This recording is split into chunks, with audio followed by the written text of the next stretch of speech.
Aesthetical Essays of Friedrich Schiller. By Friedrich Schiller. Introduction. The special subject of the greater part of the letters and essays of Schiller contained in this volume is aesthetics, and before passing to any remarks on his treatment of the subject, it will be useful to offer a few observations on the nature of this topic, and on its treatment by the philosophical spirit of different ages. First, then, aesthetics has for its object the vast realm of the beautiful, and it may be most adequately defined as the philosophy of art or of the fine arts.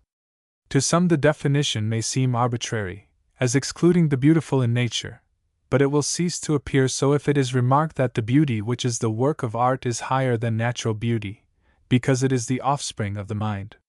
Moreover, if, in conformity with a certain school of modern philosophy, the mind be viewed as the true being, including all in itself, it must be admitted that beauty is only truly beautiful when it shares in the nature of mind, and is mind's offspring.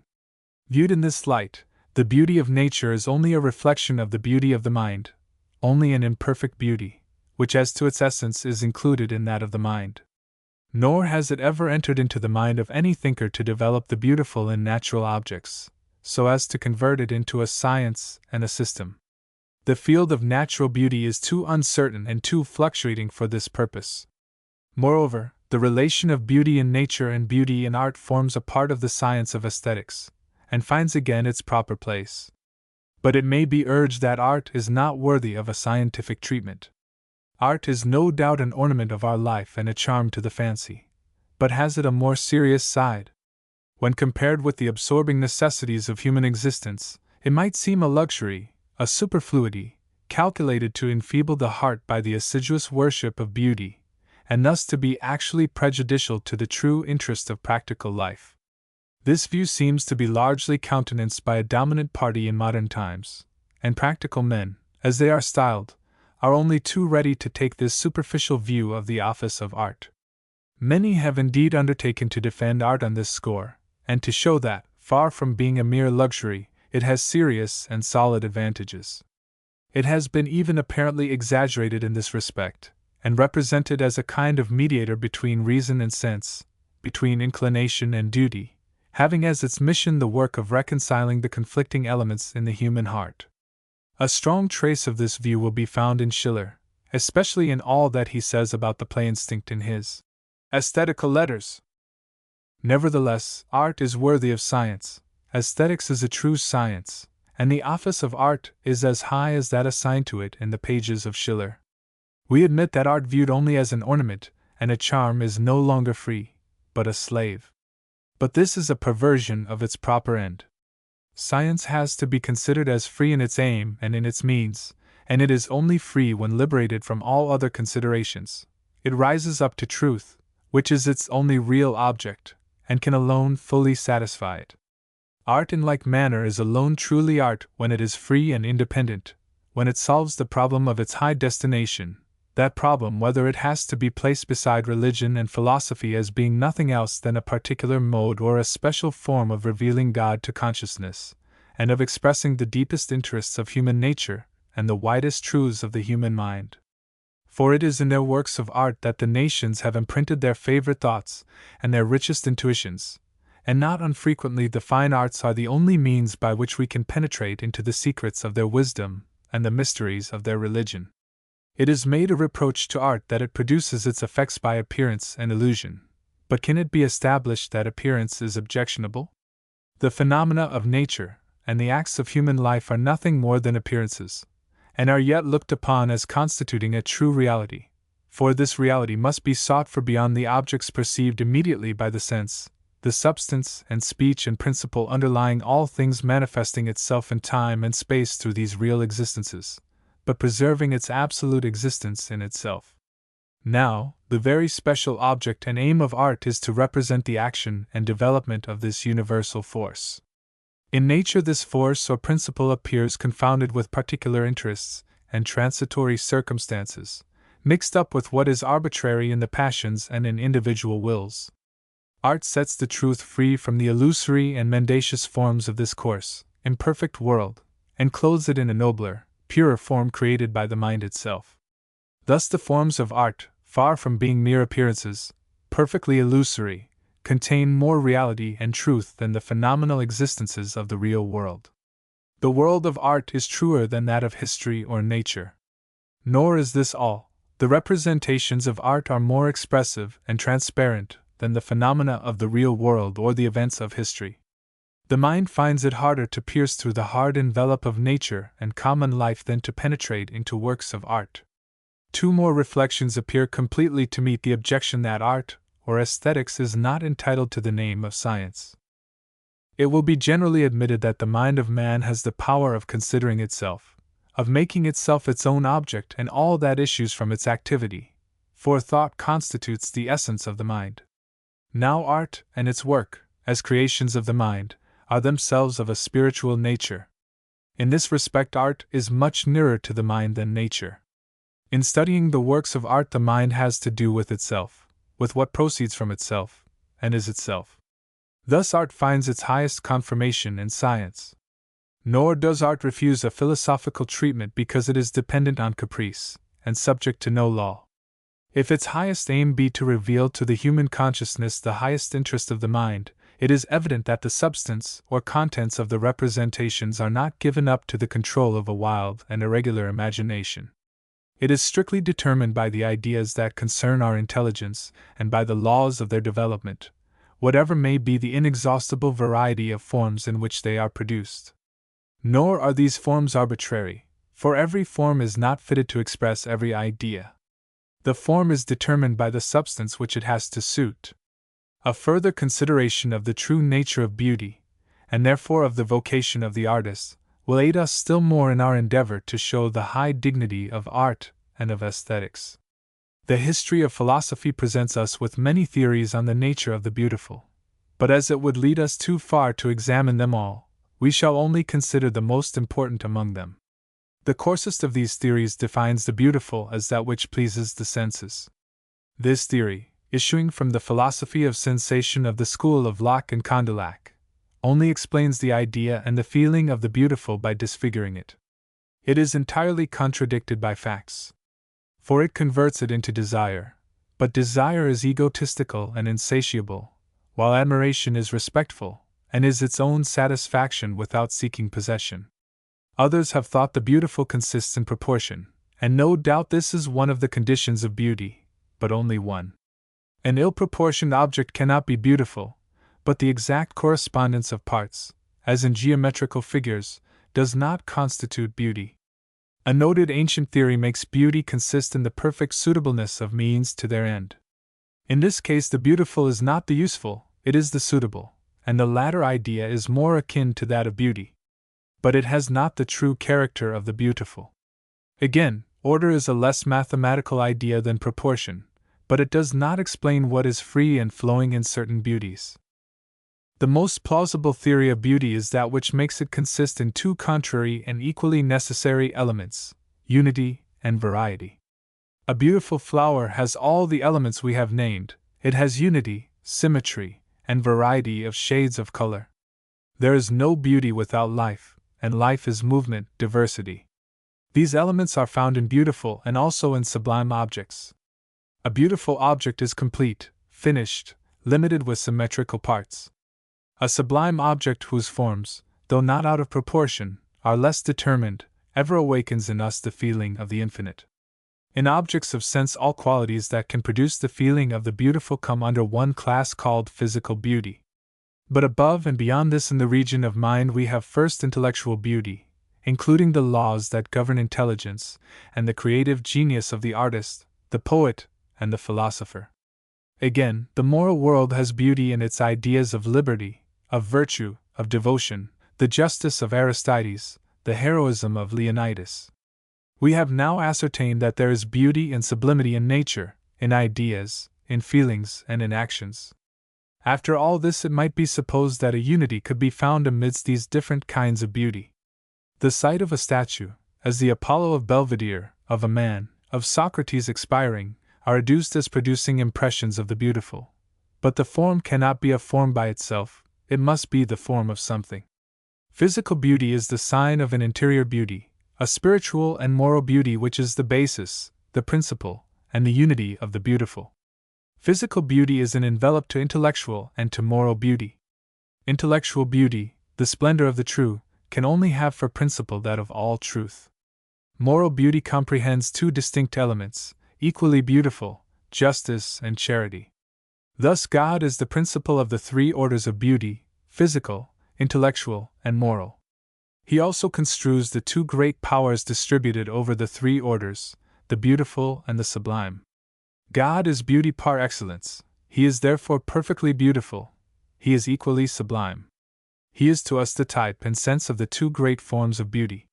In short, the absolute being as absolute unity and absolute variety is necessarily the ultimate principle, the extreme basis, the finished ideal of all beauty. This was the marvelous beauty which Diotimus had seen, and which is described in the Banquet of Socrates. It is our purpose after the previous discussion to attempt to elucidate still further the idea of art by following its historic development. Many questions bearing on art and relating to the beautiful had been propounded before, even as far back as Plotinus, Plato, and Socrates, but recent times have been the real cradle of aesthetics as a science. Modern philosophy was the first to recognize that beauty in art is one of the means by which the contradictions can be removed between mind considered in its abstract and absolute existence, and nature constituting the world of sense, bringing back these two factors to unity. Kant was the first who felt the want of this union and expressed it, but without determining its conditions or expressing it scientifically. He was impeded in his efforts to effect this union by the opposition between the subjective and the objective, by his placing practical reason above theoretical reason, and he set up the opposition found in the moral sphere as the highest principle of morality. Reduced to this difficulty, all that Kant could do was to express the union under the form of the subjective ideas of reason, or as postulates to be deduced from the practical reason, without their essential character being known, and representing their realization as nothing more than a simple you ought, or imperative. Du sollst. In his teleological judgment applied to living beings, Kant comes, on the contrary, to consider the living organism in such wise that, the general including the particular, and determining it as an end, consequently the idea also determines the external, the compound of the organs, not by an act springing from without but issuing from within. In this way the end and the means, the interior and exterior, the general and particular, are confounded in unity. But this judgment only expresses a subjective act of reflection, and does not throw any light on the object in itself. Kant has the same view of the aesthetic judgment. According to him, the judgment does not proceed either from reason, as the faculty of general ideas, or from sensuous perception, but from the free play of the reason and of the imagination. In this analysis of the cognitive faculty, the object only exists relatively to the subject and to the feeling of pleasure or the enjoyment that it experiences. The characteristics of the beautiful are, according to Kant: 1. The pleasure it procures is free from interest. 2. Beauty appears to us as an object of general enjoyment, without awakening in us the consciousness of an abstract idea and of a category of reason to which we might refer our judgment. 3. Beauty ought to embrace in itself the relation of conformity to its end, but in such a way that this conformity may be grasped without the idea of the end being offered to our mind. 4. Though it be not accompanied by an abstract idea, beauty ought to be acknowledged as the object of a necessary enjoyment. A special feature of all this system is the indissoluble unity of what is supposed to be separated in consciousness. This distinction disappears in the beautiful, because in it the general and the particular, the end and the means, the idea and the object, mentally penetrate each other completely. The particular in itself, whether it be opposed to itself or to what is general, is something accidental. But here what may be considered as an accidental form is so intimately connected with the general that it is confounded and identified with it. By this means the beautiful in art presents thought to us as incarnate. On the other hand, matter, nature, the sensuous as themselves possessing measure, end, and harmony, are raised to the dignity of spirit and share in its general character. Thought not only abandons its hostility against nature, but smiles in her. Sensation and enjoyment are justified and sanctified, so that nature and liberty, sense and ideas, find their justification and their sanctification in this union. Nevertheless, this reconciliation, though seemingly perfect, is stricken with the character of subjectiveness. It cannot constitute the absolutely true and real.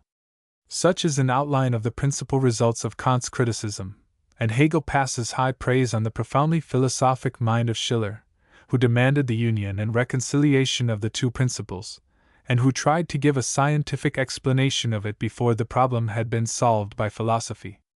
In his Letters on Aesthetic Education, Schiller admits that man carries in himself the germ of the ideal man which is realized and represented by the state. There are two ways for the individual man to approach the ideal man.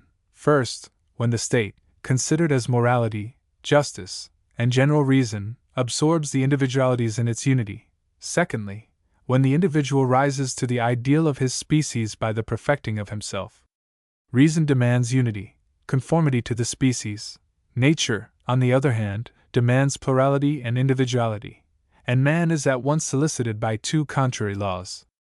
In this conflict, aesthetic education must come in to effect the reconciliation of the two principles, for, according to Schiller, it has as its end to fashion and polish the inclinations and passions so that they may become reasonable, and that, on the other hand, reason and freedom may issue from their abstract character, may unite with nature, may spiritualize it, become incarnate, and take a body in it.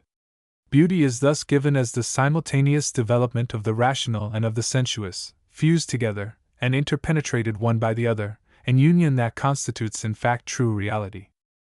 This unity of the general and of the particular, of liberty and necessity, of the spiritual and material, which Schiller understood scientifically as the spirit of art, and which he tried to make appear in real life by aesthetic art and education, was afterwards put forward under the name of idea as the principle of all knowledge and existence. In this way, through the agency of Schelling, science raised itself to an absolute point of view. It was thus that art began to claim its proper nature and dignity. From that time its proper place was finally marked out for it in science, though the mode of viewing it still labored under certain defects. Its high and true distinction were at length understood. In viewing the higher position to which recent philosophical systems have raised the theory of art in Germany, we must not overlook the advantages contributed by the study of the ideal of the ancients by such men as Winckelmann, who, by a kind of inspiration, raised art criticism from a carping about petty details to seek the true spirit of great works of art and their true ideas, by a study of the spirit of the originals. It has appeared expedient to conclude this introduction with a summary of the latest and highest theory of art and aesthetics issuing from Kant and Schiller, and developed in the later philosophy of Hegel. Our space only allows us to give a glance, first, at the metaphysics of the beautiful as developed by Hegel in the first part of his Aesthetic, and then at the later development of the same system and recent writers issuing from his school. Hegel considers, first, the abstract idea of the beautiful, secondly, beauty in nature, thirdly, beauty in art or the ideal, and he winds up with an examination of the qualities of the artist. His preliminary remarks are directed to show the relations of art to religion and philosophy, and he shows that man's destination is an infinite development. In real life he only satisfies his longing partially and imperfectly by limited enjoyments. In science he finds a nobler pleasure, and civil life opens a career for his activity. But he only finds an imperfect pleasure in these pursuits. He cannot then find the ideal after which he sighs. Then he rises to a higher sphere, where all contradictions are effaced and the ideas of good and happiness are realized in perfect accord and in constant harmony. This deep want of the soul is satisfied in three ways: in art, in religion, and in philosophy. Art is intended to make us contemplate the true and the infinite in forms of sense. Yet even art does not fully satisfy the deepest need of the soul. The soul wants to contemplate truth in its inmost consciousness. Religion is placed above the dominion of art. First, as to idea of the beautiful, Hegel begins by giving its characteristics. It is infinite, and it is free. The contemplation of the beautiful suffices to itself, it awakens no desire. The soul experiences something like a godlike felicity, and is transported into a sphere remote from the miseries of life. This theory of the beautiful comes very near that of Plato. Secondly, as to beauty in nature. Physical beauty, considered externally, presents itself successively under the aspects of regularity, and of symmetry, of conformity with the law, and of harmony, also of purity and simplicity of matter. Thirdly, beauty in art or the ideal is beauty in a higher degree of perfection than real beauty. The ideal in art is not contrary to the real, but the real idealized, purified, and perfectly expressed. The ideal is also the soul arrived at the consciousness of itself, free and fully enjoying its faculties. It is life, but spiritual life and spirit. Nor is the ideal a cold abstraction, it is the spiritual principle under the form of a living individuality freed from the laws of the finite. The ideal in its highest form is the divine, as expressed in the Greek divinities, the Christian ideal, as expressed in all its highest purity in God the Father, the Christ, the Virgin. Its essential features are calm, majesty, serenity. At a lower degree, the ideal is in man the victory of the eternal principles that fill the human heart, the triumph of the nobler part of the soul, the moral and divine principle. But the ideal manifested in the world becomes action, and action implies a form of society, a determinate situation with collision, and an action properly so called. The heroic age is the best society for the ideal in action. In its determinate situation, the ideal in action must appear as the manifestation of moral power, and in action, properly so called, it must contain 3 points in the ideal: first, general principles; secondly, personages; thirdly, their character and their passions. Hegel winds up by considering the qualities necessary in an artist: imagination, genius, inspiration, originality, etc. A recent exponent of Hegel's aesthetical ideas further developed expresses himself thus on the nature of beauty. After the bitterness of the world, the sweetness of art soothes and refreshes us. This is the high value of the beautiful, that it solves the contradiction of mind and matter, of the moral and sensuous world, in harmony. Thus the beautiful and its representation in art procures for intuition what philosophy gives to the cognitive insight and religion to the believing frame of mind. Hence the delight with which Schiller's wonderful poem on the bells celebrates the accord of the inner and outer life, the fulfillment of the longing and demands of the soul by the events in nature. The externality of phenomena is removed in the beautiful, it is raised into the circle of ideal existence, for it is recognized as the revelation of the ideal, and thus transfigured it gives to the latter additional splendor. Thus the beautiful is active, living unity, full existence without defect, as Plato and Schelling have said, or as recent writers describe it, the idea that is quite present in the appearance which is quite formed and penetrated by the idea. Beauty is the world's secret that invites us in image and word, is the poetical expression of Plato, and we may add, because it is revealed in both. We feel in it the harmony of the world, it breaks forth in a beauty, in a lovely accord, in a radiant point, and starting thence we penetrate further and yet further, and find as the ground of all existence the same charm which had refreshed us in individual forms. Thus Christ pointed to the lilies of the field to knit his followers' reliance on providence with the phenomena of nature, and could they jet forth in royal beauty, exceeding that of Solomon, if the inner ground of nature were not beauty? We may also name beauty in a certain sense a mystery, as it mediates to us in a sensuous sign a heavenly gift of grace, that it opens to us a view into the eternal being, teaching us to know nature in God and God in nature, that it brings the divine even to the perception of sense, and establishes the energy of love and freedom as the ground, the bond, and the end of the world. In the midst of the temporal, the eternal is made palpable and present to us in the beautiful, and offers itself to our enjoyment. The separation is suppressed, and the original unity, as it is in God, appears as the first, as what holds together even the past in the universe, and what constitutes the aim of the development in a finite accord. The beautiful not only presents itself to us as mediator of a foreign excellence, or of a remote divinity, but the ideal and the godlike are present in it. Hence aesthetics requires as its basis the system in which God is known as indwelling in the world, that he is not far distant from any one of us, but that he animates us, and that we live in him. Aesthetics requires the knowledge that mind is the creative force and unity of all that is extended and developed in time and space. The beautiful is thus, according to these later thinkers, the revelation of God to the mind through the senses. It is the appearance of the idea. In the beautiful spirit reveals itself to spirit through matter and the senses. Thus the entire man feels himself raised and satisfied by it. By the unity of the beautiful with us we experience with delight that thought and the material world are present for our individuality, that they utter tones and shine forth in it, that both penetrate each other and blend in it, and thus become one with it. We feel one with them and one in them. This later view was to a great extent expressed by Schiller in his Aesthetical Letters. But art and aesthetics, in the sense in which these terms are used and understood by German philosophical writers, such as Schiller, embrace a wider field than the fine arts. Lessing, in his Laocoon, had already shown the point of contrast between painting and poetry, and aesthetics, being defined as the science of the beautiful, must of necessity embrace poetry. Accordingly, Schiller's essays on tragic art, pathos, and sentimental poetry, contained in this volume, are justly classed under his aesthetical writings. This being so, it is important to estimate briefly the transitions of German poetry before Schiller, and the position that he occupied in its historic development. The first classical period of German poetry and literature was contained between a. died in 1190 and 1300. It exhibits the intimate blending of the German and Christian elements, and their full development in splendid productions, for this was the period of the German national epos, the Nibelungenlied, and of the Minnegesang.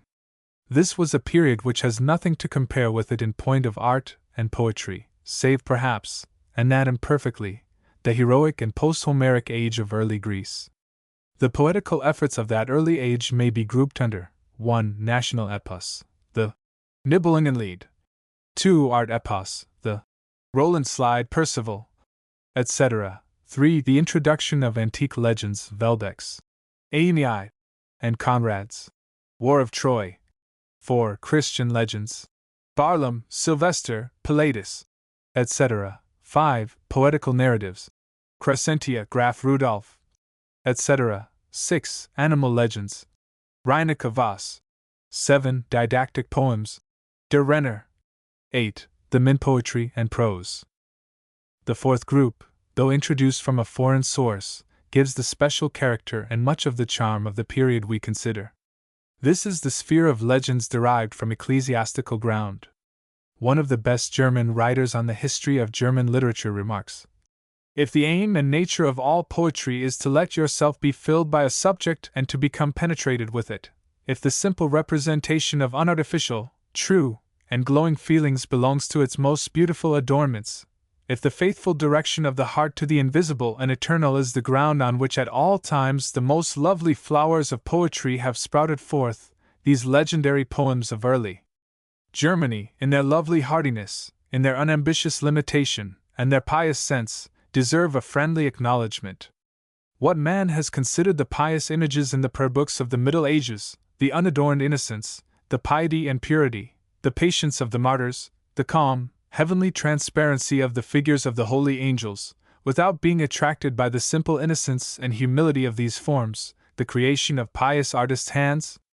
Who has beheld them without tranquil joy at the soft splendor poured over them, without deep sympathy, nay, without a certain emotion and tenderness? And the same spirit that created these images also produced those poetical effusions, the same spirit of pious belief, of deep devotion, of heavenly longing. If we make a present reality of the heroic songs of the early German popular poetry, and the chivalrous epics of the art poetry, the military expeditions and dress of the Crusades, this legendary poetry appears as the invention of humble pilgrims, who wander slowly on the weary way to Jerusalem, with scallop and pilgrim's staff, engaged in quiet prayer, till they are all to kneel at the Saviour's sepulchre. And thus contented, after touching the holy earth with their lips, they return, poor as they were, but full of holy comfort, to their distant home. While the knightly poetry is the poetry of the splendid secular life, full of cheerful joy, full of harp tones and song, full of tournaments and joyous festivals, the poetry of the earthly love for the earthly bride, the poetry of the legends is that of the spontaneous life of poverty, the poetry of the solitary cloister cell, of the quiet, well-walled convent garden, the poetry of heavenly brides, who without lamenting the joys of the world, which they need not, have their joy in there. Savior in tranquil piety and devout resignation, who attend at the espousals of Anna and Joachim, sing the Magnificat with the Holy Mother of God, stand weeping beneath the cross, to be pierced also by the sword, who hear the angel harp with St. Cecilia, and walk with St. Teresa in the glades of paradise. While the min poetry was the tender homage offered to the beauty, the gentleness, the grace, and charm of noble women of this world, legendary poetry was the homage given to the Virgin Mother, the Queen of Heaven, transfiguring earthly love into a heavenly and eternal love. For the 12th and 13th centuries were the time of woman cultus, such as has never been before or since seen. It is also the time of the deepest and simplest and truest, most enthusiastic and faithful veneration of the Virgin Mary. If we, by a certain effort, manage to place ourselves back on the standpoint of childlike poetic faith of that time, and set aside in thought the materializing and exaggeration of the hagiology and Mariolatry produced by later centuries, rendering the reaction of the Reformation unavoidable, if now in our age, turned exclusively to logical ideas and a negative dialectic, we live again by thought in those ages of feeling and poetry, if we acknowledge all these things to be something more than harmless play of words and fancy, and as the true lifelike contents of the period, then we can properly appreciate this legendary poetry as a necessary link in the crown of pearls of our ancient poetry.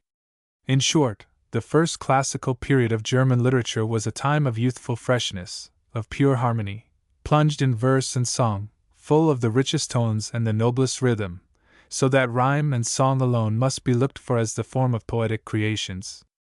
Accordingly, it had no proper prose. Like our own youth, it was a happy, free, and true youth. It knew no prose, like us a dream to speechless songs, and as we expressed our youthful language and hopes, woes and joys, in rhyme and song, thus a whole people and age had its beautiful youth full of song and verse tones. The life was poetry, and poetry was the life. Then came degeneracy and artifice, after that the great shock of the Reformation, subsequently a servile and pedantic study of classical forms without imbibing their spirit, but preparing the way for a truer art spirit, extracted from their study by the masterly criticism of Winckelmann and Lessing, till the second classical period of German literature and poetry bloomed forth in full beauty, blending the national and legendary elements so well expressed by Herder with the highest effusions of dramatic poetry, partly creative and partly imitative of the Greek models, in Schiller and Goethe. Modern German literature presents a very remarkable spectacle, though far from unique in history, for there we see criticism begetting genius. Lessing, the founder of the modern German drama, sought to banish all pomp from the theatre, and in doing so some critics have thought that he banished the ideal and fell into affectation. At any rate, his dramaturgy is full of original ideas, and when he drew out the sphere of poetry contrasted with that of painting in his Laocoon, all Germany resounded with his praise. With that delight, says Goethe, we saluted this luminous ray which a thinker of the first order caused to break forth from its clouds. It is necessary to have all the fire of youth to conceive the effect produced on us by the Laocoon of Lessing. Another great contemporary, whose name is imperishable as that of art, struck a mortal blow at a false taste in the study of the antique. Winckelmann questioned the works of the Greek chisel with an intelligence full of love, and initiated his countrymen into poetry by a feeling for sculpture. What an enthusiasm he displayed for classical beauty! What a worship of the form! What a fervor of paganism is found in its eloquent pages when he also comments on the admirable group of the Laocoon, or the still purer masterpiece of the Apollo of Belvedere. These men were the vanguard of the great Germanic army. Schiller and Goethe alone formed its main column. In them German poetry shows itself in its perfection, and completely realizes the ideal designed for it by the critic. Every factitious precept and conventional law was now overthrown. These poetical Protestants broke away entirely from the yoke of tradition. Yet their genius was not without a rule. Every work bears in itself the organic laws of its development. Thus, although they laugh at the famous precept of the three unities, it is because they dig still deeper down to the root of things, to grasp the true principle from which the precept issued. Men have not understood, said Goethe, the basis of this law. The law of the comprehensive, das Fassliche, is the principle, and the three unities have only value as far as they attain it. When they become an obstacle to the comprehension, it is madness to wish to observe them. The Greeks themselves, from whom the rule is derived, did not always follow it. In the Phaeton of Euripides, and in other pieces, there was changed place. Accordingly, they preferred to give a perfect exposition of their subject, rather than blindly respect a law never very essential in itself. The pieces of Shakespeare violate in the highest degree the unity of time and of place, but they are full of comprehensiveness. Nothing is easier to grasp, and for that reason they would have found favor with the Greeks. The French poets tried to obey exactly the law of the three unities, but they violate the law of comprehensiveness, as they do not expound dramatic subjects by dramas but by recitals. Poetical creation was therefore viewed as free, but at the same time responsible. Immediately, as if fecundity were the reward of correctness, the German theater became filled with true and living characters. The stage widens under their steps that they may have room to move. History, with its great proportions and its terrible lessons, is now able to take place on the stage. The whole 30 Years' War passes before us in Wallenstein. We hear the tumult of camps, the disorder of a fanatical and undisciplined army, peasants, recruits, sutlers, soldiers. The illusion is complete, and enthusiasm breaks out among the spectators. Similar merits attach to many other of Schiller's plays. This new drama, which seemed to give all to the natural sphere, concedes still more to the ideal. An able critic has said the details which are the truth of history are also its poetry. Here the German school professes a principle of the highest learning, and one that seems to be borrowed from its profoundest philosophers. It is that of the universal beauty of life, of the identity of beauty and existence. Our aesthetics, says Goethe, speak a great deal of poetical or antipoetical subjects. Fundamentally, there is no subject that has not its poetry. It is for the poet to find it there. Schiller and Goethe divide the empire over modern German poetry, and represent its two principal powers. The one, Schiller, impassioned and lyrical, pours his soul over all the subjects he touches. In him every composition, ode, or drama is always one of his noble ideas, borrowing its dress and ornament from the external world. He is a poet especially through the heart, by the force with which he rushes in and carries you with him. Goethe is especially an epic. No doubt he paints the passions with admirable truth, but he commands them. Like the god of the seas in Virgil, he raises above the angry waves his calm and sublime forehead. After this glance at the position and chief characteristics of Schiller, it may be useful to offer a few remarks on those of the principal works in this volume, his Aesthetical Letters and Essays. Schiller, in his Aesthetical Essays, did not choose the pure abstract method of deduction and conception like Kant, nor the historical like Herder, who strove thus to account for the genesis of our ideas of beauty and art. He struck out a middle path, which presents certain deficiencies to the advocates of either of these two systems. He leans upon Kantian ideas, but without scholastic constraint. Pure speculation, which seeks to set free the form from all contents and matter, was remote from his creative genius, to which the world of matter and sense was no hindrance, but a necessary envelope for his forms. His removal to Jena in 1791, and acquaintance with Reinhold, familiarized him with the Kantian philosophy, but he only appreciated it by halves. The bare and bald dealing with fundamental principles was at this time equally repulsive to Goethe and Schiller, the man of the world and the man of life. But Schiller did not find anywhere at that time justice done to the dignity of art, or honor to the substantial value of beauty. The Aesthetical Essays in this volume appeared for the most part since 1792, in the Atelier, and the Hours, periodicals. The first, On the Ground of Our Pleasure in Tragic Subjects, 1792, applies Kantian principles of the sublime to tragedy, and shows Schiller's lofty estimate of this class of poetry. With Kant he shows that the source of all pleasure is suitableness. The touching and sublime elicit this feeling, implying the existence of unsuitableness. In this article he makes the aim and source of art to consist in giving enjoyment, in pleasing. To nature pleasure is a mediate object, to art its main object. The same proposition appears in Schiller's paper on tragic art, 1792, closely connected with the former. This article contains views of the affection of pity that seem to approximate the Aristotelian propositions about tragedy. His views on the sublime are expressed in two papers, The Sublime and The Pathetic, in which we trace considerable influence of Lessing and Winckelmann. He is led especially to strong antagonism against the French tragedy, and he indulges in a lengthy consideration of the passage of Virgil on Laocoon, showing the necessity of suffering and the pathetic in connection with moral adaptations to interest us deeply. All these essays bespeak the poet who has tried his hand at tragedy, but in his next paper, On Grace and Dignity, we trace more of the moralist. Those passages where he takes up a medium position between sense and reason, between Goethe and Kant, are specially attractive.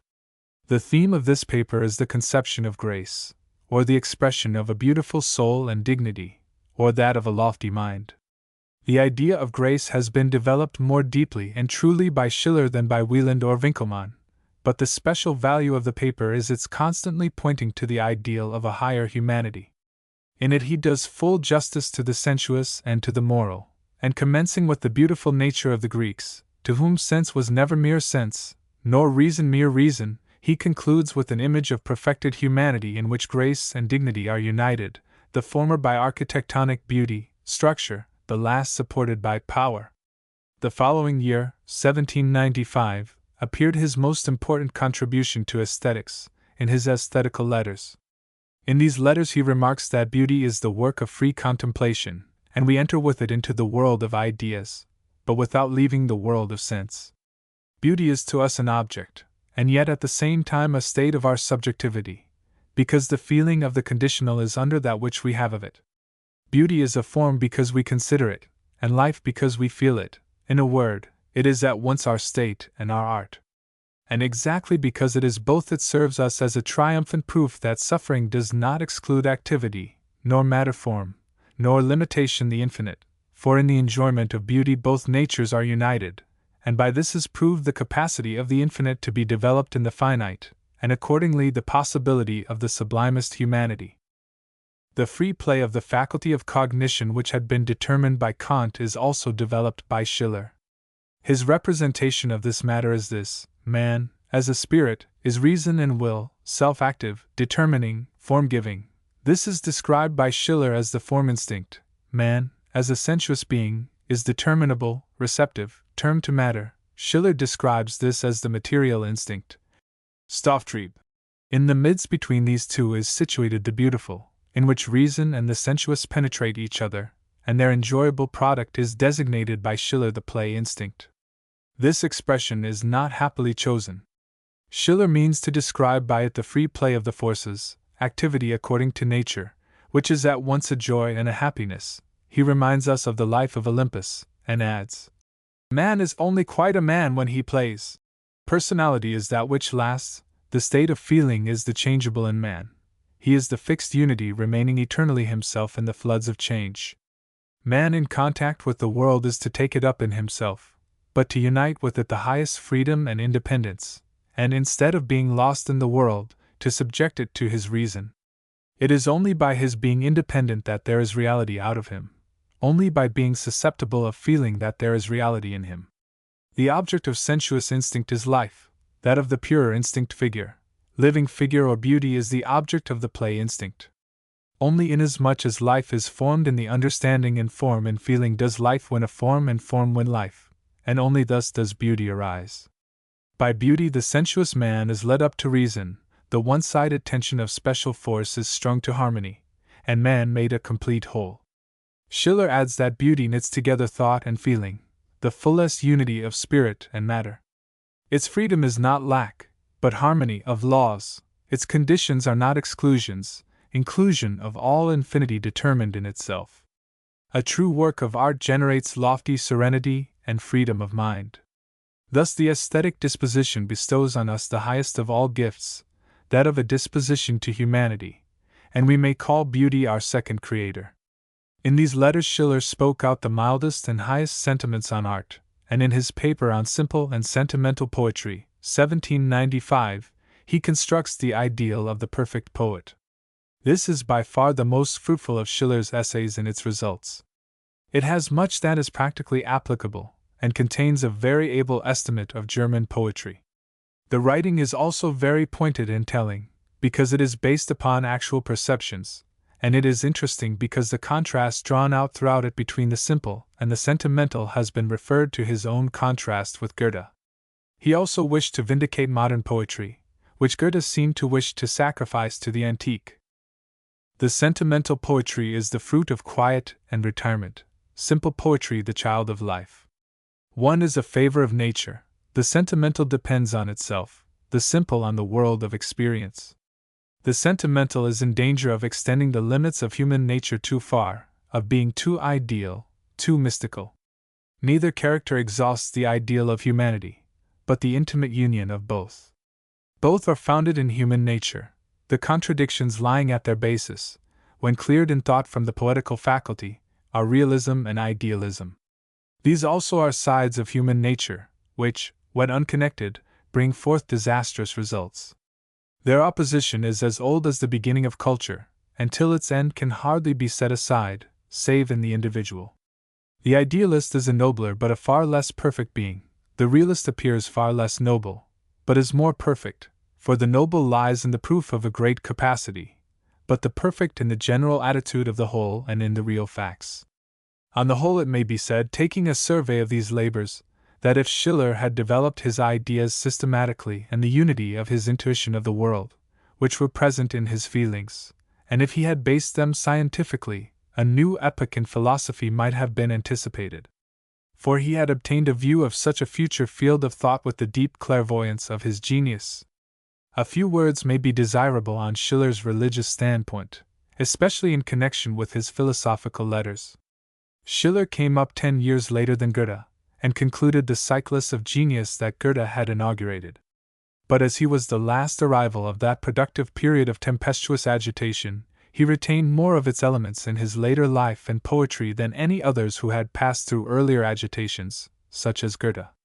For Goethe cast himself free in a great measure from the early intoxication of his youthful imagination, devoting himself partly to nobler matter and partly to purer forms. Schiller derived from the stormy times of his youth his direction to the ideal, to the hostility against the narrow spirit of civil relations, and to all given conditions of society in general.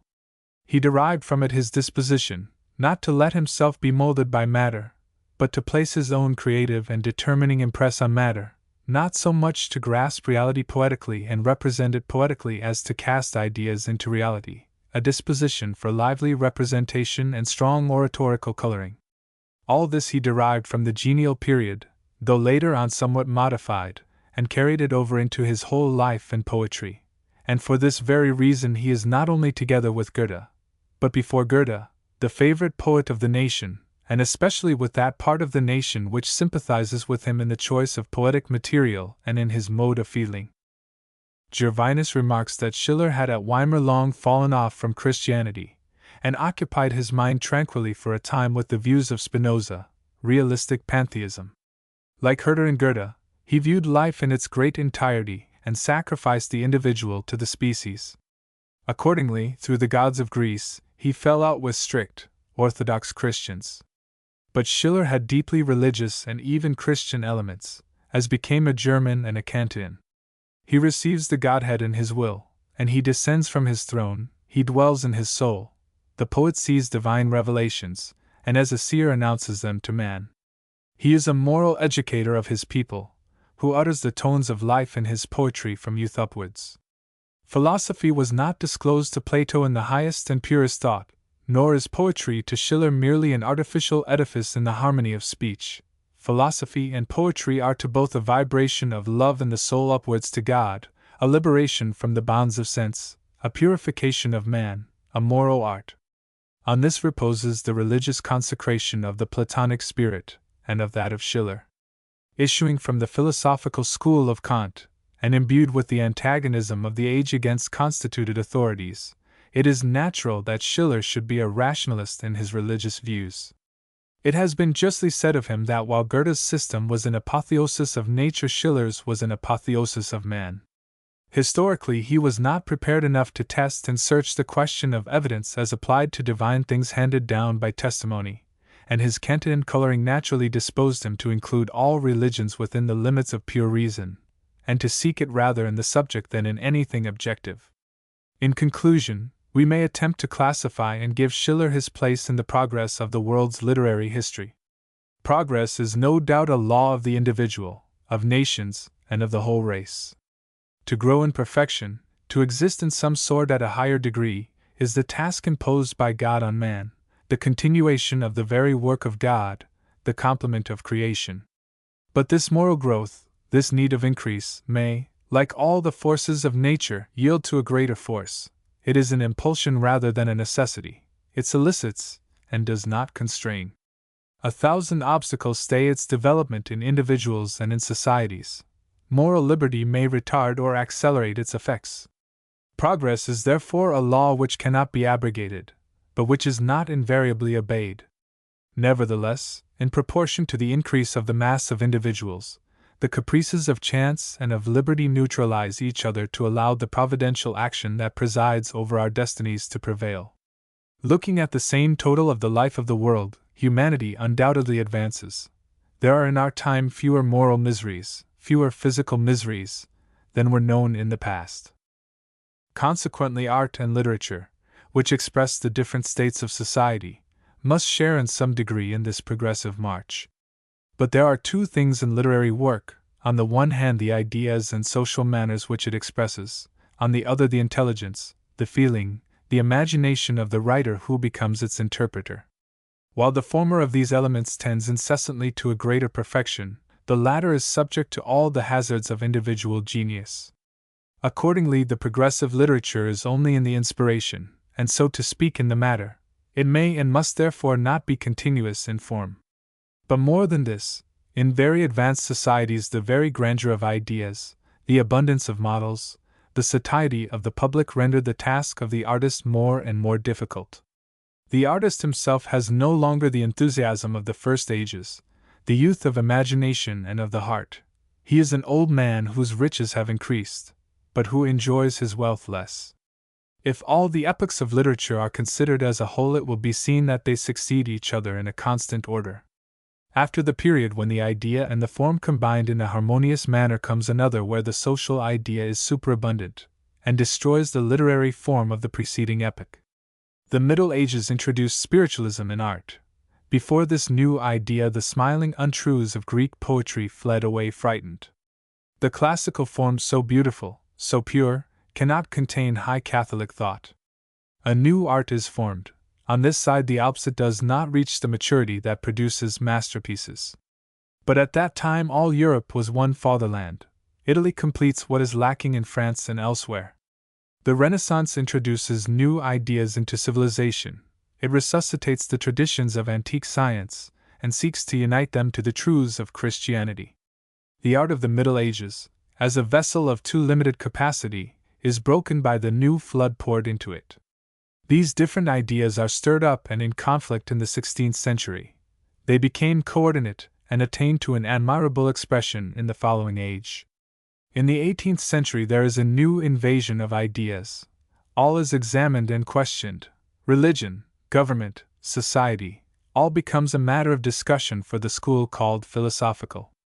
Poetry appeared dying out, history drying up, till a truer spirit was breathed into the literary atmosphere by the criticism of Lessing, the philosophy of Kant, and the poetry of Klopstock.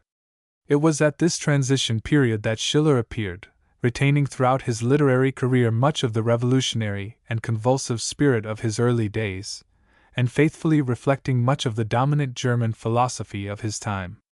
Part of the 19th century seems to take in hand the task of reconstructing the moral edifice and of giving back to thought a larger form. The literary result of its effects is the renaissance of lyrical poetry with an admirable development in history.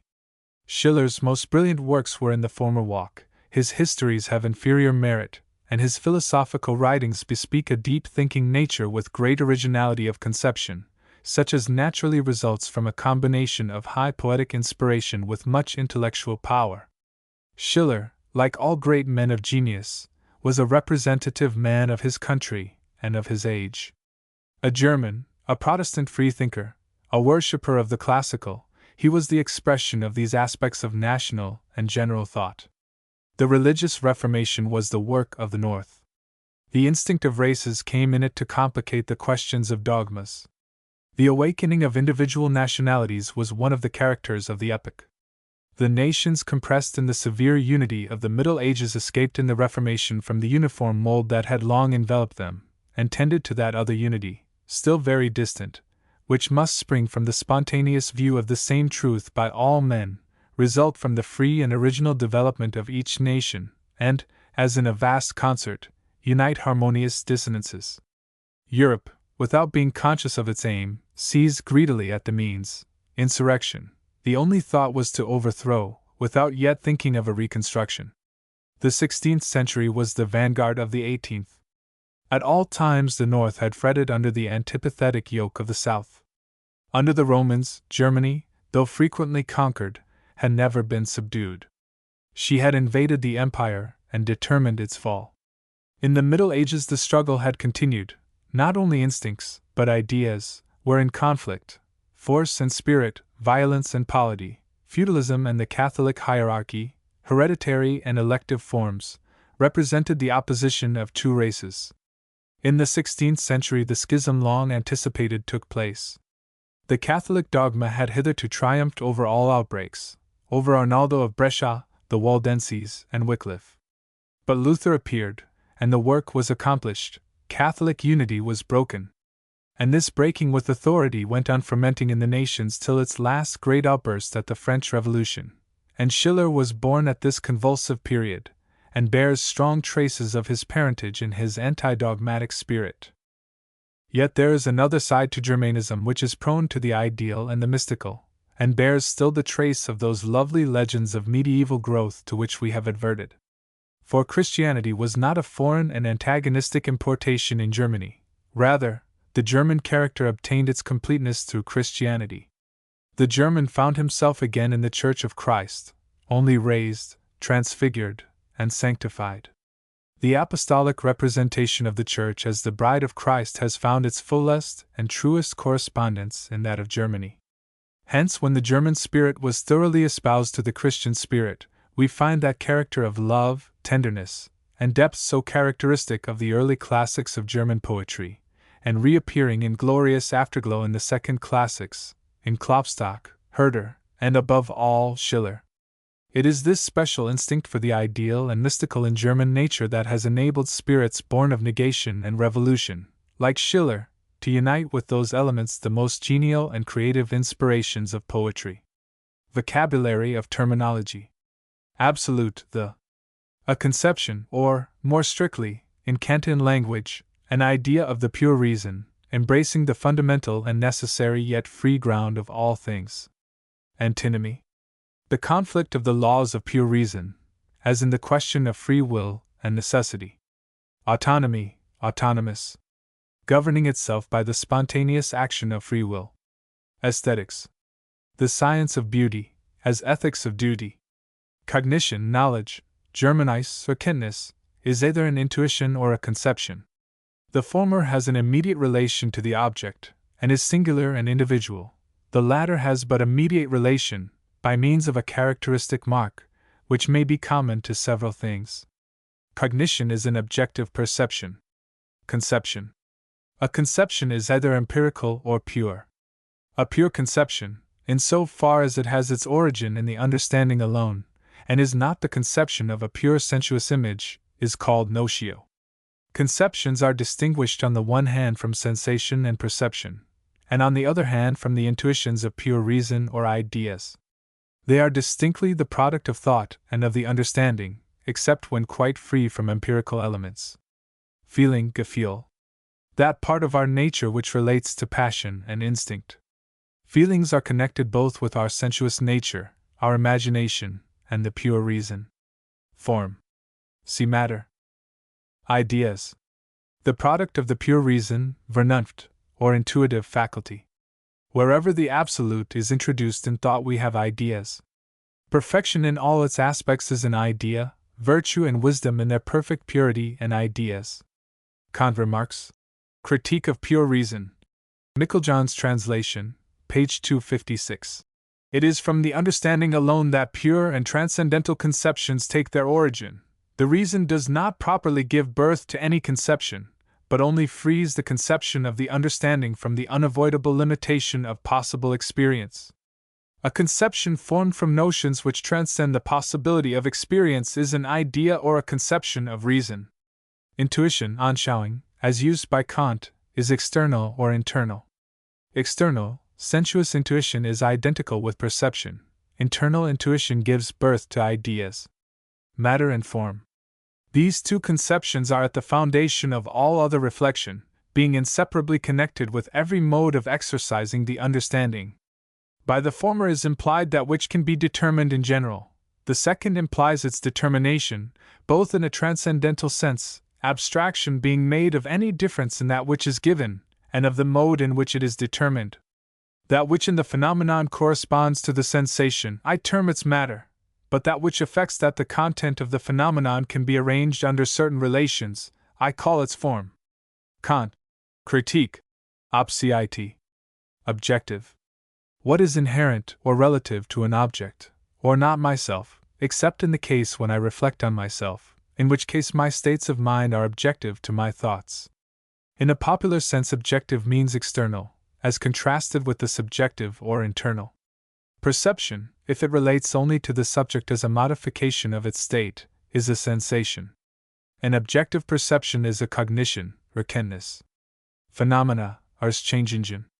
The undetermined object of an empirical intuition is called phenomenon. Reason pure, Germanische Vernunft. The source of ideas, of moral feelings, and of conceptions free from all elements taken up from experience. Representation, Vorstellung. All the products of the mind are styled representations, except emotions and mere sensations, and the term is applied to the whole genus. Representation with consciousness is perceptio. Sensation.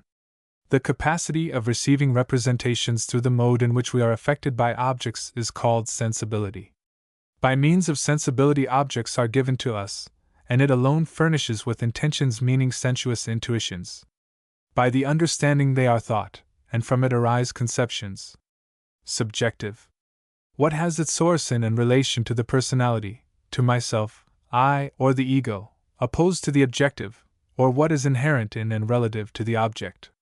Not myself, except in the case when my states of mind are the object of my own reflection. Supersensuous. Contrasted with and opposed to the sensuous.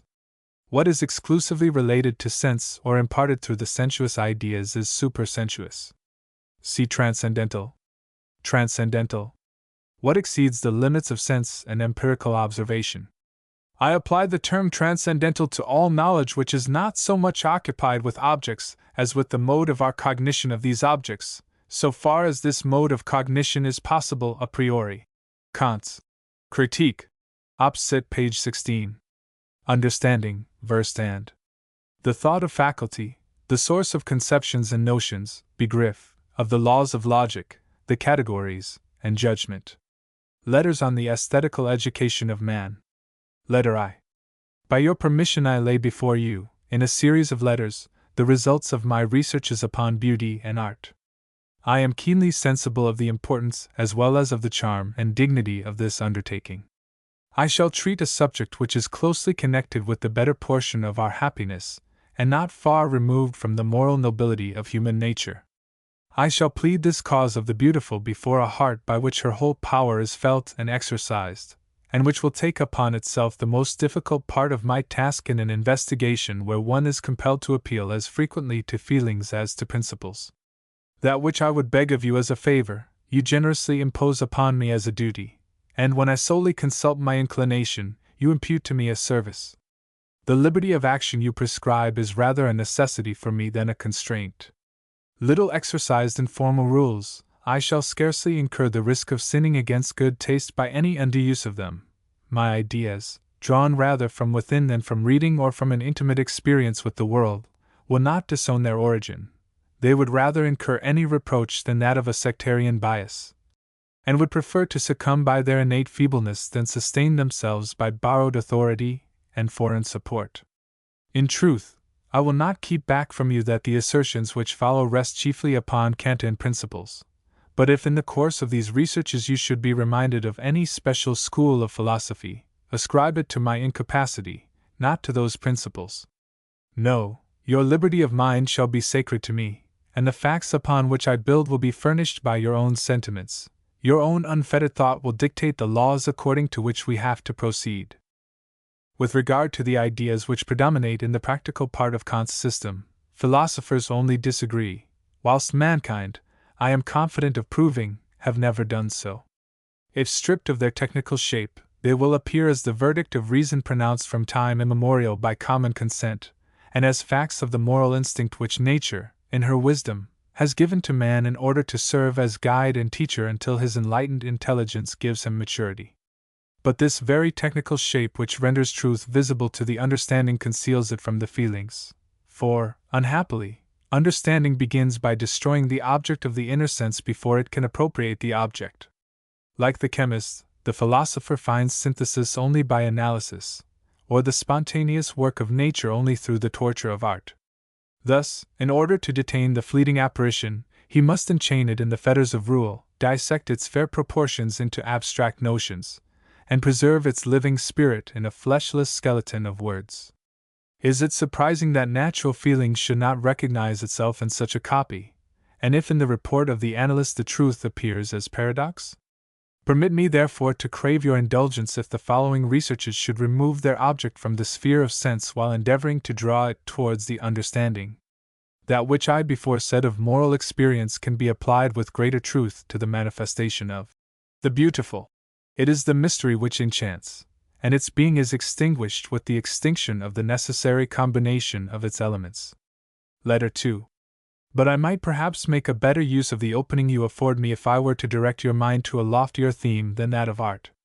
It would appear to be unseasonable to go in search of a code for the aesthetic world, when the moral world offers matter of so much higher interest, and when the spirit of philosophical inquiry is so stringently challenged by the circumstances of our times to occupy itself with the most perfect of all works of art, the establishment and structure of a true political freedom. It is unsatisfactory to live out of your own age and to work for other times. It is equally incumbent on us to be good members of our own age as of our own state or country.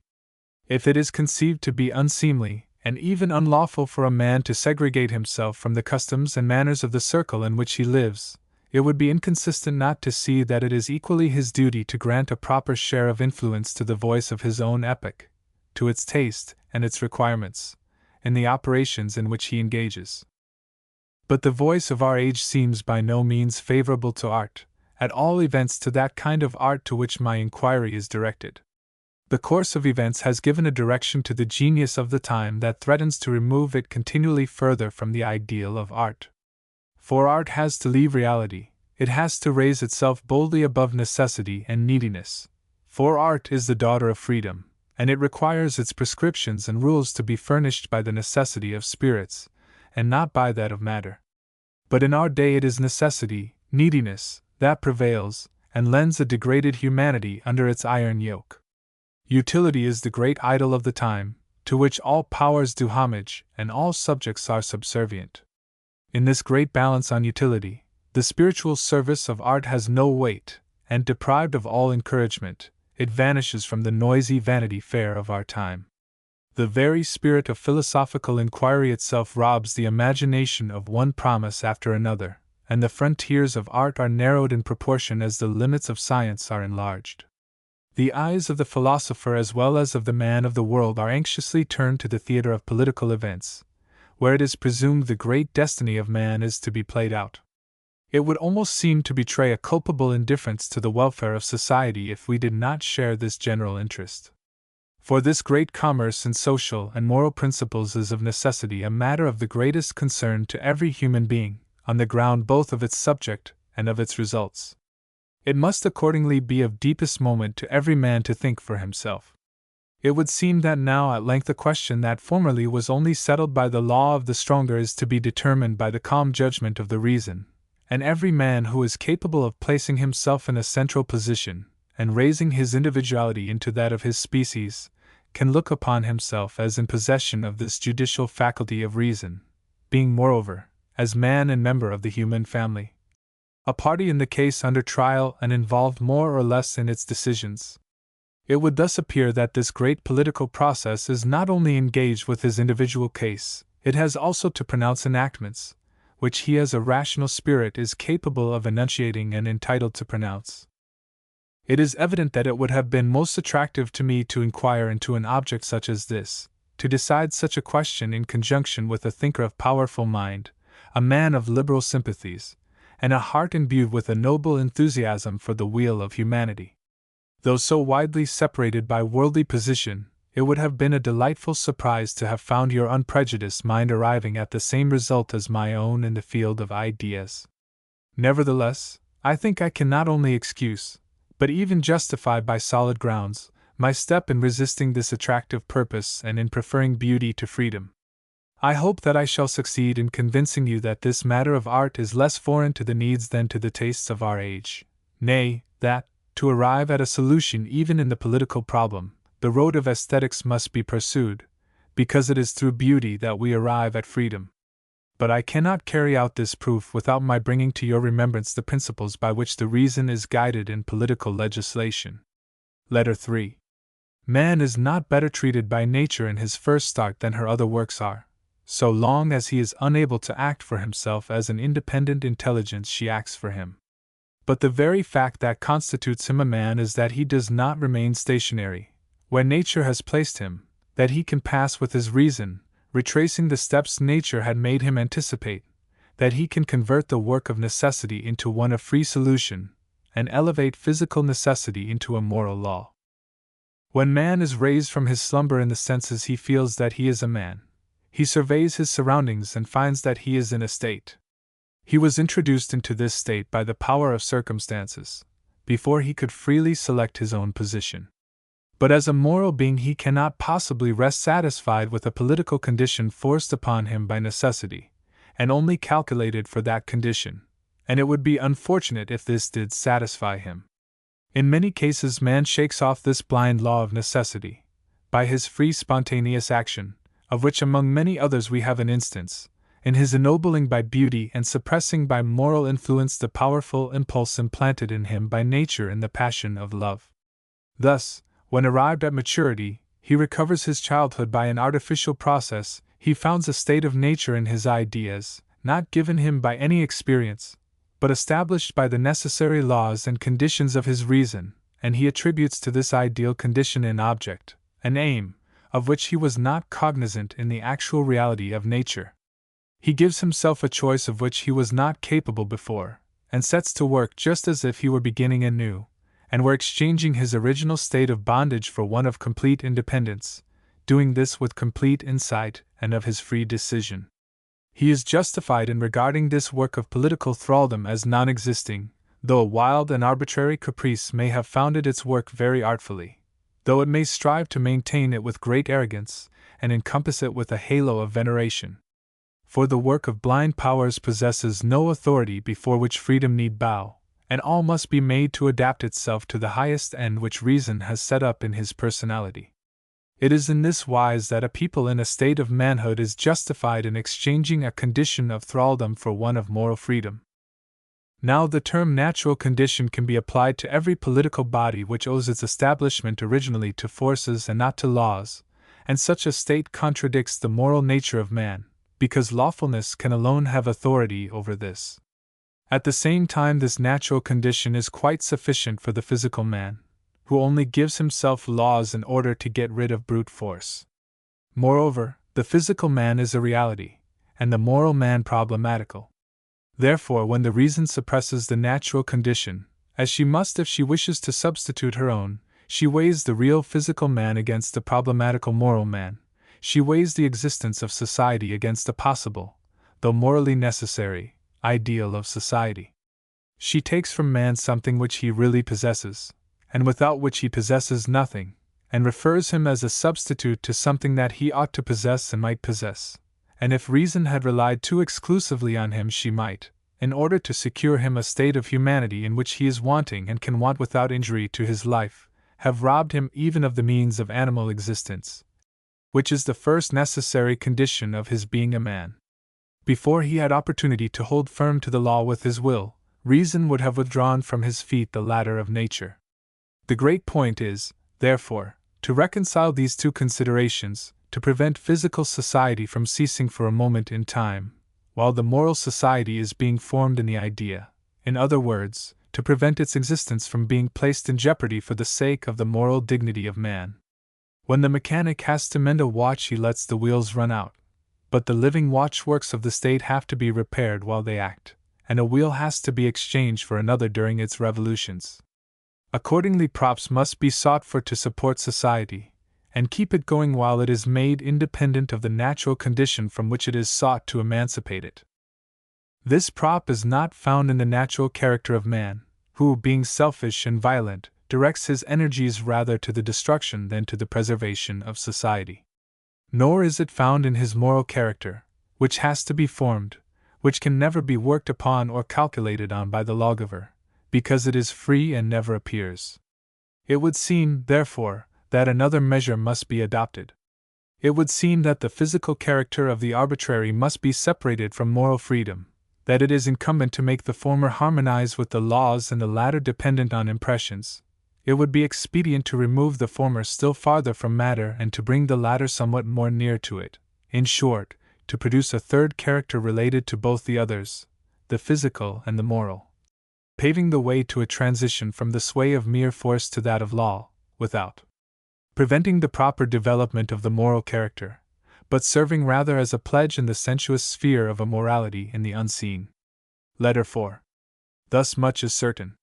It is only when a third character, as previously suggested, has preponderance that a revolution in a state according to moral principles can be free from injurious consequences, nor can anything else secure its endurance. In proposing or setting up a moral state, the moral law is relied upon as a real power, and free will is drawn into the realm of causes, where all hangs together mutually with stringent necessity and rigidity. But we know that the condition of the human will always remains contingent, and that only in the absolute being physical coexists with moral necessity. Accordingly, if it is wished to depend on the moral conduct of man as on natural results, this conduct must become nature, and he must be led by natural impulse to such a course of action as can only, and invariably, have moral results. But the will of man is perfectly free between inclination and duty, and no physical necessity ought to enter as a sharer in this magisterial personality. If, therefore, he is to retain this power of solution, and yet become a reliable link in the causal concatenation of forces, this can only be effected when the operations of both these impulses are presented quite equally in the world of appearances. It is only possible when, with every difference of form, the matter of man's volition remains the same, when all his impulses agreeing with his reason are sufficient to have the value of a universal legislation. It may be urged that every individual man carries within himself, at least in his adaptation and destination, a purely ideal man. The great problem of his existence is to bring all the incessant changes of his outer life into conformity with the unchanging unity of this ideal.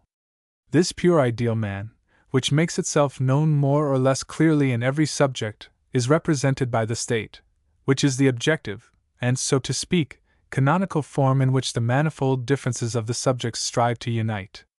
Now two ways present themselves to the thought in which the man of time can agree with the man of idea, and there are also two ways in which the state can maintain itself in individuals. One of these ways is when the pure ideal man subdues the empirical man, and the state suppresses the individual, or again when the individual becomes the state, and the man of time is ennobled to the man of idea.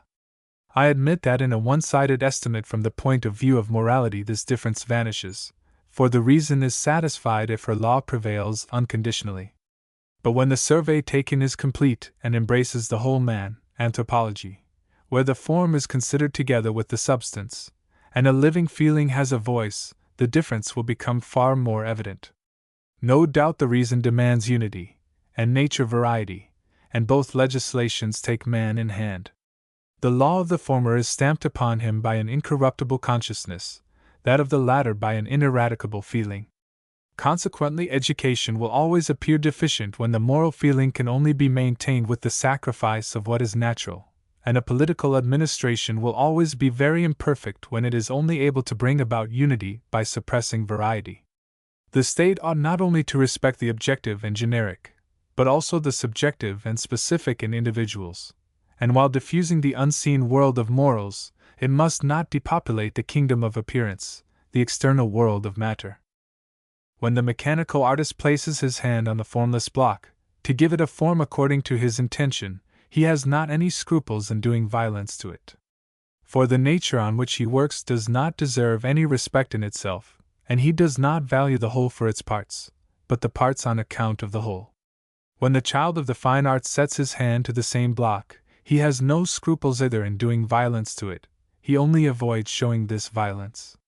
He does not respect the matter in which he works any more than the mechanical artist, but he seeks by an apparent consideration for it to deceive the eye which takes this matter under its protection. The political and educating artist follows a very different course, while making man at once his material and his end. In this case the aim or end meets in the material, and it is only because the whole serves the parts that the parts adapt themselves to the end. The political artist has to treat his material, man, with a very different kind of respect than that shown by the artist of fine art to his work. He must spare man's peculiarity and personality, not to produce a defective effect on the senses, but objectively and out of consideration for his inner being. But the state is an organization which fashions itself through itself, and for this reason it can only be realized when the parts have been accorded to the idea of the whole. The state serves the purpose of a representative, both to pure ideal and to objective humanity, in the breast of its citizens. Accordingly it will have to observe the same relation to its citizens in which they are placed to it, and it will only respect their subjective humanity in the same degree that it is ennobled to an objective existence.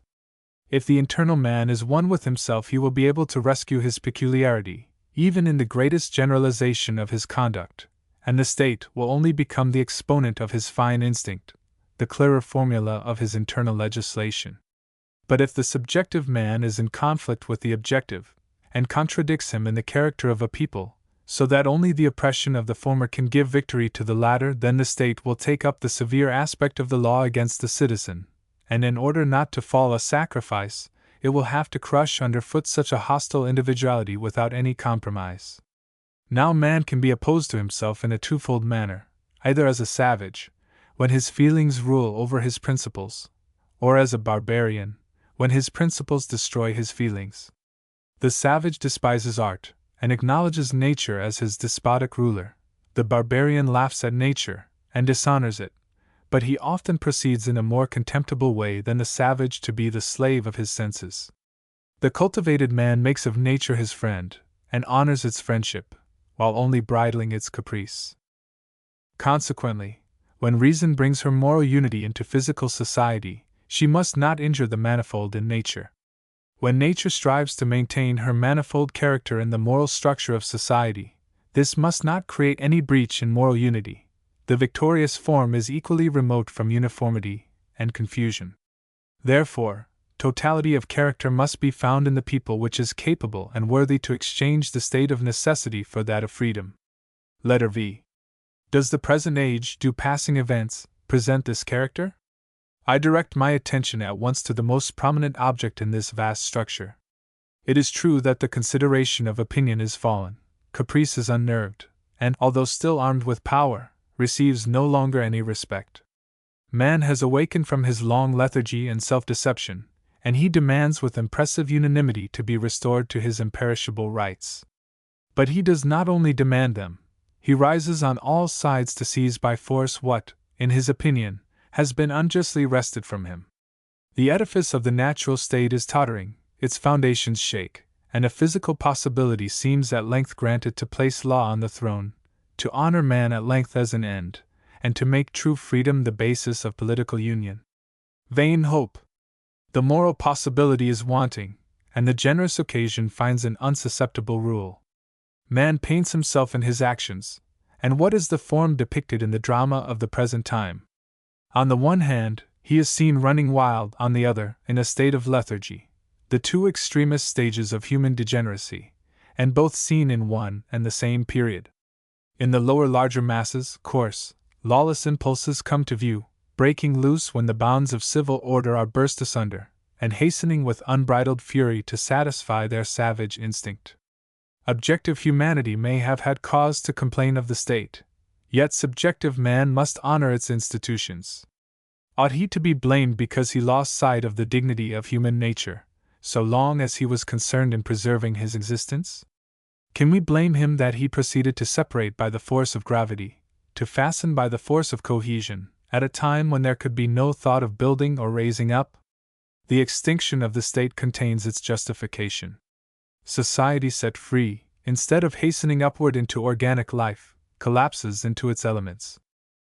On the other hand, the civilized classes give us the still more repulsive sight of lethargy, and of the depravity of character which is the more revolting because it roots in culture.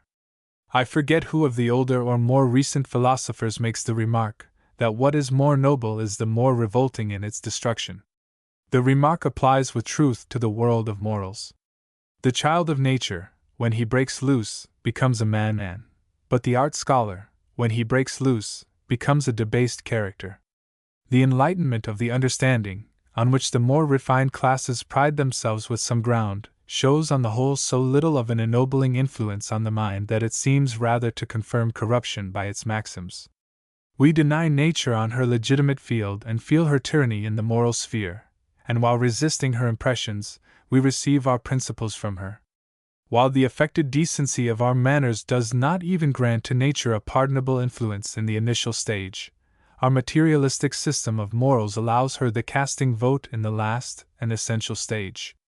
Egotism has founded its system in the very bosom of a refined society, and without developing even a sociable character, we feel all the contagions and miseries of society. We subject our free judgment to its despotic opinions, our feelings to its bizarre customs, and our will to its seductions. We only maintain our caprice against her holy rights. The man of the world has his heart contracted by a proud self-complacency, while that of the man of nature often beats in sympathy.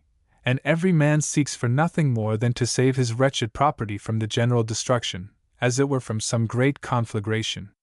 It is conceived that the only way to find a shelter against the aberrations of sentiment is by completely foregoing its indulgence, and mockery, which is often a useful chastener of mysticism, slanders in the same breath the noblest aspirations.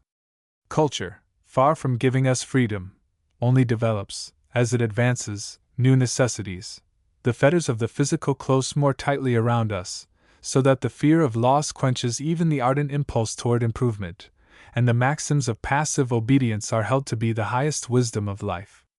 Thus the spirit of the time is seen to waver between perversion and savagism, between what is unnatural and mere nature, between superstition and moral unbelief, and it is often nothing but the equilibrium of evils that sets bounds to it.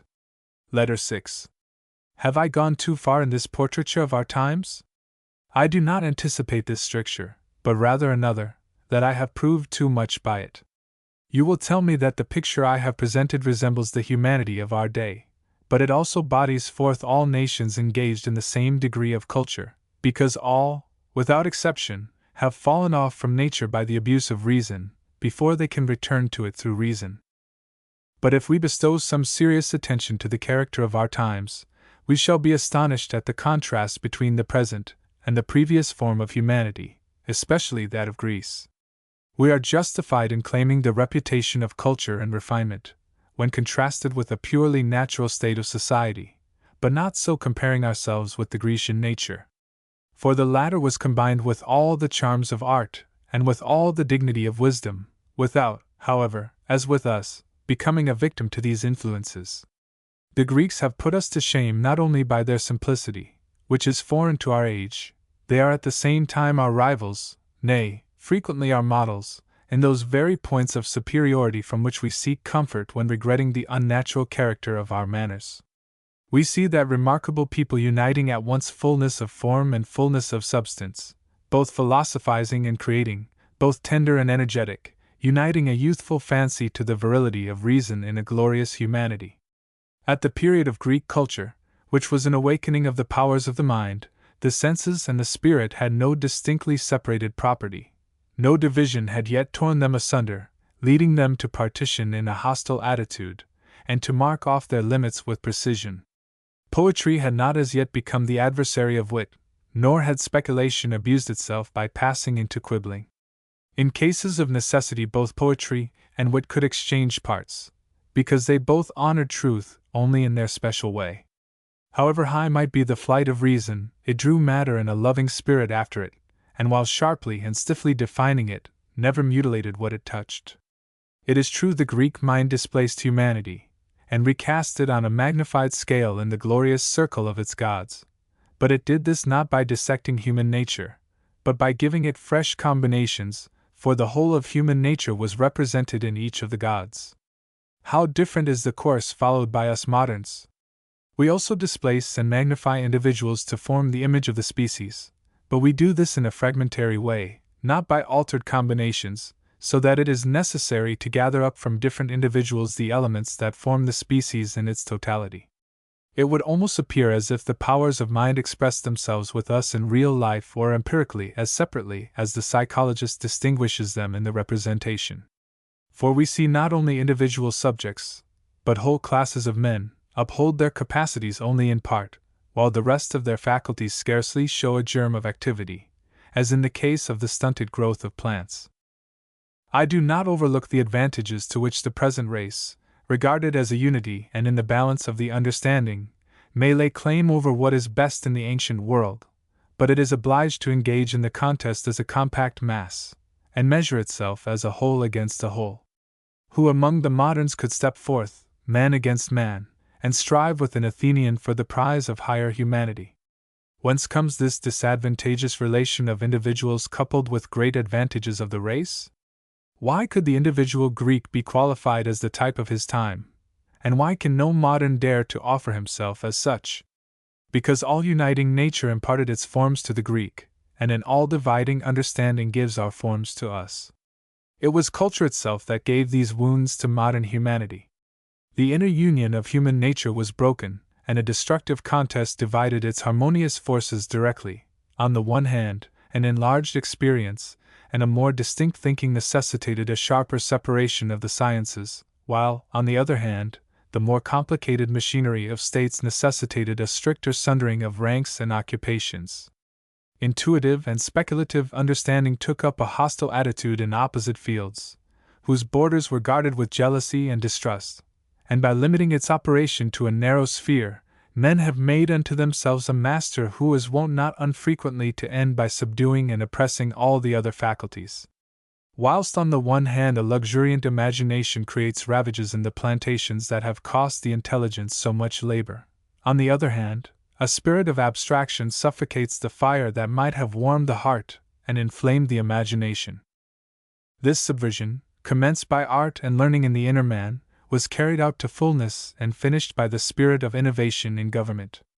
It was, no doubt, reasonable to expect that the simple organization of the primitive republics should survive the quaintness of primitive manners and of the relations of antiquity. But, instead of rising to a higher and nobler degree of animal life, this organization degenerated into a common and coarse mechanism. The zoophyte condition of the Grecian states, where each individual enjoyed an independent life, and could, in cases of necessity, become a separate whole and unit in himself, gave way to an ingenious mechanism, when, from the splitting up into numberless parts, there results a mechanical life in the combination. Then there was a rupture between the state and the church, between laws and customs. Enjoyment was separated from labor, the means from the end, the effort from the reward. Man himself, eternally chained down to a little fragment of the whole, only forms a kind of fragment. Having nothing in his ears but the monotonous sound of the perpetually revolving wheel, he never develops the harmony of his being, and instead of imprinting the seal of humanity on his being, he ends by being nothing more than the living impress of the craft to which he devotes himself, of the science that he cultivates. This very partial and paltry relation, linking the isolated members to the whole, does not depend on forms that are given spontaneously, for how could a complicated machine, which shuns the light, confide itself to the free will of man? This relation is rather dictated, with a rigorous strictness, by a formulary in which the free intelligence of man is chained down. The dead letter takes the place of a living meaning, and a practiced memory becomes a safer guide than genius and feeling. If the community or state measures man by his function, only asking of its citizens' memory, or the intelligence of a craftsman, or mechanical skill, we cannot be surprised that the other faculties of the mind are neglected for the exclusive culture of the one that brings in honor and profit. Such is the necessary result of an organization that is indifferent about character, only looking to acquirements, whilst in other cases it tolerates the thickest darkness, to favor a spirit of law and order. It must result if it wishes that individuals in the exercise of special aptitudes should gain in depth what they are permitted to lose in extension. We are aware, no doubt, that a powerful genius does not shut up its activity within the limits of its functions, but mediocre talents consume in the craft fall into their lot the whole of their feeble energy, and if some of their energy is reserved for matters of preference, without prejudice to its functions, such a state of things at once bespeaks a spirit soaring above the vulgar. Moreover, it is rarely a recommendation in the eye of a state to have a capacity superior to your employment, or one of those noble intellectual cravings of a man of talent which contend in rivalry with the duties of office.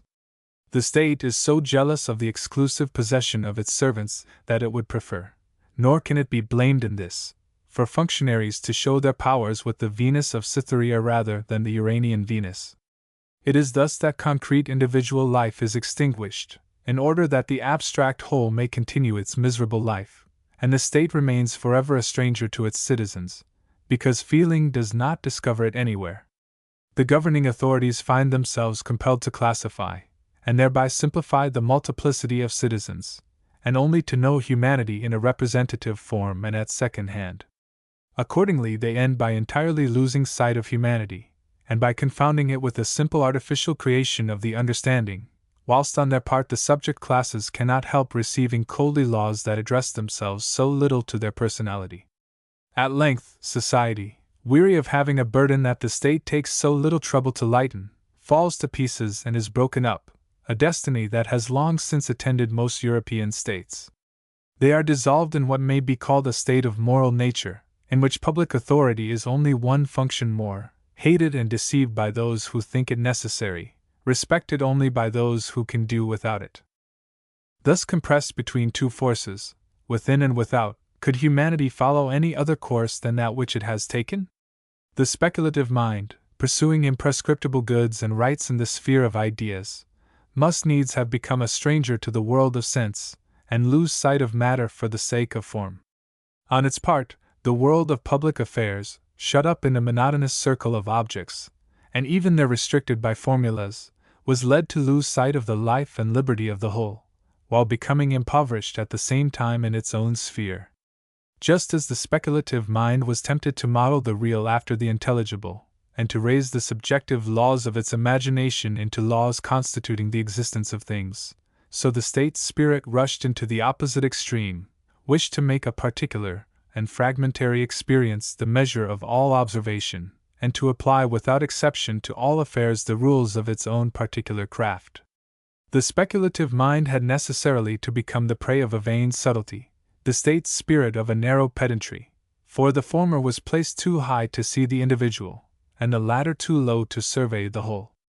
But the disadvantage of this direction of mind was not confined to knowledge and mental production, it extended to action and feeling. We know that the sensibility of the mind depends, as to degree, on the liveliness, and for extent on the richness of the imagination. Now the predominance of the faculty of analysis must necessarily deprive the imagination of its warmth and energy, and a restricted sphere of objects must diminish its wealth. It is for this reason that the abstract thinker has very often a cold heart, because he analyzes impressions, which only move the mind by their combination or totality. On the other hand, the man of business, the statesman, has very often a narrow heart, because, shut up in the narrow circle of his employment, his imagination can neither expand nor adapt itself to another manner of viewing things. My subject has led me naturally to place in relief the distressing tendency of the character of our own times and to show the sources of the evil, without its being my province to point out the compensations offered by nature. I will readily admit to you that, although this splitting up of their being was unfavorable for individuals, it was the only open road for the progress of the race. The point at which we see humanity arrived among the Greeks was undoubtedly a maximum. It could neither stop there nor rise higher. It could not stop there, for the sum of notions acquired forced infallibly the intelligence to break with feeling and intuition, and to lead to clearness of knowledge. Nor could it rise any higher, for it is only in a determinate measure that clearness can be reconciled with a certain degree of abundance and of warmth. The Greeks had attained this measure, and to continue their progress in culture they, as we, were obliged to renounce the totality of their being, and to follow different and separate roads in order to seek after truth. There was no other way to develop the manifold aptitudes of man than to bring them in opposition with one another. This antagonism of forces is the great instrument of culture, but it is only an instrument, for as long as this antagonism lasts, man is only on the road to culture. It is only because these special forces are isolated in man, and because they take on themselves to impose all exclusive legislation, that they enter into strife with the truth of things, and oblige common sense, which generally adheres imperturbably to external phenomena, to dive into the essence of things. While pure understanding usurps authority in the world of sense, and empiricism attempts to subject this intellect to the conditions of experience, these two rival directions arrive at the highest possible development, and exhaust the whole extent of their sphere. While, on the one hand, imagination, by its tyranny, ventures to destroy the order of the world, it forces reason, on the other side, to rise up to the supreme sources of knowledge, and to invoke against this predominance of fancy the help of the law of necessity. By an exclusive spirit in the case of his faculties, the individual is fatally led to error, but the species is led to truth. It is only by gathering up all the energy of our mind in a single focus, and concentrating a single force in our being, that we give in some sort wings to this isolated force, and that we draw it on artificially far beyond the limits that nature seems to have imposed upon it. If it be certain that all human individuals taken together would never have arrived, with the visual power given them by nature, to see a satellite of Jupiter discovered by the telescope of the astronomer, it is just as well established that never would the human understanding have produced the analysis of the infinite, or the critique of pure reason, if in particular branches, destined for this mission, reason had not applied itself to special researches, and it, after having, as it were, freed itself from all matter, it had not, by the most powerful abstraction given to the spiritual eye of man, the force necessary, in order to look into the absolute.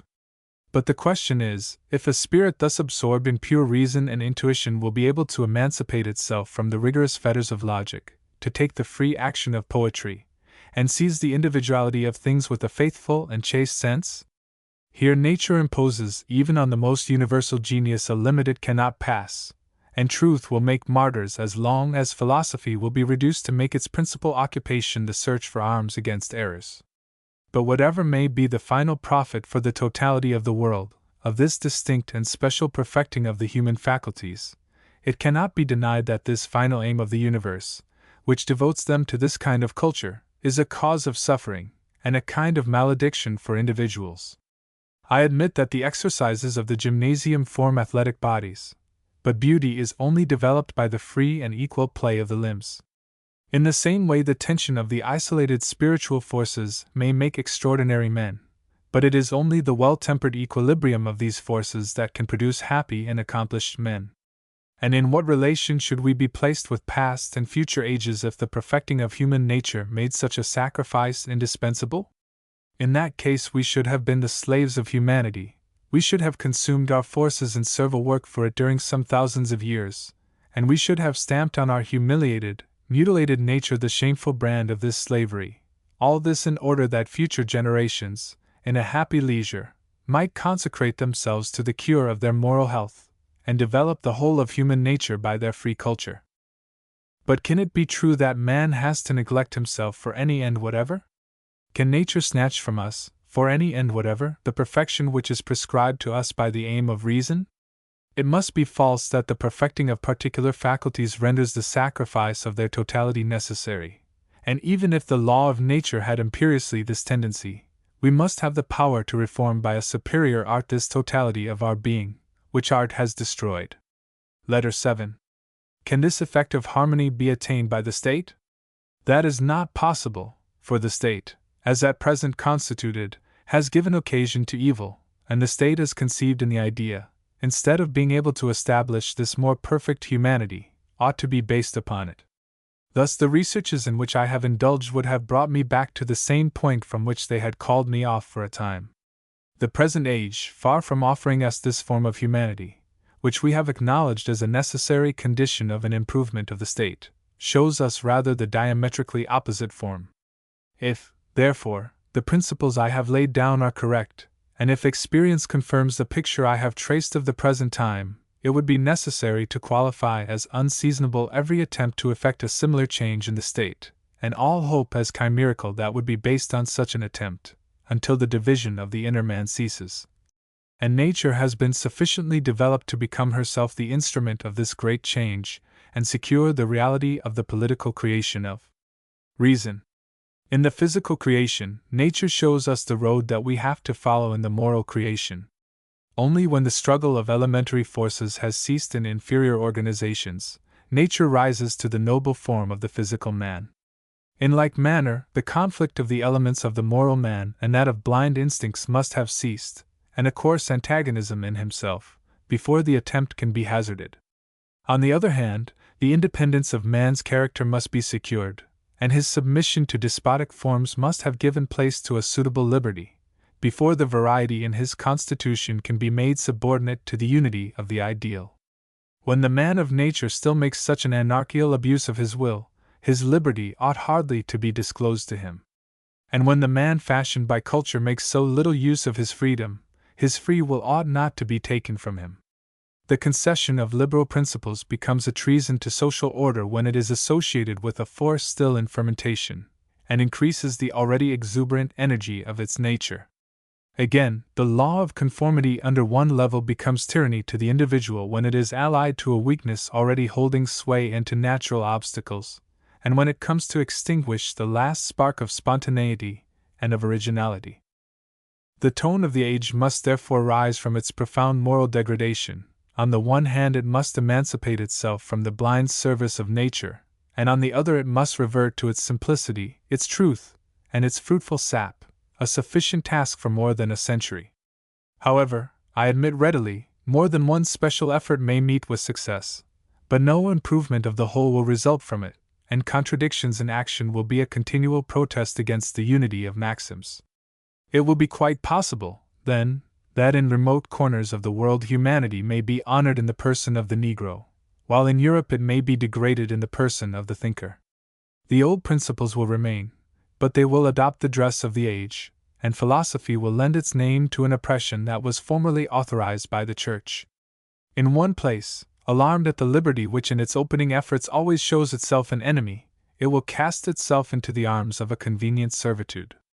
In another place, reduced to despair by a pedantic tutelage, it will be driven into the savage license of the state of nature. Usurpation will invoke the weakness of human nature, and insurrection will invoke its dignity, till at length the great sovereign of all human things, blind force, shall come in and decide, like a vulgar pugilist, this pretended contest of principles. Letter 8. Must philosophy therefore retire from this field, disappointed in its hopes? Whilst in all other directions the dominion of forms is extended, must this the most precious of all gifts be abandoned to a formless chance? Must the contest of blind forces last eternally in the political world, and is social law never to triumph over a hating egotism? Not in the least. It is true that reason herself will never attempt directly a struggle with this brutal force which resists her arms, and she will be as far as the son of Saturn in the Iliad, from descending into the dismal field of battle, to fight them in person. But she chooses the most deserving among the combatants, clothes him with divine arms as Jupiter gave them to his son-in-law, and by her triumphing force she finally decides the victory. Reason has done all that she could in finding the law and promulgating it. It is for the energy of the will and the ardor of feeling to carry it out. To issue victoriously from her contest with force, truth herself must first become a force, and turn one of the instincts of man into her champion in the empire of phenomena. For instincts are the only motive forces in the material world. If hitherto truth has so little manifested her victorious power, this has not depended on the understanding, which could not have unveiled it, but on the heart which remained closed to it, and on instinct which did not act with it.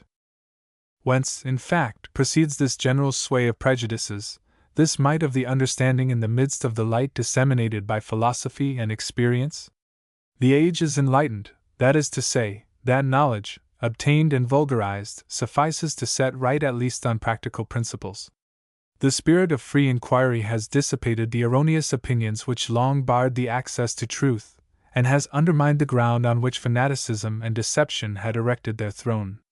Reason has purified itself from the illusions of the senses and from a mendacious sophistry, and philosophy herself raises her voice and exhorts us to return to the bosom of nature, to which she had first made us unfaithful. Whence then is it that we remain still barbarians?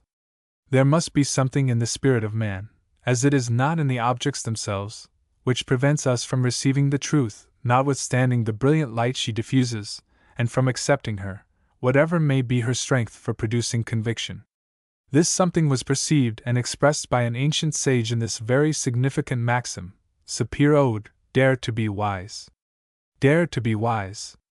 A spirited courage is required to triumph over the impediments that the indolence of nature as well as the cowardice of the heart oppose to our instruction.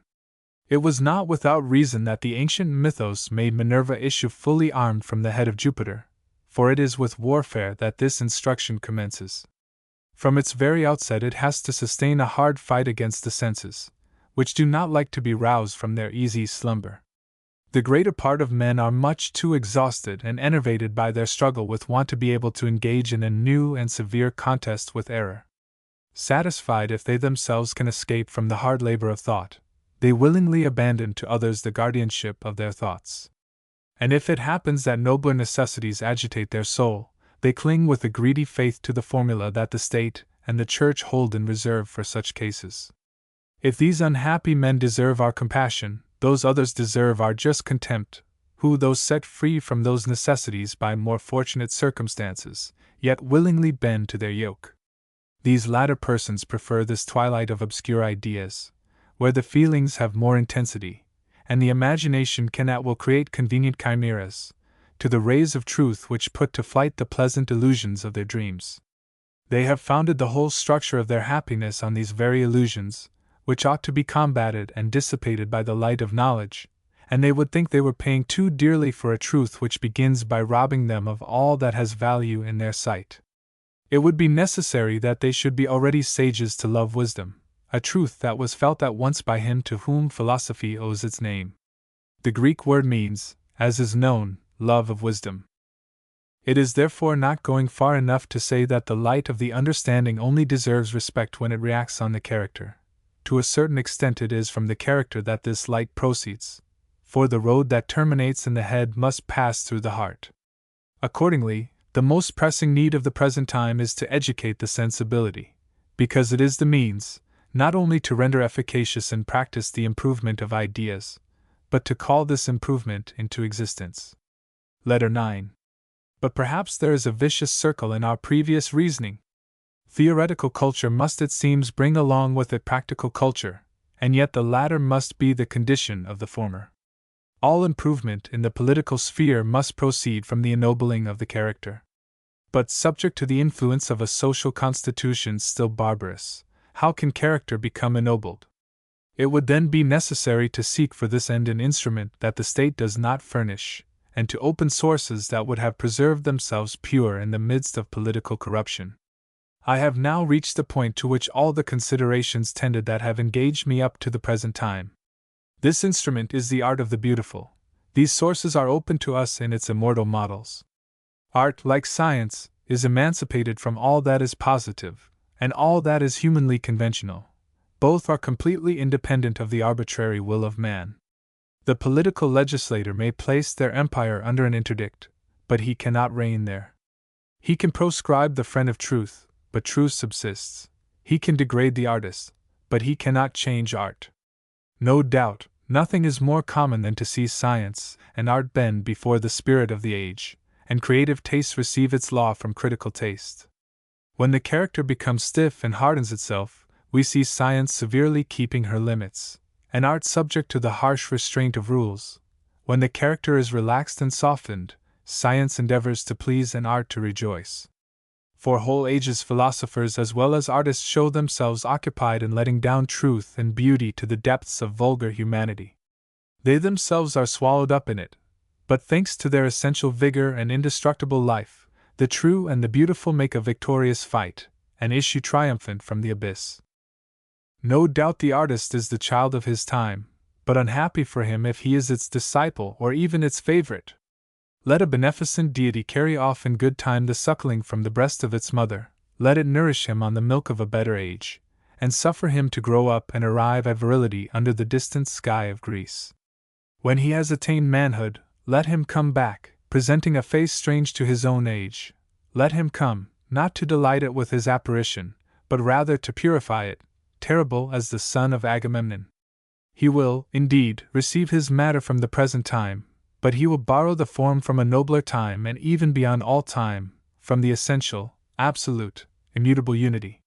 There, issuing from the pure ether of its heavenly nature, flows the source of all beauty, which was never tainted by the corruptions of generations or of ages, which roll along far beneath it in dark eddies. Its matter may be dishonored as well as ennobled by fancy, but the ever-chaste form escapes from the caprices of imagination. The Roman had already bent his knee for long years to the divinity of the emperors, and yet the statues of the gods stood erect. The temples retained their sanctity for the eye long after the gods had become a theme for mockery, and the noble architecture of the palaces that shielded the infamies of Nero and of Commodus were a protest against them. Humanity has lost its dignity, but art has saved it, and preserves it in marbles full of meaning. Truth continues to live in illusion, and the copy will serve to re-establish the model. If the nobility of art has survived the nobility of nature, it also goes before it like an inspiring genius, forming and awakening minds. Before truth causes her triumphant light to penetrate into the depths of the heart, poetry intercepts her rays, and the summits of humanity shine in a bright light, while a dark and humid night still hangs over the valleys. But how will the artist avoid the corruption of his time which encloses him on all hands? Let him raise his eyes to his own dignity, and to law, let him not lower them to necessity and fortune. Equally exempt from a vain activity which would imprint its trace on the fugitive moment, and from the dreams of an impatient enthusiasm which applies the measure of the absolute to the paltry productions of time, let the artist abandon the real to the understanding, for that is its proper field. But let the artist endeavor to give birth to the ideal by the union of the possible and of the necessary. Let him stamp illusion and truth with the effigy of this ideal. Let him apply it to the play of his imagination and his most serious actions, in short, to all sensuous and spiritual forms. Then let him quietly launch his work into infinite time. But the minds set on fire by this ideal have not all received an equal share of calm from the creative genius, that great and patient temper which is required to impress the ideal on the dumb marble, or to spread it over a page of cold, sober letters, and then entrust it to the faithful hands of time.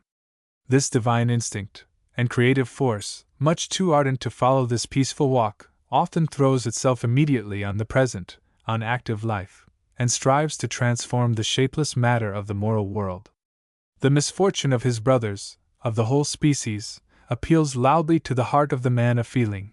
Their abasement appeals still louder, enthusiasm is inflamed, and in souls endowed with energy the burning desire aspires impatiently to action and facts. But has this innovator examined himself to see if these disorders of the moral world wound his reason, or if they do not rather wound his self-love? If he does not determine this point at once, he will find it from the impulsiveness with which he pursues a prompt and definite end. A pure, moral motive has for its end the absolute. Time does not exist for it, and the future becomes the present to it directly.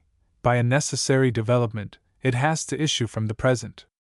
To a reason having no limits, the direction towards an end becomes confounded with the accomplishment of this end, and to enter on a course is to have finished it. If, then, a young friend of the true and of the beautiful were to ask me how, notwithstanding the resistance of the times, he can satisfy the noble longing of his heart, I should reply, direct the world on which you act towards that which is good, and the measured and peaceful course of time will bring about the results. You have given it this direction if by your teaching you raise its thoughts towards the necessary and the eternal. If, by your acts or your creations, you make the necessary and the eternal the object of your leanings. The structure of error and of all that is arbitrary must fall, and it has already fallen, as soon as you are sure that it is tottering. But it is important that it should not only totter in the external, but also in the internal man. Cherish triumphant truth in the modest sanctuary of your heart, give it an incarnate form through beauty, that it may not only be in the understanding that does homage to it, but that feeling may lovingly grasp its appearance. And that you may not by any chance take from external reality the model which you yourself ought to furnish, do not venture into its dangerous society before you are assured in your own heart that you have a good escort furnished by ideal nature. Live with your age, but be not its creation. Labor for your contemporaries, but do for them what they need, and not what they praise. Without having shared their faults, share their punishment with a noble resignation, and bend under the yoke which they find it as painful to dispense with as to bear. By the constancy with which you will despise their good fortune, you will prove to them that it is not through cowardice that you submit to their sufferings. See them in thought such as they ought to be when you must act upon them, but see them as they are when you are tempted to act for them. Seek to owe their suffrage to their dignity, but to make them happy keep an account of their unworthiness. Thus, on the one hand, the nobleness of your heart will kindle theirs, and on the other, your end will not be reduced to nothingness by their unworthiness. The gravity of your principles will keep them off from you, but in play they will still endure them. Their taste is purer than their heart, and it is by their taste you must lay hold of this suspicious fugitive. In vain will you combat their maxims, in vain will you condemn their actions, but you can try your molding hand on their leisure. Drive away caprice, frivolity, and coarseness from their pleasures, and you will banish them imperceptibly from their acts, and at length from their feelings. Everywhere that you meet them, surround them with great, noble, and ingenious forms, multiply around them the symbols of perfection, till appearance triumphs over reality, and art over nature. Letter X. Convinced by my preceding letters, you agree with me on this point, that man can depart from his destination by two opposite roads, that our epoch is actually moving on these two false roads, and that it has become the prey, in one case, of coarseness, and elsewhere of exhaustion and depravity. It is the beautiful that must bring it back from this twofold departure. But how can the cultivation of the fine arts remedy, at the same time, these opposite defects, and unite in itself two contradictory qualities? Can it bind nature in the savage, and set it free in the barbarian? Can it at once tighten the spring and loose it? And if it cannot produce this double effect, how will it be reasonable to expect from it so important a result as the education of man? It may be urged that it is almost a proverbial adage that the feeling developed by the beautiful refines manners, and any new proof offered on the subject would appear superfluous.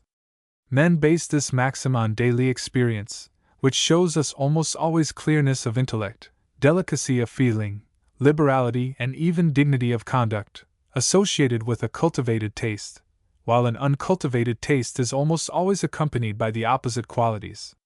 With considerable assurance, the most civilized nation of antiquity is cited as an evidence of this, the Greeks, among whom the perception of the beautiful attained its highest development, and, as a contrast, it is usual to point to nations in a partial savage state, and partly barbarous, who expiate their insensibility to the beautiful by a coarse, or, at all events, a hard, austere character. Nevertheless, some thinkers are tempted occasionally to deny either the fact itself or to dispute the legitimacy of the consequences that are derived from it. They do not entertain so unfavorable an opinion of that savage coarseness which is made a reproach in the case of certain nations, nor do they form so advantageous an opinion of the refinement, so highly lauded in the case of cultivated nations. Even as far back as in antiquity there were men who by no means regarded the culture of the liberal arts as a benefit, and who were consequently led to forbid the entrance of their republic to imagination. I do not speak of those who calumniate art because they have never been favored by it. These persons only appreciate a possession by the trouble it takes to acquire it, and by the profit it brings, and how could they properly appreciate the silent labor of taste in the exterior and interior man? How evident it is that the accidental disadvantages attending liberal culture would make them lose sight of its essential advantages. The man deficient in form despises the grace of diction as a means of corruption, courtesy in the social relations as dissimulation, delicacy, and generosity in conduct as an affected exaggeration. He cannot forgive the favorite of the graces for having enlivened all assemblies as a man of the world, of having directed all men to his views like a statesman, and of giving his impress to the whole century as a writer, while he, the victim of labor, can only obtain with all his learning the least attention or overcome the least difficulty. As he cannot learn from his fortunate rival the secret of pleasing, the only course open to him is to deplore the corruption of human nature, which adores rather the appearance than the reality. But there are also opinions deserving respect, that pronounce themselves adverse to the effects of the beautiful, and find formidable arms in experience, with which to wage war against it.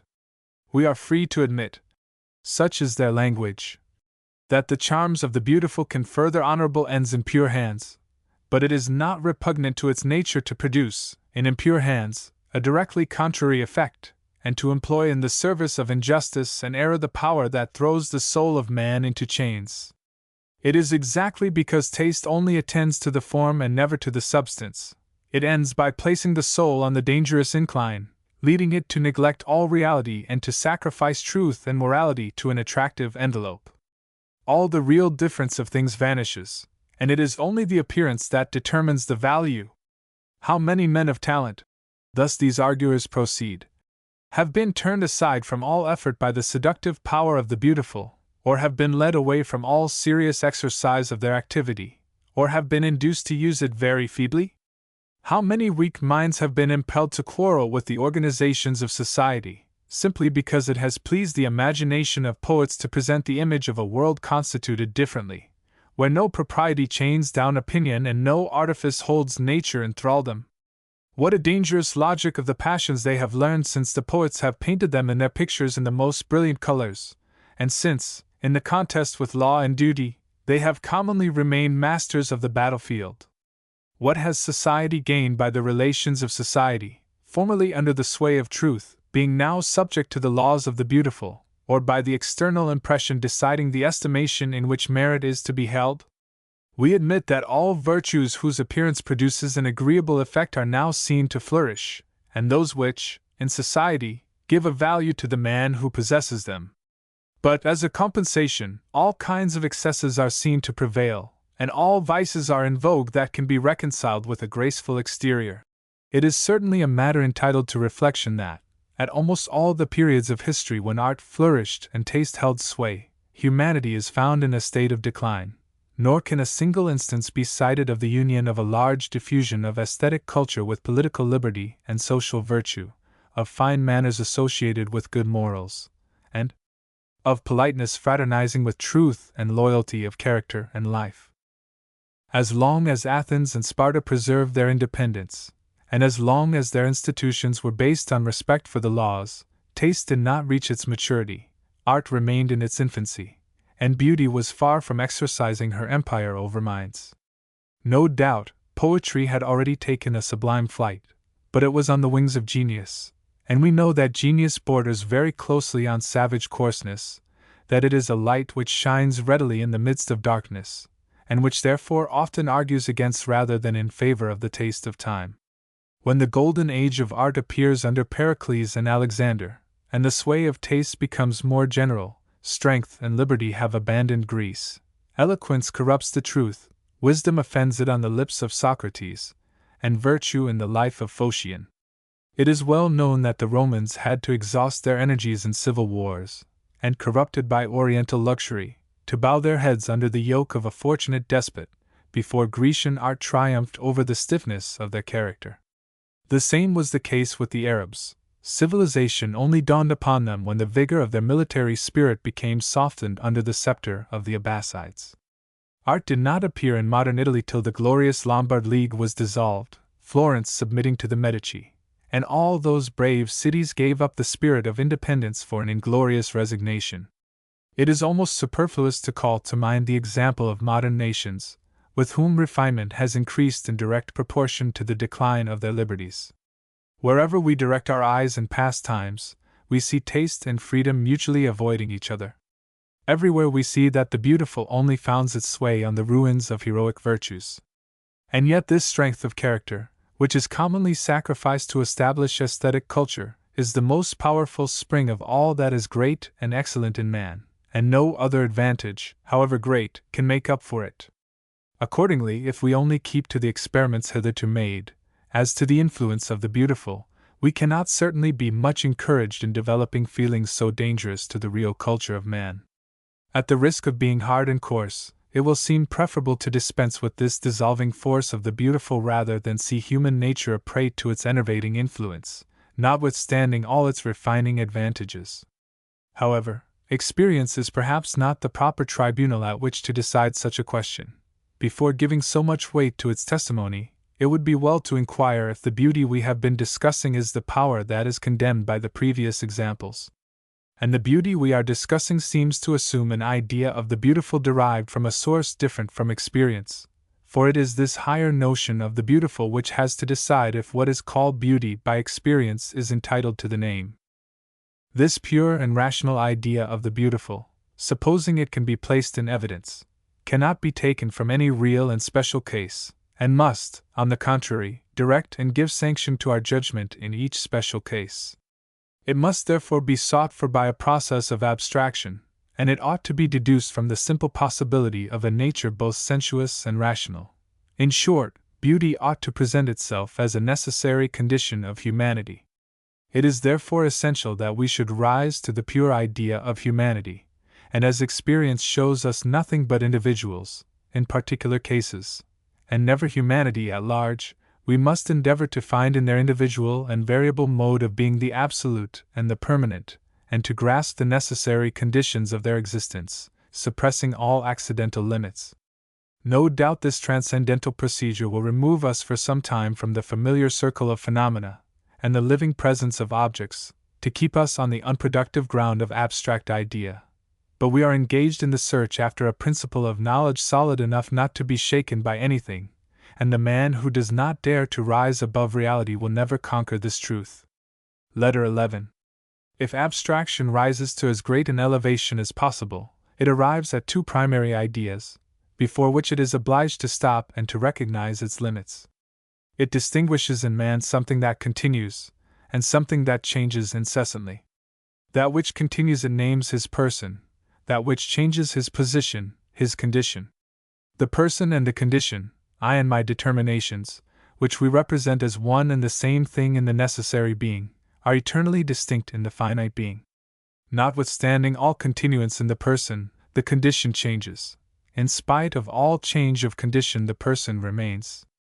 We pass from rest to activity, from emotion to indifference, from assent to contradiction, but we are always we ourselves, and what immediately springs from ourselves remains. It is only in the absolute subject that all his determinations continue with his personality. All that divinity is, it is because it is so, consequently it is eternally what it is, because it is eternal. As the person and the condition are distinct in man, because he is a finite being, the condition cannot be founded on the person, nor the person on the condition. Admitting the second case, the person would have to change, and in the former case, the condition would have to continue. Thus, in either supposition, either the personality or the quality of a finite being would necessarily cease. It is not because we think, feel, and will that we are. It is not because we are that we think, feel, and will. We are because we are. We feel, think, and will because there is out of us something that is not ourselves. Consequently, the person must have its principle of existence in itself, because the permanent cannot be derived from the changeable, and thus we should be at once in possession of the idea of the absolute being, founded on itself, that is to say, of the idea of freedom. The condition must have a foundation, and as it is not through the person, and is not therefore absolute, it must be a sequence and a result, and thus, in the second place, we should have arrived at the condition of every independent being, of everything in the process of becoming something else, that is, of the idea of time. Time is the necessary condition of all processes, of becoming wooden. This is an identical proposition, for it says nothing but this: that something may follow, there must be a succession.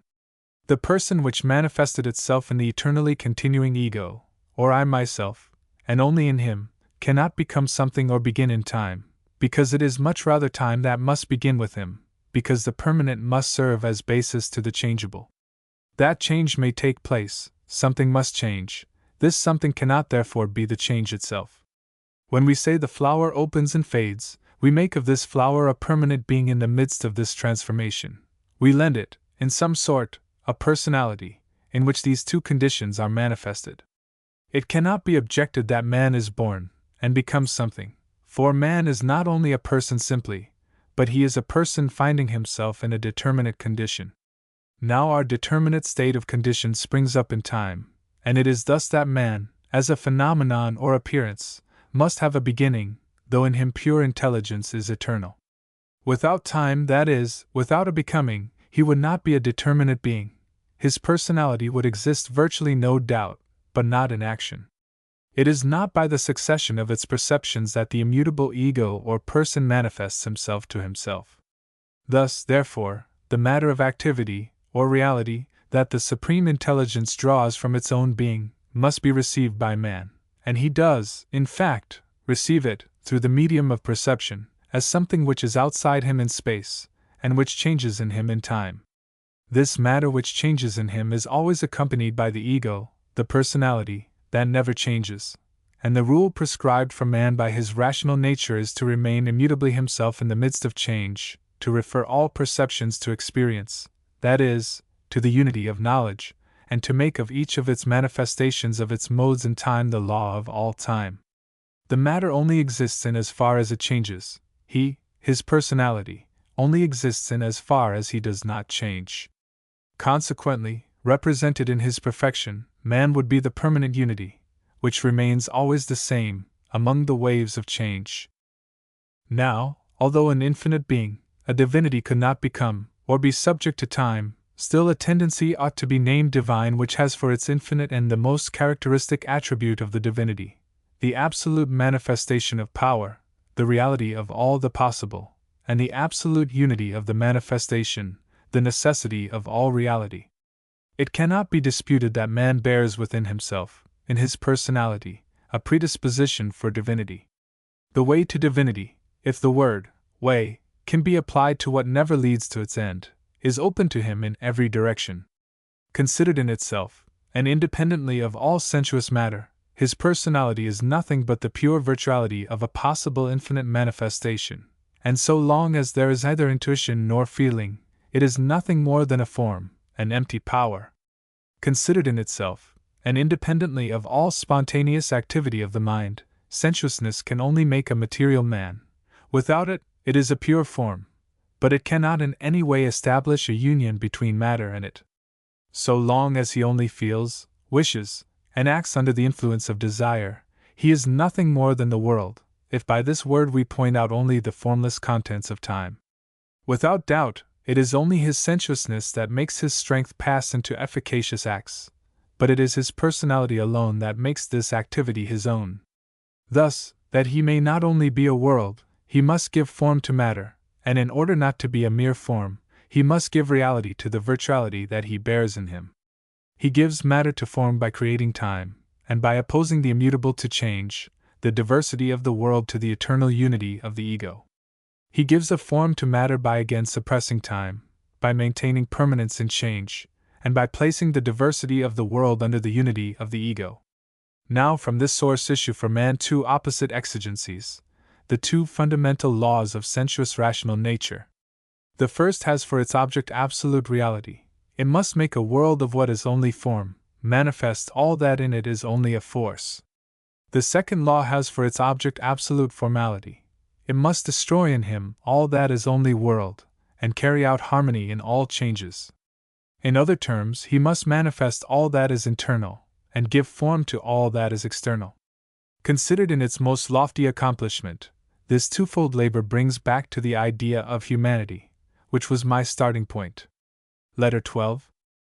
This twofold labor or task, which consists in making the necessary pass into reality in us and in making out of us reality subject to the law of necessity, is urged upon us as a duty by two opposing forces, which are justly styled impulsions or instincts, because they impel us to realize their object. The first of these impulsions, which I shall call the sensuous instinct, issues from the physical existence of man, or from sensuous nature, and it is this instinct which tends to enclose him in the limits of time, and to make of him a material being. I do not say to give him matter, for to do that a certain free activity of the personality would be necessary, which, receiving matter, distinguishes it from the ego. Or what is permanent? By matter I only understand in this place the change or reality that fills time. Consequently, the instinct requires that there should be change, and that time should contain something. This simply filled state of time is named sensation, and it is only in this state that physical existence manifests itself. As all that is in time is successive, it follows by that fact alone that something is, all the remainder is excluded. When one note on an instrument is touched, among all those that it virtually offers, this note alone is real. When man is actually modified, the infinite possibility of all his modifications is limited to this single mode of existence. Thus, then, the exclusive action of sensuous impulsion has for its necessary consequence the narrowest limitation. In this state man is only a unity of magnitude, a complete moment in time, or, to speak more correctly, he is not, for his personality is suppressed as long as sensation holds sway over him and carries time along with it.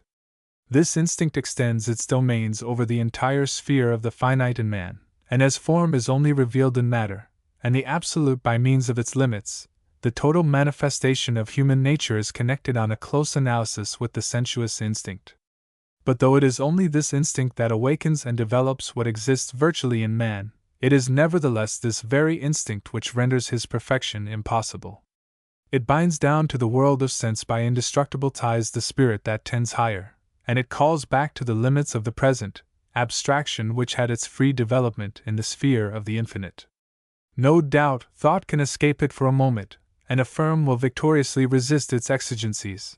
But soon compressed nature resumes her rights to give an imperious reality to our existence, to give it contents, substance, knowledge, and an aim for our activity.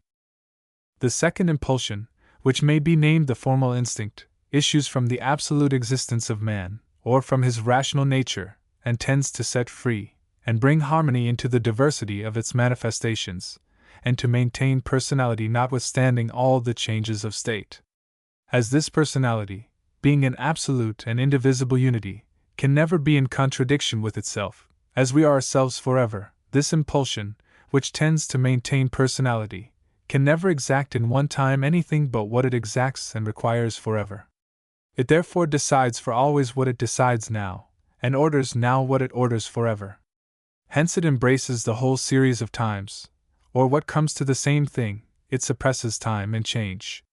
It wishes the real to be necessary and eternal, and it wishes the eternal and the necessary to be real.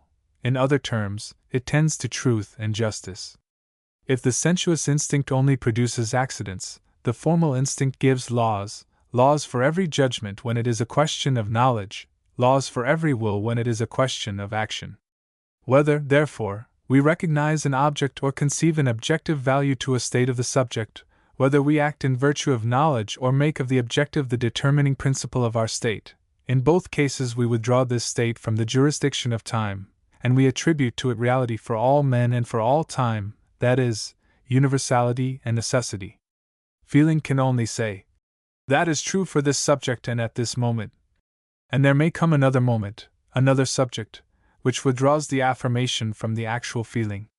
But when once thought pronounces and says, "That is," it decides forever and ever, and the validity of its decision is guaranteed by the personality itself, which defies all change. Inclination can only say, "That is good for your individuality and present necessity," but the changing current of affairs will sweep them away, and what you ardently desire today will form the object of your aversion tomorrow. But when the moral feeling says, "That ought to be," it decides forever. If you confess the truth because it is the truth, and if you practice justice because it is justice, you have made of a particular case the law of all possible cases, and treated one moment of your life as eternity. Accordingly, when the formal impulse holds sway and the pure object acts in us, the being attains its highest expansion, all barriers disappear, and from the unity of magnitude in which man was enclosed by a narrow sensuousness, he rises to the unity of idea, which embraces and keeps subject the entire sphere of phenomena. During this operation we are no longer in time, but time is in us with its infinite succession. We are no longer individuals but a species. The judgment of all spirits is expressed by our own, and the choice of all hearts is represented by our own act. Letter 13. On a first survey, nothing appears more opposed than these two impulsions, one having for its object change, the other immutability, and yet it is these two notions that exhaust the notion of humanity, and a third fundamental impulsion, holding a medium between them, is quite inconceivable. How then shall we re-establish the unity of human nature, a unity that appears completely destroyed by this primitive and radical opposition? I admit these two tendencies are contradictory, but it should be noticed that they are not so in the same objects. But things that do not meet cannot come into collision. No doubt the sensuous impulsion desires change, but it does not wish that it should extend to personality and its field, nor that there should be a change of principles. The formal impulsion seeks unity and permanence, but it does not wish the condition to remain fixed with the person, that there should be identity of feeling. Therefore these two impulsions are not divided by nature, and if, nevertheless, they appear so, it is because they have become divided by transgressing nature freely, by ignoring themselves, and by confounding their spheres. The office of culture is to watch over them and to secure to each one its proper limits. Therefore culture has to give equal justice to both, and to defend not only the rational impulsion against the sensuous, but also the latter against the former.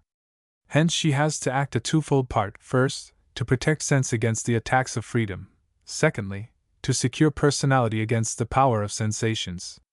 One of these ends is attained by the cultivation of the sensuous, the other by that of reason. Since the world is developed in time, or change, the perfection of the faculty that places men in relation with the world will necessarily be the greatest possible mutability and extensiveness. Since personality is permanence in change, the perfection of this faculty, which must be opposed to change, will be the greatest possible freedom of action, autonomy, and intensity. The more the receptivity is developed under manifold aspects, the more it is movable and offers surfaces to phenomena, the larger is the part of the world seized upon by man, and the more virtualities he develops in himself. Again, in proportion as man gains strength and depth and reason gain in freedom, in that proportion man takes in a larger share of the world, and throws out forms outside himself.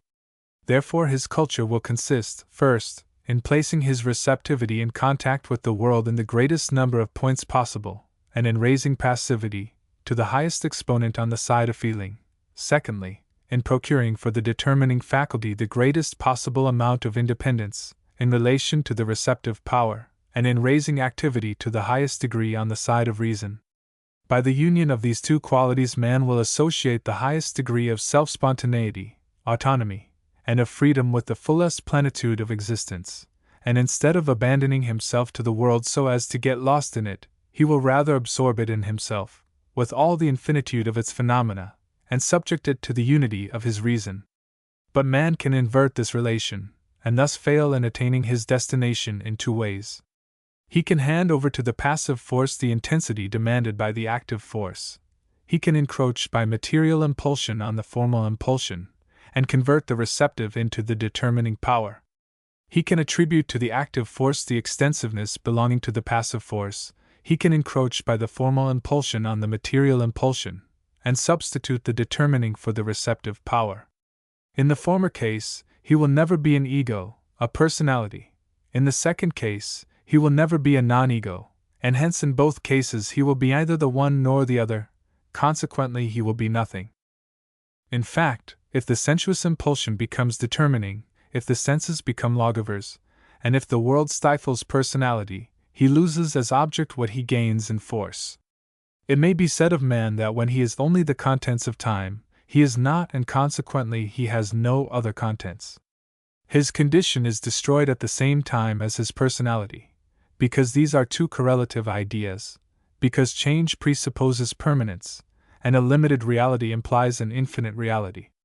If the formal impulsion becomes receptive, that is, if thought anticipates sensation, and the person substitutes itself in the place of the world, it loses as a subject and autonomous force what it gains as object, because immutability implies change, and that to manifest itself also absolute reality requires limits. As soon as man is only form, he has no form, and the personality vanishes with the condition. In a word, it is only inasmuch as he is spontaneous, autonomous, that there is reality out of him, that he is also receptive, and it is only inasmuch as he is receptive that there is reality in him, that he is a thinking force. Consequently, these two impulsions require limits, and looked upon as forces, they need tempering, the former that it may not encroach on the field of legislation, the latter that it may not invade the ground of feeling. But this tempering and moderating the sensuous impulsion ought not to be the effect of physical impotence, or of a blunting of sensations, which is always a matter for contempt. It must be a free act, an activity of the person, which by its moral intensity moderates the sensuous intensity, and by the sway of impressions takes from them in depth what it gives them in surface or breadth. The character must place limits to temperament, for the senses have only the right to lose elements if it be to the advantage of the mind. In its turn, the tempering of the formal impulsion must not result from moral impotence, from a relaxation of thought and will, which would degrade humanity. It is necessary that the glorious source of this second tempering should be the fullness of sensations. It is necessary that sensuousness itself should defend its field with a victorious arm and resist the violence that the invading activity of the mind would do to it. In a word, it is necessary that the material impulsion should be contained in the limits of propriety by personality, and the formal impulsion by receptivity, or nature. Letter 14. We have been brought to the idea of such a correlation between the two impulsions that the action of the one establishes and limits at the same time the action of the other, and that each of them, taken in isolation, does arrive at its highest manifestation just because the other is active. No doubt this correlation of the two impulsions is simply a problem advanced by reason, and which man will only be able to solve in the perfection of his being. It is in the strictest signification of the term, the idea of his humanity. Accordingly, it is an infinite to which he can approach nearer and nearer in the course of time, but without ever reaching it. He ought not to aim at form to the injury of reality, nor to reality to the detriment of the form. He must rather seek the absolute being by means of a determinate being, and the determinate being by means of an infinite being. He must set the world before him because he is a person, and he must be a person because he has the world before him. He must feel because he has a consciousness of himself, and he must have a consciousness of himself because he feels. It is only in conformity with this idea that he is a man in the full sense of the word, but he cannot be convinced of this so long as he gives himself up exclusively to one of these two impulsions, or only satisfies them one after the other. For as long as he only feels, his absolute personality and existence remain a mystery to him, and as long as he only thinks, his condition or existence in time escapes him. But if there were cases in which he could have at once this twofold experience, in which he would have the consciousness of his freedom and the feeling of his existence together, in which he would simultaneously feel as matter and know himself as spirit, in such cases, and in such only, would he have a complete intuition of his humanity. And the object that would procure him this intuition would be a symbol of his accomplished destiny, and consequently serve to express the infinite to him, since this destination can only be fulfilled in the fullness of time. Presuming that cases of this kind could present themselves in experience, they would awaken him a new impulsion, which, precisely because the other two impulsions would cooperate in it, would be opposed to each of them taken in isolation, and might, with good grounds, be taken for a new impulsion. The sensuous impulsion requires that there should be change, that time should have contents. The formal impulsion requires that time should be suppressed, that there should be no change. Consequently, the impulsion in which both of the others act in concert, allow me to call it the instinct of play, till I explain the term. The instinct of play would have as its object to suppress time in time, to conciliate the state of transition or becoming with the absolute being, change with identity. The sensuous instinct wishes to be determined, it wishes to receive an object. The formal instinct wishes to determine itself, it wishes to produce an object. Therefore, the instinct of play will endeavor to receive as it would itself have produced, and to produce as it aspires to receive. The sensuous impulsion excludes from its subject all autonomy and freedom, the formal impulsion excludes all dependence and passivity. But the exclusion of freedom is physical necessity, the exclusion of passivity is moral necessity.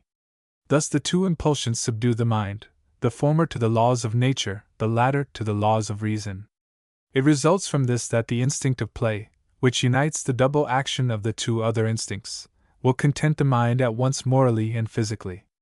Hence, as it suppresses all that is contingent, it will also suppress all coercion, and will set man free physically and morally. When we welcome with effusion someone who deserves our contempt, we feel painfully that nature is constrained. When we have a hostile feeling against a person who commands our esteem, we feel painfully the constraint of reason. But if this person inspires us with interest, and also wins our esteem, the constraint of feeling vanishes together with the constraint of reason, and we begin to love him, that is to say, to play, to take recreation, at once with our inclination and our esteem. Moreover, as the sensuous impulsion controls us physically, and the formal impulsion morally, the former makes our formal constitution contingent, and the latter makes our material constitution contingent, that is to say, there is contingence in the agreement of our happiness with our perfection, and reciprocally. The instinct of play, in which both act in concert, will render both our formal and our material constitution contingent, accordingly, our perfection and our happiness in like manner. And on the other hand, exactly because it makes both of them contingent, and because the contingent disappears with necessity, it will suppress this contingence in both, and will thus give form to matter and reality to form. In proportion that it will lessen the dynamic influence of feeling and passion, it will place them in harmony with rational ideas, and by taking from the laws of reason their moral constraint, it will reconcile them with the interest of the senses. Letter 15. I approach continually nearer to the end to which I lead you, by a path offering few attractions. Be pleased to follow me a few steps further, and a large horizon will open up to you, and a delightful prospect will reward you for the labor of the way. The object of the sensuous instinct, expressed in a universal conception, is named life in the widest acceptation, a conception that expresses all material existence and all that is immediately present in the senses. The object of the formal instinct, expressed in a universal conception, is called shape or form, as well in an exact as in an inexact acceptation, a conception that embraces all formal qualities of things and all relations of the same to the thinking powers. The object of the play instinct, represented in a general statement, may therefore bear the name of living form, a term that serves to describe all aesthetic qualities of phenomena, and what people style, in the widest sense, beauty. Beauty is neither extended to the whole field of all living things nor merely enclosed in this field. A marble block, though it is and remains lifeless, can nevertheless become a living form by the architect and sculptor. A man, though he lives and has a form, is far from being a living form on that account. For this to be the case, it is necessary that his form should be life, and that his life should be a form. As long as we only think of his form, it is lifeless, a mere abstraction. As long as we only feel his life, it is without form, a mere impression. It is only when his form lives in our feeling, and his life in our understanding, he is the living form, and this will everywhere be the case where we judge him to be beautiful. But the genesis of beauty is by no means declared because we know how to point out the component parts, which in their combination produce beauty. For to this end it would be necessary to comprehend that combination itself, which continues to defy our exploration, as well as all mutual operation between the finite and the infinite. The reason, on transcendental grounds, makes the following demand: there shall be a communion between the formal impulse and the material impulse, that is, there shall be a play instinct, because it is only the unity of reality with the form, of the accidental with the necessary, of the passive state with freedom, that the conception of humanity is completed.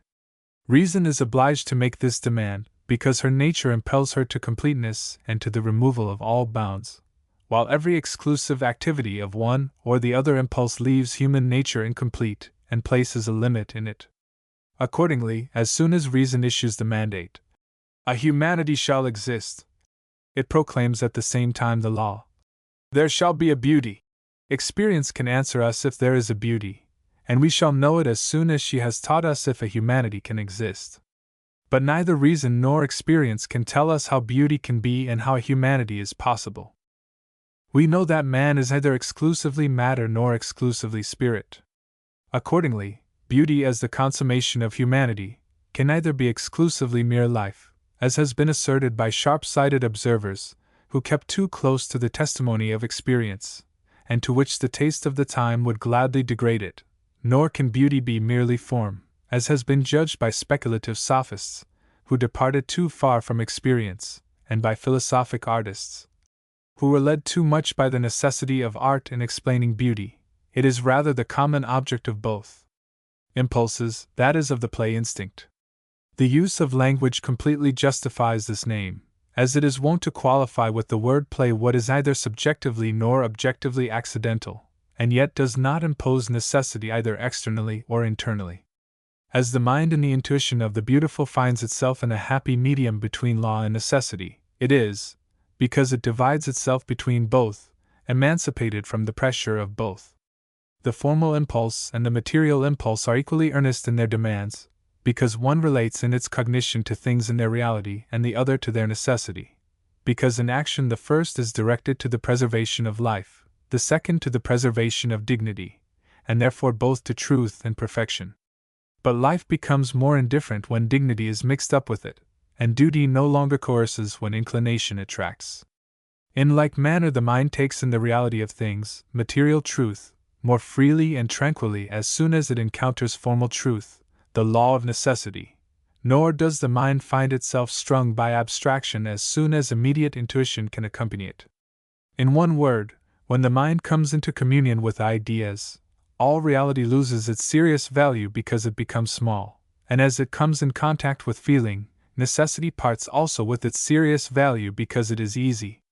But perhaps the objection has for some time occurred to you, is not the beautiful degraded by this, that it is made a mere play? And is it not reduced to the level of frivolous objects which have for ages passed under that name? Does it not contradict the conception of the reason and the dignity of beauty, which is nevertheless regarded as an instrument of culture, to confine it to the work of being a mere play? And does it not contradict the empirical conception of play, which can coexist with the exclusion of all taste, to confine it merely to beauty? But what is meant by a mere play, when we know that in all conditions of humanity that very thing is play, and only that is play which makes man complete and develops simultaneously his twofold nature? What you style limitation, according to your representation of the matter, according to my views, which I have justified by proofs, I name enlargement. Consequently, I should have said exactly the reverse. Man is serious only with the agreeable, with the good, and with the perfect, but he plays with beauty. In saying this, we must not indeed think of the plays that are in vogue in real life, and which commonly refer only to his material state. But in real life we should also seek in vain for the beauty of which we are here speaking. The actually present beauty is worthy of the actually present play impulse, but by the ideal of beauty, which is set up by the reason, an ideal of the play instinct is also presented, which man ought to have before his eyes in all his plays. Therefore, no error will ever be incurred if we seek the ideal of beauty on the same road on which we satisfy our play impulse. We can immediately understand why the ideal form of a Venus, of a Juno, and of an Apollo is to be sought not at Rome, but in Greece, if we contrast the Greek population, delighting in the bloodless athletic contests of boxing, racing, and intellectual rivalry at Olympia, with the Roman people gloating over the agony of a gladiator. Now the reason pronounces that the beautiful must not only be life in form, but a living form, that is, beauty, inasmuch as it dictates to man the twofold law of absolute formality and absolute reality. Reason also utters the decision that man shall only play with beauty, and he shall only play with beauty. For, to speak out once for all, man only plays when in the full meaning of the word he is a man, and he is only completely a man when he plays. This proposition, which at this moment perhaps appears paradoxical, will receive a great and deep meaning if we have advanced far enough to apply it to the twofold seriousness of duty and of destiny. I promise you that the whole edifice of aesthetic art, and the still more difficult art of life, will be supported by this principle. But this proposition is only unexpected in science.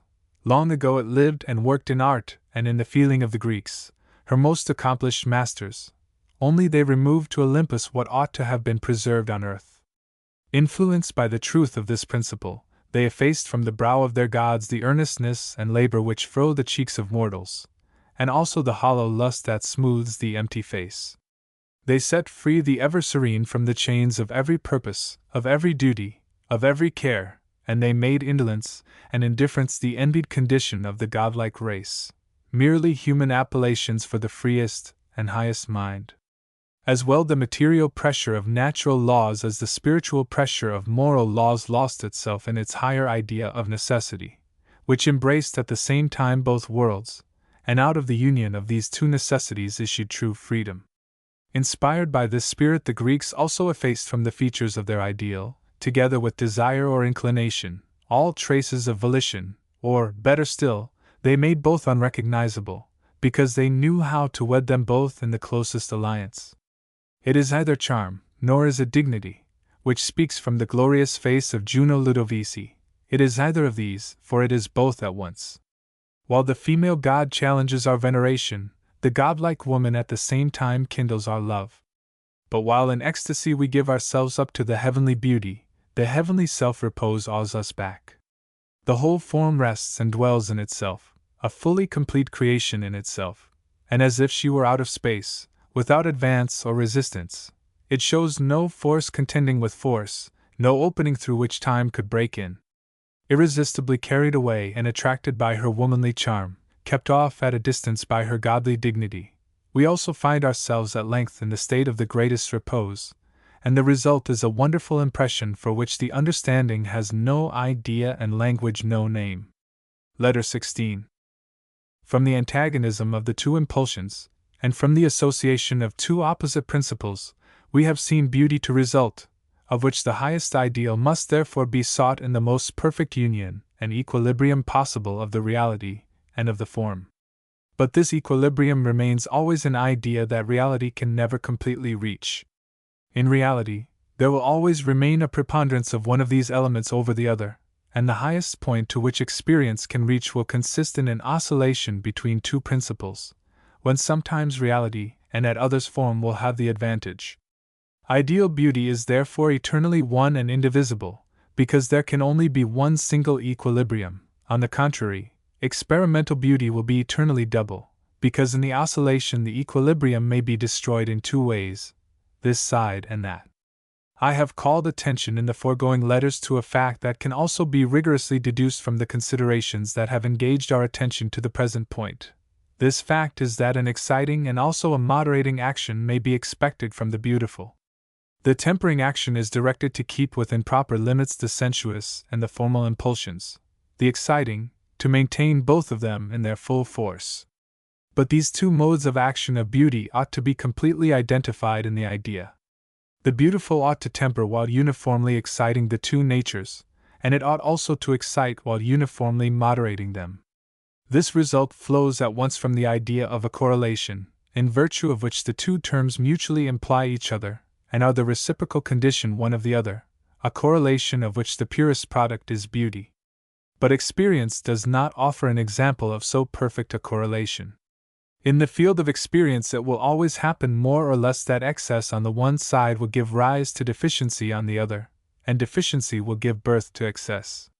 It results from this that what in the beau ideal is only distinct in the idea is different in reality in empirical beauty.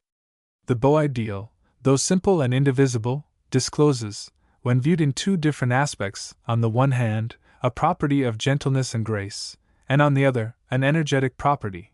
In experience there is a gentle and graceful beauty, and there is an energetic beauty. It is so, and it will be always so, so long as the absolute is enclosed in the limits of time, and the ideas of reason have to be realized in humanity. For example, the intellectual man has the ideal of virtue, of truth, and of happiness, but the active man will only practice virtues, will only grasp truths, and enjoy happy days. The business of physical and moral education is to bring back this multiplicity to unity, to put morality in the place of manners, science in the place of knowledge. The business of aesthetic education is to make out of beauties the beautiful. Energetic beauty can no more preserve a man from a certain residue of savage violence and harshness than graceful beauty can secure him against a certain degree of effeminacy and weakness. As it is the effect of the energetic beauty to elevate the mind in a physical and moral point of view and to augment its momentum, it only too often happens that the resistance of the temperament and of the character diminishes the aptitude to receive impressions, that the delicate part of humanity suffers an oppression which ought only to affect its grosser part, and that this coarse nature participates in an increase of force that ought only to turn to the account of free personality. It is for this reason that, at the periods when we find much strength and abundant sap in humanity, true greatness of thought is seen associated with what is gigantic and extravagant, and the sublimest feeling is found coupled with the most horrible excess of passion. It is also the reason why, in the periods distinguished for regularity and form, nature is as often oppressed as it is governed, as often outraged as it is surpassed. And as the action of gentle and graceful beauty is to relax the mind in the moral sphere as well as the physical, it happens quite as easily that the energy of feelings is extinguished with the violence of desires, and that character shares in the loss of strength which ought only to affect the passions. This is the reason why, in ages assumed to be refined, it is not a rare thing to see gentleness degenerate into effeminacy, politeness into platitude, correctness into empty sterility, liberal ways into arbitrary caprice, ease into frivolity, calm into apathy, and lastly, a most miserable caricature treads on the heels of the noblest, the most beautiful type of humanity. Gentle and graceful beauty is therefore a want to the man who suffers the constraint of manner and of forms, for he is moved by grandeur and strength long before he becomes sensible to harmony and grace. Energetic beauty is a necessity to the man who is under the indulgent sway of taste, for in his state of refinement, he is only too much disposed to make light of the strength that he retained in his state of rude savagism. I think I have now answered and also cleared up the contradiction commonly met in the judgments of men respecting the influence of the beautiful, and the appreciation of aesthetic culture. This contradiction is explained directly we remember that there are two sorts of experimental beauty, and that on both hands an affirmation is extended to the entire race, when it can only be proved of one of the species. This contradiction disappears the moment we distinguish a twofold want in humanity to which two kinds of beauty correspond. It is therefore probable that both sides would make good their claims if they come to an understanding respecting the kind of beauty and the form of humanity that they have in view. Consequently, in the sequel of my researches I shall adopt the course that nature herself follows with man considered from the point of view of aesthetics, and setting out from the two kinds of beauty, I shall rise to the idea of the genus. I shall examine the effects produced on man by the gentle and graceful beauty when its springs of action are in full play, and also those produced by energetic beauty when they are relaxed. I shall do this to confound these two sorts of beauty in the unity of the beau ideal, in the same way that the two opposite forms and modes of being of humanity are absorbed in the unity of the ideal man. Letter 17. While we were only engaged in deducing the universal idea of beauty from the conception of human nature in general, we had only to consider in the latter the limits established essentially in itself, and inseparable from the notion of the finite. Without attending to the contingent restrictions that human nature may undergo in the real world of phenomena, we have drawn the conception of this nature directly from reason, as a source of every necessity, and the ideal of beauty has been given us at the same time with the ideal of humanity. But now we are coming down from the region of ideas to the scene of reality, to find man in a determinate state, and consequently in limits which are not derived from the pure conception of humanity, but from external circumstances and from an accidental use of his freedom. But although the limitation of the idea of humanity may be very manifold in the individual, the contents of this idea suffice to teach us that we can only depart from it by two opposite roads. For if the perfection of man consists in the harmonious energy of his sensuous and spiritual forces, he can only lack this perfection through the want of harmony and the want of energy.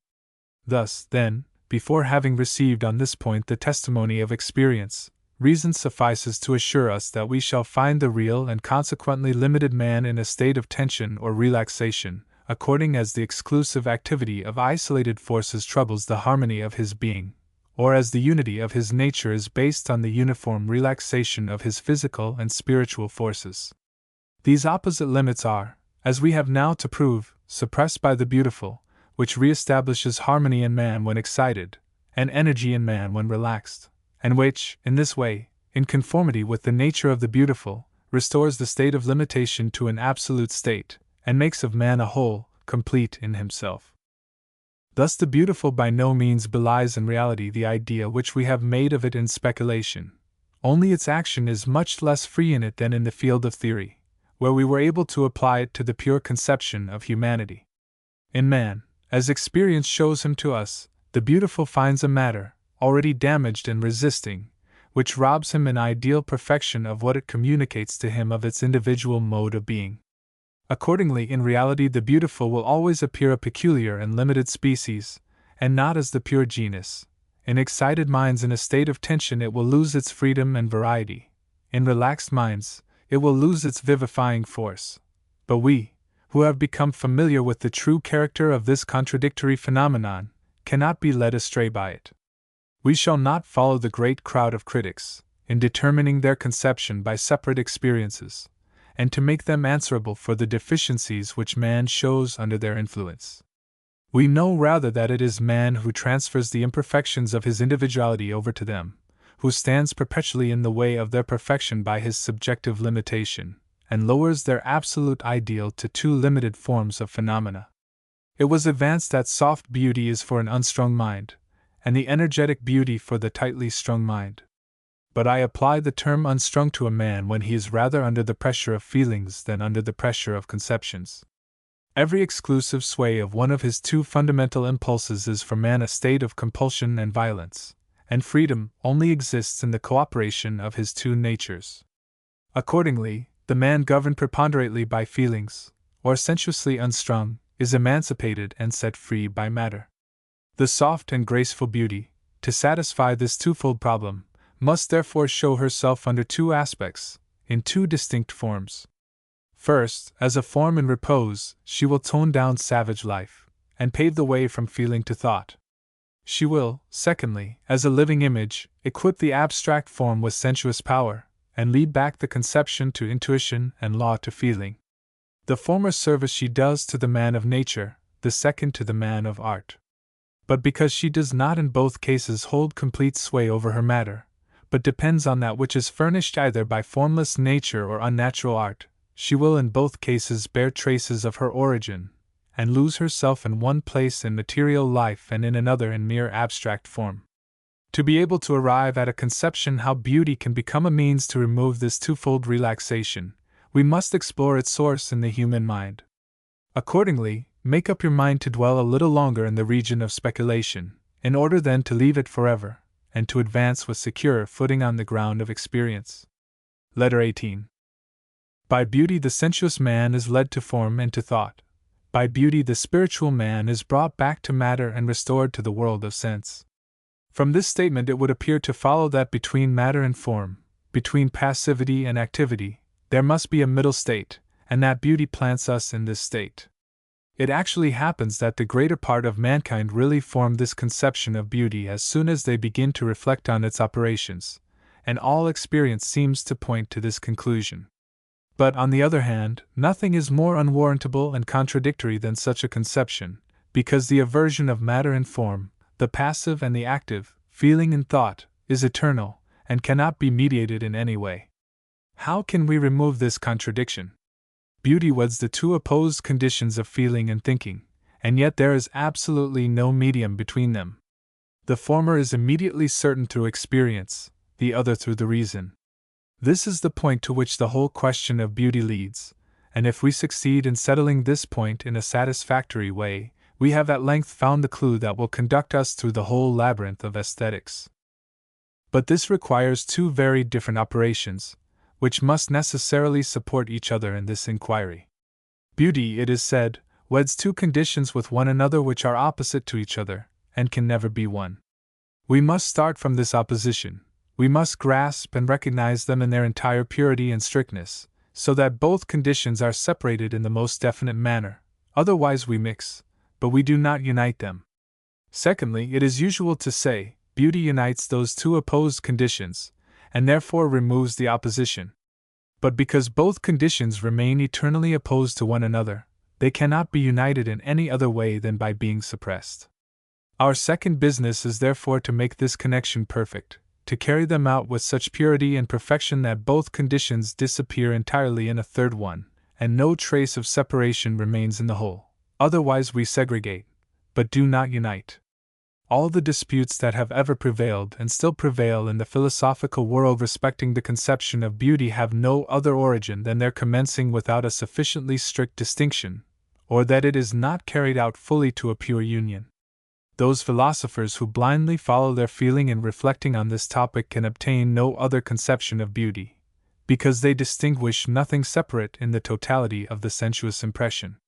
Other philosophers, who take the understanding as their exclusive guide, can never obtain a conception of beauty, because they never see anything else in the whole than the parts, and spirit and matter remain eternally separate, even in their most perfect unity.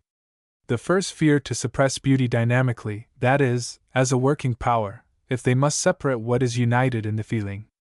The others fear to suppress beauty logically, that is, as a conception, when they have to hold together what in the understanding is separate. The former wish to think of beauty as it works, the latter wish it to work as it is thought.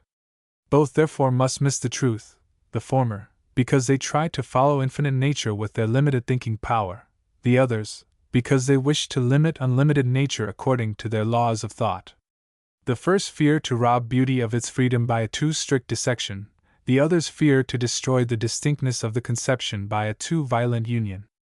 But the former do not reflect that the freedom in which they very properly place the essence of beauty is not lawlessness, but harmony of laws, not caprice, but the highest internal necessity.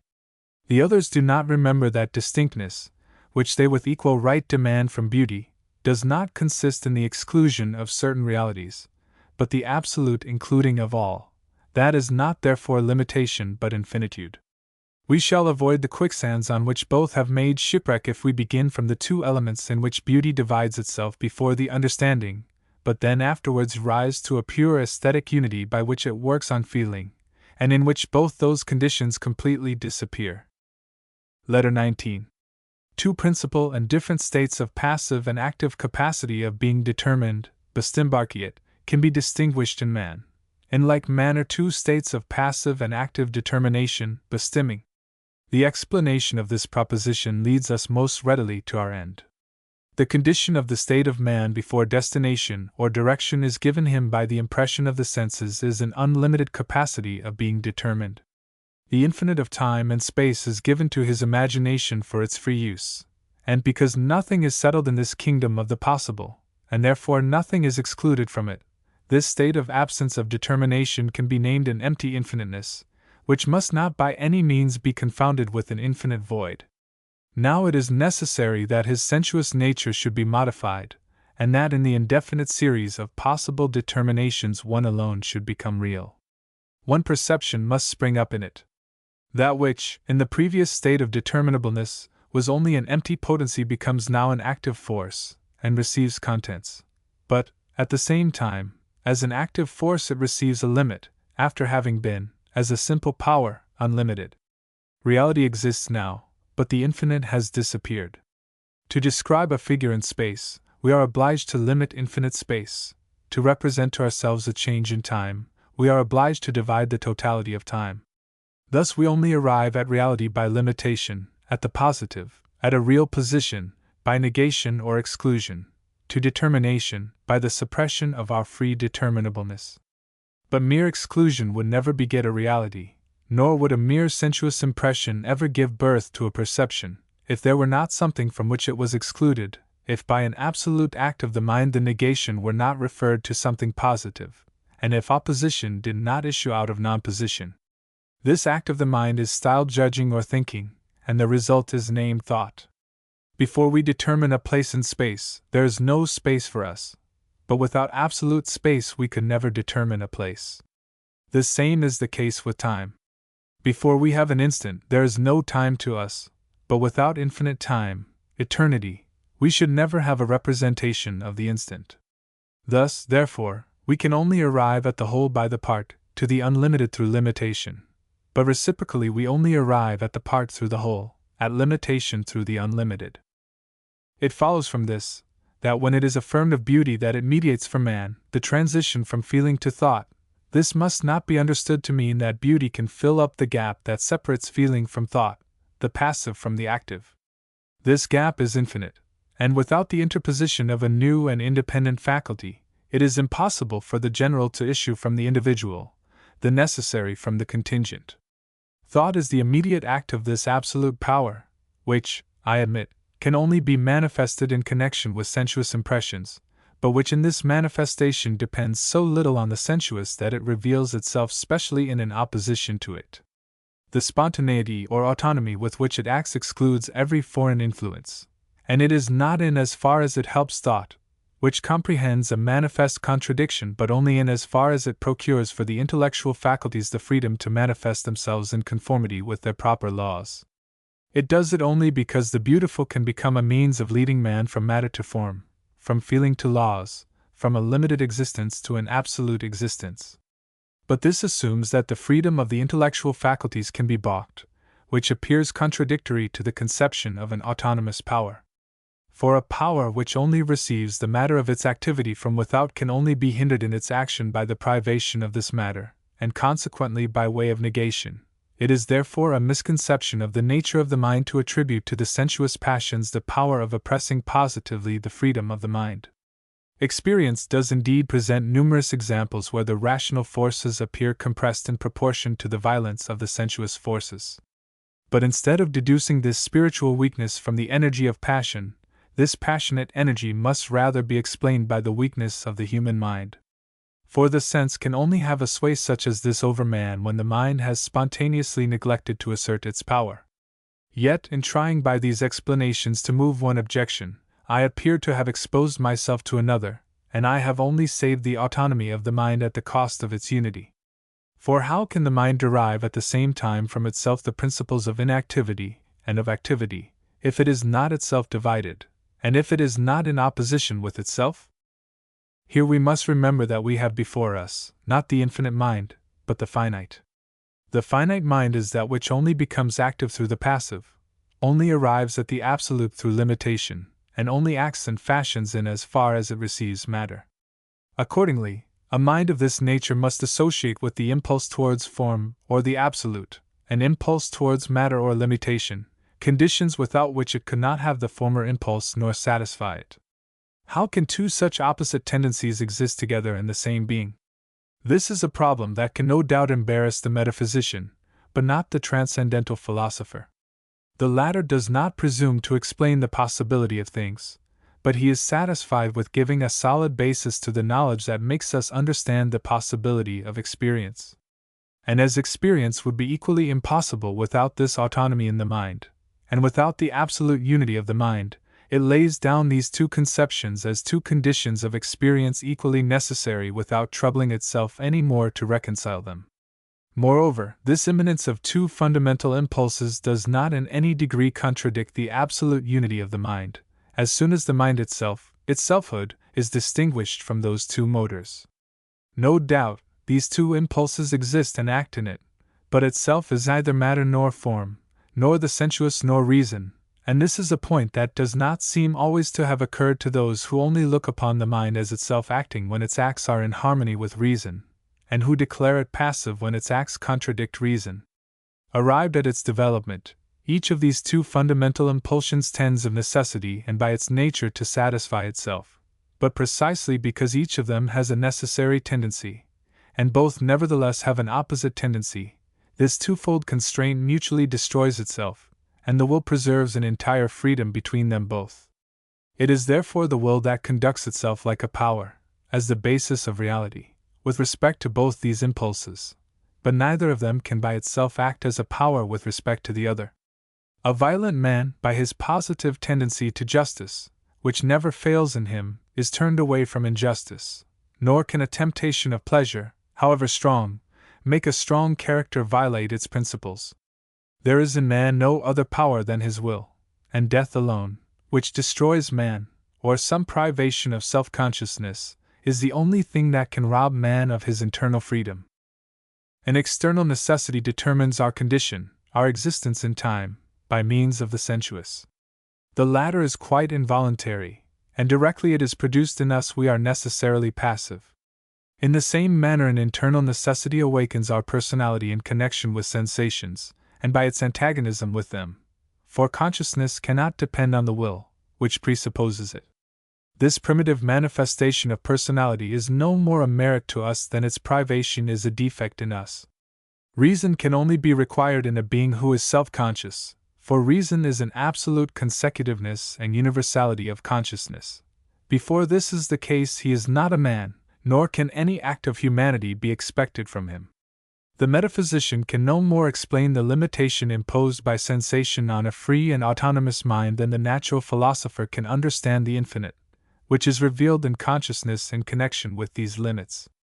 Neither abstraction nor experience can bring us back to the source whence issue our ideas of necessity and of universality. This source is concealed in its origin in time from the observer, and its supersensuous origin from the researches of the metaphysician. But to sum up in a few words, consciousness is there, and together with its immutable unity, the law of all that is for man is established, as well as of all that is to be by man, for his understanding and his activity. The ideas of truth and of right present themselves inevitable, incorruptible, immeasurable, even in the age of sensuousness, and without our being able to say why or how, we see eternity in time, the necessary following the contingent. It is thus that, without any share on the part of the subject, the sensation and self-consciousness arise, and the origin of both is beyond our volition, as it is out of the sphere of our knowledge. But as soon as these two faculties have passed into action, and man has verified by his experience, through the medium of sensation, a determinate existence, and through the medium of consciousness its absolute existence, the two fundamental impulses exert their influence directly their object is given. The sensuous impulse is awakened with the experience of life, with the beginning of the individual, the rational impulsion with the experience of law, with the beginning of his personality, and it is only when these two inclinations have come into existence that the human type is realized. Up to that time, everything takes place in man according to the law of necessity, but now the hand of nature lets him go, and it is for him to keep upright humanity, which nature places as a germ in his heart. And thus we see that directly the two opposite and fundamental impulses exercise their influence in him, both lose their constraint, and the autonomy of two necessities gives birth to freedom. Letter XX. That freedom is an active and not a passive principle results from its very conception, but that liberty itself should be an effect of nature, taking this word in its widest sense, and not the work of man, and therefore that it can be favored or thwarted by natural means, is the necessary consequence of that which precedes. It begins only when man is complete, and when these two fundamental impulsions have been developed. It will then be wanting whilst he is incomplete, and while one of these impulsions is excluded, and it will be re-established by all that gives back to man his integrity. Thus it is possible, both with regard to the entire species as to the individual, to remark the moment when man is yet incomplete, and when one of the two exclusions acts solely in him. We know that man commences by life simply, to end by form, that he is more of an individual than a person, and that he starts from the limited or finite to approach the infinite. The sensuous impulsion comes into play therefore before the rational impulsion, because sensation precedes consciousness, and in this priority of sensuous impulsion we find the key of the history of the whole of human liberty. There is a moment, in fact, when the instinct of life, not yet opposed to the instinct of form, acts as nature and as necessity, when the sensuous is a power because man has not begun, for even in man there can be no other power than his will. But when man shall have attained to the power of thought, reason, on the contrary, will be a power, and moral or logical necessity will take the place of physical necessity. Sensuous power must then be annihilated before the law which must govern it can be established. It is not enough that something shall begin which as yet was not. Previously something must end which had begun. Man cannot pass immediately from sensuousness to thought. He must step backwards, for it is only when one determination is suppressed that the contrary determination can take place. Consequently, in order to exchange passive against active liberty, a passive determination against an active, he must be momentarily free from all determination, and must traverse a state of pure determinability. He has then to return in some degree to that state of pure negative indetermination in which he was before his senses were affected by anything. But this state was absolutely empty of all contents, and now the question is to reconcile an equal determination and a determinability equally without limit, with the greatest possible fullness, because from this situation something positive must immediately follow. The determination which man received by sensation must be preserved, because he should not lose the reality. But at the same time, in so far as finite, it should be suppressed, because a determinability without limit would take place. The problem consists then in annihilating the determination of the mode of existence, and yet at the same time in preserving it, which is only possible in one way, in opposing to it another. The two sides of a balance are in equilibrium when empty, they are also in equilibrium when their contents are of equal weight. Thus, to pass from sensation to thought, the soul traverses a medium position, in which sensibility and reason are at the same time active, and thus they mutually destroy their determinate power, and by their antagonism produce a negation. This medium situation in which the soul is neither physically nor morally constrained, and yet is in both ways active, merits essentially the name of a free situation, and if we call the state of sensuous determination physical, and the state of rational determination logical or moral, that state of real and active determination should be called the aesthetic. Letter 21. I have remarked in the beginning of the foregoing letter that there is a twofold condition of determinableness and a twofold condition of determination. And now I can clear up this proposition. The mind can be determined, is determinable, only in as far as it is not determined. It is, however, determinable also, in as far as it is not exclusively determined, that is, if it is not confined in its determination. The former is only a want of determination, it is without limits, because it is without reality, but the latter, the aesthetic determinableness, has no limits, because it unites all reality. The mind is determined, inasmuch as it is only limited, but it is also determined because it limits itself of its own absolute capacity. It is situated in the former position when it feels, in the second when it thinks. Accordingly, the aesthetic constitution is in relation to determinableness what thought is in relation to determination. The latter is a negative from internal and infinite completeness, the former a limitation from internal infinite power. Feeling and thought come into contact in one single point. The mind is determined in both conditions. The man becomes something and exists, either as individual or person, by exclusion. In other cases, these two faculties stand infinitely apart. Just in the same manner, the aesthetic determinableness comes in contact with the mere want of determination in a single point, by both excluding every distinct determined existence, by thus being in all other points nothing in all, and hence by being infinitely different.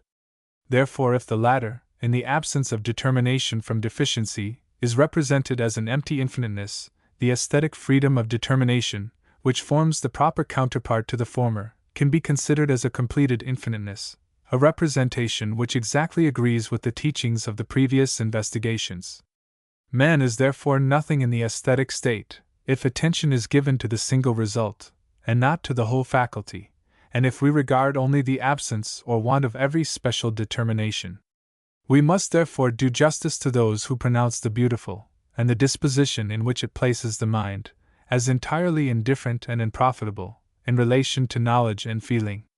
They are perfectly right, for it is certain that beauty gives no separate, single result, either for the understanding or for the will.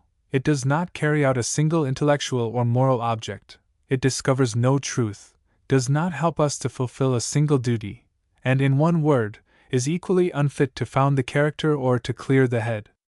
Accordingly, the personal worth of a man, or his dignity, as far as this can only depend on himself, remains entirely undetermined by aesthetic culture, and nothing further is attained than that, on the part of nature, it is made profitable for him to make of himself what he will, that the freedom to be what he ought to be is restored perfectly to him. But by this something infinite is attained. But as soon as we remember that freedom is taken from man by the one-sided compulsion of nature in feeling, and by the exclusive legislation of the reason in thinking, we must consider the capacity restored to him by the aesthetical disposition, as the highest of all gifts, as the gift of humanity. I admit that he possesses this capacity for humanity, before every definite determination in which he may be placed. But, as a matter of fact, he loses it with every determined condition into which he may come, and if he is to pass over to an opposite condition, humanity must be in every case restored to him by the aesthetic life. It is therefore not only a poetical license, but also philosophically correct, when beauty is named our second creator. Nor is this inconsistent with the fact that she only makes it possible for us to attain and realize humanity, leaving this to our free will. For in this she acts in common with our original creator, nature, which has imparted to us nothing further than this capacity for humanity, but leaves the use of it to our own determination of will. Letter 22. Accordingly, if the aesthetic disposition of the mind must be looked upon in one respect as nothing, that is, when we confine our view to separate and determined operations, it must be looked upon in another respect as a state of the highest reality, in as far as we attend to the absence of all limits, and the sum of powers which are commonly active in it. Accordingly, we cannot pronounce them, again, to be wrong who describe the aesthetic state to be the most productive in relation to knowledge and morality. They are perfectly right, for a state of mind which comprises the whole of humanity in itself must of necessity include in itself also, necessarily and potentially, every separate expression of it. Again, a disposition of mind that removes all limitation from the totality of human nature must also remove it from every special expression of the same. Exactly because its aesthetic disposition does not exclusively shelter any separate function of humanity, it is favorable to all without distinction, nor does it favor any particular functions, precisely because it is the foundation of the possibility of all. All other exercises give to the mind some special aptitude, but for that very reason give it some definite limits. Only the aesthetical leads him to the unlimited. Every other condition in which we can live refers us to a previous condition, and requires for its solution a following condition. Only the aesthetic is a complete whole in itself, for it unites in itself all conditions of its source and of its duration. Here alone we feel ourselves swept out of time, and our humanity expresses itself with purity and integrity, as if it had not yet received any impression or interruption from the operation of external powers. That which flatters our senses in immediate sensation opens our weak and volatile spirit to every impression, but makes us in the same degree less apt for exertion. That which stretches our thinking power and invites to abstract conceptions strengthens our mind for every kind of resistance, but hardens it also in the same proportion, and deprives us of susceptibility in the same ratio that it helps us to greater mental activity. For this very reason, one as well as the other brings us at length to exhaustion, because matter cannot long do without the shaping, constructive force, and the force cannot do without the constructible material. But on the other hand, if we have resigned ourselves to the enjoyment of genuine beauty, we are at such a moment of our passive and active powers in the same degree master, and we shall turn with ease from grave to gay, from rest to movement, from submission to resistance, to abstract thinking and intuition. This high indifference and freedom of mind, united with power and elasticity, is the disposition in which a true work of art ought to dismiss us, and there is no better test of true aesthetic excellence. If after an enjoyment of this kind we find ourselves specially impelled to a particular mode of feeling or action, and unfit for other modes, this serves as an infallible proof that we have not experienced any pure aesthetic effect, whether this is owing to the object, to our own mode of feeling, as generally happens, or to both together. As in reality no purely aesthetical effect can be met with, for man can never leave his dependence on material forces, the excellence of a work of art can only consist in its greater approximation to its ideal of aesthetic purity, and however high we may raise the freedom of this effect, we shall always leave it with a particular disposition and a particular bias. Any class of productions or separate work in the world of art is noble and excellent in proportion to the universality of the disposition and the unlimited character of the bias thereby presented to our mind. This truth can be applied to works in various branches of art, and also to different works in the same branch. We leave a grand musical performance with our feelings excited, the reading of a noble poem with a quickened imagination, a beautiful statue or building with an awakened understanding, but a man would not choose an opportune moment who attempted to invite us to abstract thinking after a high musical enjoyment, or to attend to a prosaic affair of common life after a high poetical enjoyment, or to kindle our imagination and astonish our feelings directly after inspecting a fine statue or edifice. The reason of this is, that music, by its matter, even when most spiritual, presents a greater affinity with the senses than is permitted by aesthetic liberty. It is because even the most happy poetry, having for its medium the arbitrary and contingent play of the imagination, always shares in it more than the intimate necessity of the really beautiful allows. It is because the best sculpture touches on severe science by what is determinate in its conception. However, these particular affinities are lost in proportion as the works of these three kinds of art rise to a greater elevation, and it is a natural and necessary consequence of their perfection, that, without confounding their objective limits, the different arts come to resemble each other more and more, in the action which they exercise on the mind. At its highest degree of ennobling, music ought to become a form, and act on us with the calm power of an antique statue. In its most elevated perfection, the plastic art ought to become music and move us by the immediate action exercised on the mind by the senses. In its most complete development, poetry ought both to stir us powerfully like music and like plastic art to surround us with a peaceful light. In each art, the perfect style consists exactly in knowing how to remove specific limits, while sacrificing at the same time the particular advantages of the art, and to give it by a wise use of what belongs to it specially a more general character.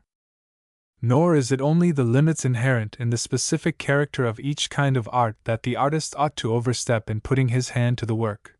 He must also triumph over those which are inherent in the particular subject of which he treats.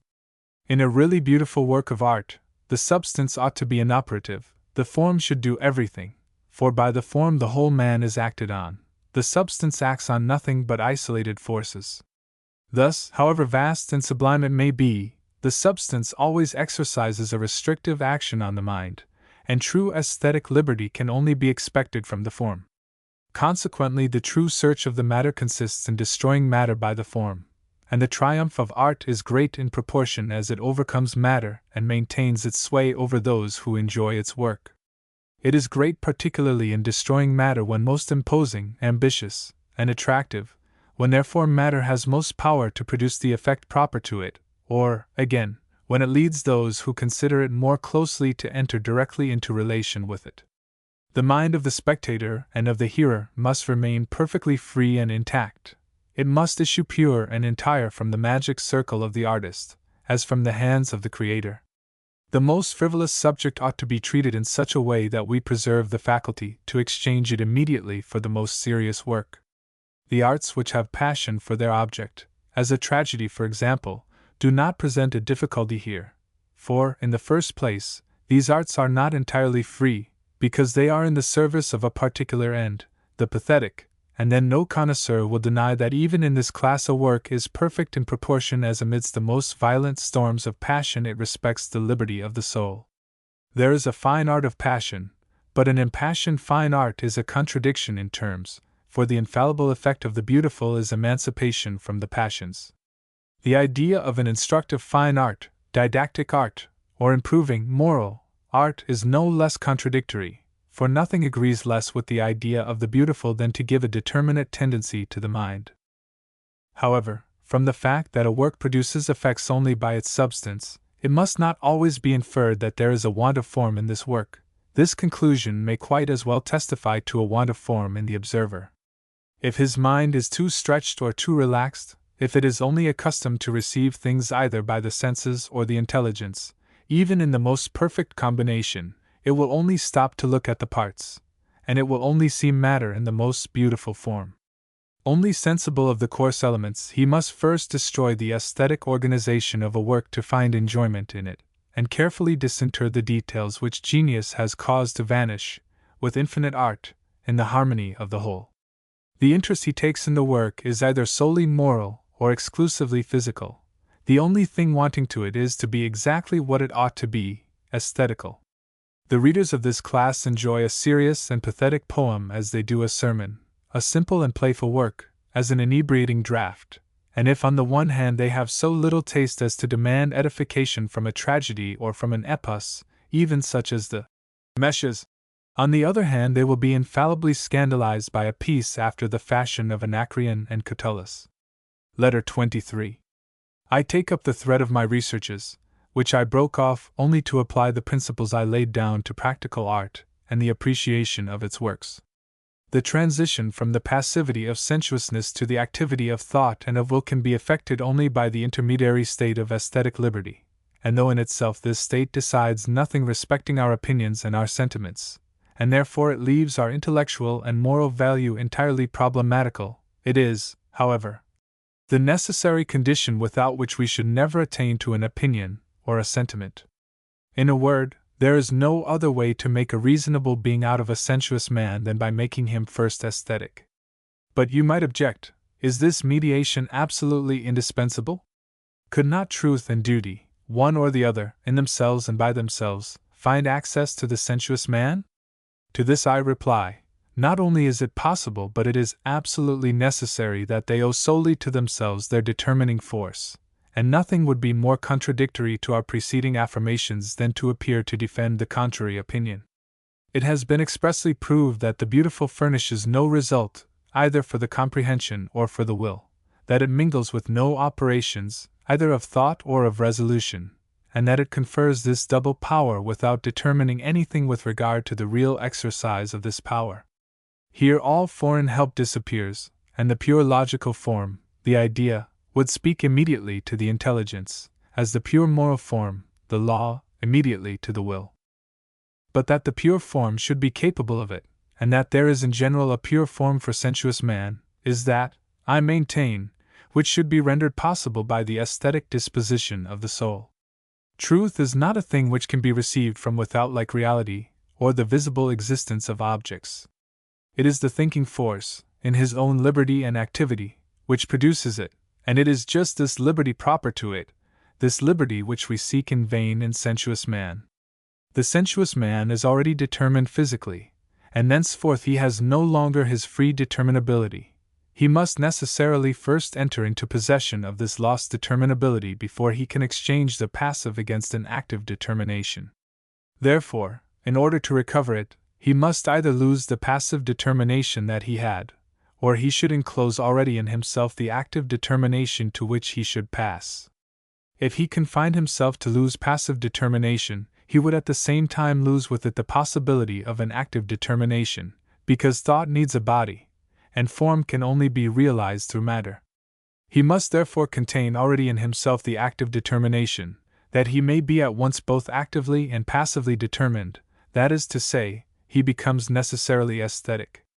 Consequently, by the aesthetic disposition of the soul, the proper activity of reason is already revealed in the sphere of sensuousness, the power of sense is already broken within its own boundaries, and the ennobling of physical man carried far enough, for spiritual man has only to develop himself according to the laws of liberty. The transition from an aesthetic state to a logical and moral state, from the beautiful to truth and duty, is then infinitely more easy than the transition from the physical state to the aesthetic state, from life pure and blind to form. This transition man can effectuate alone by his liberty, whilst he has only to enter into possession of himself, not to give it himself, but to separate the elements of his nature, and not to enlarge it. Having attained to the aesthetic disposition, man will give to his judgments and to his actions a universal value as soon as he desires it. This passage from brute nature to beauty, in which an entirely new faculty would awaken in him, nature would render easier, and his will has no power over a disposition which, we know, itself gives birth to the will.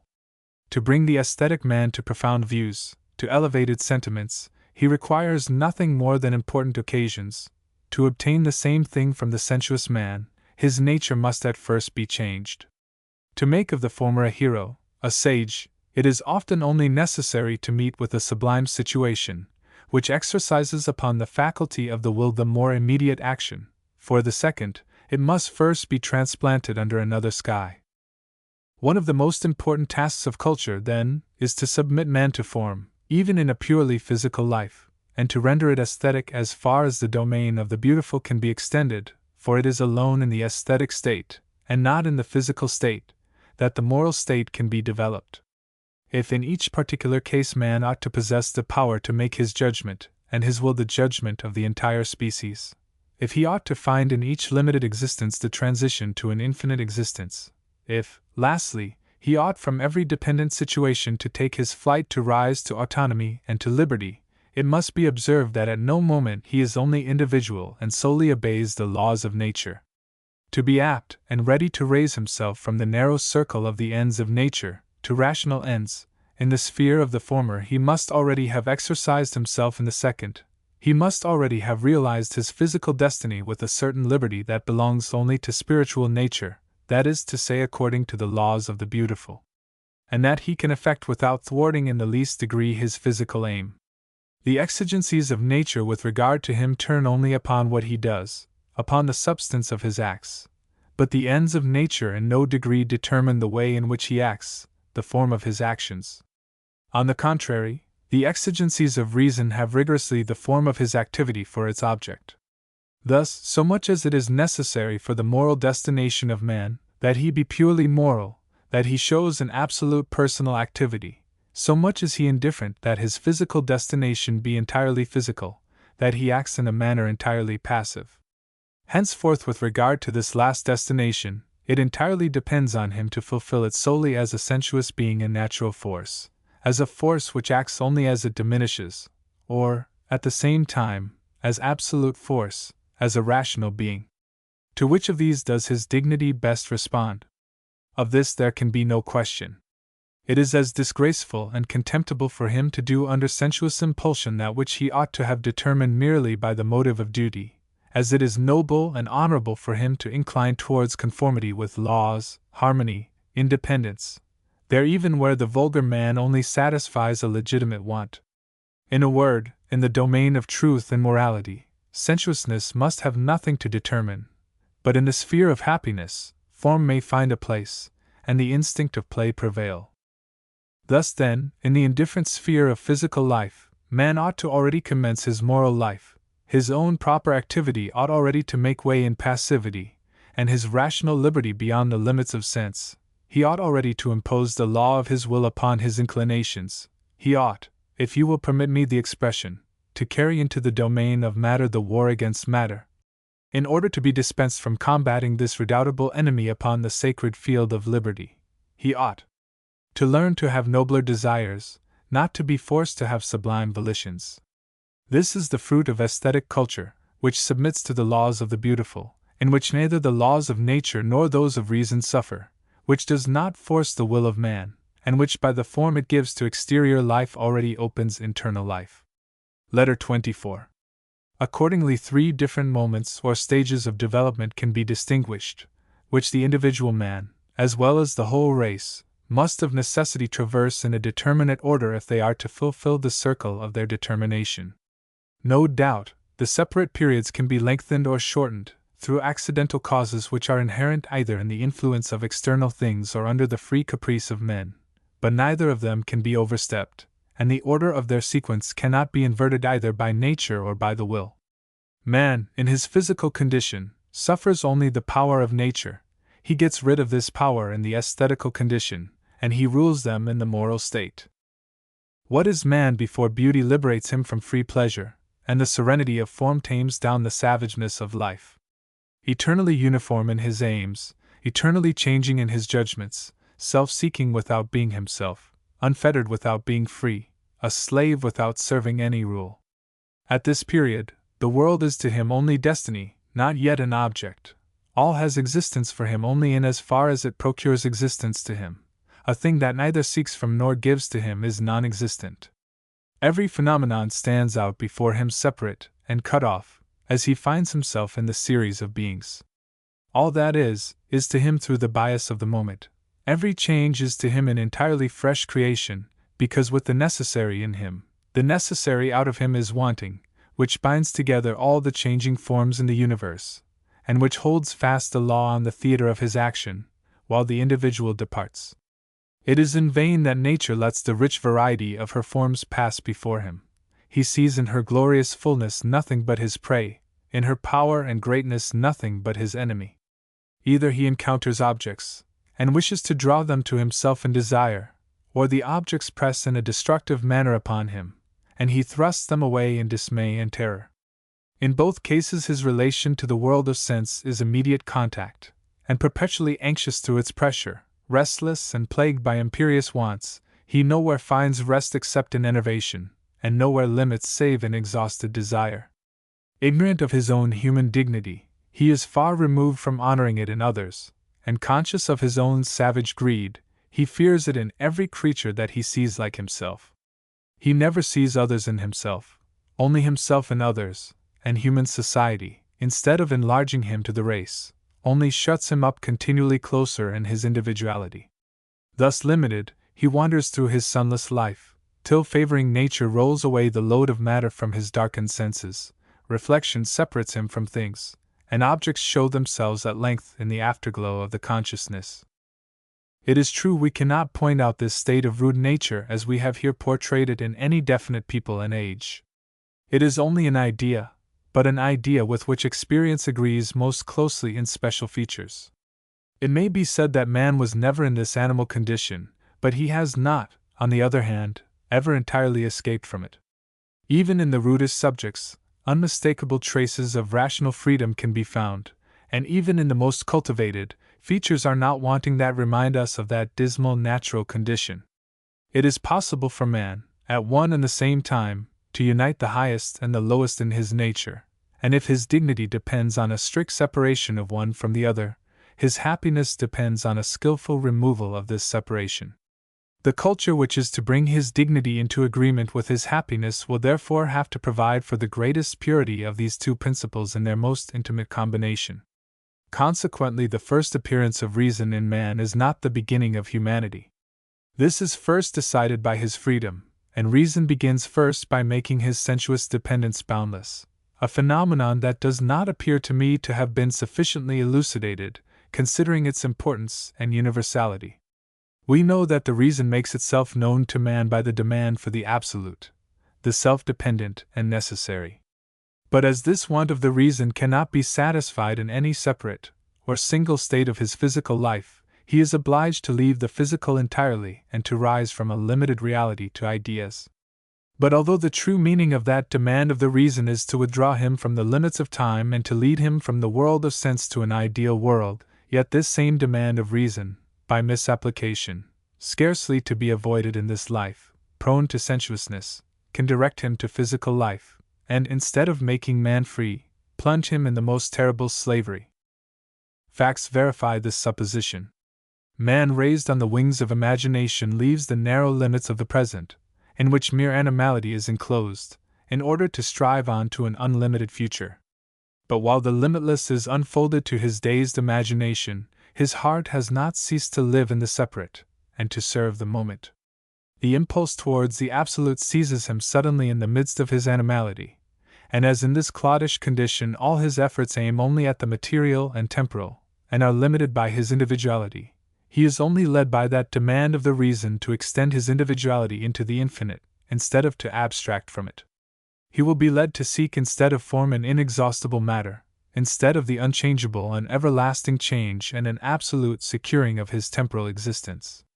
The same impulse which, directed to his thought and action, ought to lead to truth and morality, now directed to his passion and emotional state, produces nothing but an unlimited desire and an absolute want. The first fruits, therefore, that he reaps in the world of spirits are cares and fear, both operations of the reason, not of sensuousness, but of a reason that mistakes its object and applies its categorical imperative to matter. All unconditional systems of happiness are fruits of this tree, whether they have for their object the present day or the whole of life, or what does not make them any more respectable, the whole of eternity, for their object. An unlimited duration of existence and of well-being is only an ideal of the desires, hence a demand which can only be put forth by an animality striving up to the absolute. Man, therefore, without gaining anything for his humanity by a rational expression of this sort, loses the happy limitation of the animal, over which he now only possesses the unenviable superiority of losing the present for an endeavor after what is remote, yet without seeking in the limitless future anything but the present. But even if the reason does not go astray in its object, or err in the question, sensuousness will continue to falsify the answer for a long time. As soon as man has begun to use his understanding and to knit together phenomena in cause and effect, the reason, according to its conception, presses on to an absolute knitting together and to an unconditional basis. In order merely to be able to put forward this demand, man must already have stepped beyond the sensuous, but the sensuous uses this very demand to bring back the fugitive. In fact, it is now that he ought to abandon entirely the world of sense in order to take his flight into the realm of ideas, for the intelligence remains eternally shut up in the finite and in the contingent, and does not cease putting questions without reaching the last link of the chain. But as the man with whom we are engaged is not yet capable of such an abstraction, and does not find it in the sphere of sensuous knowledge, and because he does not look for it in pure reason, he will seek for it below in the region of sentiment, and will appear to find it. No doubt the sensuous shows him nothing that has its foundation in itself, and that legislates for itself, but it shows him something that does not care for foundation or law. Therefore, thus not being able to quiet the intelligence by showing it a final cause, he reduces it to silence by the conception which desires no cause, and being incapable of understanding the sublime necessity of reason, he keeps to the blind constraint of matter. As sensuousness knows no other end than its interest, and is determined by nothing except blind chance, it makes the former the motive of its actions, and the latter the master of the world. Even the divine part in man, the moral law, in its first manifestation in the sensuous cannot avoid this perversion. As this moral law is only prohibited, and combats in man the interest of sensuous egotism, it must appear to him as something strange until he has come to consider this self-love as the stranger, and the voice of reason as his true self. Therefore he confines himself to feeling the fetters which the latter imposes on him, without having the consciousness of the infinite emancipation which it procures for him. Without suspecting in himself the dignity of lawgiver, he only experiences the constraint and the impotent revolt of a subject fretting under the yoke, because in this experience the sensuous impulsion precedes the moral impulsion. He gives to the law of necessity a beginning in him, a positive origin. And by the most unfortunate of all mistakes he converts the immutable and the eternal in himself into a transitory accident. He makes up his mind to consider the notions of the just and the unjust as statutes which have been introduced by a will, and not as having in themselves an eternal value. Just as in the explanation of certain natural phenomena he goes beyond nature and seeks out of her what can only be found in her own laws, so also in the explanation of moral phenomena he goes beyond reason and makes light of his humanity, seeking a God in this way. It is not wonderful that a religion which he has purchased at the cost of his humanity shows itself worthy of this origin, and that he only considers as absolute and eternally binding laws that have never been binding from all eternity. He has placed himself in relation with, not a holy being, but a powerful. Therefore the spirit of his religion, of the homage that he gives to God, is a fear that abases him, and not a veneration that elevates him in his own esteem. Though these different aberrations by which man departs from the ideal of his destination cannot all take place at the same time, because several degrees have to be passed over in the transition from the obscure of thought to error, and from the obscure of will to the corruption of the will, these degrees are all, without exception, the consequence of his physical state, because in all the vital impulsion sways the formal impulsion. Now, two cases may happen: either reason may not yet have spoken in man, and the physical may reign over him with a blind necessity, or reason may not be sufficiently purified from sensuous impressions, and the moral may still be subject to the physical. In both cases the only principle that has a real power over him is a material principle, and man, at least as regards his ultimate tendency, is a sensuous being. The only difference is that in the former case he is an animal without reason, and in the second case a rational animal. But he ought to be neither one nor the other. He ought to be a man. Nature ought not to rule him exclusively, nor reason conditionally.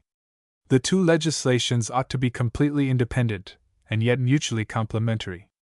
Letter 25.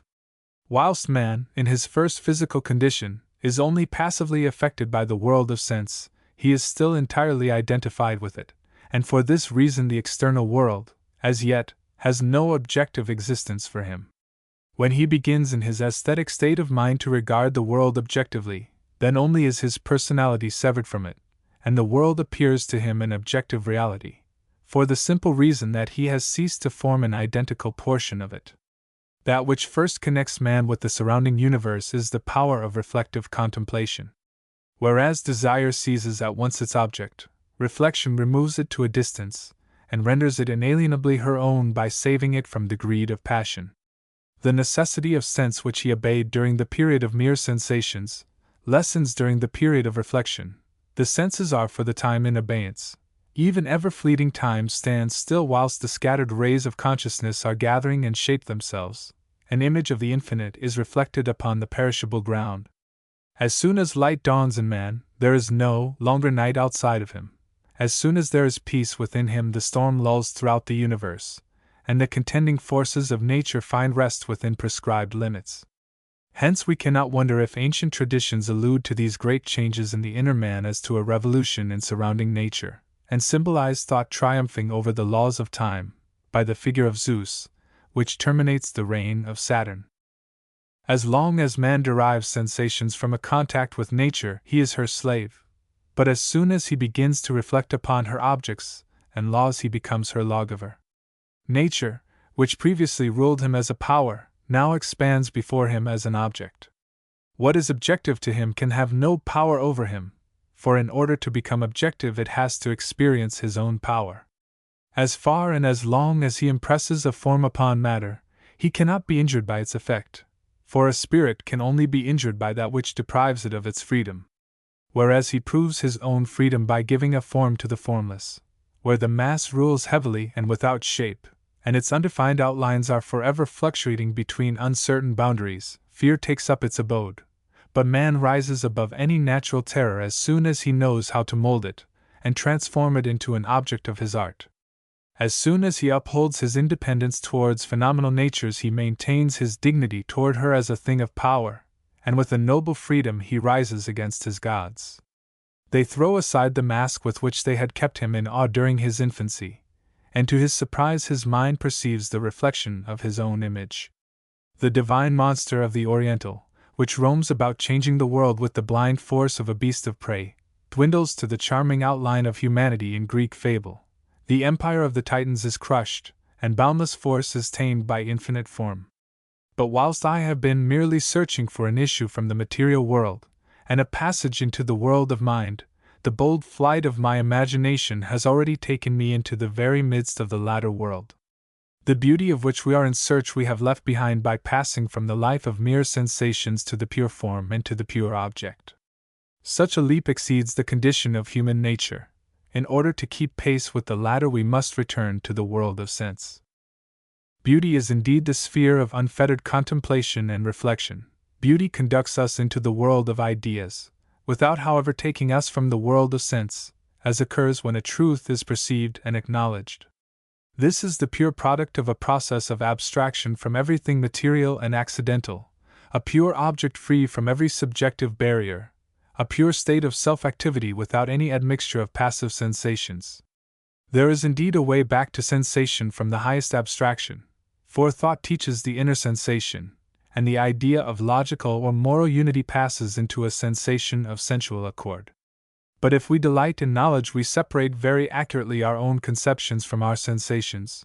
We look upon the latter as something accidental, which might have been omitted without the knowledge being impaired thereby, without truth being less true. It would, however, be a vain attempt to suppress this connection of the faculty of feeling with the idea of beauty. Consequently, we shall not succeed in representing to ourselves one as the effect of the other, but we must look upon them both together and reciprocally as cause and effect. In the pleasure which we derive from knowledge we readily distinguish the passage from the active to the passive state, and we clearly perceive that the first ends when the second begins. On the contrary, from the pleasure which we take in beauty, this transition from the active to the passive is not perceivable, and reflection is so intimately blended with feeling that we believe we feel the form immediately.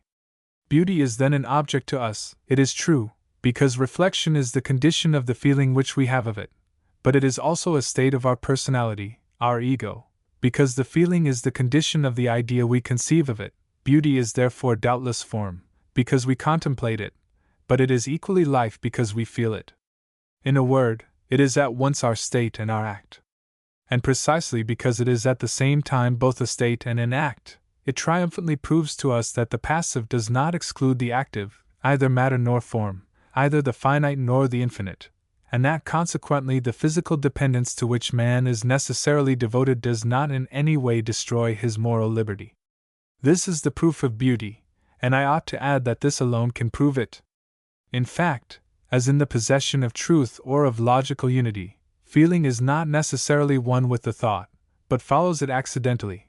It is a fact which only proves that a sensitive nature can succeed a rational nature, and vice versa, not that they coexist, that they exercise a reciprocal action one over the other, and lastly, that they ought to be united in an absolute and necessary manner. From this exclusion of feeling as long as there is thought, and of thought so long as there is feeling, we should on the contrary conclude that the two natures are incompatible, so that in order to demonstrate that pure reason is to be realized in humanity, the best proof given by the analysis is that this realization is demanded. But, as in the realization of beauty or of aesthetic unity, there is a real union, mutual substitution of matter and of form, of passive and of active. By this alone is proved the compatibility of the two natures, the possible realization of the infinite in the finite, and consequently also the possibility of the most sublime humanity. Henceforth we need no longer be embarrassed to find a transition from dependent feeling to moral liberty, because beauty reveals to us the fact that they can perfectly coexist, and that to show himself a spirit, man need not escape from matter. But if on one side he is free, even in his relation with the visible world, as the fact of beauty teaches, and if on the other side freedom is something absolute and supersensuous, as its idea necessarily implies, the question is no longer how man succeeds in raising himself from the finite to the absolute, and opposing himself in his thought and will to sensuality, as this has already been produced in the fact of beauty. In a word, we have no longer to ask how he passes from virtue to truth which is already included in the former, but how he opens a way for himself from vulgar reality to aesthetic reality, and from the ordinary feelings of life to the perception of the beautiful. Letter 26. I have shown in the previous letters that it is only the aesthetic disposition of the soul that gives birth to liberty. It cannot therefore be derived from liberty nor have a moral origin. It must be a gift of nature. The favor of chance alone can break the bonds of the physical state and bring the savage to duty. The germ of the beautiful will find an equal difficulty in developing itself in countries where a severe nature forbids man to enjoy himself, and in those where a prodigal nature dispenses him from all effort, where the blunted senses experience no want, and where violent desire can never be satisfied.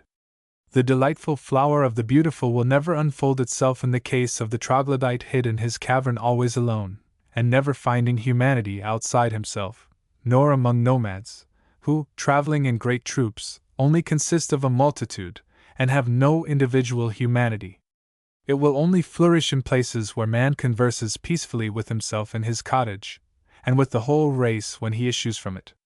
In those climates where a limpid ether opens the senses to the lightest impression, whilst a life-giving warmth develops a luxuriant nature, where even in the inanimate creation the sway of inert matter is overthrown, and the victorious form ennobles even the most abject natures, in this joyful state and fortunate zone, where activity alone leads to enjoyment, and enjoyment to activity, from life itself issues a holy harmony, and the laws of order develop life, a different result takes place. When imagination incessantly escapes from reality, and does not abandon the simplicity of nature in its wanderings, then, and there only the mind and the senses, the receptive force and the plastic force, are developed in that happy equilibrium which is the soul of the beautiful and the condition of humanity. What phenomenon accompanies the initiation of the savage into humanity?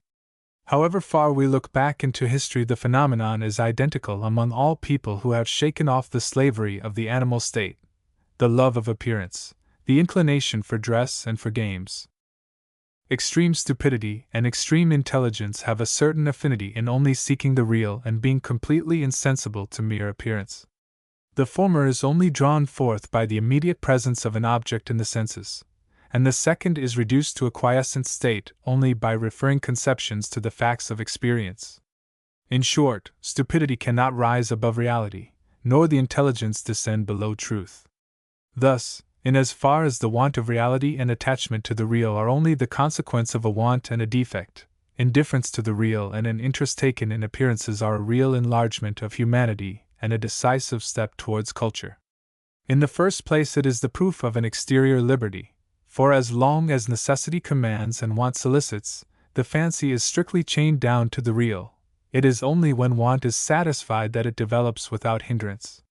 But it is also the proof of an internal liberty, because it reveals to us a force which, independent of an external substratum, sets itself in motion, and has sufficient energy to remove from itself the solicitations of nature. The reality of things is effected by things, the appearance of things is the work of man, and a soul that takes pleasure in appearance does not take pleasure in what it receives but in what it makes. It is self-evident that I am speaking of aesthetical evidence different from reality and truth, and not of logical appearance identical with them. Therefore, if it is liked, it is because it is an appearance, and not because it is held to be something better than it is. The first principle alone is a play, whilst the second is a deception. To give a value to the appearance of the first kind can never injure truth, because it is never to be feared that it will supplant it, the only way in which truth can be injured. To despise this appearance is to despise in general all the fine arts of which it is the essence. Nevertheless, it happens sometimes that the understanding carries its zeal for reality as far as this intolerance, and strikes with the sentence of ostracism all the arts relating to beauty and appearance, because it is only an appearance. However, the intelligence only shows this vigorous spirit when it calls to mind the affinity pointed out further back. I shall find some day the occasion to treat specially of the limits of beauty in its appearance. It is nature herself which raises man from reality to appearance by endowing him with two senses which only lead him to the knowledge of the real through appearance. In the eye and the ear, the organs of the senses are already freed from the persecutions of nature, and the object with which we are immediately in contact through the animal senses is remoter from us. What we see by the eye differs from what we feel, for the understanding to reach objects overleaps the light which separates us from them. In truth, we are passive to an object. In sight and hearing, the object is a form we create. While still a savage, man only enjoys through touch, merely aided by sight and sound. He either does not rise to perception through sight, or does not rest there. As soon as he begins to enjoy through sight, vision has an independent value, he is aesthetically free, and the instinct of play is developed. The instinct of play likes appearance, and directly it is awakened it is followed by the formal imitative instinct which treats appearance as an independent thing. Directly man has come to distinguish the appearance from the reality, the form from the body, he can separate, in fact he has already done so. Thus the faculty of the art of imitation is given with the faculty of form in general. The inclination that draws us to it reposes on another tendency I have not to notice here. The exact period when the aesthetic instinct, or that of art, develops, depends entirely on the attraction that mere appearance has for men. As every real existence proceeds from nature as a foreign power, whilst every appearance comes in the first place from man as a percipient subject, he only uses his absolute sight in separating semblance from essence, and arranging according to subjective law. With an unbridled liberty he can unite what nature has severed, provided he can imagine his union, and he can separate what nature has united, provided this separation can take place in his intelligence. Here nothing can be sacred to him but his own law. The only condition imposed upon him is to respect the border which separates his own sphere from the existence of things or from the realm of nature. This human right of ruling is exercised by man in the art of appearance, and his success in extending the empire of the beautiful, and guarding the frontiers of truth, will be in proportion with the strictness with which he separates form from substance, for if he frees appearance from reality, he must also do the converse. But man possesses sovereign power only in the world of appearance, in the unsubstantial realm of imagination, only by abstaining from giving being to appearance in theory, and by giving it being in practice. It follows that the poet transgresses his proper limits when he attributes being to his ideal, and when he gives this ideal aim as a determined existence. For he can only reach this result by exceeding his right as a poet, that of encroaching by the ideal on the field of experience, and by pretending to determine real existence in virtue of a simple possibility, or else he renounces his right as a poet by letting experience encroach on the sphere of the ideal, and by restricting possibility to the conditions of reality. It is only by being frank or disclaiming all reality, and by being independent or doing without reality, that the appearance is aesthetical. Directly it apes reality, or needs reality for effect, it is nothing more than a vile instrument for material ends, and can prove nothing for the freedom of the mind. Moreover, the object in which we find beauty need not be unreal if our judgment disregards this reality, for if it regards this, the judgment is no longer aesthetical. A beautiful woman, if living, would no doubt please us as much and rather more than an equally beautiful woman seen in painting, but what makes the former please men is not her being an independent appearance. She no longer pleases the pure aesthetic feeling. In the painting, life must only attract as an appearance, and reality as an idea. But it is certain that to feel in a living object only the pure appearance requires a greatly higher aesthetic culture than to do without life in the appearance. When the frank and independent appearance is found in man separately, or in a whole people, it may be inferred they have mind, taste, and all prerogatives connected with them. In this case, the ideal will be seen to govern real life, honor triumphing over fortune, thought over enjoyment, the dream of immortality over a transitory existence. In this case, public opinion will no longer be feared, and an olive crown will be more valued than a purple mantle.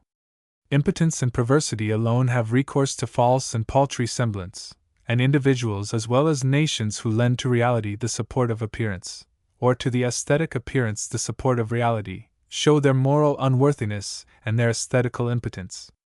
Therefore, a short and conclusive answer can be given to this question: how far will appearance be permitted in the moral world? It will run thus in proportion as this appearance will be aesthetical, that is, an appearance that does not try to make up for reality, nor requires to be made up for by it. The aesthetical appearance can never endanger the truth of morals. Wherever it seems to do so, the appearance is not aesthetical.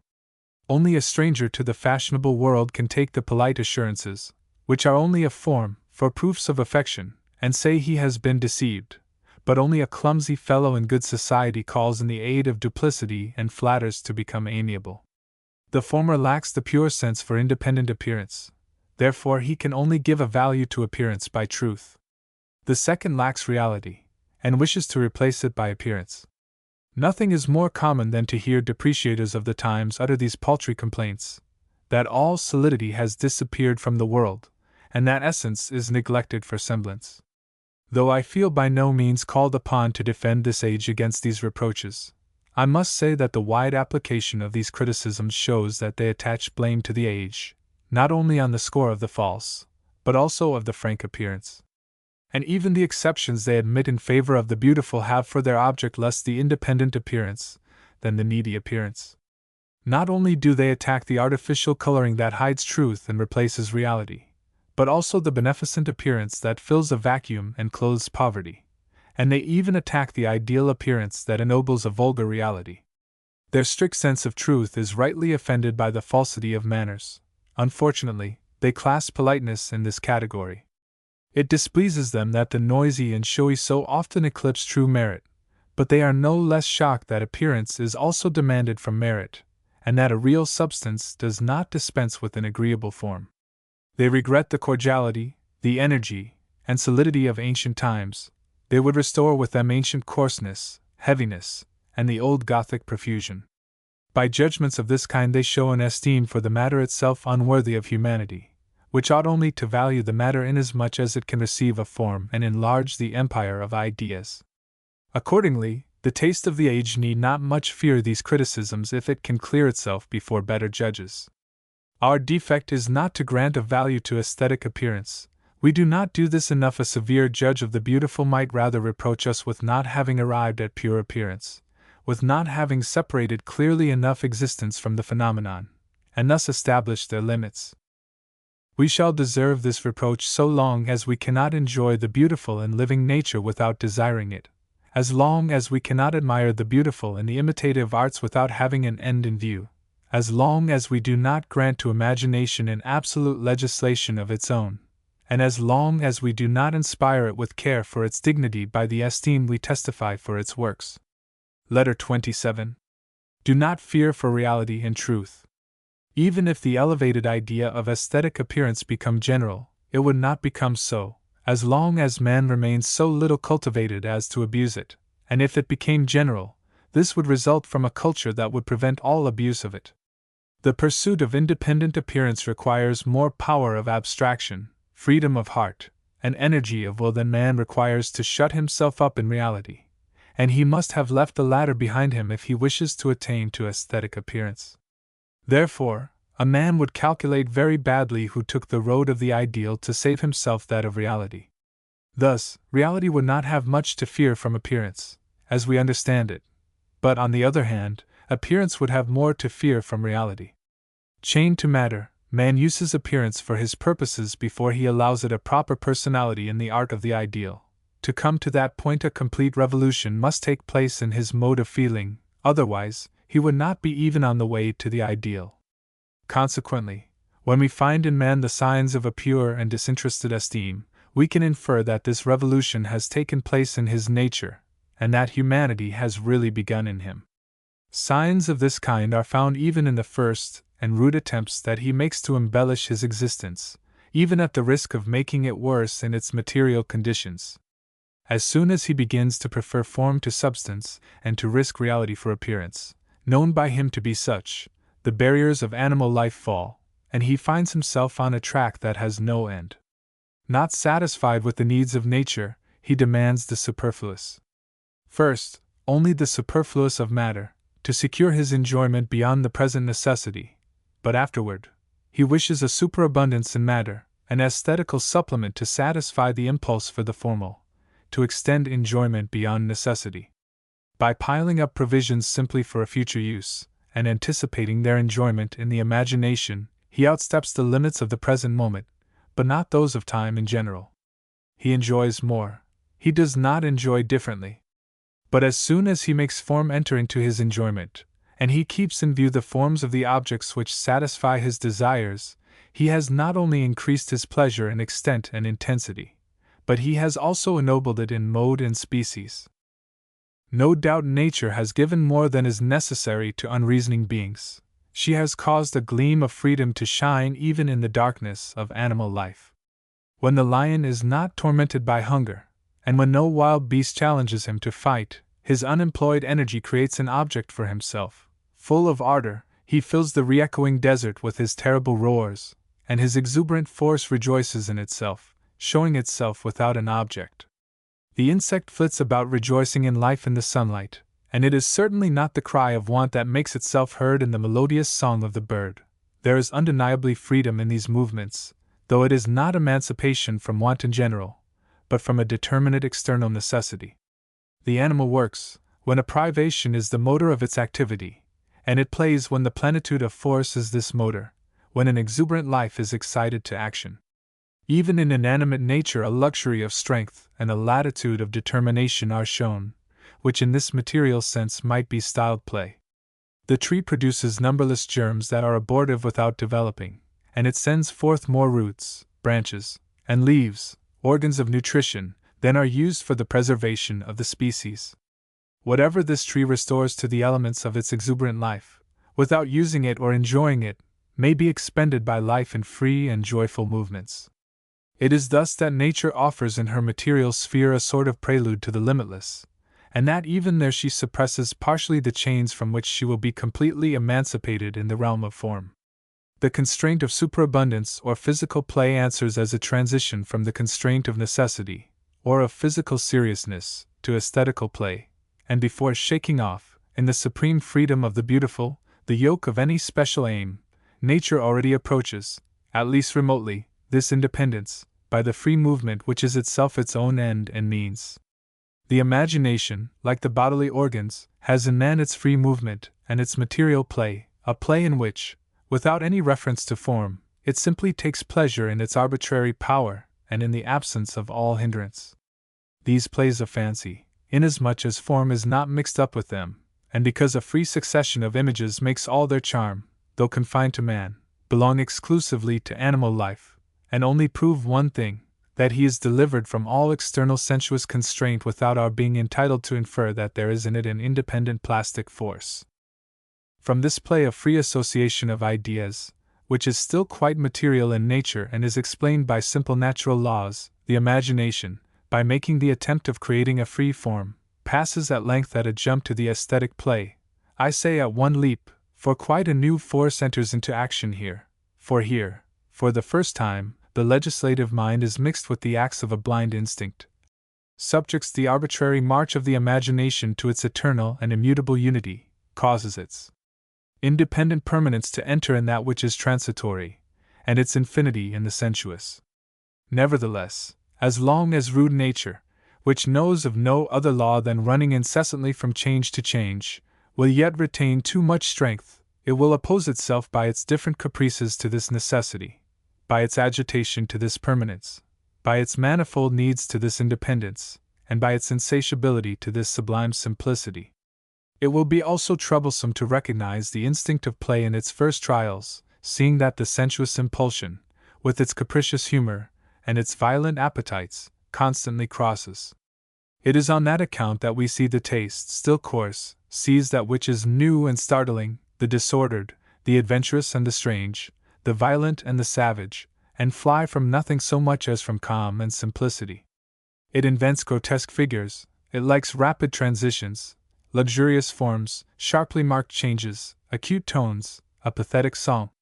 That which man calls beautiful at this time is that which excites him, that which gives him matter, but that which excites him to give his personality to the object, that which gives matter to a possible plastic operation, for otherwise it would not be the beautiful for him. A remarkable change has therefore taken place in the form of his judgments. He searches for these objects, not because they affect him, but because they furnish him with the occasion of acting. They please him, not because they answer to a want, but because they satisfy a law which speaks in his breast, although quite low as yet. Soon it will not be sufficient for things to please him. He will wish to please, in the first place, it is true, only by that which belongs to him, afterwards by that which he is. That which he possesses, that which he produces, ought not merely to bear any more the traces of servitude, nor to mark out the end, simply and scrupulously by the form. Independently of the use to which it is destined, the object ought also to reflect the enlightened intelligence which imagines it, the hand which shaped it with affection, the mind free and serene which chose it and exposed it to view.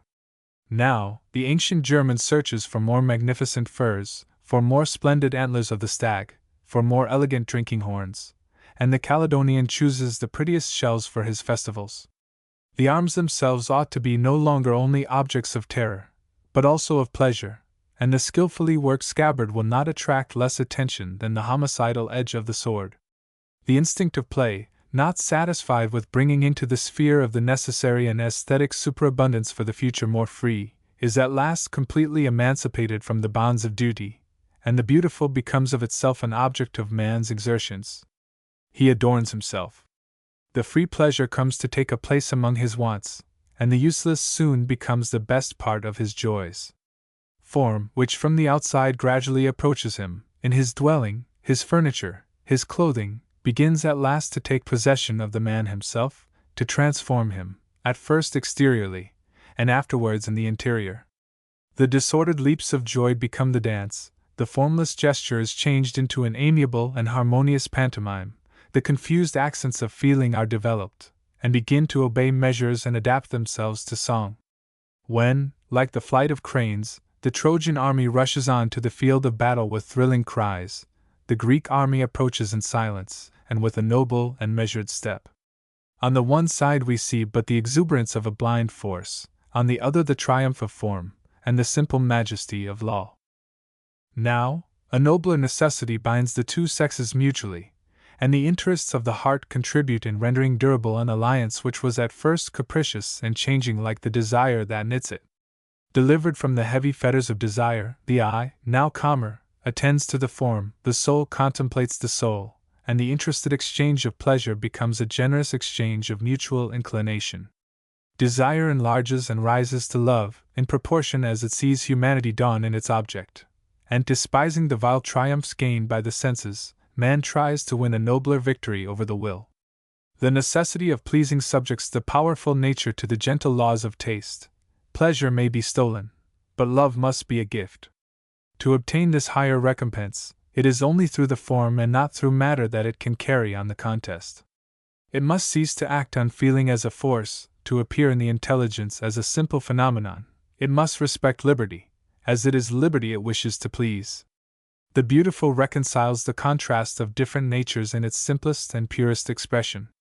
It also reconciles the eternal contrast of the two sexes in the whole complex framework of society, or at all events it seeks to do so, and taking as its model the free alliance it has knit between manly strength and womanly gentleness, it strives to place in harmony, in the moral world, all the elements of gentleness and of violence. Now, at length, weakness becomes sacred, and an unbridled strength disgraces. The injustice of nature is corrected by the generosity of chivalrous manners. The being whom no power can make tremble is disarmed by the amiable blush of modesty, and tears extinguish a vengeance that blood could not have quenched. Hatred itself hears the delicate voice of honor, the conqueror's sword spares the disarmed enemy, and a hospitable hearth smokes for the stranger on the dreaded hillside where murder alone awaited him before. In the midst of the formidable realm of forces, and of the sacred empire of laws, the aesthetic impulse of form creates by degrees a third and a joyous realm, that of play and of the appearance, where she emancipates man from fetters, in all his relations, and from all that is named constraint, whether physical or moral. If in the dynamic state of rights men mutually move and come into collision as forces, in the moral, ethical, state of duties, man opposes to man the majesty of the laws, and chains down his will. In this realm of the beautiful, or the aesthetic state, man ought to appear to man only as a form, and an object of free play. To give freedom through freedom is the fundamental law of this realm. The dynamic state can only make society simple possibly by subduing nature through nature. The moral, ethical, state can only make it morally necessary by submitting the will of the individual to the general will. The aesthetic state alone can make it real, because it carries out the will of all through the nature of the individual. If necessity alone forces man to enter into society, and if his reason engraves on his soul social principles, it is beauty only that can give him a social character. Taste alone brings harmony into society, because it creates harmony in the individual. All other forms of perception divide the man, because they are based exclusively either in the sensuous or in the spiritual part of his being. It is only the perception of beauty that makes of him an entirety, because it demands the cooperation of his two natures. All other forms of communication divide society, because they apply exclusively either to the receptivity or to the private activity of its members, and therefore to what distinguishes men one from the other. The aesthetic communication alone unites society because it applies to what is common to all its members. We only enjoy the pleasures of sense as individuals, without the nature of the race and us sharing in it. Accordingly, we cannot generalize our individual pleasures, because we cannot generalize our individuality. We enjoy the pleasures of knowledge as a race, dropping the individual in our judgment, but we cannot generalize the pleasures of the understanding, because we cannot eliminate individuality from the judgments of others as we do from our own. Beauty alone can we enjoy both as individuals and as a race, that is, as representing a race. Good appertaining to sense can only make one person happy, because it is founded on inclination, which is always exclusive, and it can only make a man partially happy, because his real personality does not share in it. Absolute good can only render a man happy conditionally, for truth is only the reward of abnegation, and a pure heart alone has faith in a pure will. Beauty alone confers happiness on all, and under its influence every being forgets that he is limited. Taste does not suffer any superior or absolute authority, and the sway of beauty is extended over appearance. It extends up to the seat of reason's supremacy, suppressing all that is material. It extends down to where sensuous impulse rules with blind compulsion, and form is undeveloped. Taste ever maintains its power on these remote borders, where legislation is taken from it. Particular desires must renounce their egotism, and the agreeable, otherwise tempting the senses, must in matters of taste adorn the mind with the attractions of grace. Duty and stern necessity must change their forbidding tone, only excused by resistance, and do homage to nature by a nobler trust in her.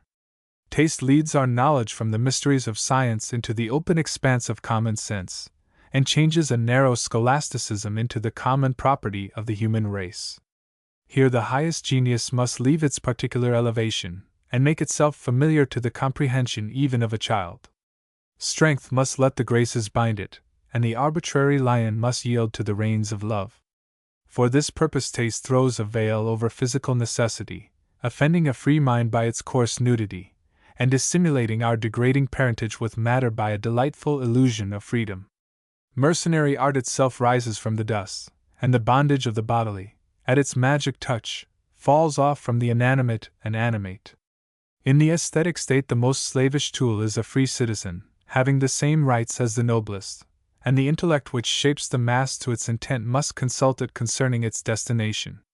Consequently, in the realm of aesthetic appearance, the idea of equality is realized, which the political zealot would gladly see carried out socially.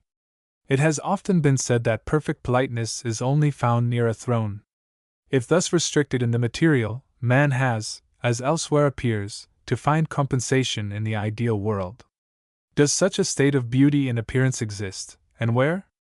It must be in every finely harmonized soul, but as a fact, only in select circles, like the pure ideal of the church and state, in circles where manners are not formed by the empty imitations of the foreign, but by the very beauty of nature, where man passes through all sorts of complications in all simplicity and innocence, neither forced to trench on another's freedom to preserve his own, nor to show grace at the cost of dignity.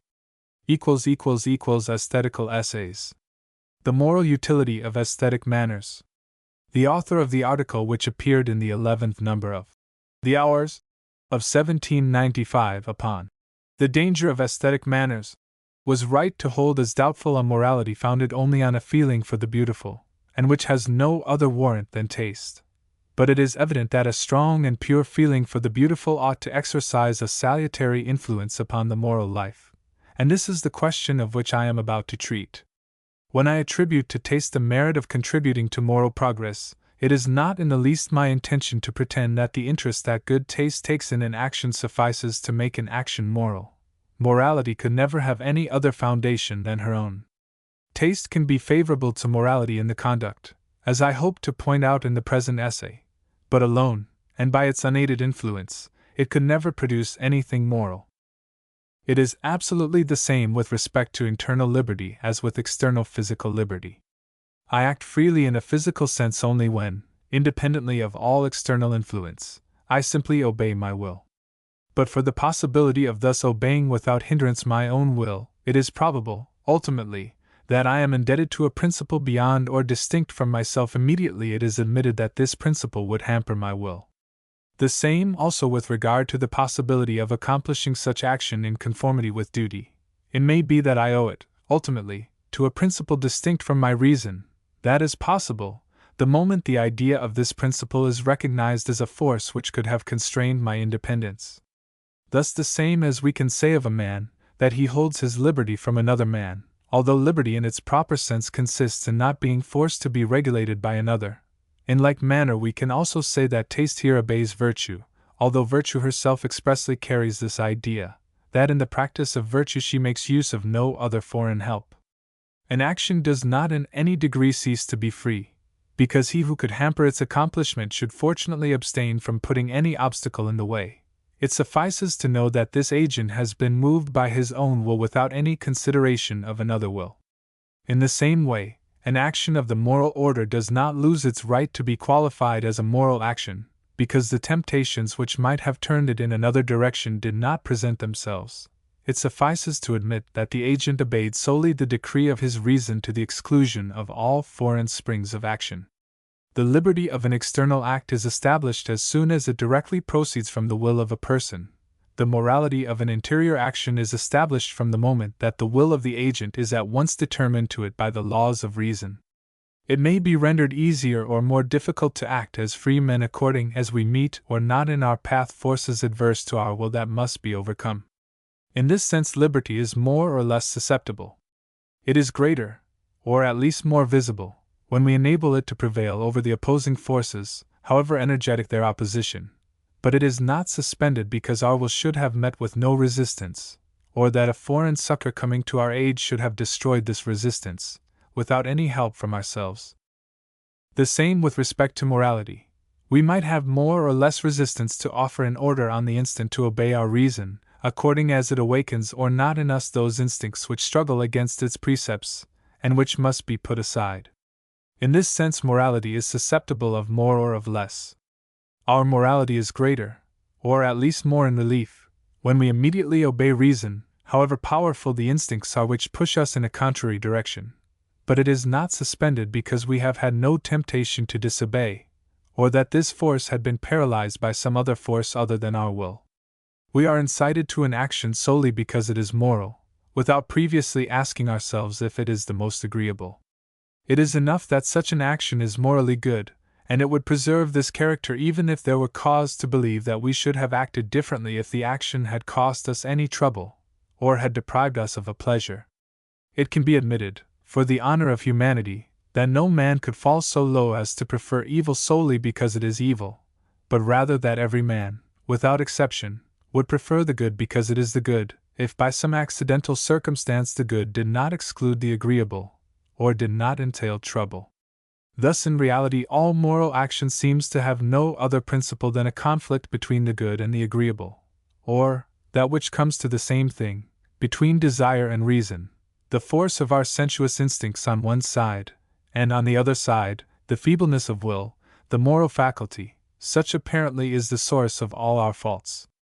There may be, therefore, two different ways of favoring morality, the same as there are two kinds of obstacles which thwart it. Either we must strengthen the side of reason, and the power of the good will, so that no temptation can overcome it, or we must break the force of temptation, in order that the reason and the will, although feebler, should yet be in a state to surmount it. It might be said, without doubt, that true morality gains little by this second proceeding, because it happens without any modification of the will, and yet that it is the nature of the will that alone give to actions their moral character. But I say also, in the case in question, a change of will is not at all necessary, because we do not suppose a bad will which should require to be changed, but only a will turned to good, but which is feeble. Therefore, this will, inclined to good, but too feeble, does not fail to attain by this route to good actions, which might not have happened if a stronger impulsion had drawn it in a contrary sense. But every time that a strong will towards good becomes the principle of an action, we are really in presence of a moral action. I have therefore no scruple in advancing this proposition, that all which neutralizes the resistance offered to the law of duty really favors morality. Morality has within us a natural enemy, the sensuous instinct. This, as soon as some object solicits its desires, aspires at once to gratify it, and, as soon as reason requires from it anything repugnant, it does not fail to rebel against its precepts. This sensuous instinct is constantly occupied in gaining the will on its side. The will is nevertheless under the jurisdiction of the moral law, and it is under an obligation never to be in contradiction with that which reason demands. But the sensuous instinct does not recognize the moral law. It wishes to enjoy its object and to induce the will to realize it also, notwithstanding what the reason may advance.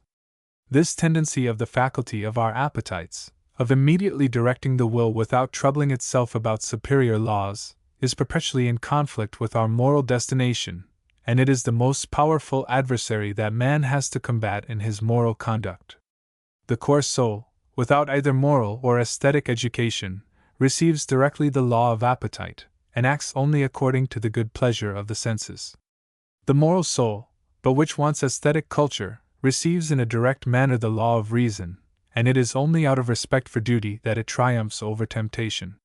In the purified aesthetic soul, there is moreover another motive, another force, which frequently takes the place of virtue when virtue is absent, and which renders it easier when it is present, that is, taste. Taste demands of us moderation and dignity. It has a horror of everything sharp, hard, and violent. It likes all that shapes itself with ease and harmony. To listen to the voice of reason amidst the tempest of the senses, and to know where to place a limit to nature in its most brutified explosions, is, as we are aware, required by good breeding, which is no other than an aesthetic law. This is required of every civilized man. Well, then, this constraint imposed upon civilized man in the expression of his feelings confers upon him already a certain degree of authority over them, or at least develops in him a certain aptitude to rise above the purely passive state of the soul, to interrupt this state by an initiative act, and to stop by reflection the petulance of the feelings, ever ready to pass from affections to acts. Therefore, everything that interrupts the blind impetuosity of these movements of the affections does not as yet, however, produce, I own, a virtue, for virtue ought never to have any other active principle than itself, but that at least opens the road to the will, in order to turn it on the side of virtue. Still, this victory of taste over brutish affections is by no means a moral action, and the freedom which the will acquires by the intervention of taste is as yet in no way a moral liberty. Taste delivers the soul from the yoke of instinct, only to impose upon it chains of its own, and in discerning the first enemy, the declared enemy of moral liberty, it remains itself, too often, as a second enemy, perhaps even the more dangerous as it assumes the aspect of a friend. Taste effectively governs the soul itself only by the attraction of pleasure. It is true of a nobler type, because its principle is reason, but still as long as the will is determined by pleasure there is not yet morality. Notwithstanding this, a great point is gained already by the intervention of taste in the operations of the will. All those material inclinations and brutal appetites, which oppose with so much obstinacy and vehemence the practice of good, the soul is freed from through the aesthetic taste, and in their place, it implants in us nobler and gentler inclinations, which draw nearer to order, to harmony, and to perfection, and although these inclinations are not by themselves virtues, they have at least something in common with virtue, it is their object. Thenceforth, if it is the appetite that speaks, it will have to undergo a rigorous control before the sense of the beautiful. If it is the reason which speaks, and which commands in its acts conformity with order, harmony, and perfection, not only will it no longer meet with an adversary on the side of inclination, but it will find the most active competition. If we survey all the forms under which morality can be produced, we shall see that all these forms can be reduced to two: either it is sensuous nature which moves the soul either to do this thing or not to do the other, and the will finally decides after the law of the reason, or it is the reason itself which impels the motion, and the will obeys it without seeking counsel of the senses. The Greek princess, Anna Komnena, speaks of a rebel prisoner, whom her father Alexis, then a simple general of his predecessor, had been charged to conduct to Constantinople. During the journey, as they were riding side by side, Alexis desired to halt under the shade of a tree to refresh himself during the great heat of the day. It was not long before he fell asleep, whilst his companion, who felt no inclination to repose with the fear of death awaiting him before his eyes, remained awake.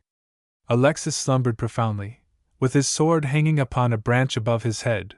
The prisoner perceived the sword, and immediately conceived the idea of killing his guardian, and thus of regaining his freedom. Anna Komnena gives us to understand that she knows not what might have been the result had not Alexis fortunately awoke at that instant. In this there is a moral of the highest kind, in which the sensuous instinct first raised its voice, and of which the reason had only afterwards taken cognizance in quality of judge. But suppose that the prisoner had triumphed over the temptation only out of respect for justice, there could be no doubt the action would have been a moral action. When the late Duke Leopold of Brunswick, standing upon the banks of the raging waters of the Oder, asked himself if at the peril of his life he ought to venture into the impetuous flood in order to save some unfortunates who without his aid were sure to perish, and when, I suppose a case, simply under the influence of duty, he throws himself into the boat into which none other dares to enter, no one will contest doubtless that he acted morally. The Duke was here in a contrary position to that of the preceding one.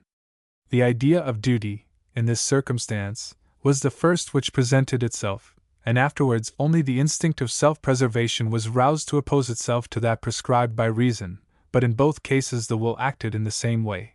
It obeyed unhesitatingly the reason, yet both of them are moral actions. But would the action have continued moral in both cases, if we suppose the aesthetic taste to have taken part in it? For example, suppose that the first, who was tempted to commit a bad action, and who gave it up from respect for justice, had the taste sufficiently cultivated to feel an invincible horror aroused in him against all disgraceful or violent action, the aesthetic sense alone will suffice to turn him from it, there is no longer any deliberation before the moral tribunal, before the conscience, another motive. Another jurisdiction has already pronounced. But the aesthetic sense governs the will by the feeling and not by laws. Thus this man refuses to enjoy the agreeable sensation of a life saved, because he cannot support his odious feelings of having committed a baseness. Therefore all, in this, took place before the feelings alone, and the conduct of this man, although in conformity with the law, is morally indifferent. It is simply a fine effect of nature. Now let us suppose that the second, he to whom his reason prescribed to do a thing against which natural instinct protested, suppose that this man had to the same extent a susceptibility for the beautiful, so that all which is great and perfect enraptured him. At the same moment, when reason gave the order, the feelings would place themselves on the same side, and he would do willingly that which without the inclination for the beautiful he would have had to do contrary to inclination. But would this be a reason for us to find it less perfect? Assuredly not, because in principle it acts out of pure respect for the prescriptions of reason, and if it follows these injunctions with joy, that can take nothing away from the moral purity of the act. Thus, this man will be quite as perfect in the moral sense, and on the contrary, he will be incomparably more perfect in the physical sense, because he is infinitely more capable of making a virtuous subject. Thus, taste gives a direction to the soul which disposes it to virtue, in keeping away such inclinations as are contrary to it, and in rousing those which are favorable. Taste could not injure true virtue, although in every case where natural instinct speaks first, taste commences by deciding for its chief that which conscience otherwise ought to have known. In consequence, it is the cause that, amongst the actions of those whom it governs, there are many more actions morally indifferent than actions truly moral. It thus happens that the excellency of the man does not consist in the least degree in producing a larger sum of vigorously moral particular actions, but by evincing as a whole a greater conformity of all his natural dispositions with the moral law. And it is not a thing to give people a very high idea of their country or of their age to hear morality so often spoken of and particular acts boasted of as traits of virtue. Let us hope that the day when civilization shall have consummated its work, if we can realize this term in the mind, there will no longer be any question of this. But on the other side, taste can become of possible utility to true virtue, in all cases when, the first instigations issuing from reason, its voice incurs the risk of being stifled by the more powerful solicitations of natural instinct. Thus, taste determines our feelings to take the part of duty, and in this manner renders a mediocre moral force of will sufficient for the practice of virtue. In this light, if the taste never injures true morality, and if in many cases it is of evident use, and this circumstance is very important, then it is supremely favorable to the legality of our conduct. Suppose that aesthetic education contributes in no degree to the improvement of our feelings, at least it renders us better able to act, although without true moral disposition, as we should have acted if our soul had been truly moral. Therefore, it is quite true that, before the tribunal of the conscience, our acts have absolutely no importance but as the expression of our feelings. But it is precisely the contrary in the physical order and in the plan of nature. There it is no longer our sentiments that are of importance. They are only important so far as they give occasion to acts which conduce to the aims of nature. But the physical order which is governed by forces, and the moral order which governs itself by laws, are so exactly made one for the other, and are so intimately blended, that the actions which are by their form morally suitable, necessarily contain also a physical suitability, and as the entire edifice of nature seems to exist only to render possible the highest of all aims, which is the good, in the same manner the good can in its turn be employed as the means of preserving the edifice. Thus, the natural order has been rendered dependent upon the morality of our souls, and we cannot go against the moral laws of the world without at the same time provoking a perturbation in the physical world. If, then, it is impossible to expect that human nature, as long as it is only human nature, should act without interruption or feebleness, uniformly and constantly as pure reason, and that it never offend the laws of moral order, if fully persuaded, as we are, both of the necessity and the possibility of pure virtue, we are forced to avow how subject to accident is the exercise of it, and how little we ought to reckon upon the steadfastness of our best principles, if with this conviction of human fragility, we bear in mind that each of the infractions of the moral law attacks the edifice of nature. If we recall all these considerations to our memory, it would be assuredly the most criminal boldness to place the interests of the entire world at the mercy of the uncertainty of our virtue. Let us rather draw from it the following conclusion, that it is for us an obligation to satisfy at the very least the physical order by the object of our acts, even when we do not satisfy the exigencies of the moral order by the form of these acts, to pay, at least, as perfect instruments the aims of nature, that which we owe as imperfect persons to reason, in order not to appear shamefaced before both tribunals. For if we refuse to make any effort to conform our acts to it because simple legality is without moral merit, the order of the world might in the meanwhile be dissolved, and before we had succeeded in establishing our principles all the links of society might be broken. No, the more our morality is subjected to chance, the more is it necessary to take measures in order to assure its legality. To neglect, either from levity or pride, this legality is a fault for which we shall have to answer before morality. When a maniac believes himself threatened with a fit of madness, he leaves no knife within reach of his hands, and he puts himself under constraint, in order to avoid responsibility in a state of sanity for the crimes which his troubled brain might lead him to commit. In a similar manner, it is an obligation for us to seek the salutary bonds which religion and the aesthetic laws present to us, in order that during the crisis when our passion is dominant it shall not injure the physical order.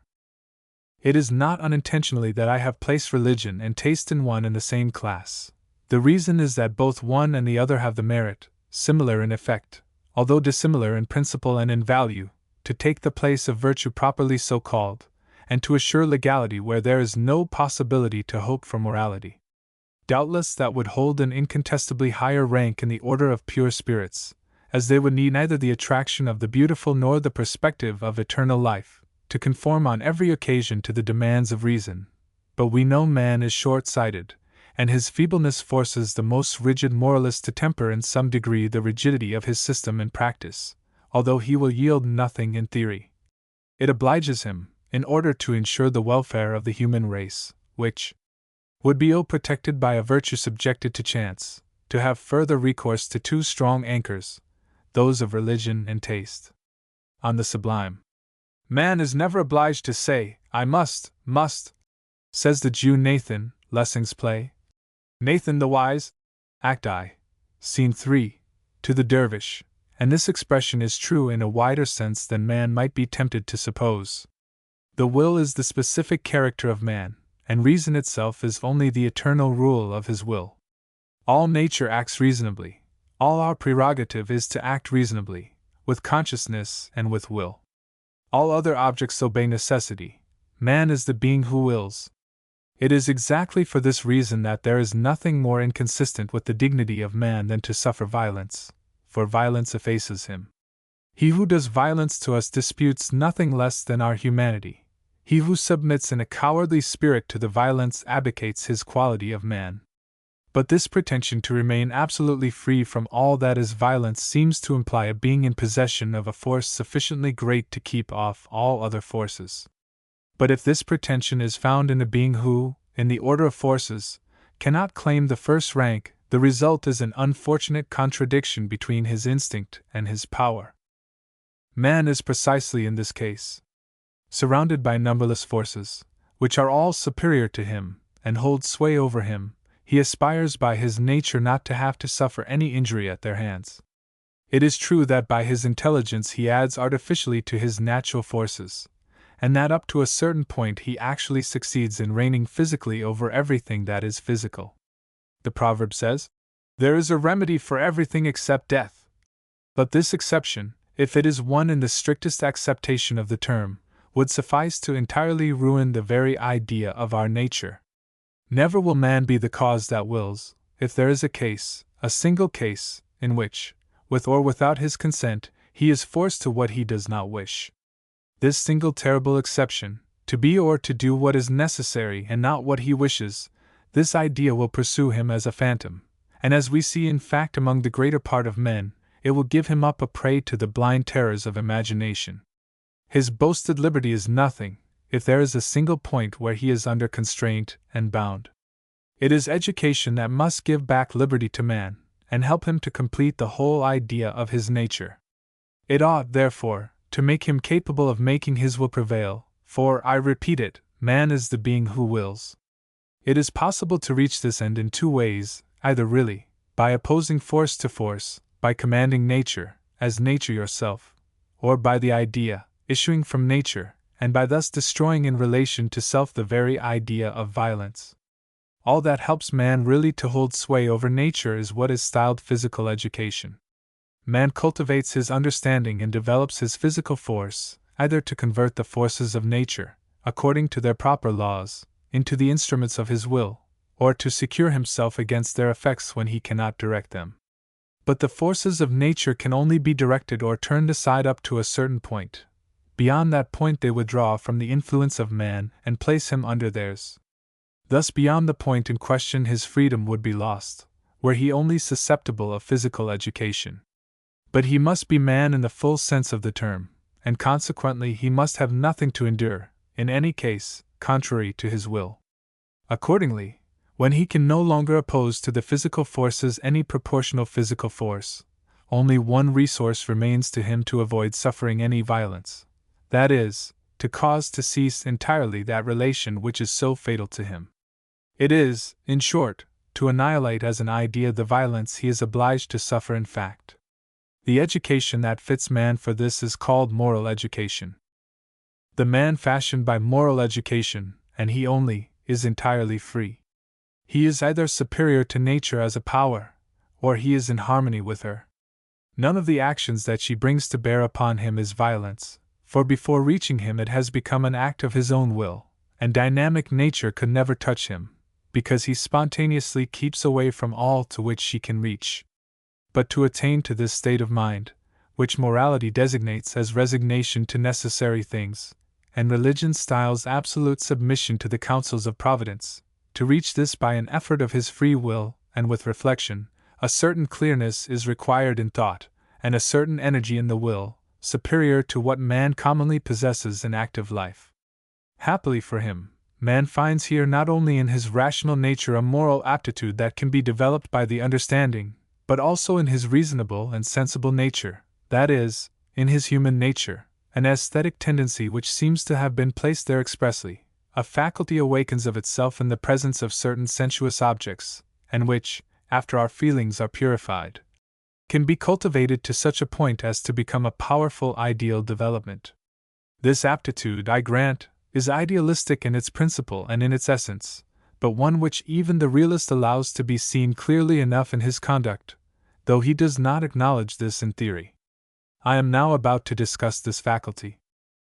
I admit that the sense of the beautiful, when it is developed by culture, suffices of itself even to make us, in a certain sense, independent of nature as far as it is a force.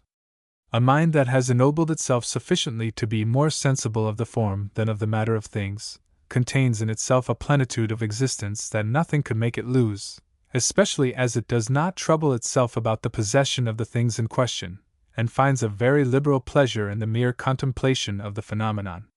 As this mind has no want to appropriate the objects in the midst of which it lives, it has no fear of being deprived of them. But it is nevertheless necessary that these phenomena should have a body, through which they manifest themselves, and consequently, as long as we feel the want even only of finding a beautiful appearance, or a beautiful phenomenon, this want implies that of the existence of certain objects, and it follows that our satisfaction still depends on nature, considered as a force, because it is nature who disposes of all existence in a sovereign manner. It is a different thing, in fact, to feel in yourself the want of objects endowed with beauty and goodness, or simply to require that the objects which surround us are good and beautiful. This last desire is compatible with the most perfect freedom of the soul, but it is not so with the other. We are entitled to require that the object before us should be beautiful and good, but we can only wish that the beautiful and the good should be realized objectively before us. Now the disposition of mind is, par excellence, called grand and sublime, in which no attention is given to the question of knowing if the beautiful, the good, and the perfect exist, but when it is rigorously required that that which exists should be good, beautiful, and perfect, this character of mind is called sublime. because it contains in it positively all the characteristics of a fine mind without sharing its negative features. A sign by which beautiful and good minds, but having weaknesses, are recognized, is the aspiring always to find their moral ideal realized in the world of facts, and their being painfully affected by all that places an obstacle to it.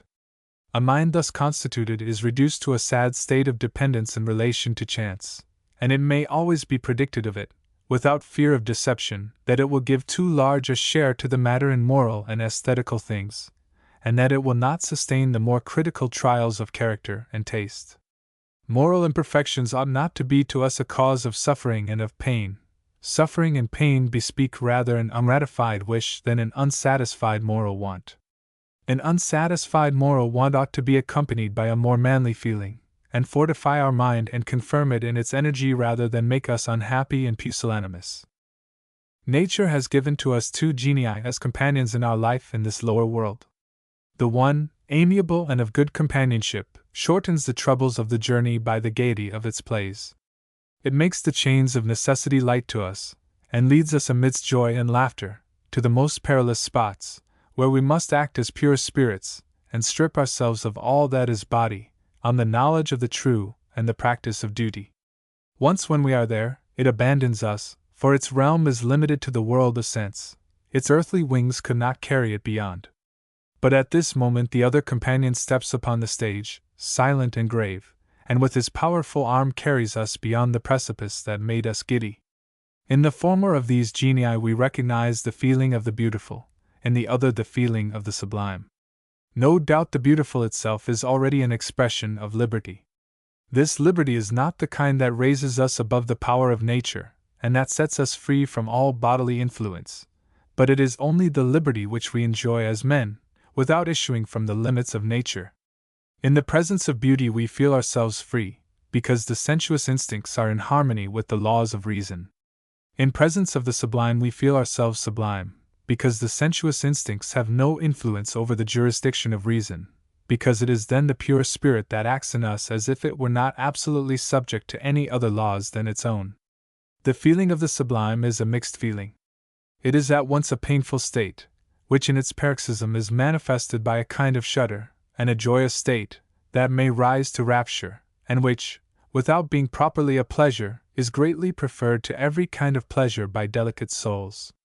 This union of two contrary sensations in one and the same feeling proves in a peremptory manner our moral independence. For as it is absolutely impossible that the same object should be with us in two opposite relations, it follows that it is we ourselves who sustain two different relations with the object.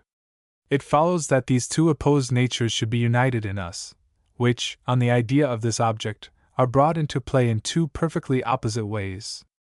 Thus we experience by the feeling of the beautiful that the state of our spiritual nature is not necessarily determined by the state of our sensuous nature, that the laws of nature are not necessarily our laws, and that there is in us an autonomous principle independent of all sensuous impressions.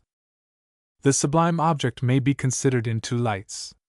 We either represent it to our comprehension, and we try in vain to make an image or idea of it, or we refer it to our vital force, and we consider it as a power before which ours is nothing. But though in both cases we experience in connection with this object the painful feeling of our limits, yet we do not seek to avoid it. On the contrary, we are attracted to it by an irresistible force. Could this be the case if the limits of our imagination were at the same time those of our comprehension? Should we be willingly called back to the feeling of the omnipotence of the forces of nature if we had not in us something that cannot be a prey of these forces? We are pleased with the spectacle of the sensuous infinite, because we are able to attain by thought what the senses can no longer embrace, and what the understanding cannot grasp. The sight of a terrible object transports us with enthusiasm, because we are capable of willing what the instincts reject with horror, and of rejecting what they desire. We willingly allow our imagination to find something in the world of phenomena that passes beyond it, because, after all, it is only one sensuous force that triumphs over another sensuous force, but nature, notwithstanding all her infinity, cannot attain to the absolute grandeur which is in ourselves. We submit willingly to physical necessity both our well-being and our existence. This is because the very power reminds us that there are in us principles that escape its empire. Man is in the hands of nature, but the will of man is in his own hands. Nature herself has actually used a sensuous means to teach us that we are something more than mere sensuous natures. She has even known how to make use of our sensations to put us on the track of this discovery, that we are by no means subject as slaves to the violence of the sensations. And this is quite a different effect from that which can be produced by the beautiful. I mean the beautiful of the real world, for the sublime itself is surpassed by the ideal. In the presence of beauty, reason and sense are in harmony, and it is only on account of this harmony that the beautiful has attraction for us. Consequently, beauty alone could never teach us that our destination is to act as pure intelligences, and that we are capable of showing ourselves such.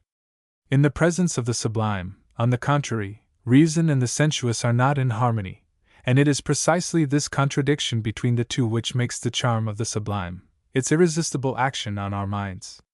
Here the physical man and the moral man separate in the most marked manner, for it is exactly in the presence of objects that make us feel at once how limited the former is that the other makes the experience of its force.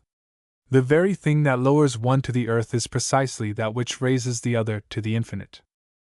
Let us imagine a man endowed with all the virtues of which the union constitutes a fine character. Let us suppose a man who finds his delight in practicing justice, beneficence, moderation, constancy, and good faith. All the duties whose accomplishment is prescribed to him by circumstances are only a play to him, and I admit that fortune favors him in such wise that none of the actions which his good heart may demand of him will be hard to him.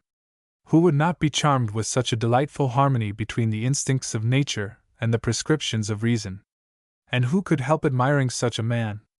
Nevertheless, though he may inspire us with affection, are we quite sure that he is really virtuous? Or in general that he has anything that corresponds to the idea of virtue?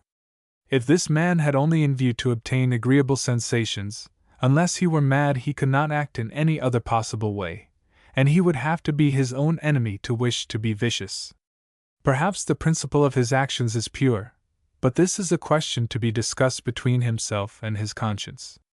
For our part, we see nothing of it.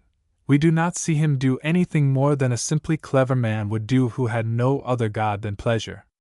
Thus all his virtue is a phenomenon that is explained by reasons derived from the sensuous order, and we are by no means driven to seek for reasons beyond the world of sense. Let us suppose that this same man falls suddenly under misfortune. He is deprived of his possessions, his reputation is destroyed, he is chained to his bed by sickness and suffering, he is robbed by death of all those he loves, he is forsaken in his distress by all in whom he had trusted. Let us under these circumstances again seek him, and demand the practice of the same virtues under trial as he formerly had practiced during the period of his prosperity. If he is found to be absolutely the same as before, if his poverty has not deteriorated his benevolence, or ingratitude his kindly offices of goodwill, or bodily suffering his equanimity, or adversity his joy in the happiness of others, if his change of fortune is perceptible in externals, but not in his habits, in the matter, but not in the form of his conduct, then, doubtless, his virtue could not be explained by any reason drawn from the physical order, the idea of nature, which always necessarily supposes that actual phenomena rest upon some anterior phenomenon, as effects upon cause. This idea no longer suffices to enable us to comprehend this man, because there is nothing more contradictory than to admit that effect can remain the same when the cause has changed to its contrary. We must then give up all natural explanation or thought of finding the reason of his acts and his condition. We must of necessity go beyond the physical order, and seek the principle of his conduct in quite another world, to which the reason can indeed raise itself with its ideas, but which the understanding cannot grasp by its conceptions. It is this revelation of the absolute moral power which is subjected to no condition of nature. It is this which gives to the melancholy feeling that seizes our heart at the sight of such a man that peculiar, inexpressible charm, which no delight of the senses, however refined, could arouse in us to the same extent as the sublime.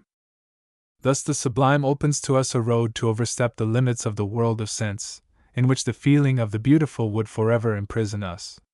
It is not little by little, for between absolute dependence and absolute liberty there is no possible transition, It is suddenly and by a shock that the sublime wrenches our spiritual and independent nature away from the net which feeling has spun round us, and which enchains the soul the more tightly because of its subtle texture.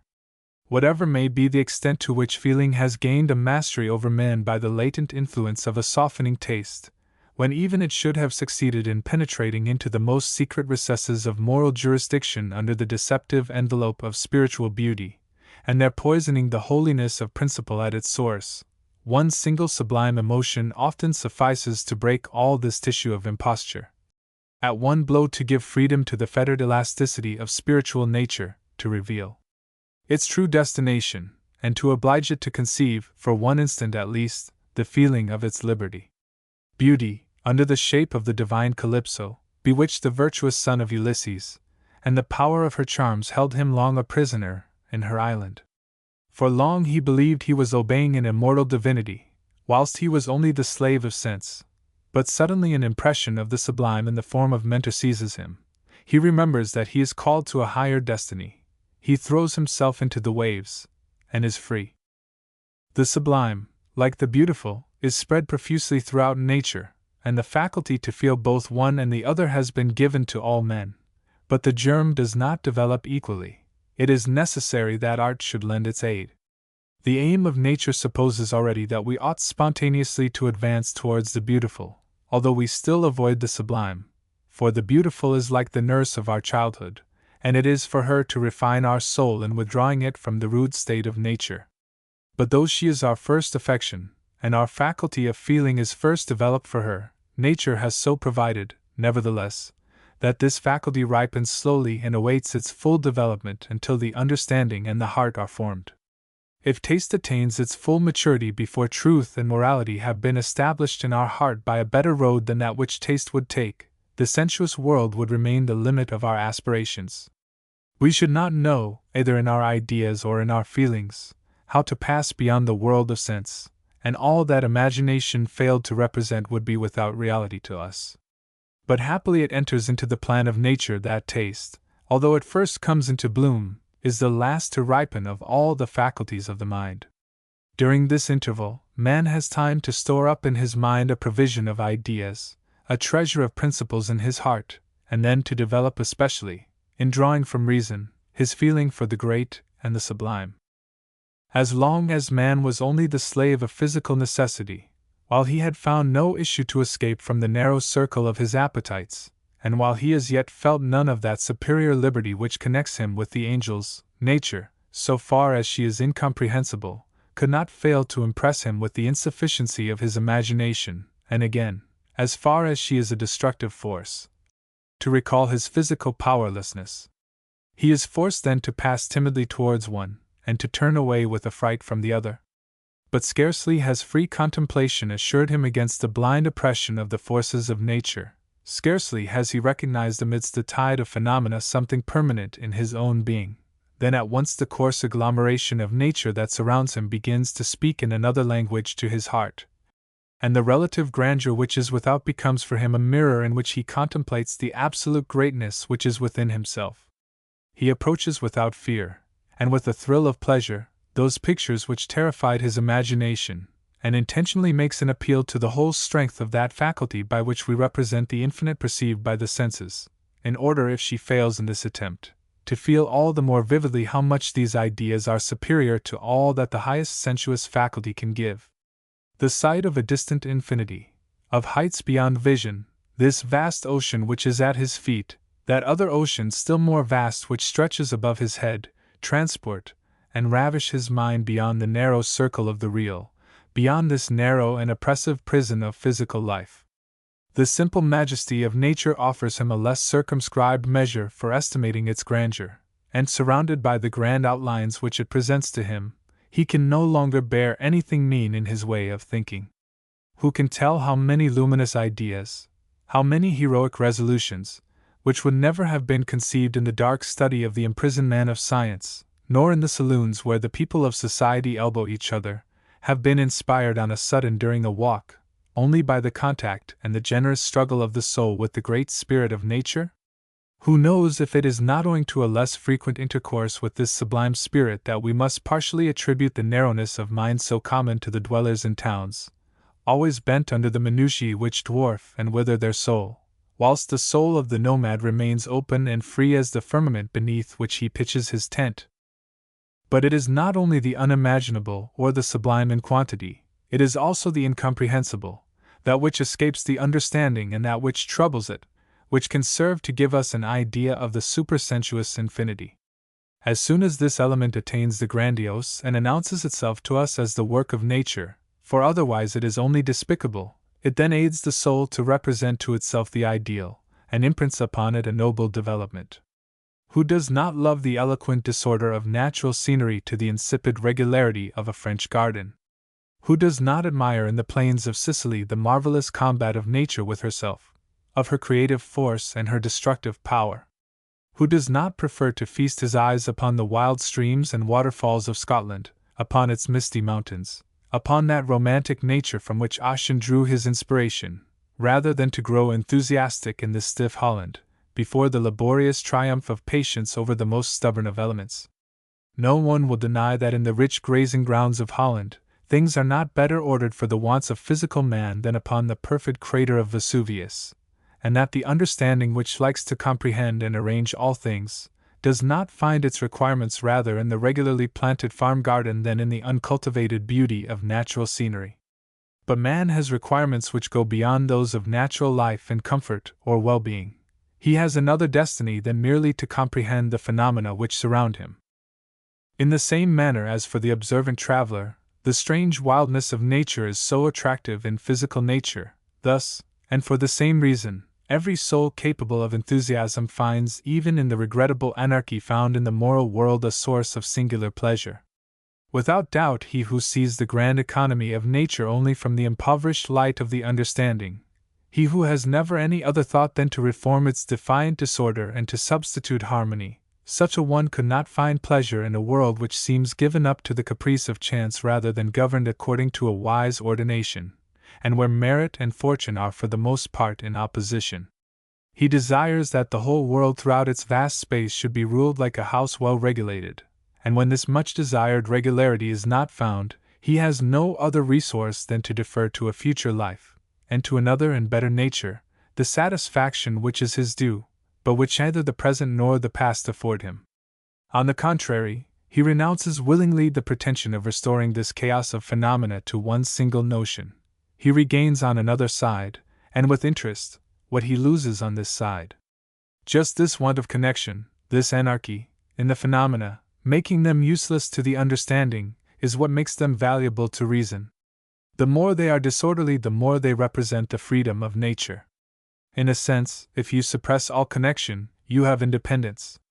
Thus, under the idea of liberty, reason brings back to unity of thought that which the understanding could not bring to unity of notion. It thus shows its superiority over the understanding, as a faculty subject to the conditions of a sensuous order. When we consider of what value it is to a rational being to be independent of natural laws, we see how much man finds in the liberty of sublime objects as a set-off against the checks of his cognitive faculty. Liberty, with all its drawbacks, is everywhere vastly more attractive to a noble soul than good social order without it, than society like a flock of sheep, or a machine working like a watch. This mechanism makes of man only a product. Liberty makes him the citizen of a better world. It is only thus viewed that history is sublime to me. The world, as a historic object, is only the strife of natural forces, with one another and with man's freedom. History registers more actions referable to nature than to free will. It is only in a few cases, like Cato and Phocion, that reason has made its power felt. If we expect a treasury of knowledge in history, how we are deceived! All attempts of philosophy to reconcile what the moral world demands with what the real world gives is belied by experience, and nature seems as illogical in history as she is logical in the organic kingdoms. But if we give up explanation, it is different.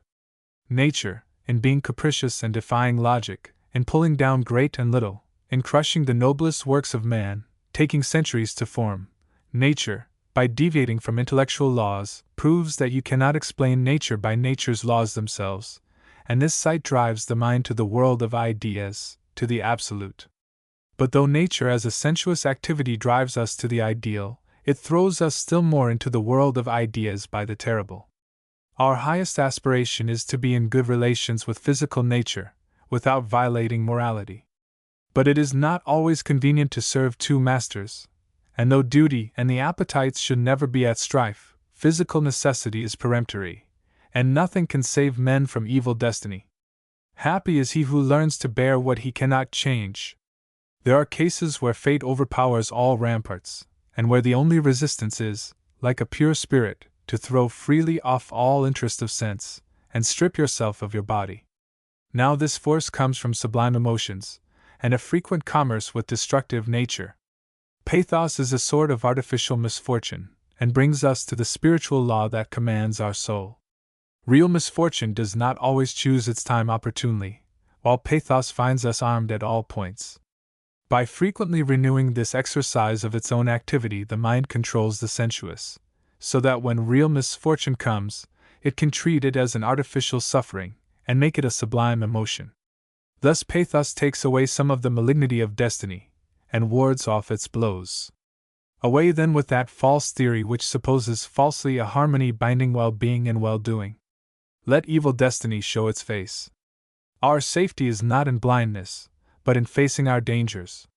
What can do so better than familiarity with the splendid and terrible evolution of events, or than pictures showing man in conflict with chance, evil triumphant, security deceived, pictures shown us throughout history, and placed before us by tragedy? Whoever passes in review the terrible fate of Mithridates, of Syracuse, and Carthage, cannot help keeping his appetite in check, at least for a time, and seeing the vanity of things, strive after that which is permanent. The capacity of the sublime is one of the noblest aptitudes of man. Beauty is useful, but does not go beyond man. The sublime applies to the pure spirit. The sublime must be joined to the beautiful to complete the aesthetic education, and to enlarge man's heart beyond the sensuous world. Without the beautiful there would be an eternal strife between our natural and rational destiny. If we only thought of our vocation as spirits, we should be strangers to this sphere of life. Without the sublime, beauty would make us forget our dignity. Enervated, wedded to this transient state, we should lose sight of our true country. We are only perfect citizens of nature when the sublime is wedded to the beautiful. Many things in nature offer man the beautiful and sublime. But here again he is better served at second hand. He prefers to have them ready-made in art rather than seek them painfully in nature. This instinct for imitation in art has the advantage of being able to make those points essential that nature has made secondary. While nature suffers violence in the organic world, or exercises violence, working with power upon man, though she can only be aesthetical as an object of pure contemplation, art, plastic art, is fully free, because it throws off all accidental restrictions and leaves the mind free, because it imitates the appearance, not the reality of objects. As all sublimity and beauty consists in the appearance, and not in the value of the object, it follows that art has all the advantages of nature without her shackles. The pathetic.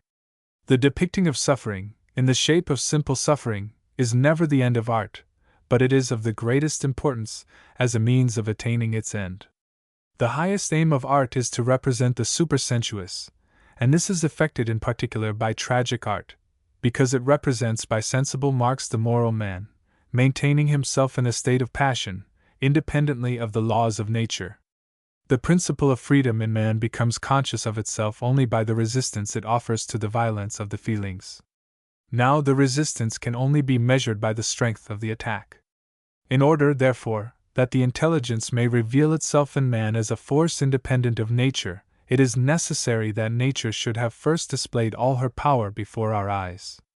The sensuous being must be profoundly and strongly affected, passion must be in play, that the reasonable being may be able to testify his independence and manifest himself in action. It is impossible to know if the empire which man has over his affections is the effect of a moral force, till we have acquired the certainty that it is not an effect of insensibility. There is no merit in mastering the feelings which only lightly and transitorily skim over the surface of the soul. But to resist a tempest which stirs up the whole of sensuous nature, and to preserve in it the freedom of the soul, a faculty of resistance is required infinitely superior to the act of natural force. Accordingly, it will not be possible to represent moral freedom, except by expressing passion, or suffering nature, with the greatest vividness, and the hero of tragedy must first have justified his claim to be a sensuous being before aspiring to our homage as a reasonable being, and making us believe in his strength of mind. Therefore, the pathetic is the first condition required most strictly in a tragic author, and he is allowed to carry his description of suffering as far as possible, without prejudice to the highest end of his art, that is, without moral freedom being oppressed by it. He must give in some sort to his hero, as to his reader, their full load of suffering, without which the question will always be put whether the resistance opposed to suffering is an act of the soul, something positive, or whether it is not rather a purely negative thing, a simple deficiency. The latter case is offered in the pure French tragedy, where it is very rare, or perhaps unexampled, for the author to place before the reader suffering nature, and where generally, on the contrary, it is only the poet who warms up and declaims, or the comedian who struts about on stilts. The icy tone of declamation extinguishes all nature here, and the French tragedians, with their superstitious worship of decorum, make it quite impossible for them to paint human nature truly.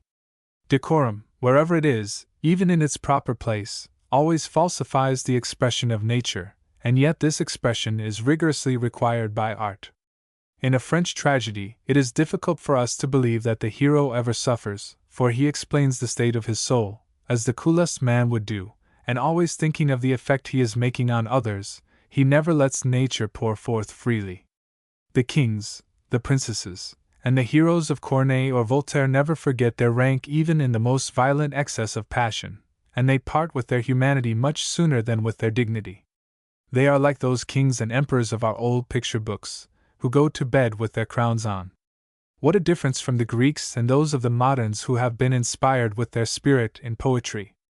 Never does the Greek poet blush at nature, he leaves to the sensuous all its rights, and yet he is quite certain never to be subdued by it. He has too much depth and too much rectitude in his mind not to distinguish the accidental, which is the principal point with false taste, from the really necessary. But all that is not humanity itself is accidental in man. The Greek artist who has to represent a Laocoon, a Niobe, and a Philoctetes, does not care for the king, the princess, or the king's son, he keeps to the man. Accordingly, the skillful statuary sets aside the drapery, and shows us nude figures, though he knows quite well it is not so in real life. This is because drapery is to him an accidental thing, and because the necessary ought never to be sacrificed to the accidental. It is also because, if decency and physical necessities have their laws, these laws are not those of art. The statuary ought to show us, and wishes to show us, the man himself. Drapery conceals him, therefore he sets that aside, and with reason. The Greek sculptor rejects drapery as a useless and embarrassing load, to make way for human nature, and in like manner the Greek poet emancipates the human personages he brings forward from the equally useless constraint of decorum, and all those icy laws of propriety, which put nothing but what is artificial in man, and conceal nature in it. Take Homer and the tragedians. Suffering nature speaks the language of truth and ingenuousness in their pages, and in a way to penetrate to the depths of our hearts. All the passions play their part freely, nor do the rules of propriety compress any feeling with the Greeks. The heroes are just as much under the influence of suffering as other men, and what makes them heroes is the very fact that they feel suffering strongly and deeply, without suffering overcoming them. They love life as ardently as others, but they are not so ruled by this feeling as to be unable to give up life when the duties of honor or humanity call on them to do so. Philoctetes filled the Greek stage with his lamentations. Hercules himself, when in fury, does not keep under his grief. Iphigenia, on the point of being sacrificed, confesses with a touching ingenuousness that she grieves to part with the light of the sun. Never does the Greek place his glory in being insensible or indifferent to suffering, but rather in supporting it, though feeling it in its fullness. The very gods of the Greeks must pay their tribute to nature, when the poet wishes to make them approximate to humanity. Mars, when wounded, roars like 10,000 men together, and Venus, scratched by an iron lance, mounts again to Olympus, weeping, and cursing all battles. This lively susceptibility on the score of suffering, this warm, ingenuous nature, showing itself uncovered and in all truth in the monuments of Greek art, and filling us with such deep and lively emotions, this is a model presented for the imitation of all artists. It is a law which Greek genius has laid down for the fine arts. It is always and eternally nature which has the first rights over man. She ought never to be fettered, because man, before being anything else, is a sensuous creature. After the rights of nature come those of reason, because man is a rational, sensuous being, a moral person, and because it is a duty for this person not to let himself be ruled by nature, but to rule her. It is only after satisfaction has been given in the first place to nature, and after reason in the second place has made its rights acknowledged, that it is permitted for decorum in the third place to make good its claims, to impose on man, in the expression of his moral feelings and of his sensations, considerations towards society, and to show in it the social being, the civilized man. The first law of the tragic art was to represent suffering nature. The second law is to represent the resistance of morality opposed to suffering. Affection, as affection, is an unimportant thing, and the portraiture of affection, considered in itself, would be without any aesthetic value, for, I repeat it, nothing that only interests sensuous nature is worthy of being represented by art. Thus not only the affections that do nothing but enervate and soften man, but in general all affections, even those that are exalted, ecstatic, whatever may be their nature, are beneath the dignity of tragic art. The soft emotions, only producing tenderness, are of the nature of the agreeable, with which the fine arts are not concerned. They only caress the senses, while relaxing and creating languidness, and only relate to external nature, not at all to the inner nature of man. A good number of our romances and of our tragedies, particularly those that bear the name of dramas, a sort of compromise between tragedy and comedy, a good number also of those highly appreciated family portraits, belong to this class. The only effect of these works is to empty the lacrimal duct, and soothe the overflowing feelings, but the mind comes back from them empty, and the moral being, the noblest part of our nature, gathers no new strength whatever from them. It is thus, says Kant, that many persons feel themselves edified by a sermon that has nothing edifying in it. It seems also that modern music only aims at interesting the sensuous, and in this it flatters the taste of the day, which seeks to be agreeably tickled, but not to be startled, nor strongly moved and elevated. Accordingly we see music prefer all that is tender, and whatever be the noise in a concert room, silence is immediately restored, and every one is all ears directly a sentimental passage is performed. Then an expression of sensibility common to animalism shows itself commonly on all faces. The eyes are swimming with intoxication, the open mouth is all desire, a voluptuous trembling takes hold of the entire body, the breath is quick and full, in short, all the symptoms of intoxication appear. This is an evident proof that the senses swim in delight, but that the mind or the principle of freedom in man has become a prey to the violence of the sensuous impression. Real taste, that of noble and manly minds, rejects all these emotions as unworthy of art, because they only please the senses, with which art has nothing in common. But, on the other hand, real taste excludes all extreme affections, which only put sensuousness to the torture, without giving the mind any compensation. These affections oppress moral liberty by pain, as the others by voluptuousness. Consequently, they can excite aversion, and not the emotion that would alone be worthy of art. Art ought to charm the mind and give satisfaction to the feeling of moral freedom. This man who is a prey to his pain is to me simply a tortured animate being, and not a man tried by suffering. For a moral resistance to painful affections is already required of man, a resistance which can alone allow the principle of moral freedom, the intelligence, to make itself known in it. If it is so, the poets and the artists are poor adepts in their art when they seek to reach the pathetic only by the sensuous force of affection and by representing suffering in the most vivid manner. They forget that suffering in itself can never be the last end of imitation, nor the immediate source of the pleasure we experience in tragedy. The pathetic only has aesthetic value in as far as it is sublime. Now, effects that only allow us to infer a purely sensuous cause, and that are founded only on the affection experienced by the faculty of sense, are never sublime, whatever energy they may display, for everything sublime proceeds exclusively from the reason. I imply by passion the affections of pleasure as well as the painful affections, and to represent passion only, without coupling with it the expression of the supersensuous faculty which resists it, is to fall into what is properly called vulgarity, and the opposite is called nobility. Vulgarity and nobility are two ideas which, wherever they are applied, have more or less relation with the supersensuous share a man takes in a work. There is nothing noble but what has its source in the reason. All that issues from sensuousness alone is vulgar or common. We say of a man that he acts in a vulgar manner when he is satisfied with obeying the suggestions of his sensuous instinct, that he acts suitably when he only obeys his instinct in conformity with the laws, that he acts nobly when he obeys reason only, without having regard to his instincts. We say of a physiognomy that it is common when it does not show any trace of the spiritual man, the intelligence. We say it has expression when it is the mind which has determined its features, and that it is noble when a pure spirit has determined them. If an architectural work is in question, we qualify it as common if it aims at nothing but a physical end.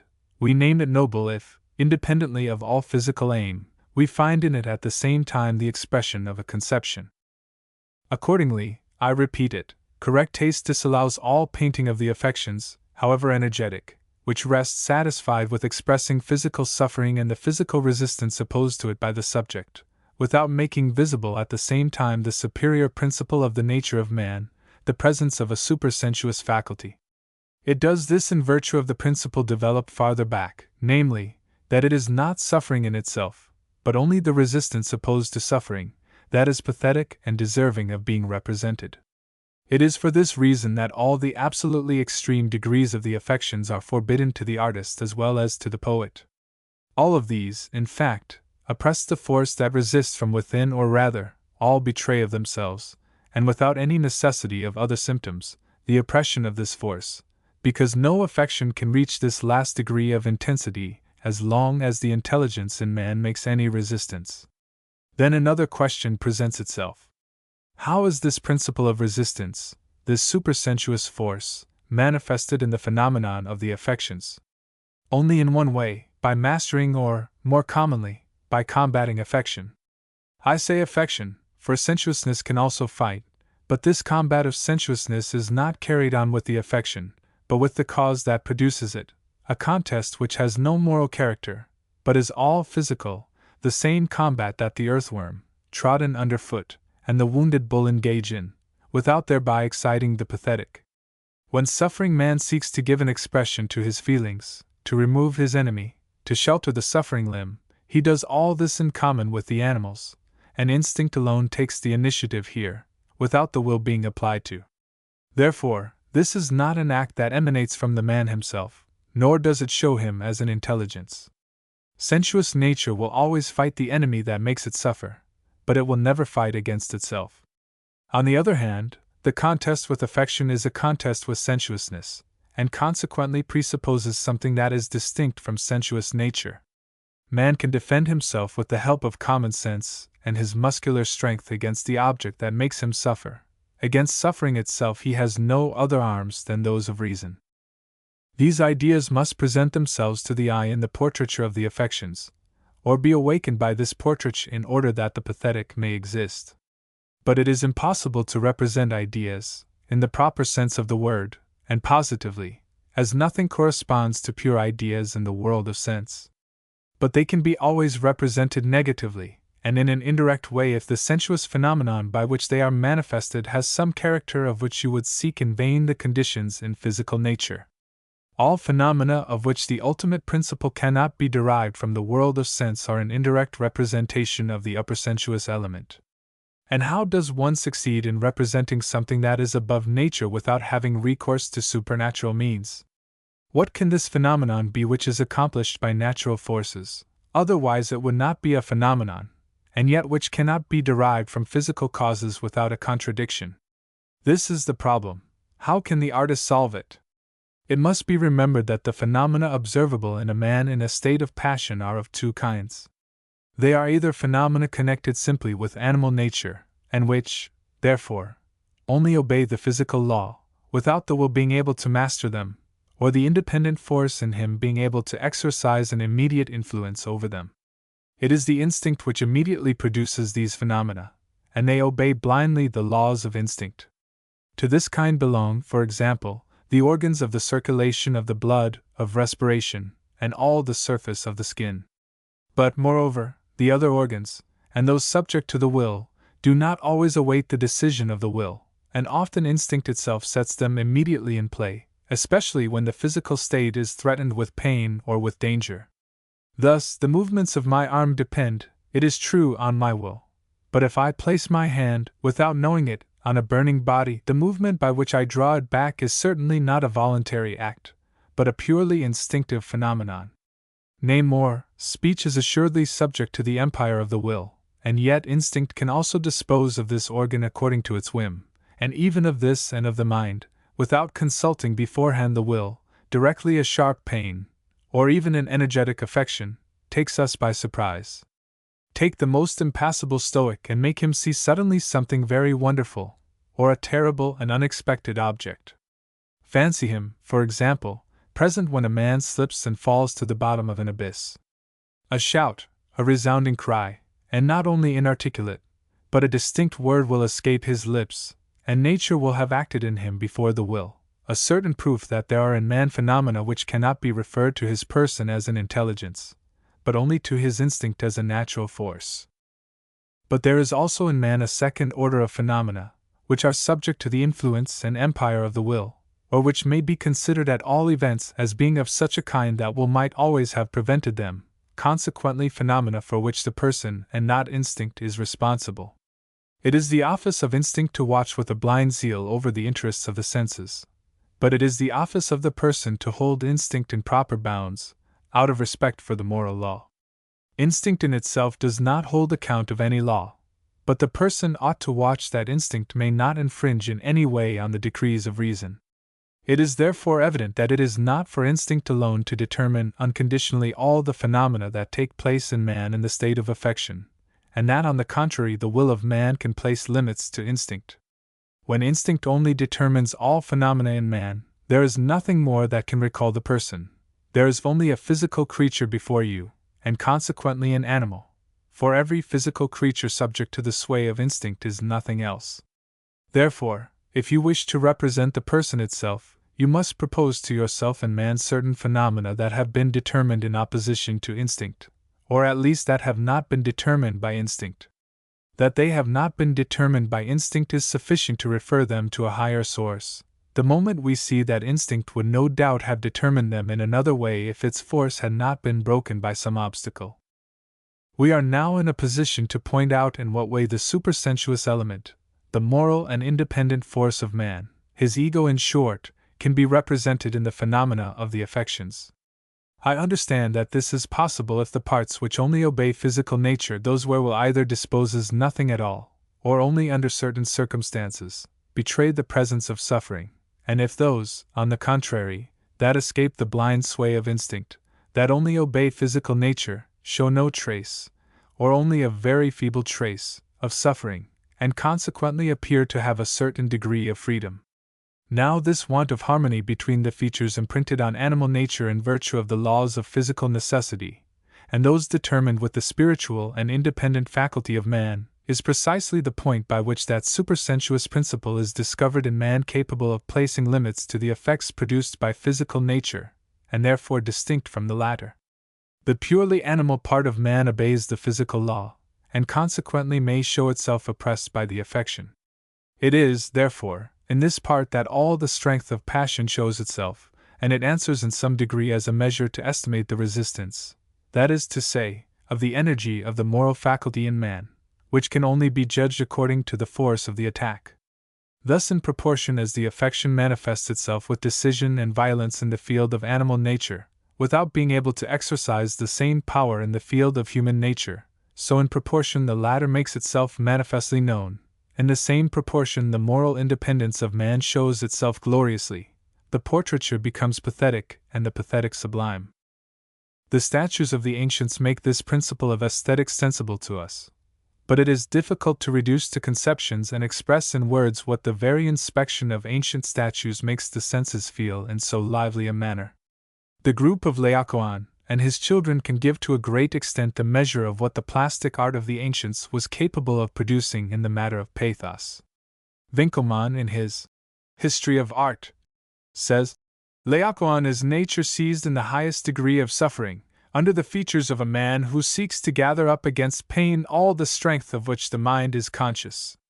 Hence, while his suffering swells his muscles and stretches his nerves, the mind, armed with an interior force, shows itself on his contracted brow, and the breast rises, because the breathing is broken, and because there is an internal struggle to keep in the expression of pain, and press it back into his heart. The sigh of anguish he wishes to keep in, his very breath which he smothers, exhausts the lower part of his trunk, and works into his flanks, which make us judge in some degree of the palpitations of his visceral organs. But his own suffering appears to occasion less anguish than the pain of his children, who turn their faces toward their father, and implore him, crying for help. His father's heart shows itself in his eyes, full of sadness, and where pity seems to swim in a troubled cloud. His face expresses lament, but he does not cry. His eyes are turned to heaven, and implore help from on high. His mouth also marks a supreme sadness, which depresses the lower lip and seems to weigh upon it, while the upper lip, contracted from the top to the bottom, expresses at once both physical suffering and that of the soul. Under the mouth there is an expression of indignation that seems to protest against an undeserved suffering, and is revealed in the nostrils, which swell out and enlarge and draw upwards.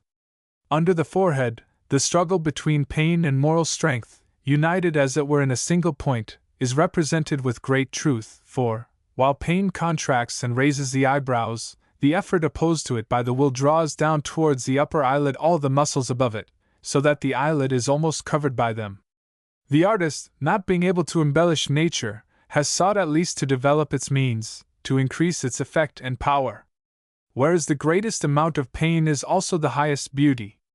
The left side, which the serpent besets with his furious bites, and where he instills his poison, is that which appears to suffer the most intensely, because sensation is there nearest to the heart. The legs strive to raise themselves as if to shun the evil, the whole body is nothing but movement, and even the traces of the chisel contribute to the illusion. We seem to see the shuddering and icy cold skin. How great is the truth and acuteness of this analysis! In what a superior style is this struggle between spirit and the suffering of nature developed! How correctly the author has seized each of the phenomena in which the animal element and the human element manifest themselves, the constraint of nature and the independence of reason.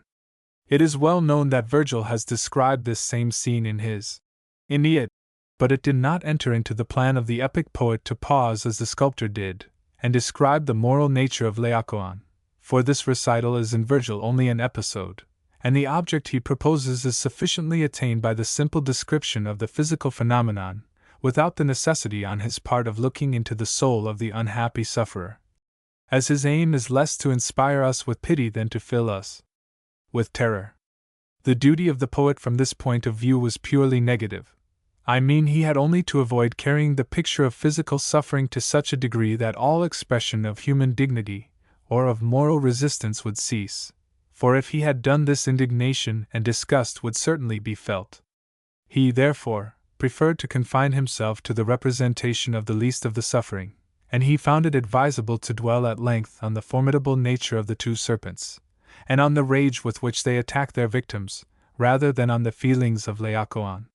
He only schemes over those feelings, because his first object was to represent a chastisement sent by the gods, and to produce an impression of terror that nothing could diminish.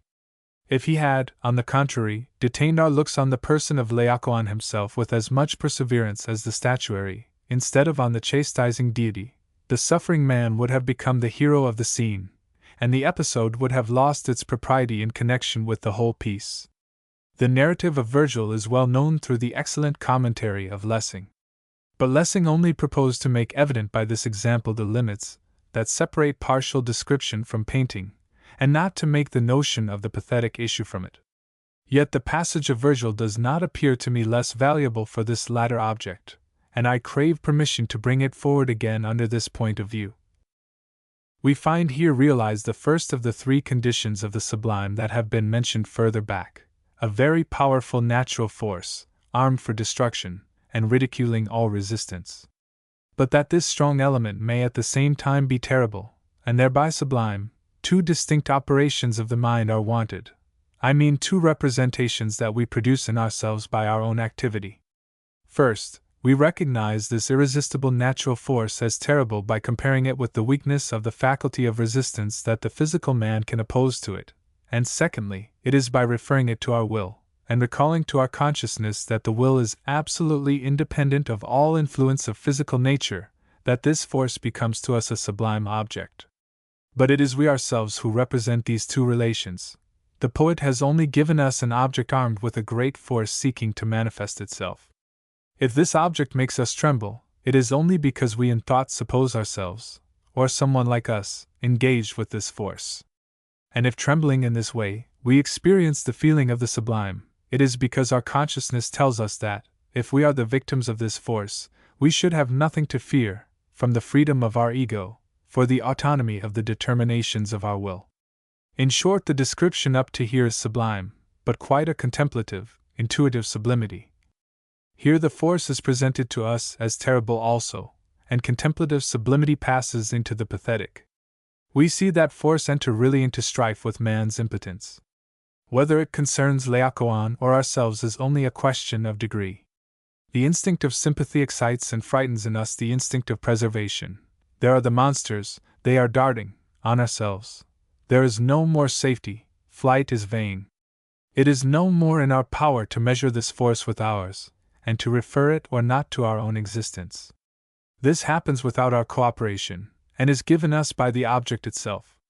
Accordingly, our fear has not, as in the preceding moment, a purely subjective ground, residing in our soul, it has an objective ground, residing in the object. For, even if we recognize in this entire scene a simple fiction of the imagination, we nevertheless distinguish in this fiction a conception communicated to us from without, from another conception that we produce spontaneously in ourselves. Thus the mind loses a part of her freedom, inasmuch as she receives now from without that which she produced before her own activity. The idea of danger puts on an appearance of objective reality, and affection becomes now a serious affair. If we were only sensuous creatures, obeying no other instinct than that of self-preservation, we should stop here, and we should remain in a state of mere and pure affection. But there is something in us which takes no part in the affections of sensuous nature, and whose activity is not directed according to physical conditions. According, then, as this independently acting principle, the disposition, the moral faculty, has become to a degree developed in the soul, there is left more or less space for passive nature, and there remains more or less of the independent principle in the affection. In the truly moral soul, the terrible trial of the imagination passes quickly and readily into the sublime.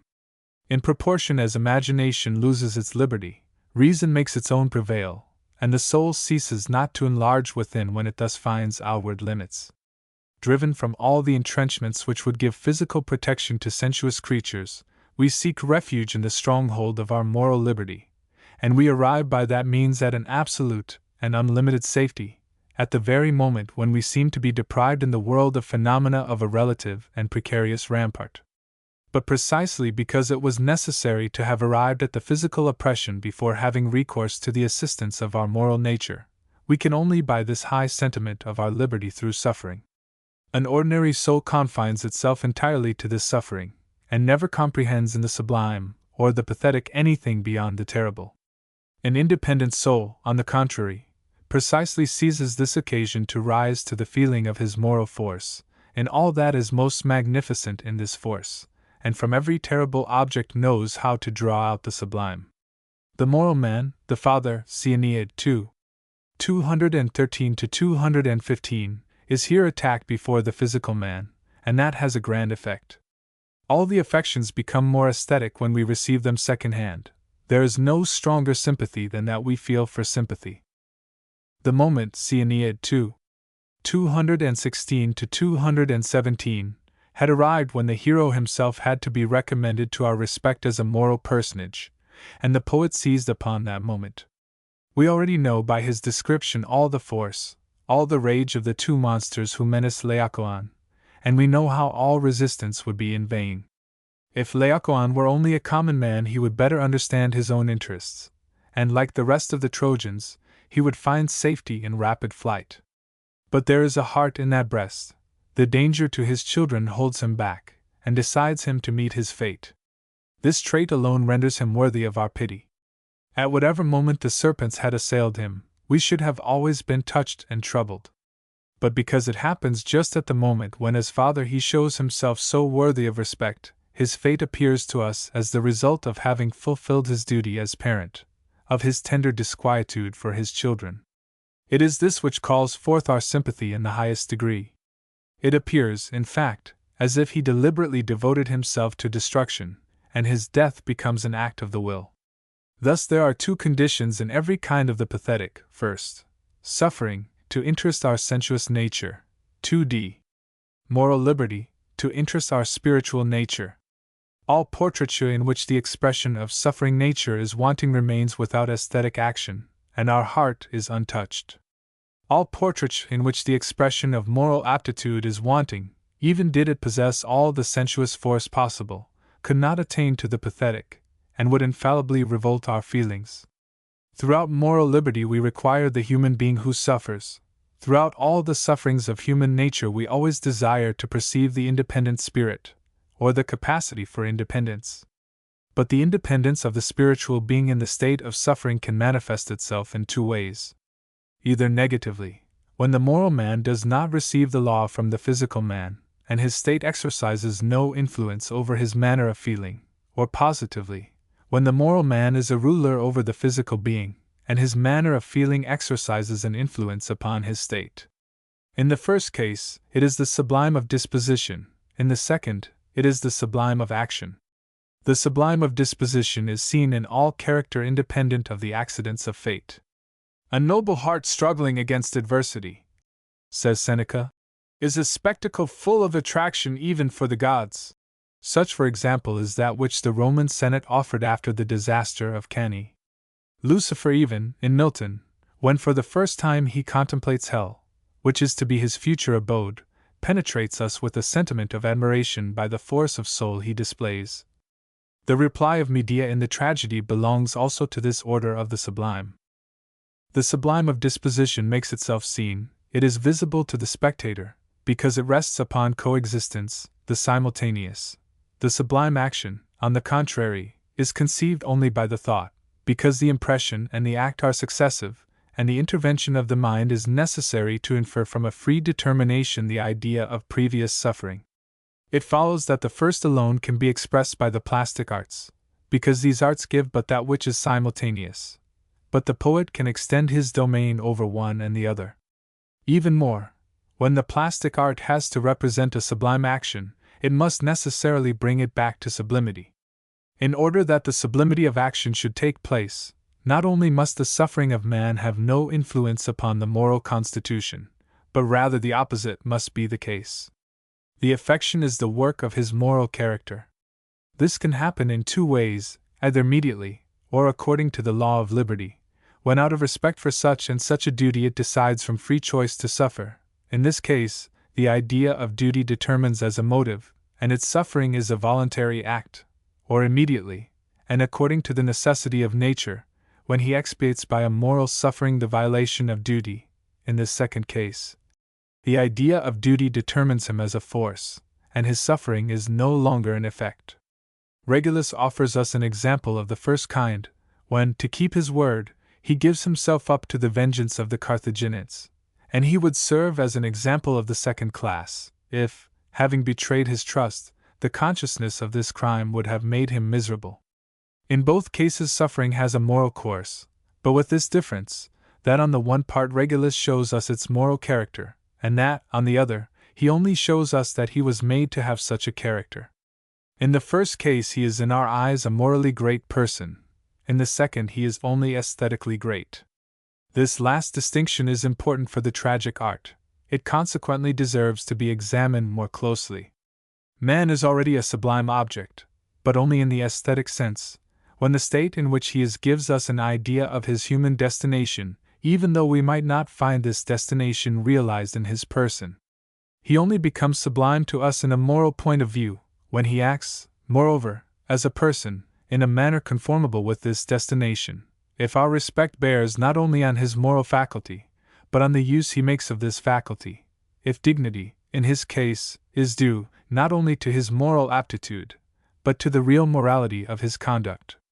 It is quite a different thing to direct our judgment and attention to the moral faculty generally, and to the possibility of a will absolutely free, and to be directing it to the use of this faculty, and to the reality of this absolute freedom of willing.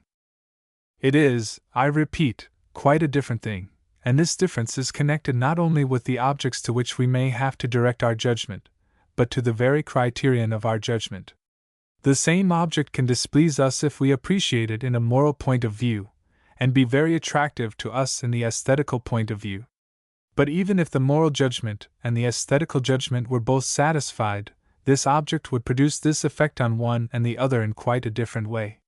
It is not morally satisfactory because it has an aesthetical value, nor has it an aesthetical value because it satisfies us morally.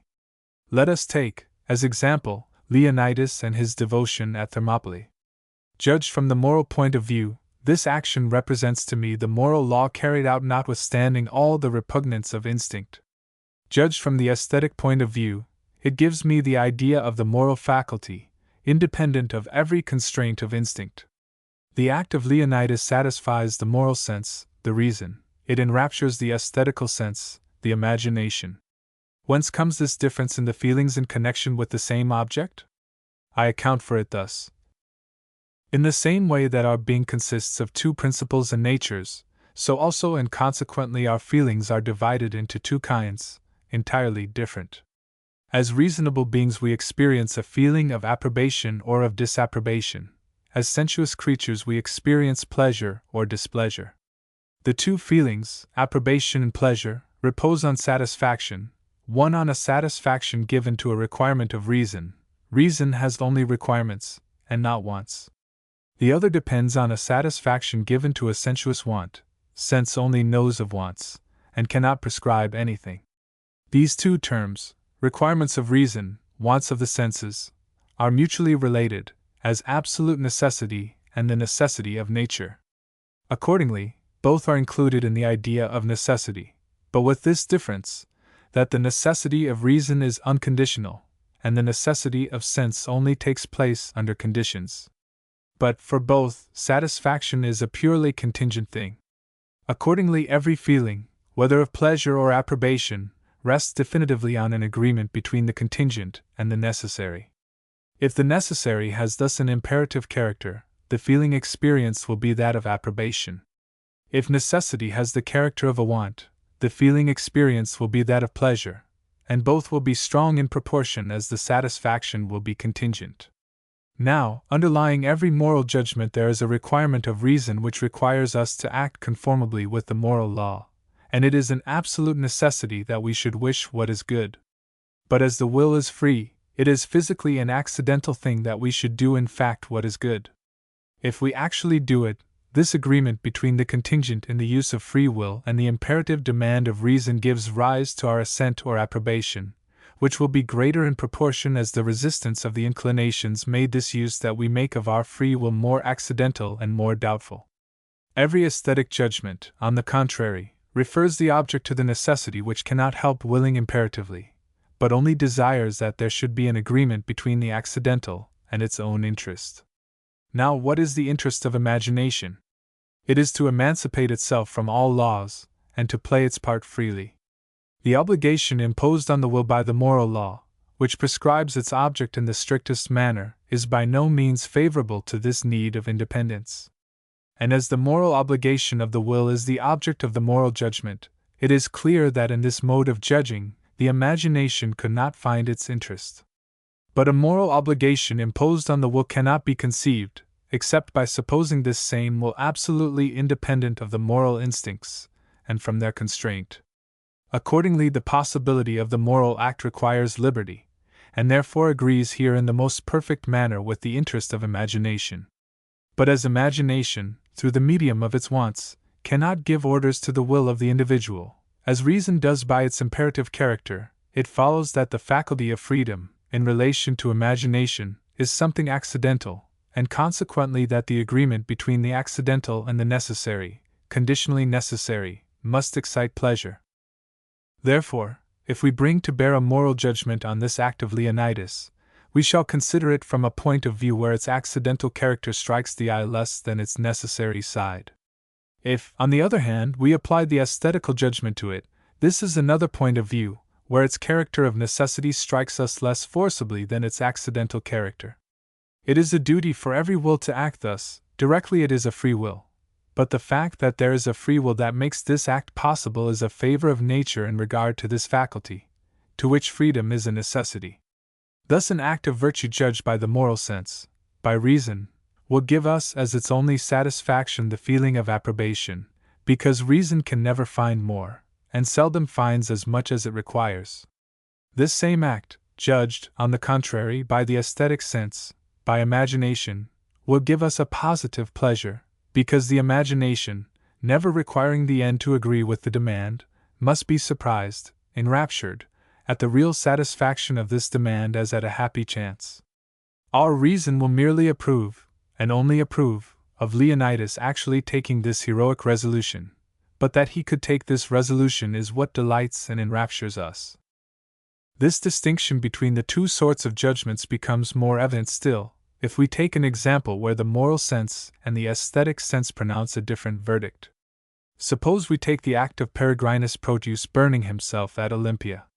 Judging this act morally, I cannot give it my approbation, inasmuch as I see it determined by impure motives, to which Proteus sacrifices the duty of respecting his own existence. But in the aesthetic judgment this same act delights me. It delights me precisely because it testifies to a power of will capable of resisting even the most potent of instincts, that of self-preservation. Was it a moral feeling, or only a more powerful sensuous attraction, that silenced the instinct of self-preservation in this enthusiast? It matters little, when I appreciate the act from an aesthetic point of view. I then drop the individual, I take away the relation of his will to the law that ought to govern him. I think of human will in general, considered as a common faculty of the race, and I regard it in connection with all the forces of nature. We have seen that in a moral point of view, the preservation of our being seemed to us a duty, and therefore we were offended at seeing Proteus violate this duty. In an aesthetic point of view the self-preservation only appears as an interest, and therefore the sacrifice of this interest pleases us. Thus the operation that we perform in the judgments of the second kind is precisely the inverse of that which we perform in those of the first. In the former we oppose the individual, a sensuous and limited being, and his personal will, which can be affected pathologically, to the absolute law of the will in general, and of unconditional duty which binds every spiritual being. In the second case, on the contrary, we oppose the faculty of willing, absolute volition, and the spiritual force as an infinite thing, to the solicitations of nature and the impediments of sense. This is the reason why the aesthetical judgment leaves us free, and delights and enraptures us. It is because the mere conception of this faculty of willing in an absolute manner, the mere idea of this moral aptitude, gives us in itself a consciousness of a manifest advantage over the sensuous. It is because the mere possibility of emancipating ourselves from the impediments of nature is in itself a satisfaction that flatters our thirst for freedom. This is the reason why moral judgment, on the contrary, makes us experience a feeling of constraint that humbles us. It is because in connection with each voluntary act we appreciate in this manner, we feel, as regards the absolute law that ought to rule the will in general, in a position of inferiority more or less decided, and because the constraint of the will thus limited to a single determination, which duty requires of it at all costs, contradicts the instinct of freedom which is the property of imagination. In the former case we soared from the real to the possible, and from the individual to the species. In the latter, on the contrary, we descend from the possible to the real, and we shut up the species in the narrow limits of the individual. We cannot therefore be surprised if the aesthetical judgment enlarges the heart, while the moral judgment constrains and straightens it. It results, therefore, from all that which precedes, that the moral judgment and the aesthetic, far from mutually corroborating each other, impede and hinder each other, because they impress on the soul two directions entirely opposite. In fact, this observance of rule which reason requires of us as moral judge is incompatible with the independence which the imagination calls for as aesthetic judge. It follows that an object will have so much the less aesthetic value the more it has the character of a moral object, and if the poet were obliged notwithstanding that to choose it, he would do well in treating of it, not to call the attention of our reason to the rule of the will, but that of our imagination to the power of the will. In his own interest it is necessary for the poet to enter on this path, for with our liberty his empire finishes. We belong to him only inasmuch as we look beyond ourselves. We escape from him the moment we re-enter into our innermost selves, and that is what infallibly takes place the moment an object ceases to be a phenomenon in our consideration, and takes the character of a law which judges us. Even in the manifestation of the most sublime virtue, the poet can only employ for his own views that which in those acts belongs to force. As to the direction of the force, he has no reason to be anxious. The poet, even when he places before our eyes the most perfect models of morality, has not, and ought not to have, any other end than that of rejoicing our soul by the contemplation of this spectacle.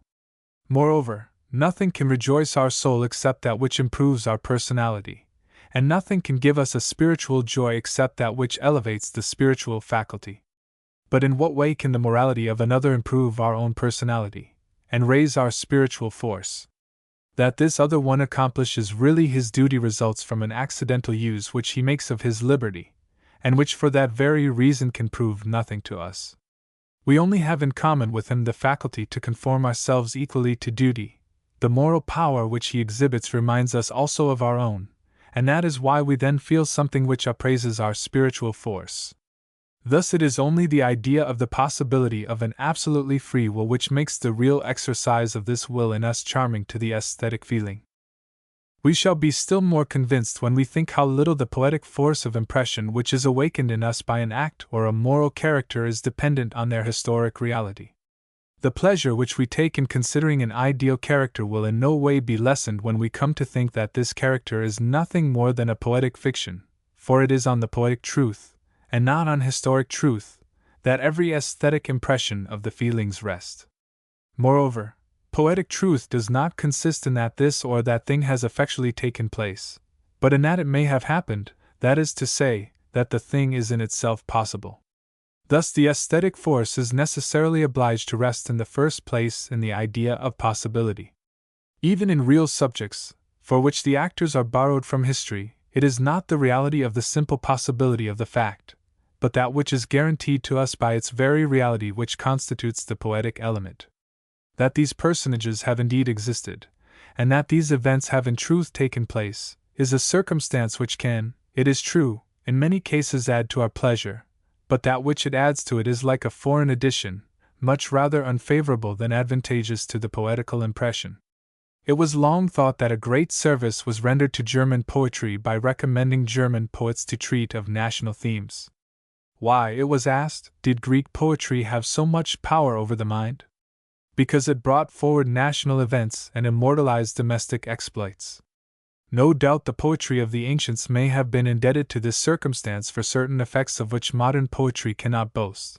But do these effects belong to art and the poet? It is small glory for the Greek genius if it had only this accidental advantage over modern genius, still more if it were necessary for the poets, in order to gain this advantage, to obtain it by this conformity of their invention with real history. It is only a barbarous taste that requires this stimulant of a national interest to be captivated by beautiful things, and it is only a scribbler who borrows from matter a force to which he despairs of giving a form. Poetry ought not to take its course through the frigid region of memory. It ought never to convert learning into its interpreter, nor private interest its advocate with the popular mind. It ought to go straight to the heart, because it has come from the heart, and aim at the man in the citizen, not the citizen in the man. Happily, true genius does not make much account of all these counsels that people are so anxious to give her with better intentions than competence. Otherwise, Sulzer and his school might have made German poetry adopt a very equivocal style. It is no doubt a very honorable aim in a poet to moralize the man, and excite the patriotism of the citizen, and the Muses know better than any one how well the arts of the sublime and of the beautiful are adapted to exercise this influence. But that which poetry obtains excellently by indirect means it would accomplish very badly as an immediate end. Poetry is not made to serve in man for the accomplishment of a particular matter, nor could any instrument be selected less fitted to cause a particular object to succeed, or to carry out special projects and details. Poetry acts on the whole of human nature, and it is only by its general influence on the character of a man that it can influence particular acts. Poetry can be for man what love is for the hero. It can neither counsel him, nor strike for him, nor do anything for him in short, but it can form a hero in him, call him to great deeds, and arm him with the strength to be all that he ought to be. Thus the degree of aesthetical energy with which sublime feelings and sublime acts take possession of our souls does not rest at all on the interest of reason, which requires every action to be really conformable with the idea of good. But it rests on the interest of the imagination, which requires conformity with good should be possible, or, in other terms, that no feeling, however strong, should oppress the freedom of the soul. Now this possibility is found in every act that testifies with energy to liberty, and to the force of the will, and if the poet meets with an action of this kind, it matters little where, he has a subject suitable for his art. To him, and to the interest we have in him, it is quite the same, to take his hero in one class of characters or in another, among the good or the wicked, as it often requires as much strength of character to do evil conscientiously and persistently as to do good. If a proof be required that in our aesthetic judgments we attend more to the force than to its direction, to its freedom than to its lawfulness, this is sufficient for our evidence. We prefer to see force and freedom manifest themselves at the cost of moral regularity, rather than regularity at the cost of freedom and strength. For directly one of those cases offers itself, in which the general law agrees with the instincts which by their strength threaten to carry away the will, the aesthetic value of the character is increased, if he be capable of resisting these instincts. A vicious person begins to interest us as soon as he must risk his happiness and life to carry out his perverse designs. On the contrary, a virtuous person loses in proportion as he finds it useful to be virtuous. Vengeance, for instance, is certainly an ignoble and a vile affection, but this does not prevent it from becoming aesthetical, if to satisfy it we must endure painful sacrifice. Medea slaying her children aims at the heart of Jason, but at the same time she strikes a heavy blow at her own heart, and her vengeance aesthetically becomes sublime directly we see in her a tender mother. In this sense the aesthetic judgment has more of truth than is ordinarily believed. The vices which show a great force of will evidently announce a greater aptitude for real moral liberty than do virtues which borrow support from inclination, seeing that it only requires of the man who persistently does evil to gain a single victory over himself, one simple upset of his maxims, to gain ever after to the service of virtue his whole plan of life, and all the force of will which he lavished on evil. And why is it we receive with dislike medium characters, whilst we at times follow with trembling admiration one which is altogether wicked? It is evident that with regard to the former, we renounce all hope. We cannot even conceive the possibility of finding absolute liberty of the will, whilst with the other, on the contrary, each time he displays his faculties, we feel that one single act of the will would suffice to raise him up to the fullest height of human dignity.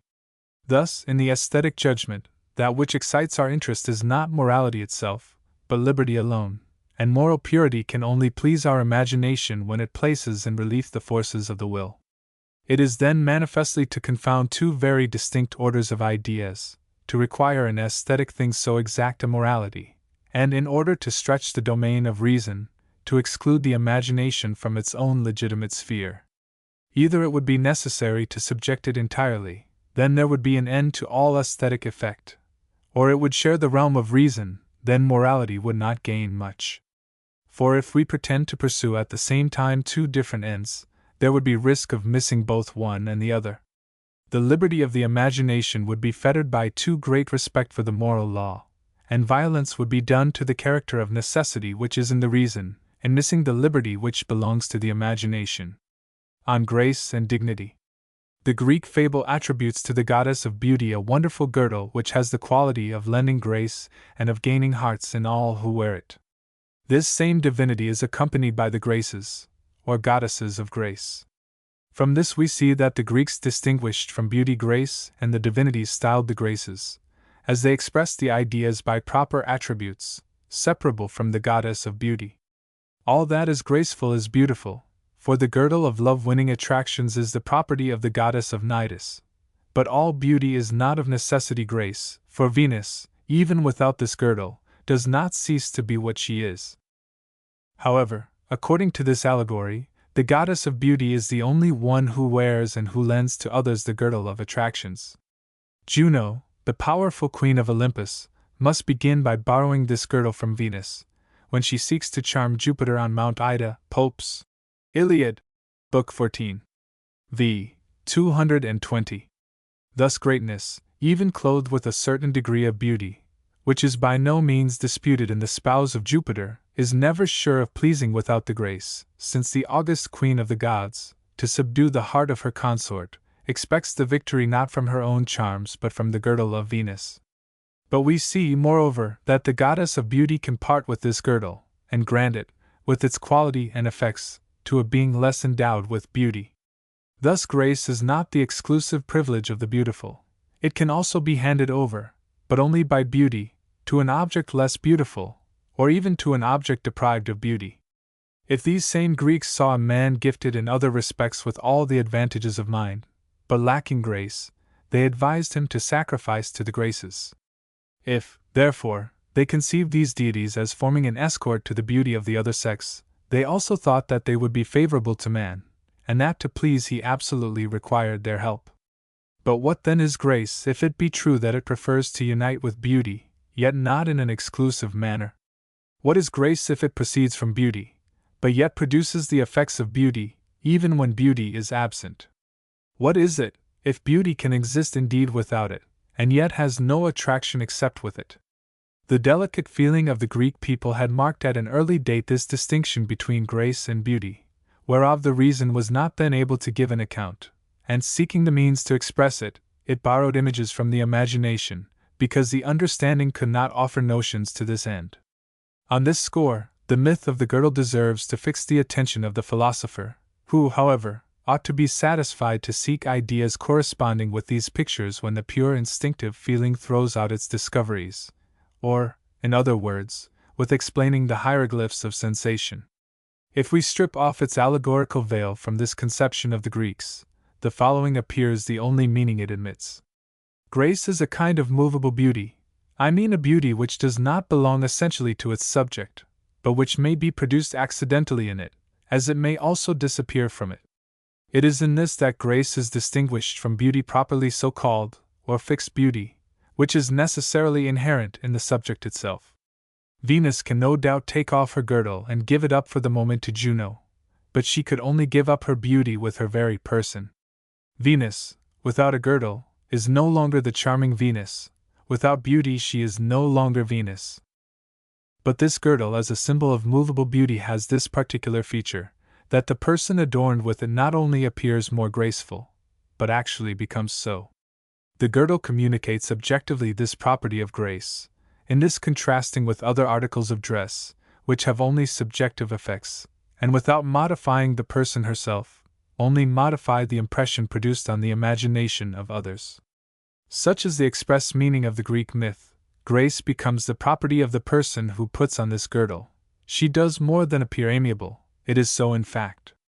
No doubt it may be thought that a girdle, which after all is only an outward, artificial ornament, does not prove a perfectly correct emblem to express grace as a personal quality. But a personal quality that is conceived at the same time as separable from the subject, could only be represented to the senses by an accidental ornament which can be detached from the person, without the essence of the latter being affected by it. Thus the girdle of charms operates not by a natural effect, for then it would not change anything in the person itself, but by a magical effect, that is to say, its virtue extends beyond all natural conditions. By this means, which is nothing more, I admit, than an expedient, it has been attempted to avoid the contradiction to which the mind, as regards its representative faculty, is unavoidably reduced, every time it asks an expression from nature herself, for an object foreign to nature, and which belongs to the free field of the ideal. If this magic girdle is the symbol of an objective property which can be separated from its subject without modifying in any degree its nature, this myth can only express one thing: the beauty of movement, because movement is the only modification that can affect an object without changing its identity. The beauty of movement is an idea that satisfies the two conditions contained in the myth which now occupies us. In the first place, it is an objective beauty, not entirely depending upon the impression that we receive from the object, but belonging to the object itself. In the second place, this beauty has in itself something accidental, and the object remains identical even when we conceive it to be deprived of this property. The girdle of attractions does not lose its magic virtue in passing to an object of less beauty, or even to that which is without beauty, that is to say, that a being less beautiful, or even one which is not beautiful, may also lay claim to the beauty of movement. The myth tells us that grace is something accidental in the subject in which we suppose it to be. It follows that we can attribute this property only to accidental movements. In an ideal of beauty, the necessary movements must be beautiful, because inasmuch as necessary they form an integral part of its nature. The idea of Venus once given, the idea of this beauty of necessary movements is that implicitly comprised in it, but it is not the same with the beauty of accidental movements. This is an extension of the former. There can be a grace in the voice. There is none in respiration. But all this beauty in accidental movements, is it necessarily grace? It is scarcely necessary to notice that the Greek fable attributes grace exclusively to humanity. It goes still further, for even the beauty of form it restricts within the limits of the human species, in which, as we know, the Greeks included also their gods. But if grace is the exclusive privilege of the human form, none of the movements which are common to man with the rest of nature can evidently pretend to it. Thus, for example, if it were admitted that the ringlets of hair on a beautiful head undulate with grace, there would also be no reason to deny a grace of movement to the branches of trees, to the waves of the stream, to the ears of a field of corn, or to the limbs of animals. No, the goddess of Cnidus represents exclusively the human species. Therefore, as soon as you see only a physical creature in man, a purely sensuous object, she is no longer concerned with him. Thus, grace can only be met with in voluntary movements, and then in those only which express some sentiment of the moral order. Those which have as principle only animal sensuousness belong only, however voluntary we may suppose them to be, to physical nature, which never reaches of itself to grace. If it were possible to have grace in the manifestations of the physical appetites and instincts, grace would no longer be either capable or worthy to serve as the expression of humanity. Yet it is humanity alone which to the Greek contains all the idea of beauty and of perfection. He never consents to see separated from the soul the purely sensuous part, and such is with him that which might be called man's sensuous nature, which it is equally impossible for him to isolate either from his lower nature or from his intelligence. In the same way that no idea presents itself to his mind without taking at once a visible form, and without his endeavoring to give a bodily envelope even to his intellectual conceptions, so he desires in man that all his instinctive acts should express at the same time his moral destination. Never for the Greek is nature purely physical nature, and for that reason he does not blush to honor it. Never for him is reason purely reason, and for that reason he has not to tremble in submitting to its rule. The physical nature and moral sentiments, matter and mind, earth and heaven, melt together with a marvelous beauty in his poetry. Free activity, which is truly at home only in Olympus, was introduced by him even into the domain of sense, and it is a further reason for not attaching blame to him if reciprocally he transported the affections of the sense into Olympus. Thus, this delicate sense of the Greeks, which never suffered the material element unless accompanied by the spiritual principle, recognizes in man no voluntary movement belonging only to sense which did not at the same time manifest the moral sentiment of the soul. It follows that for them grace is one of the manifestations of the soul, revealed through beauty in voluntary movements. Therefore, wherever there is grace, it is the soul which is the mobile, and it is in her that beauty of movement has its principle. The mythological allegory thus expresses the thought: grace is a beauty not given by nature, but produced by the subject itself. Up to the present time I have confined myself to unfolding the idea of grace from the Greek myth, and I hope I have not forced the sense. May I now be permitted to try to what result a philosophical investigation on this point will lead us, and to see if this subject, as so many others, will confirm this truth. That the spirit of philosophy can hardly flatter itself that it can discover anything which has not already been vaguely perceived by sentiment, and revealed in poetry? Without her girdle, and without the graces, Venus represents the ideal of beauty, such as she could have come forth from the hands of nature, and such as she is made without the intervention of mind endowed with sentiment, and by the virtue alone of plastic forces. It is not without reason that the fable created a particular divinity to represent this sort of beauty, because it suffices to see and to feel in order to distinguish it very distinctly from the other, from that which derives its origin from the influence of a mind endowed with sentiments. This first beauty, thus formed by nature solely and in virtue of the laws of necessity, I shall distinguish from that which is regulated upon conditions of liberty, in calling it, if allowed, beauty of structure, architectonic beauty. It is agreed, therefore, to designate under this name that portion of human beauty which not only has as efficient principle the forces and agents of physical nature, for we can say as much for every phenomenon, but which also is determined, so far as it is beauty solely, by the forces of this nature.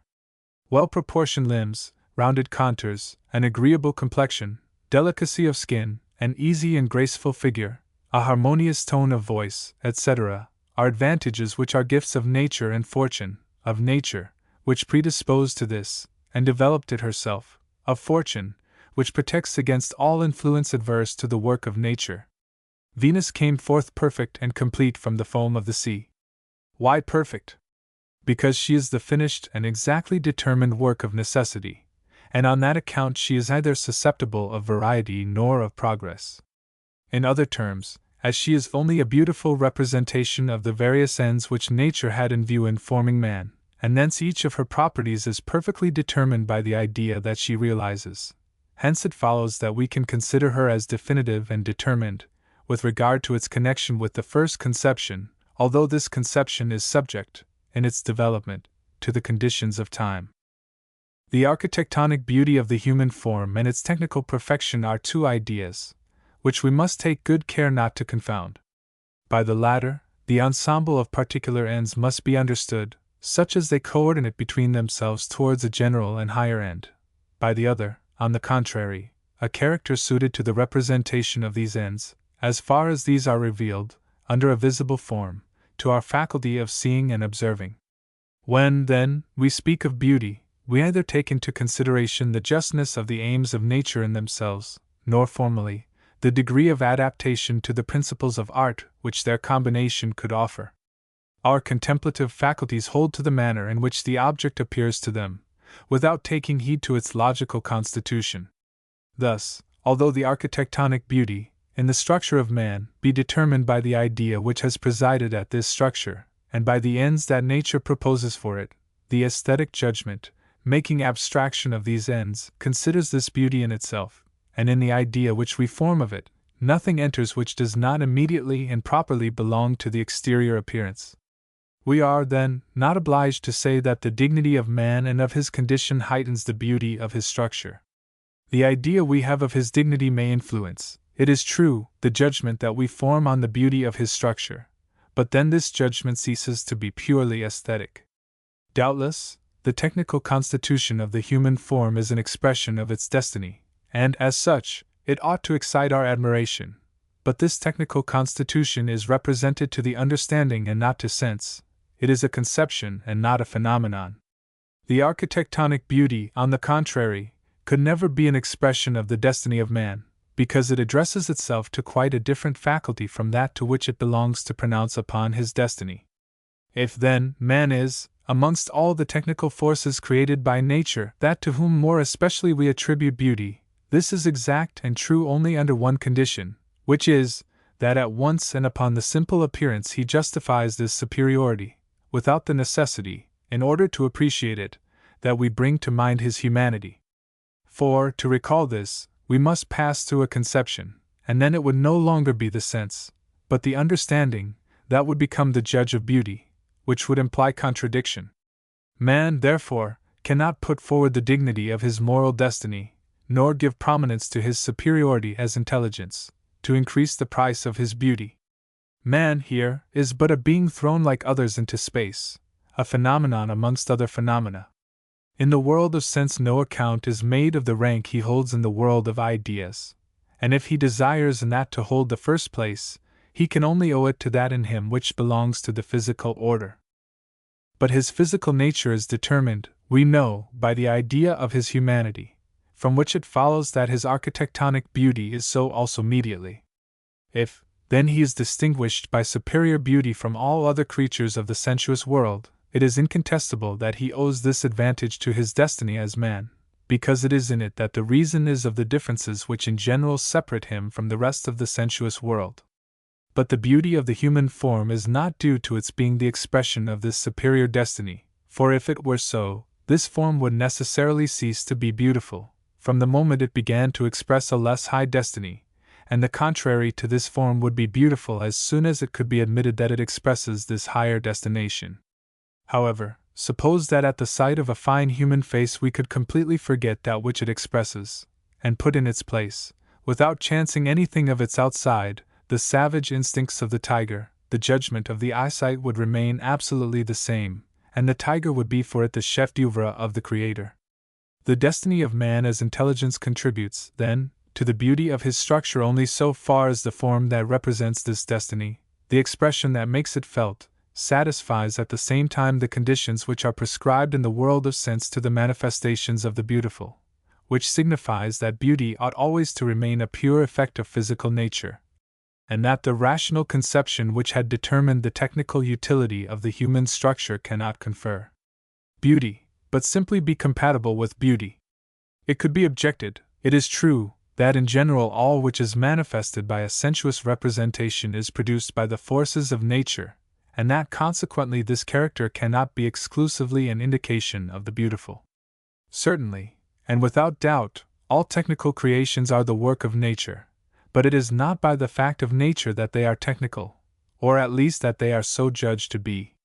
They are technical only through the understanding, and thus their technical perfection has already its existence in the understanding, before passing into the world of sense, and becoming a sensible phenomenon. Beauty, on the contrary, has the peculiarity that the sensuous world is not only its theatre, but the first source from whence it derives its birth, and that it owes to nature not only its expression, but also its creation. Beauty is absolutely but a property of the world of sense, and the artist, who has the beautiful in view, would not attain to it but inasmuch as he entertains this illusion, that his work is the work of nature. In order to appreciate the technical perfection of the human body, we must bear in mind the ends to which it is appropriated, this being quite unnecessary for the appreciation of its beauty. Here the senses require no aid, and of themselves judge with full competence. However, they would not be competent judges of the beautiful, if the world of sense, the senses have no other object, did not contain all the conditions of beauty and was therefore competent to produce it. The beauty of man, it is true, has for mediate reason the idea of his humanity, because all his physical nature is founded on this idea. But the senses, we know, hold to immediate phenomena, and for them it is exactly the same as if this beauty were a simple effect of nature, perfectly independent. From what we have said, up to the present time, it would appear that the beautiful can offer absolutely no interest to the understanding, because its principle belongs solely to the world of sense, and amongst all our faculties of knowledge it addresses itself only to our senses. And in fact, the moment that we sever from the idea of the beautiful, as a foreign element, all that is mixed with the idea of technical perfection, almost inevitably, in the judgment of beauty, it appears that nothing remains to it by which it can become the object of an intellectual pleasure. And nevertheless, it is quite as incontestable that the beautiful pleases the understanding, as it is beyond doubt that the beautiful rests upon no property of the object that could not be discovered but by the understanding. To solve this apparent contradiction, it must be remembered that the phenomena can in two different ways pass to the state of objects of the understanding and express ideas. It is not always necessary that the understanding draws these ideas from phenomena. It can also put them into them. In the two cases, the phenomena will be adequate to a rational conception, with this simple difference, that, in the first case, the understanding finds it objectively given, and to a certain extent only receives it from the object because it is necessary that the idea should be given to explain the nature and often even the possibility of the object, whilst in the second case, on the contrary, it is the understanding which of itself interprets, in a manner to make of it the expression of its idea, that which the phenomenon offers us, without any connection with this idea, and thus treats by a metaphysical process that which in reality is purely physical. There, then, in the association of the idea with the object there is an objective necessity, here, on the contrary, a subjective necessity at the utmost. It is unnecessary to say that, in my mind, the first of these two connections ought to be understood of technical perfection, the second, of the beautiful. As then in the second case it is a thing quite contingent for the sensuous object that there should or should not be outside of it an object which perceives it, an understanding that associates one of its own ideas with it. Consequently, the ensemble of these objective properties ought to be considered as fully independent of this idea. We have perfectly the right to reduce the beautiful, objectively, to the simple conditions of physical nature, and to see nothing more in beauty than effect, belonging purely to the world of sense. But as, on the other side, the understanding makes of this simple fact of the world of sense a transcendent usage, and in lending it a higher signification inasmuch as he marks it, as it were, with his image, we have equally the right to transport the beautiful, subjectively, into the world of intelligence. It is in this manner that beauty belongs at the same time to the two worlds, to one by the right of birth, to the other by adoption. It takes its being in the world of sense, it acquires the rights of citizenship in the world of understanding. It is that which explains how it can be that taste, as the faculty for appreciating the beautiful, holds at once the spiritual element and that of sense, and that these two natures, incompatible one with the other, approach in order to form in it a happy union. It is this that explains how taste can conciliate respect for the understanding with the material element, and with the rational principle the favor and the sympathy of the senses, how it can ennoble the perceptions of the senses so as to make ideas of them, and, in a certain measure, transform the physical world itself into a domain of the ideal. At all events, if it is accidental with regard to the object, that the understanding associates, at the representation of this object, one of its own ideas with it, it is not the less necessary for the subject which represents it to attach to such a representation such an idea. This idea, and the sensuous indication which corresponds to it in the object, ought to be one with the other in such relation, that the understanding be forced to this association by its own immutable laws. The understanding then must have in itself the reason which leads it to associate exclusively a certain phenomenon with a certain determined idea, and reciprocally, the object should have in itself the reason for which it exclusively provokes that idea and not another. As to knowing what the idea can be which the understanding carries into the beautiful, and by what objective property the object gifted with beauty can be capable of serving as symbol to this idea, is then a question much too grave to be solved here in passing, and I reserve this examination for an analytical theory of the beautiful. The architectonic beauty of man is then, in the way I have explained it, the visible expression of a rational conception, but it is so only in the same sense and the same title as are in general all the beautiful creations of nature. As to the degree, I agree that it surpasses all the other beauties, but with regard to kind, it is upon the same rank as they are, because it also manifests that which alone is perceptible of its subject, and it is only when we represent it to ourselves that it receives a supersensuous value.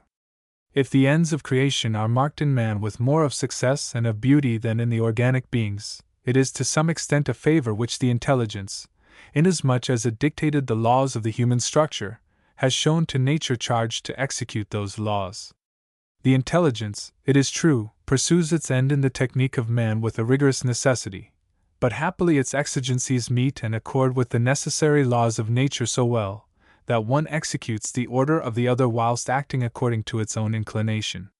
But this can only be true respecting the architectonic beauty of man, where the necessary laws of physical nature are sustained by another necessity, that of the teleological principle which determines them. It is here only that the beautiful could be calculated by relation to the technique of the structure, which can no longer take place when the necessity is on one side alone, and the supersensuous cause which determines the phenomenon takes a contingent character. Thus, it is nature alone who takes upon herself the architectonic beauty of man, because here, from the first design, she had been charged once for all by the creating intelligence with the execution of all that man needs in order to arrive at the ends for which he is destined, and she has in consequence no change to fear in this organic work which she accomplishes. But man is moreover a person, that is to say, a being whose different states can have their cause in himself, and absolutely their last cause, a being who can be modified by reason that he draws from himself. The manner in which he appears in the world of sense depends upon the manner in which he feels and wills, and consequently, upon certain states which are freely determined by himself, and not fatally by nature. If man were only a physical creature, nature, at the same time that she establishes the general laws of his being, would determine also the various causes of application. But here she divides her empire with free arbitration, and although its laws are fixed, it is the mind that pronounces upon particular cases. The domain of mind extends as far as living nature goes, and it finishes only at the point at which organic life loses itself in unformed matter, at the point at which the animal forces cease to act. It is known that all the motive forces in man are connected one with the other, and this makes us understand how the mind, even considered as principle of voluntary movement, can propagate its action through all organisms. It is not only the instruments of the will, but the organs themselves upon which the will does not immediately exercise its empire, that undergo, indirectly at least, the influence of mind. The mind determines then, not only designedly when it acts, but again, without design, when it feels. From nature in herself, this result is clearly perceived from what precedes. We must ask nothing but a fixed beauty, that of the phenomena that she alone has determined according to the law of necessity. But with free arbitration, chance, the accidental, interferes in the work of nature, and the modifications that affect it thus under the empire of free will are no longer, although all behave according to its own laws, determined by these laws. From thence it is to the mind to decide the use it will make of its instruments, and with regard to that part of beauty which depends on this use, nature has nothing further to command, nor, consequently, to incur any responsibility. And thus man, by reason that, making use of his liberty, he raises himself into the sphere of pure intelligences, would find himself in danger of sinking, inasmuch as he is a creature of sense, and of losing in the judgment of taste that which he gains at the tribunal of reason. This moral destiny, therefore, accomplished by the moral action of man, would cost him a privilege which was assured to him by this same moral destiny when only indicated in his structure, a purely sensuous privilege, it is true, but one which receives, as we have seen, a signification and a higher value from the understanding. No, nature is too much enamored with harmony to be guilty of so gross a contradiction, and that which is harmonious in the world of the understanding could not be rendered by a discord in the world of sense. As soon, then, as in man the person, the moral and free agent, takes upon himself to determine the play of phenomena, and by his intervention takes from nature the power to protect the beauty of her work, he then, as it were, substitutes himself for nature, and assumes in a certain measure, with the rights of nature, a part of the obligations incumbent on her. When the mind, taking possession of the sensuous matter subservient to it, implicates it in his destiny and makes it depend on its own modifications, it transforms itself to a certain point into a sensuous phenomenon, and, as such, is obliged to recognize the law which regulates in general all the phenomena. In its own interest it engages to permit that nature in its service, placed under its dependence, shall still preserve its character of nature, and never act in a manner contrary to its anterior obligations. I call the beautiful an obligation of phenomena, because the want which corresponds to it in the subject has its reason in the understanding itself, and thus it is consequently universal and necessary. I call it an anterior obligation because the senses, in the matter of beauty, have given their judgment before the understanding commences to perform its office. Thus it is now free arbitration which rules the beautiful. If nature has furnished the architectonic beauty, the soul in its turn determines the beauty of the play, and now also we know what we must understand by charm and grace. Grace is the beauty of the form under the influence of free will. It is the beauty of this kind of phenomena that the person himself determines. The architectonic beauty does honor to the author of nature, grace does honor to him who possesses it. That is a gift, this is a personal merit. Grace can be found only in movement, for a modification which takes place in the soul can only be manifested in the sensuous world as movement. But this does not prevent features fixed and in repose also from possessing grace. Their immobility is, in its origin, movement which, from being frequently repeated, at length becomes habitual, leaving durable traces. But all the movements of man are not capable of grace. Grace is never otherwise than beauty of form animated into movement by free will, and the movements which belong only to physical nature could not merit the name. It is true that an intellectual man, if he be keen, ends by rendering himself master of almost all the movements of the body. But when the chain which links a fine lineament to a moral sentiment lengthens much, this lineament becomes the property of the structure, and can no longer be counted as a grace. It happens, ultimately, that the mind molds the body, and that the structure is forced to modify itself according to the play that the soul imprints upon the organs, so entirely, that grace finally is transformed, and the examples are not rare, into architectonic beauty. As at one time an antagonistic mind which is ill at ease with itself alters and destroys the most perfect beauty of structure, until at last it becomes impossible to recognize this magnificent chef-d'oeuvre of nature in the state to which it is reduced under the unworthy hands of free will, so at other times the serenity and perfect harmony of the soul come to the aid of the hampered technique.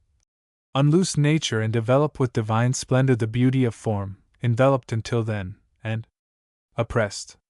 The plastic nature of man has in it an infinity of resources to retrieve the negligencies and repair the faults that she may have committed. To this end it is sufficient that the mind, the moral agent, sustain it, or even withhold from troubling it in the labor of rebuilding. Since the movements become fixed, gestures pass to a state of lineament, are themselves capable of grace, it would perhaps appear to be rational to comprehend equally under this idea of beauty some apparent, or imitative movements, the flamboyant lines for example, undulations. It is this which Mendelssohn upholds. But then the idea of grace would be confounded with the ideal of beauty in general, for all beauty is definitively but a property of true or apparent movement, objective or subjective, as I hope to demonstrate in an analysis of beauty. With regard to grace, the only movements which can offer any are those which respond at the same time to a sentiment. The person, it is known what I mean by the expression, prescribes the movements of the body, either through the will, when he desires to realize in the world of sense an effect of which he has proposed the idea, and in that case the movements are said to be voluntary or intentional, or, on the other hand, they take place without its will taking any part in it, in virtue of a fatal law of the organism. But on the occasion of a sentiment, in the latter case, I say that the movements are sympathetic. The sympathetic movement, though it may be involuntary and provoked by a sentiment, ought not to be confounded with those purely instinctive movements that proceed from physical sensibility. Physical instinct is not a free agent, and that which it executes is not an act of the person. I understand then here exclusively, by sympathetic movements, those which accompany a sentiment, a disposition of the moral order. The question that now presents itself is this: of these two kinds of movement, having their principle in the person, which is capable of grace? That which we are rigorously forced to distinguish in philosophic analysis is not always separated also in the real. Thus it is rare that we meet intentional movements without sympathetic movements, because the will determines the intentional movements only after being decided itself by the moral sentiments which are the principle of the sympathetic movements. When a person speaks, we see his looks, his lineaments, his hands, often the whole person altogether speaks to us, and it is not rare that this mimic part of the discourse is the most eloquent. Still more there are cases where an intentional movement can be considered at the same time as sympathetic, and it is that which happens when something involuntary mingles with the voluntary act which determines this movement. I will explain. The mode, the manner in which a voluntary movement is executed, is not a thing so exactly determined by the intention which is proposed by it that it cannot be executed in several different ways. Well then, that which the will or intention leaves undetermined can be sympathetically determined by the state of moral sensibility in which the person is found to be, and consequently can express this state. When I extend the arm to seize an object, I execute, in truth, an intention, and the movement I make is determined in general by the end that I have in view. But in what way does my arm approach the object? How far do the other parts of my body follow this impulsion? What will be the degree of slowness or of the rapidity of the movement? What amount of force shall I employ? This is a calculation of which my will, at the instant, takes no account, and in consequence there is a something left to the discretion of nature. But nevertheless, though that part of the movement is not determined by the intention itself, it must be decided at length in one way or the other, and the reason is that the manner in which my moral sensibility is affected can have here decisive influence. It is this which will give the tone, and which thus determines the mode and the manner of the movement. Therefore this influence, which exercises upon the voluntary movement the state of moral sensibility in which the subject is found, represents precisely the involuntary part of this movement, and it is there then that we must seek for grace. A voluntary movement, if it is not linked to any sympathetic movement, or that which comes to the same thing, if there is nothing involuntary mixed up with it having for principle the moral state of sensibility in which the subject happens to be, could not in any manner present grace, for grace always supposes as a cause a disposition of the soul. Voluntary movement is produced after an operation of the soul, which in consequence is already completed at the moment in which the movement takes place. The sympathetic movement, on the contrary, accompanies this operation of the soul, and the moral state of sensibility which decides it to this operation. So that this movement ought to be considered as simultaneous with regard to both one and the other. From that alone it results that voluntary movement not proceeding immediately from the disposition of the subject could not be an expression of this disposition also. For between the disposition and the movement itself the volition has intervened, which, considered in itself, is something perfectly indifferent. This movement is the work of the volition, it is determined by the aim that is proposed, it is not the work of the person, nor the product of the sentiments that affect it.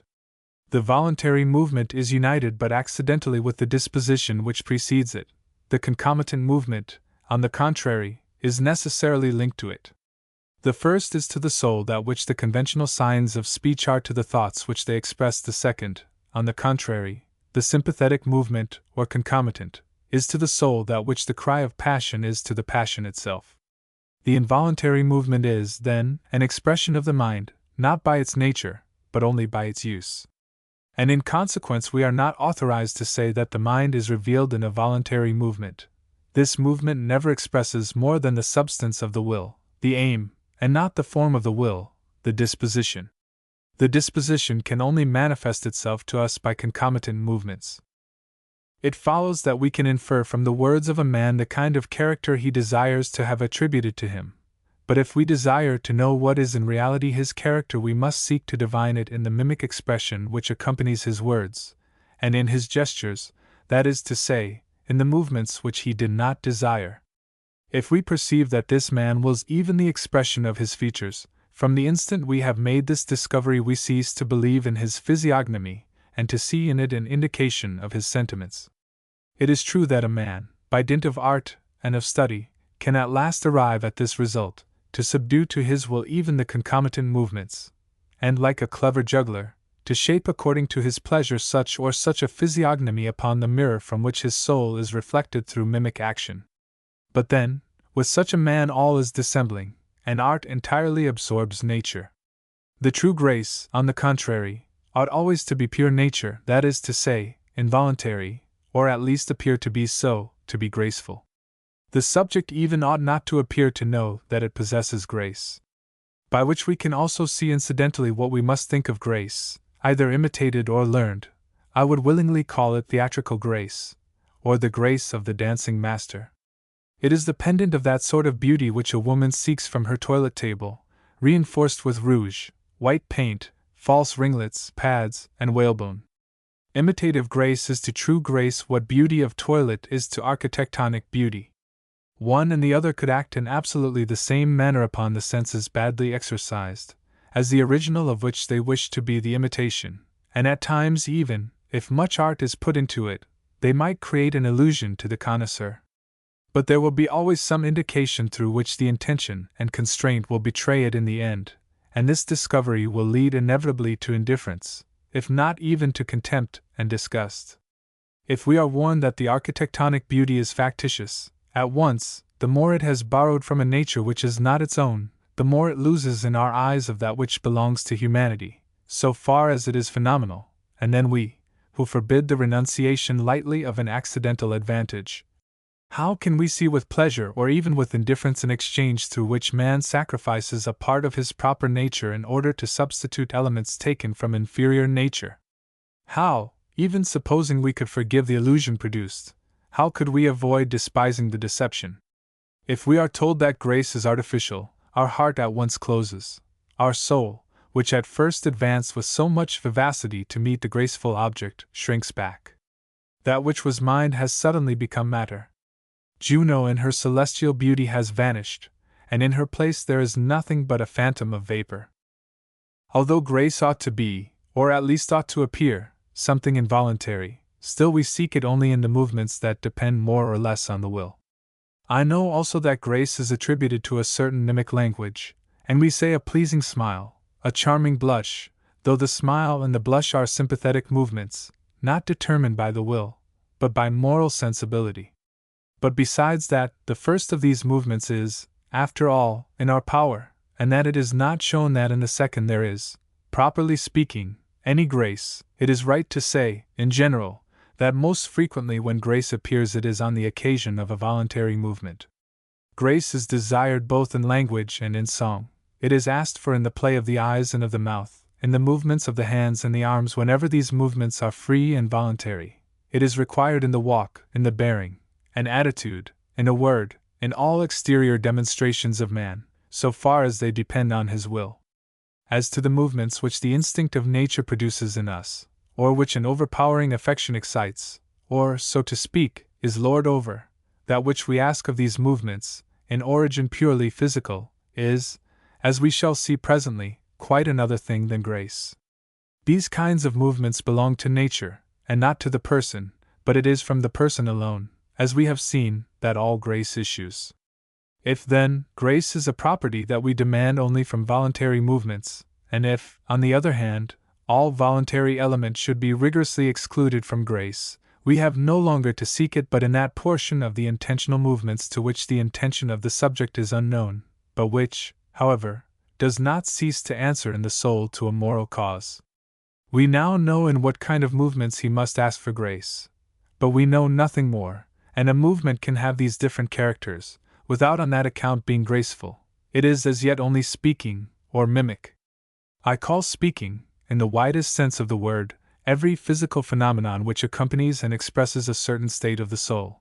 Thus, in this acceptation, all the sympathetic movements are speaking, including those which accompany the simple affections of the animal's sensibility. The aspect, even, under which the animals present themselves, can be speaking, as soon as they outwardly show their inward dispositions.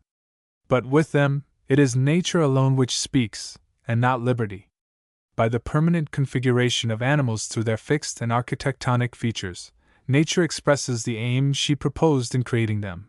By their mimic traits she expresses the want awakened and the want satisfied. Necessity reigns in the animal as well as in the plant, without meeting the obstacle of a person. The animals have no individuality farther than each of them is a specimen by itself of a general type of nature, and the aspect under which they present themselves at such or such an instant of their duration is only a particular example of the accomplishment of the views of nature under determined natural conditions. To take the word in a more restricted sense, the configuration of man alone is speaking, and it is itself so only in those of the phenomena that accompany and express the state of its moral sensibility. I say it is only in this sort of phenomena, for, in all the others, man is in the same rank as the rest of sensible beings. By the permanent configuration of man, by his architectonic features, nature only expresses, just as in the animals and other organic beings, her own intention. It is true the intention of nature may go here much further, and the means she employs to reach her end may offer in their combination more of art and complication. But all that ought to be placed solely to the account of nature, and can confer no advantage on man himself. In the animal, and in the plant, nature gives not only the destination, she acts herself and acts alone in the accomplishment of her ends. In man, nature limits herself in marking her views, she leaves to himself their accomplishment. It is this alone that makes of him a man. Alone of all known beings, man, in his quality of person, has the privilege to break the chain of necessity by his will, and to determine in himself an entire series of fresh spontaneous phenomena. The act by which he thus determines himself is properly that which we call an action, and the things that result from this sort of action are what we exclusively name his acts. Thus man can only show his personality by his own acts. The configuration of the animal not only expresses the idea of his destination, but also the relation of his present state with this destination. And as in the animal it is nature which determines and at the same time accomplishes its destiny, the configuration of the animal can never express anything else than the work of nature.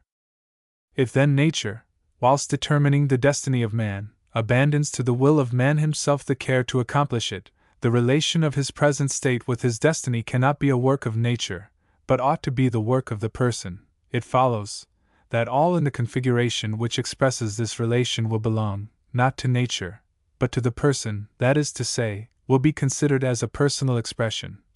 If then, the architectonic part of his configuration tells us the views that nature proposed to herself in creating him, the mimic part of his face reveals what he has himself done for the accomplishment of these views.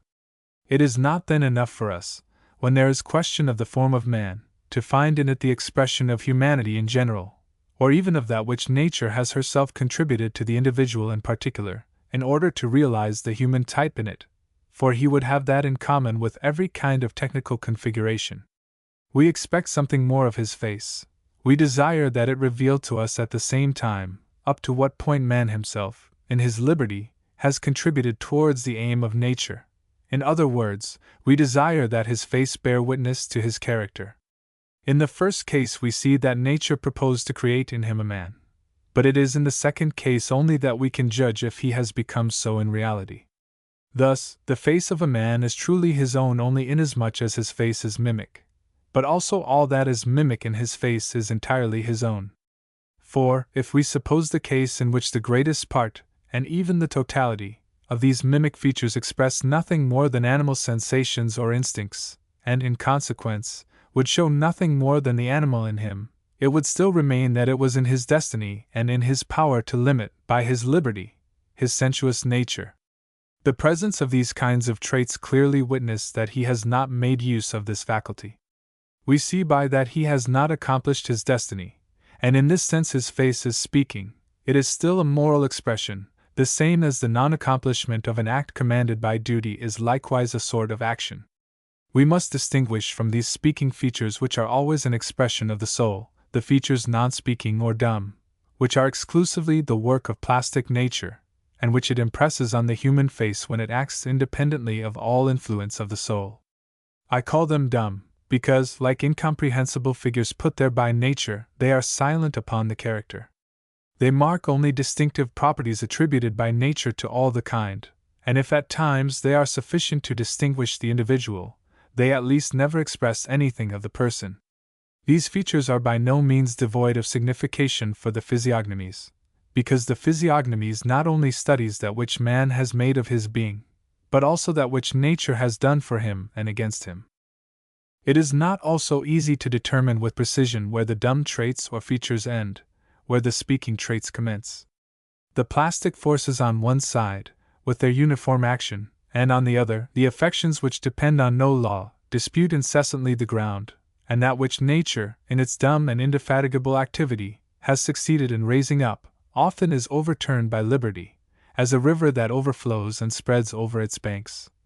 The mind, when it is gifted with vivacity, acquires influence over all the movements of the body, and arrives at last indirectly to modify by force the sympathetic play as far as the architectonic and fixed forms of nature, upon which the will has no hold. In a man thus constituted it becomes at last characteristic, and it is that which we can often observe upon certain heads which a long life, strange accidents, and an active mind have molded and worked. In these kinds of faces there is only the generic character which belongs to plastic nature. All which here forms individuality is the act of the person himself, and it is this which causes it to be said, with much reason, that those faces are all soul. Look at that man, on the contrary, who has made for himself a mechanical existence, those disciples of the rule. The rule can well calm the sensuous nature, but not awaken human nature, the superior faculties. Look at those flat and inexpressive physiognomies. The finger of nature has alone left there its impression. A soul inhabits these bodies, but it is a sluggish soul, a discreet guest, and, as a peaceful and silent neighbor who does not disturb the plastic force at its work, left to itself. Never a thought which requires an effort, never a movement of passion, hurries the calm cadence of physical life. There is no danger that the architectonic features ever become changed by the play of voluntary movements, and never would liberty trouble the functions of vegetative life. As the profound calm of the mind does not bring about a notable degeneracy of forces, the expense would never surpass the receipts. It is rather the animal economy which would always be in excess. In exchange for a certain sum of well-being which it throws as bait, the mind makes itself the servant, the punctual majordomo of physical nature, and places all his glory in keeping his books in order. Thus will be accomplished that which organic nature can accomplish. Thus will the work of nutrition and of reproduction prosper. So happy a concord between animal nature and the will cannot but be favorable to architectonic beauty, and it is there that we can observe this beauty in all its purity. But the general forces of nature, as every one knows, are eternally at warfare with the particular or organic forces, and however cleverly balanced is the technique of a body, the cohesion and the weight end always by getting the upper hand. Also architectonic beauty, so far as it is a simple production of nature, has its fixed periods, its blossoming, its maturity, and its decline, periods the revolution of which can easily be accelerated, but not retarded in any case, by the play of the will, and this is the way in which it most frequently finishes. Little by little matter takes the upper hand over form, and the plastic principle, which vivified the being, prepares for itself its tomb under the accumulation of matter. However, although no dumb trait, considered in an isolated point of view, can be an expression of the mind, a face composed entirely of these kinds of features can be characterized in its entireness by precisely the same reason as a face which is speaking only as an expression of sensuous nature can be nevertheless characteristic. I mean to say that the mind is obliged to exercise its activity and to feel conformably to its moral nature, and it accuses itself and betrays its fault when the face which it animates shows no trace of this moral activity.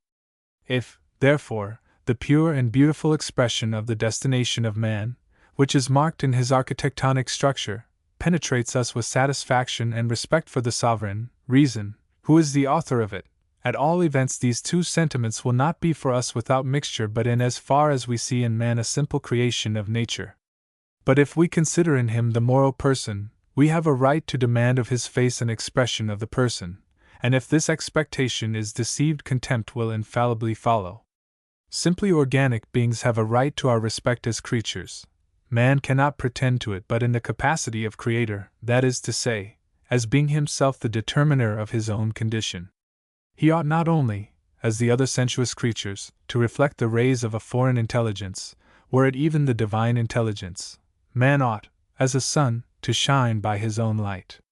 Thus we require of man a speaking expression as soon as he becomes conscious of his moral destiny, but we desire at the same time that this expression speak to his advantage, that is to say, it marks in him sentiments conformable to his moral destiny, and a superior moral aptitude. This is what reason requires in the human face. But on the other side, man, as far as he is a phenomenon, is an object of sense. There, where the moral sentiment is satisfied, the aesthetic sentiment does not understand its being made a sacrifice, and the conformity with an idea ought not to lessen the beauty of the phenomenon. Thus, as much as reason requires an expression of the morality of the subject in the human face, so much, and with no less rigor, does the eye demand beauty. As these two requirements, although coming from the principles of the appreciation of different degrees, address themselves to the same object, also both one and the other must be given satisfaction by one and the same cause. The disposition of the soul which places man in the best state for accomplishing his moral destiny ought to give place to an expression that will be at the same time the most advantageous to his beauty as phenomenon. In other terms, his moral exercise ought to be revealed by grace. But a great difficulty now presents itself from the idea alone of the expressive movements which bear witness to the morality of the subject. It appears that the cause of these movements is necessarily a moral cause, a principle which resides beyond the world of sense, and from the sole idea of beauty it is not less evident that its principle is purely sensuous, and that it ought to be a simple effect of nature, or at the least appear to be such. But if the ultimate reason of the movements which offer a moral expression is necessarily without, and the ultimate reason of the beautiful necessarily within, the sensuous world, it appears that grace, which ought to unite both of them, contains a manifest contradiction. To avoid this contradiction we must admit that the moral cause, which in our soul is the foundation of grace, brings, in a necessary manner, in the sensibility which depends on that cause, precisely that state which contains in itself the natural conditions of beauty. I will explain. The beautiful, as each sensuous phenomenon, supposes certain conditions, and in as far as it is beautiful, these are purely conditions of the senses. Well, then, in that the mind, in virtue of a law that we cannot fathom, from the state in which it is, itself prescribes to physical nature which accompanies it, its own state. And in that the state of moral perfection is precisely in it the most favorable for the accomplishment of the physical conditions of beauty, it follows that it is the mind which renders beauty possible, and there its action ends. But whether real beauty comes forth from it, that depends upon the physical conditions alluded to, and is consequently a free effect of nature. Therefore, as it cannot be said that nature is properly free in the voluntary movements, in which it is employed but as a means to attain an end, and as, on the other side, it cannot be said that it is free in its involuntary movements, which express the moral, the liberty with which it manifests itself, dependent as it is on the will of the subject, must be a concession that the mind makes to nature, and, consequently, it can be said that grace is a favor in which the moral has desired to gratify the sensuous element. The same as the architectonic beauty may be considered as nature acquiescing to the technical form. May I be permitted a comparison to clear up this point? Let us suppose a monarchical state administered in such a way that, although all goes on according to the will of one person, each citizen could persuade himself that he governs and obeys only his own inclination. We should call that government a liberal government. But we should look twice before we should thus qualify a government in which the chief makes his will outweigh the wishes of the citizens, or a government in which the will of the citizens outweighs that of the chief. In the first case, the government would be no more liberal; in the second, it would not be a government at all. It is not difficult to make application of these examples to what the human face could be under the government of the mind. If the mind is manifested in such a way through the sensuous nature subject to its empire that it executes its behests with the most faithful exactitude, or expresses its sentiments in the most perfectly speaking manner, without going in the least against that which the aesthetic sense demands from it as a phenomenon, then we shall see produced that which we call grace.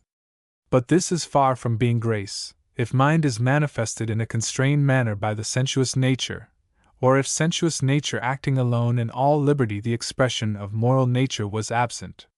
In the first case there would not be beauty, in the second the beauty would be devoid of play. The supersensuous cause, therefore, the cause of which the principle is in the soul, can alone render grace speaking, and it is the purely sensuous cause having its principle in nature which alone can render it beautiful. We are not more authorized in asserting that mind engenders beauty than we should be, in the former example, in maintaining that the chief of the state produces liberty, because we can indeed leave a man in his liberty, but not give it to him. But just as when a people feels itself free under the constraint of a foreign will, it is in a great degree due to the sentiments animating the prince, and as this liberty would run great risks if the prince took opposite sentiments, so also it is in the moral dispositions of the mind which suggests them that we must seek the beauty of free movements. And now the question which is presented is this one: what then are the conditions of personal morality which assure the utmost amount of liberty to the sensuous instruments of the will? And what are the moral sentiments which agree the best in their expression with the beautiful? That which is evident is that neither the will, in the intentional movement, nor the passion, in the sympathetic movement, ought to act as a force with regard to the physical nature which is subject to it, in order that this, in obeying it, may have beauty.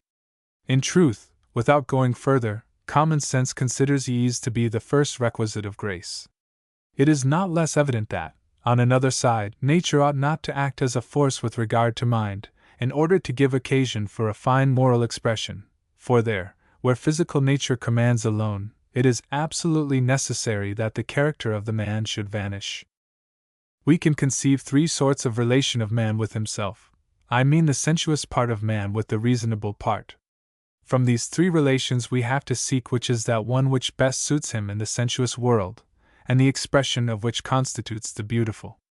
Either man enforces silence upon the exigencies of his sensuous nature, to govern himself conformably with the superior exigencies of his reasonable nature, or else, on the contrary, he subjects the reasonable portion of his being to the sensuous part, reducing himself thus to obey only the impulses which the necessity of nature imprints upon him, as well as upon the other phenomena.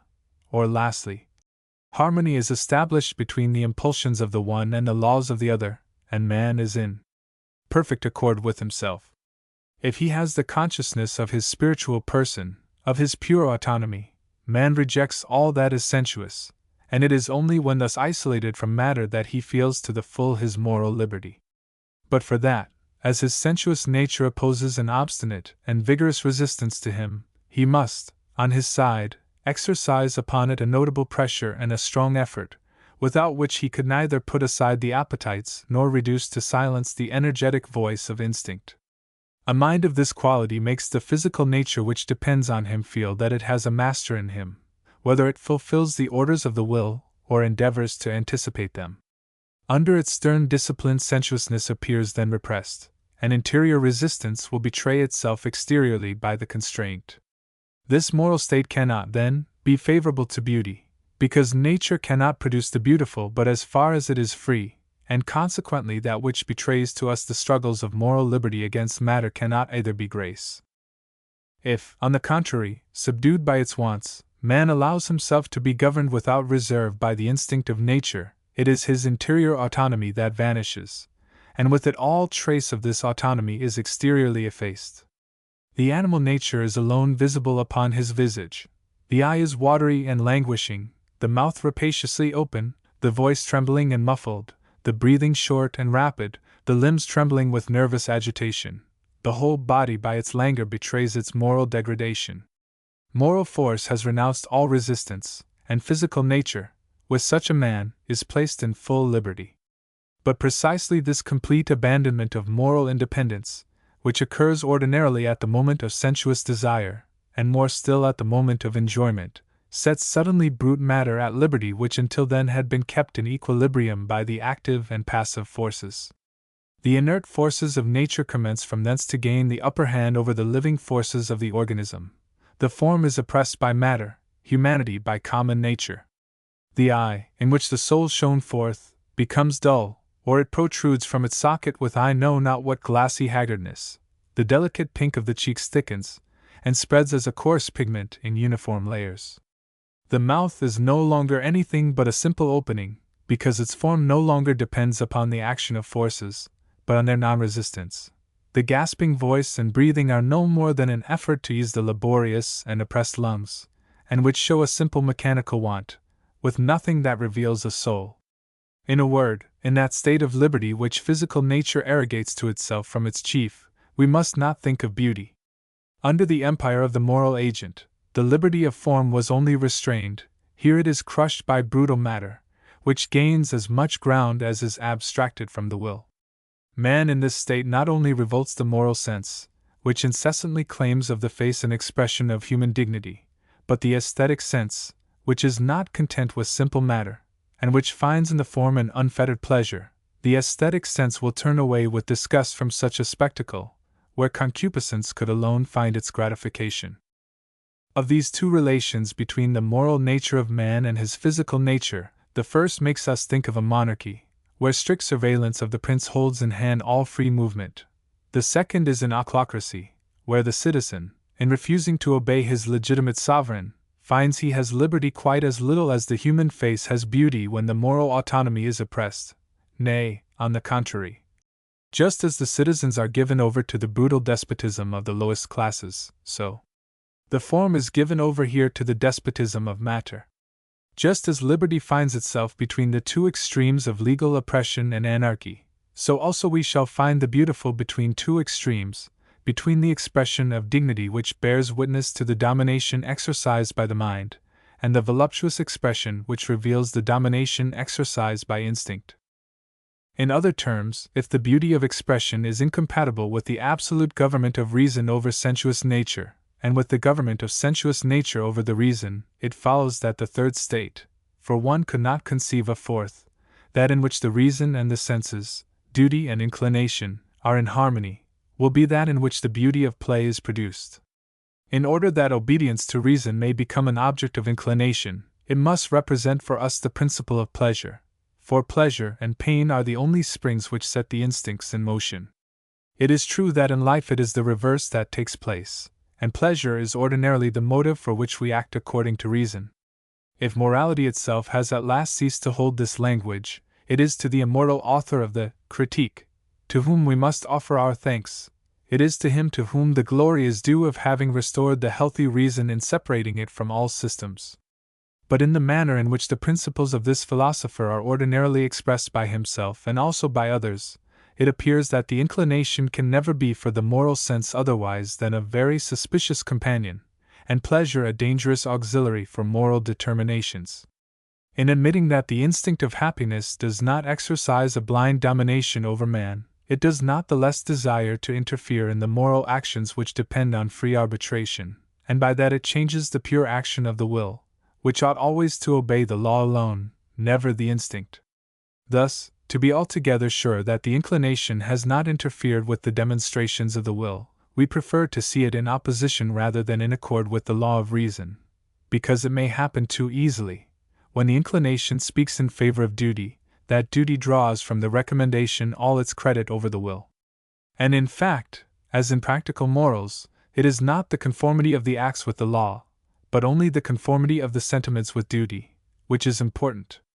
We do not attach, and with reason, any value to this consideration, that it is ordinarily more favorable to the conformity of acts with the law that inclination is on the side of duty.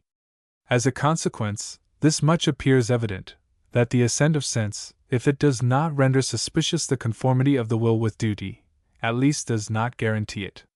Thus the sensuous expression of this assent, expression that grace offers to us, could never bear a sufficient available witness to the morality of the act in which it is met, and it is not from that which an action or a sentiment manifests to the eyes by graceful expression that we must judge of the moral merit of that sentiment, or of that action. Up to the present time I believe I have been in perfect accord with the rigorists in morals. I shall not become, I hope, a relaxed moralist in endeavoring to maintain in the world of phenomena and in the real fulfillment of the law of duty those rights of sensuous nature which, upon the ground of pure reason and in the jurisdiction of the moral law, are completely set aside and excluded. I will explain. Convinced as I am, and precisely because I am convinced, that the inclination in associating itself to an act of the will offers no witness to the pure conformity of this act with the duty, I believe that we are able to infer from this that the moral perfection of man cannot shine forth except from this very association of his inclination with his moral conduct. In fact, the destiny of man is not to accomplish isolated moral acts, but to be a moral being. That which is prescribed to him does not consist of virtues, but of virtue, and virtue is not anything else than an inclination for duty. Whatever, then, in the objective sense, may be the opposition which separates the acts suggested by the inclination from those which duty determines, we cannot say it is the same in the subjective sense, and not only is it permitted to man to accord duty with pleasure, but he ought to establish between them this accord, he ought to obey his reason with a sentiment of joy. It is not to throw it off as a burden, nor to cast it off as a too coarse skin. No, it is to unite it, by a union the most intimate, with his ego, with the most noble part of his being, that a sensuous nature has been associated in him to his purely spiritual nature.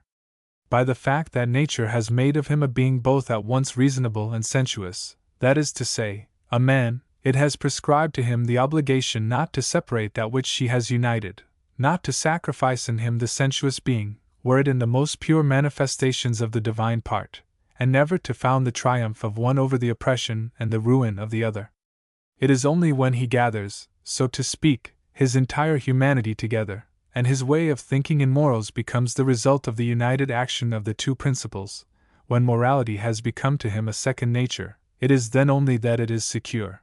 For, as far as the mind and the duty are obliged to employ violence, it is necessary that the instinct shall have force to resist them. The enemy which only is overturned can rise up again, but the enemy reconciled is truly vanquished. In the moral philosophy of Kant, the idea of duty is proposed with a harshness enough to ruffle the graces, and one which could easily tempt a feeble mind to seek for moral perfection in the somber paths of an ascetic and monastic life. Whatever precautions the great philosopher has been able to take in order to shelter himself against this false interpretation, which must be repugnant more than all else to the serenity of the free mind, he has lent it a strong impulse, it seems to me, in opposing to each other by a harsh contrast the two principles which act upon the human will. Perhaps it was hardly possible, from the point of view in which he was placed, to avoid this mistake, but he has exposed himself seriously to it. Upon the basis of the question there is no longer, after the demonstration he has given, any discussion possible, at least for the heads which think and which are quite willing to be persuaded, and I am not at all sure if it would not be better to renounce at once all the attributes of the human being than to be willing to reach on this point, by reason, a different result. But although he began to work without any prejudice when he searched for the truth, and though all is here explained by purely objective reasons, it appears that when he put forward the truth once found he had been guided by a more subjective maxim, which is not difficult, I believe, to be accounted for by the time and circumstances. What, in fact, was the moral of his time, either in theory or in its application? On one side, a gross materialism, of which the shameless maxims would revolt his soul, impure resting places offered to the bastard characters of a century by the unworthy complacency of philosophers. On the other side, a pretended system of perfectibility, not less suspicious, which, to realize the chimera of a general perfection common to the whole universe, would not be embarrassed for a choice of means. This is what would meet his attention.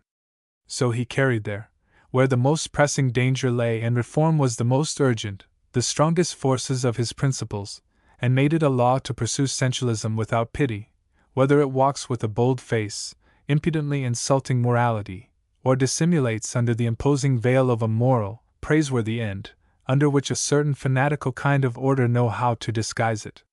He had not to disguise ignorance, but to reform perversion, for such a cure a violent blow, and not persuasion or flattery, was necessary, and the more the contrast would be violent between the true principles and the dominant maxims, the more he would hope to provoke reflection upon this point.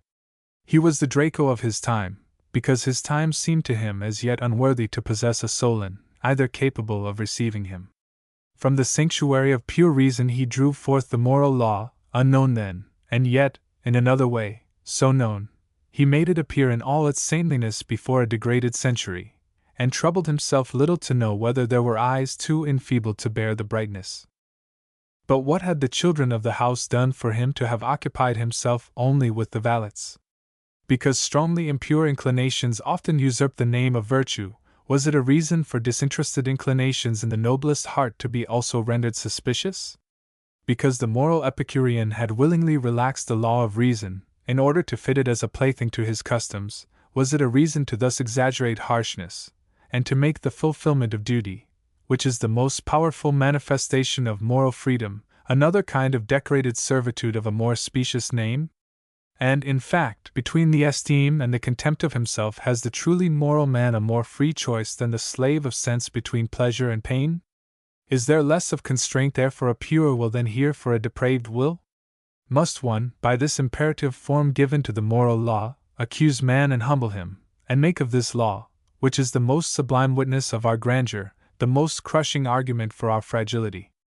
Was it possible with this imperative force to avoid that a prescription which man imposes on himself, as a reasonable being, and which is obligatory only for him on that account, and which is conciliatory with the sentiment of his liberty only, that this prescription, say I, took the appearance of a foreign law, a positive law?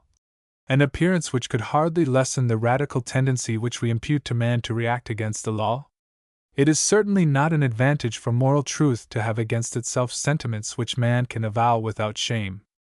Thus, how can the sentiment of the beautiful, the sentiment of liberty, accord with the austere mind of a legislation which governs man rather through fear than trust, which tends constantly to separate that which nature has united, and which is reduced to hold us in defiance against a part of our being, to assure its empire over the rest? Human nature forms a whole more united in reality than it is permitted to the philosopher, who can only analyze, to allow it to appear. The reason can never reject as unworthy of it the affections which the heart recognizes with joy, and there, where man would be morally fallen, he can hardly rise in his own esteem. If in the moral order the sensuous nature were only the oppressed party and not an ally, how could it associate with all the ardor of its sentiments in a triumph which would be celebrated only over itself? How could it be so keen a participator in the satisfaction of a pure spirit having consciousness of itself, if in the end it could not attach itself to the pure spirit with such closeness that it is not possible even to intellectual analysis to separate it without violence? The will, besides, is in more immediate relation with the faculty of feeling than with the cognitive faculties, and it would be regrettable in many circumstances if it were obliged, in order to guide itself, to take advice of pure reason. I prejudge nothing good of a man who dares so little trust to the voice of instinct that he is obliged each time to make it appear first before the moral law. He is much more estimable who abandons himself with a certain security to inclination, without having to fear being led astray by her. That proves in fact that with him the two principles are already in harmony, in that harmony which places a seat upon the perfection of the human being, and which constitutes that which we understand by a noble soul. It is said of a man that he has a great soul when the moral sense has finished assuring itself of all the affections, to the extent of abandoning without fear the direction of the senses to the will, and never incurring the risk of finding himself in discord with its decisions. It follows that in a noble soul it is not this or that particular action, it is the entire character which is moral. Thus we can make a merit of none of its actions because the satisfaction of an instinct could not be meritorious. A noble soul has no other merit than to be a noble soul. With as great a facility as if the instinct alone were acting, it accomplishes the most painful duties of humanity, and the most heroic sacrifice that she obtains over the instinct of nature seems the effect of the free action of the instinct itself.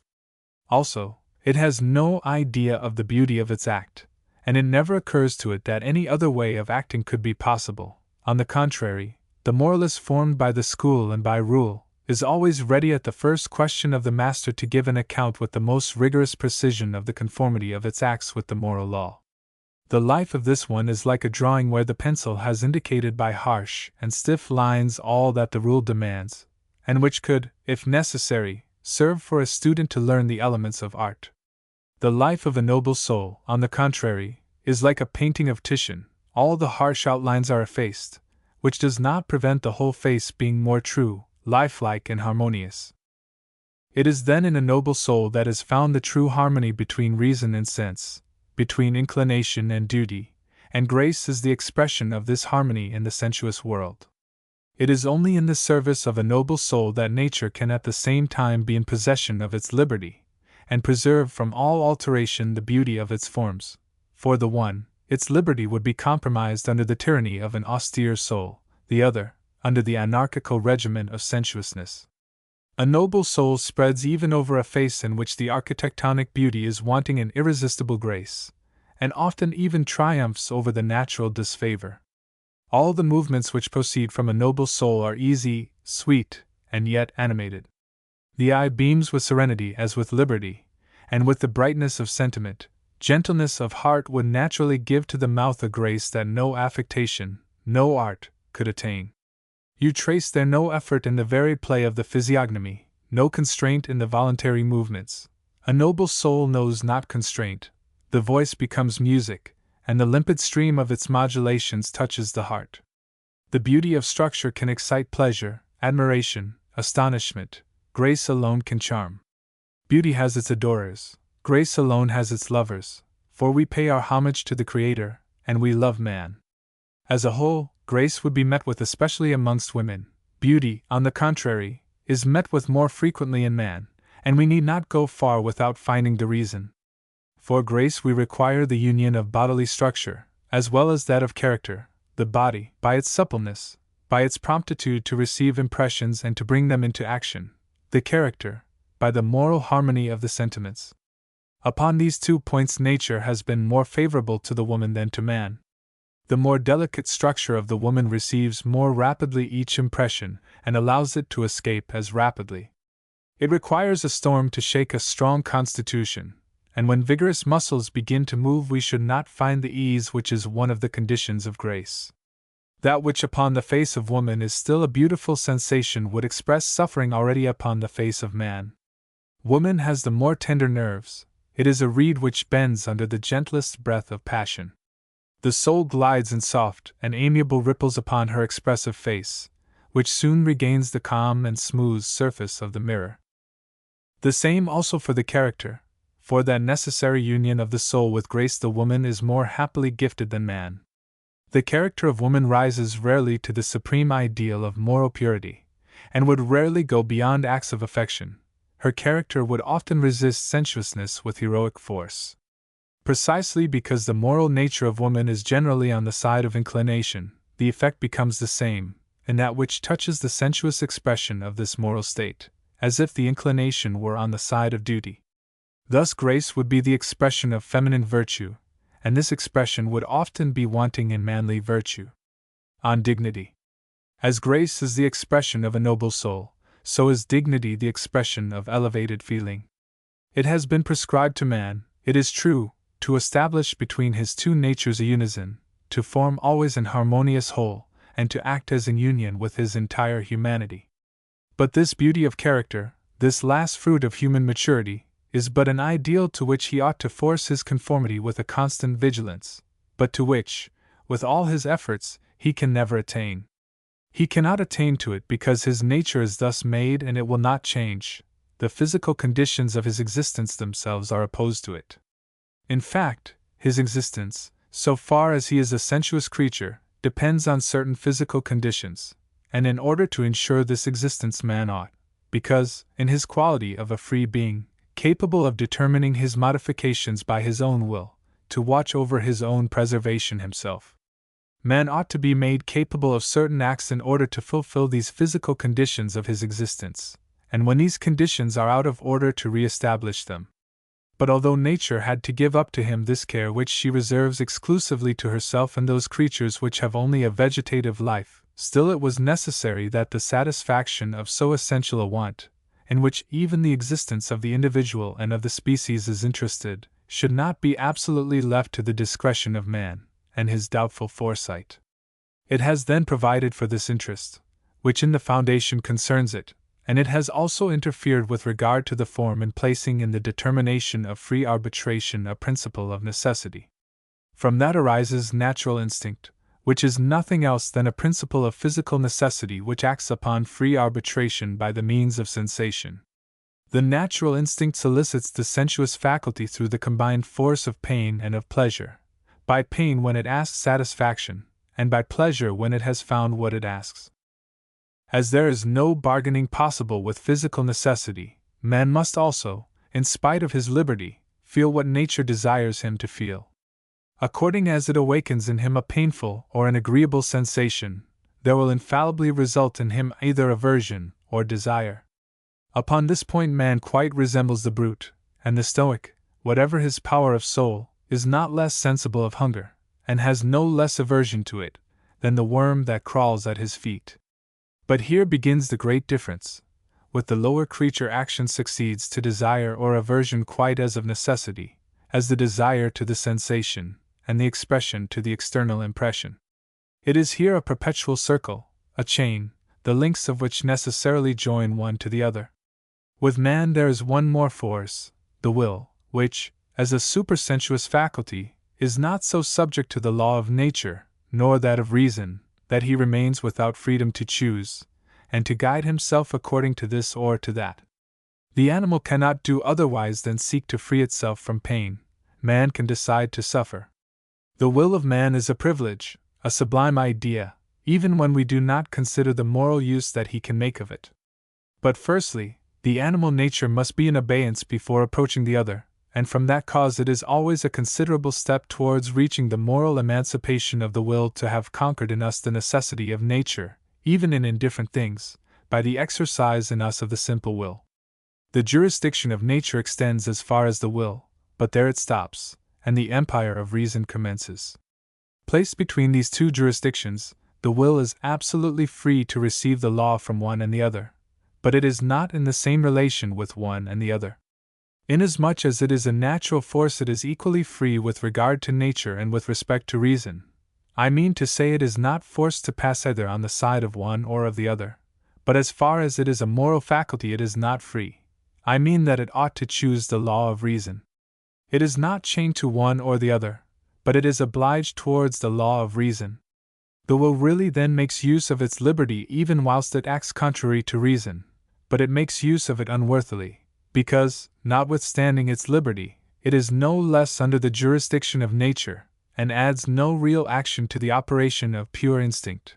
For to will by virtue of desire is only to desire in a different way. There may be conflict between the law of nature, which works in us through the instinct, and the law of reason, which comes out of principles, when the instinct, to satisfy itself, demands of us an action which disgusts our moral sense. It is, then, the duty of the will to make the exigencies of the instinct give way to reason. Whilst the laws of nature oblige the will only conditionally, the laws of reason oblige absolutely, and without conditions. But nature obstinately maintains her rights, and as it is never by the result of free choice that she solicits us, she also does not withdraw any of her exigencies as long as she has not been satisfied. Since, from the first cause which gave the impulsion to the threshold of the will where its jurisdiction ends, all in her is rigorously necessary, consequently she can neither give way nor go back, but must always go forward and press more and more the will on which depends the satisfaction of her wants. Sometimes, it is true, we could say that nature shortens her road and acts immediately as a cause for the satisfaction of her needs without having in the first instance carried her request before the will. In such a case, that is to say, if man not simply allowed instinct to follow a free course, but if instinct took this course of itself, man would be no more than the brute. But it is very doubtful whether this case would ever present itself, and if ever it were really presented, it would remain to be seen whether we should not blame the will itself for this blind power which the instinct would have usurped. Thus the appetitive faculty claims with persistence the satisfaction of its wants, and the will is solicited to procure it. But the will should receive from the reason the motives by which she determines. What does the reason permit? What does she prescribe? This is what the will should decide upon. Well, then, if the will turns towards the reason before consenting to the request of the instinct, it is properly a moral act. But if it immediately decides, without consulting the reason, it is a physical act. Every time, then, that nature manifests an exigence, and seeks to draw the will along with it by the blind violence of effective movement, it is the duty of the will to order nature to halt until reason has pronounced. The sentence which reason pronounces, will it be favorable, or the contrary to the interest of sensuousness? This is, up to the present time, what the will does not know. Also it should observe this conduct for all the effective movements without exception, and when it is nature which has spoken the first, never allow it to act as an immediate cause. Man would testify only by that to his independence. It is when, by an act of his will, he breaks the violence of his desires, which hasten towards the object which should satisfy them, and would dispense entirely with the cooperation of the will, it is only then that he reveals himself in quality of a moral being, that is to say, as a free agent, which does not only allow itself to experience either aversion or desire, but which at all times must will his aversions and his desires.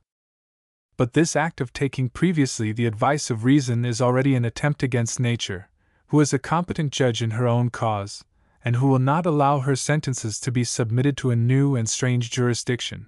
This act of the will which thus brings the appetitive faculty before the tribunal of reason is then, in the proper acceptation of the word, an act against nature.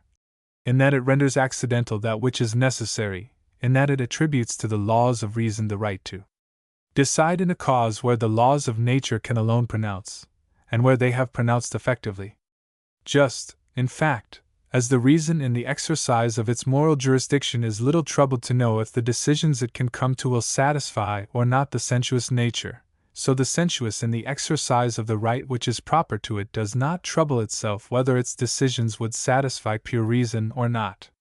Each is equally necessary, though different in necessity, and this character of necessity would be destroyed if it were permitted for one to modify arbitrarily the decisions of the other. This is why the man who has the most moral energy cannot, whatever resistance he opposes to instinct, free himself from sensuousness, or stifle desire, but can only deny it an influence upon the decisions of his will. He can disarm instinct by moral means, but he cannot appease it but by natural means. By his independent force he may prevent the laws of nature from exercising any constraint over his will, but he can absolutely change nothing of the laws themselves. Thus, in the effective movements in which nature, instinct, acts the first and seeks to do without the will, or to draw it violently to its side, the morality of character cannot manifest itself but by its resistance, and there is but one means of preventing the instinct from restraining the liberty of the will: it is to restrain the instinct itself. Thus we can only have agreement between the law of reason and the effective phenomena, under the condition of putting both in discord with the exigencies of instinct. And as nature never gives way to moral reasons, and recalls her claims, and as on her side, consequently, all remains in the same state, in whatever manner the will acts towards her, it results that there is no possible accord between the inclination and duty, between reason and sense, and that here man cannot act at the same time with all his being and with all the harmony of his nature, but exclusively with his reasonable nature. Thus in these sorts of actions we could not find moral beauty, because an action is morally good only as far as inclination has taken part in it, and here the inclination protests against much more than it concurs with it. But these actions have moral grandeur, because all that testifies to a preponderating authority exercised over the sensuous nature has grandeur, and grandeur is found only there. It is, then, in the effective movements that this great soul of which we speak transforms itself and becomes sublime, and it is the touchstone to distinguish the soul truly great from what is called a good heart, or from the virtue of temperament. When in man the inclination is ranged on the side of morality only because morality itself is happily on the side of inclination, it will happen that the instinct of nature and the effective movements will exercise upon the will a full empire, and if a sacrifice is necessary it is the moral nature, and not the sensuous nature, that will make it. If, on the contrary, it is reason itself which has made the inclination pass to the side of duty, which is the case in the fine character, and which has only confided the rudder to the sensuous nature, it will be always able to retake it as soon as the instinct should misuse its full powers. Thus the virtue of temperament in the effective movements falls back to the state of simple production of nature, whilst the noble soul passes to heroism and rises to the rank of pure intelligence. The rule over the instincts by moral force is the emancipation of mind, and the expression by which this independence presents itself to the eyes in the world of phenomena is what is called dignity. To consider this rigorously, the moral force in man is susceptible of no representation, for the supersensuous could not explain itself by a phenomenon that falls under the sense, but it can be represented indirectly to the mind by sensuous signs, and this is actually the case with dignity in the configuration of man. When the instinct of nature is excited, it is accompanied just as the heart in its moral emotions is, by certain movements of the body, which sometimes go before the will, sometimes, even as movements purely sympathetic, escape altogether its empire. In fact, as neither sensation, nor the desire, nor aversion, are subject to the free arbitration of man, man has no right over the physical movements which immediately depend on it.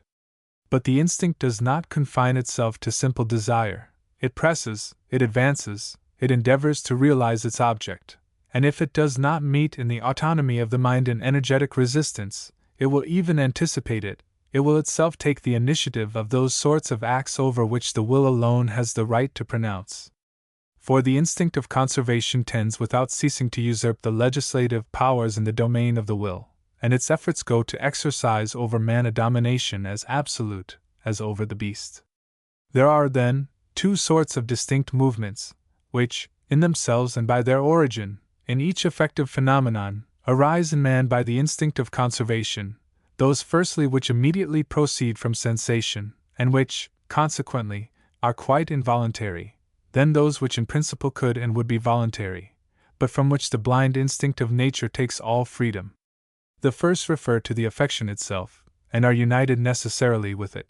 The others respond rather to the cause and to the object of the affections, and are thus accidental and susceptible of modification, and cannot be mistaken for infallible signs of the affective phenomena.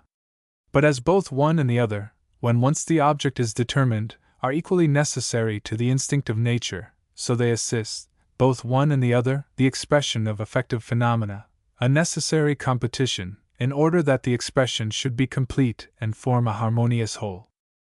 If, then, the will is sufficiently independent to repress the aggressions of instinct and to maintain its rights against this blind force, all the phenomena which the instinct of nature, once excited, produce, in its proper domain, will preserve, it is true, their force. But those of the second kind, those which came out of a foreign jurisdiction, and which it pretended to subject arbitrarily to its power, these phenomena would not take place. Thus the phenomena are no longer in harmony, but it is precisely in their opposition that consists the expression of the moral force. Suppose that we see a man a prey to the most poignant affection, manifested by movements of the first kind, by quite involuntary movements. His veins swell, his muscles contract convulsively, his voice is stifled, his chest is raised and projects, whilst the lower portion of the torso is sunken and compressed. But at the same time the voluntary movements are soft, the features of the face free, and serenity beams forth from the brow and in the look. If man were only a physical being, all his traits, being determined only by one and the same principle, would be in unison one with the other, and would have a similar expression. Here, for example, they would unite in expressing exclusively suffering. But as those traits which express calmness are mixed up with those which express suffering, and as similar causes do not produce opposite effects, we must recognize in this contrast the presence and the action of a moral force, independent of the passive affections, and superior to the impressions beneath which we see sensuous nature give way. And this is why calmness under suffering, in which properly consists dignity, becomes, indirectly it is true, and by means of reasoning, a representation of the pure intelligence which is in man, and an expression of his moral liberty. But it is not only under suffering, in the restricted sense of the word, in the sense in which it marks only the painful affections, but generally in all the cases in which the appetitive faculty is strongly interested, that mind ought to show its liberty, and that dignity ought to be the dominant expression. Dignity is not less required in the agreeable affections than in the painful affections, because in both cases nature would willingly play the part of master, and has to be held in check by the will. Dignity relates to the form and not to the nature of the affection, and this is why it can be possible that often an affection, praiseworthy in the main, but one to which we blindly commit ourselves, degenerates, from the want of dignity, into vulgarity and baseness, and on the contrary, a condemnable affection, as soon as it testifies by its form to the empire of the mind over the senses, changes often its character, and approaches even towards the sublime. Thus in dignity the mind reigns over the body and bears itself as ruler. Here it has its independence to defend against imperious impulse, always ready to do without it, to act and shake off its yoke. But in grace, on the contrary, the mind governs with a liberal government, for here the mind itself causes sensuous nature to act, and it finds no resistance to overcome. But obedience only merits forbearance, and severity is only justifiable when provoked by opposition. Thus grace is nothing else than the liberty of voluntary movements, and dignity consists in mastering involuntary movements. Grace leaves to sensuous nature, where it obeys the orders of the mind, a certain air of independence. Dignity, on the contrary, submits the sensuous nature to mind where it would make the pretensions to rule.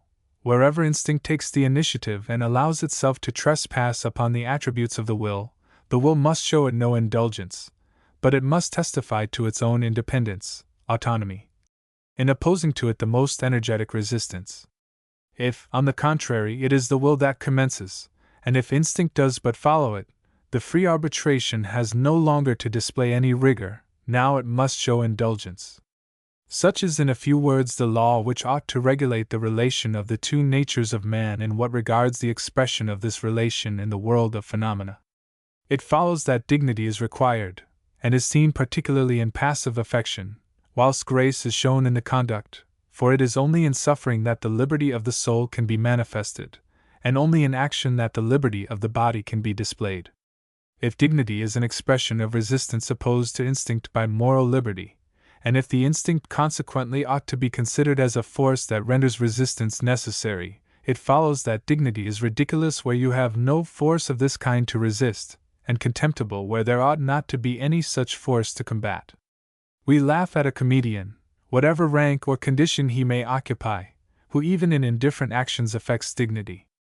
We despise those small souls who, for having accomplished an ordinary action, and often for having simply abstained from a base one, plume themselves on their dignity. Generally, what is demanded of virtue is not properly speaking dignity, but grace. Dignity is implicitly contained in the idea of virtue, which even by its nature supposes already the rule of man over his instincts. It is rather sensuous nature that, in the fulfillment of moral duties, is found in a state of oppression and constraint, particularly when it consummates in a painful sacrifice. But as the ideal of perfection in man does not require a struggle, but harmony between the moral and physical nature, this ideal is little compatible with dignity, which is only the expression of a struggle between the two natures, and as such renders visible either the particular impotence of the individual, or the impotence common to the species. In the first case, when the want of harmony between inclination and duty, with regard to a moral act, belongs to the particular powerlessness of the subject, the act would always lose its moral value, in as far as that combat is necessary, and in consequence, proportionally as there would be dignity in the exterior expression of this act.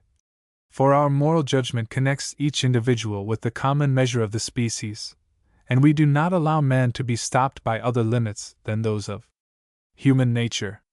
In the second case, when the action commanded by duty cannot be placed in harmony with the exigencies of instinct without going against the idea of human nature, the resistance of the inclination is necessary, and then only the sight of the combat can convince us of the possibility of victory.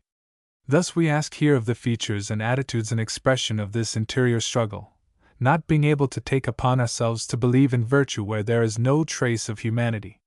Where then the moral law commands of us an action which necessarily makes the sensuous nature suffer, there the matter is serious, and ought not to be treated as play.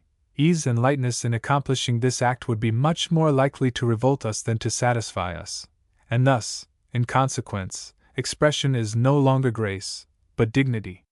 In general, the law which prevails here is, that man ought to accomplish with grace all the acts that he can execute in the sphere of human nature, and with dignity all those for the accomplishment of which he is obliged to go beyond his nature. In like manner as we ask of virtue to have grace, we ask of inclination to have dignity. Grace is not less natural to inclination than dignity to virtue, and that is evident from the idea of grace, which is all sensuous and favorable to the liberty of physical nature, and which is repugnant to all idea of constraint. The man without cultivation lacks not by himself a certain degree of grace, when love or any other affection of this kind animates him. And where do we find more grace than in children, who are nevertheless entirely under the direction of instinct?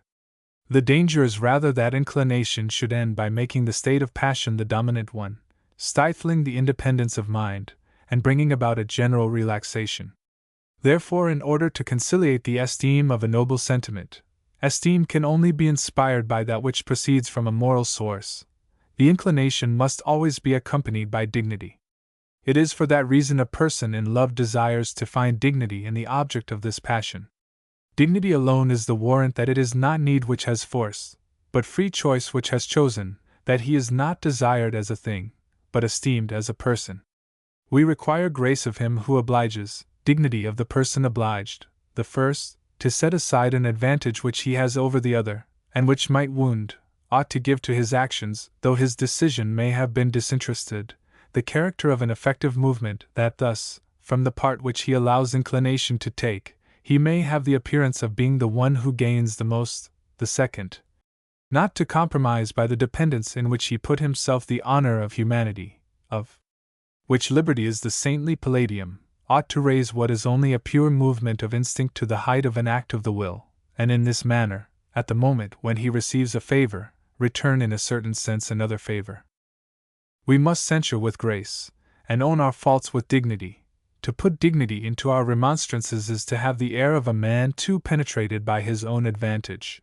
To put grace into our confessions is to forget the inferiority in which our fault has placed us. Do the powerful desire to conciliate affection? Their superiority must be tempered by grace. The feeble, do they desire to conciliate esteem? They must through dignity rise above their powerlessness. Generally it is thought that dignity is suitable to the throne, and every one knows that those seated upon it desire to find in their counselors, their confessors, and in their parliaments, grace.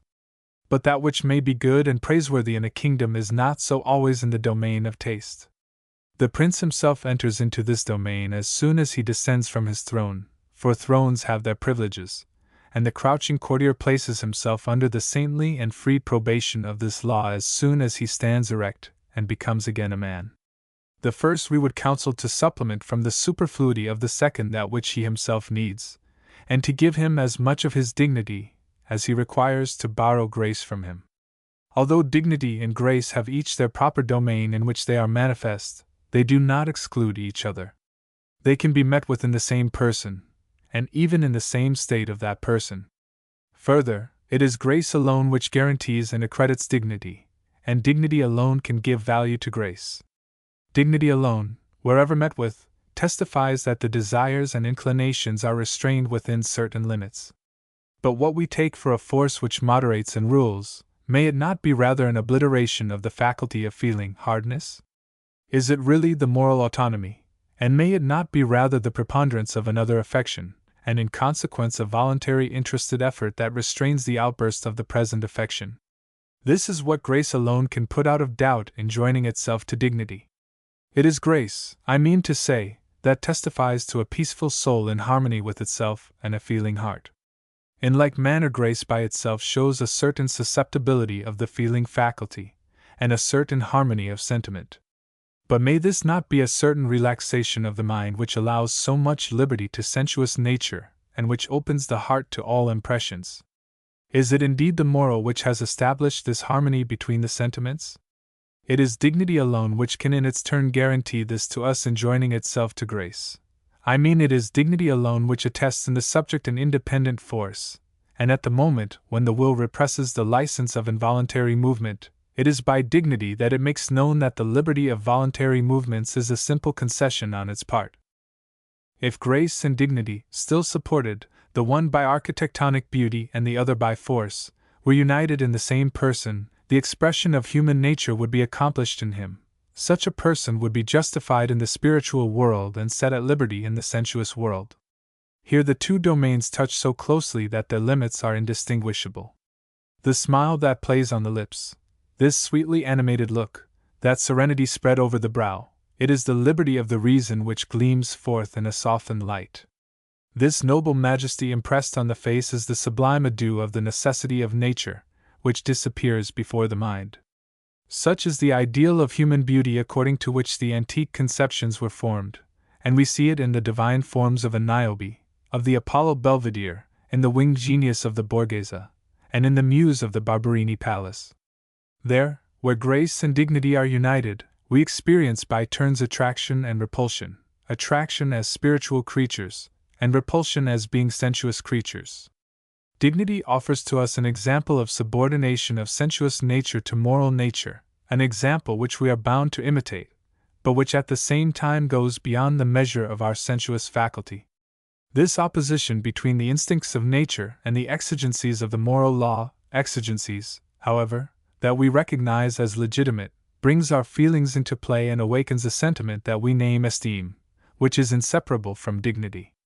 With grace, on the contrary, as with beauty in general, reason finds its demands satisfied in the world of sense, and sees with surprise one of its own ideas presented to it, realized in the world of phenomena.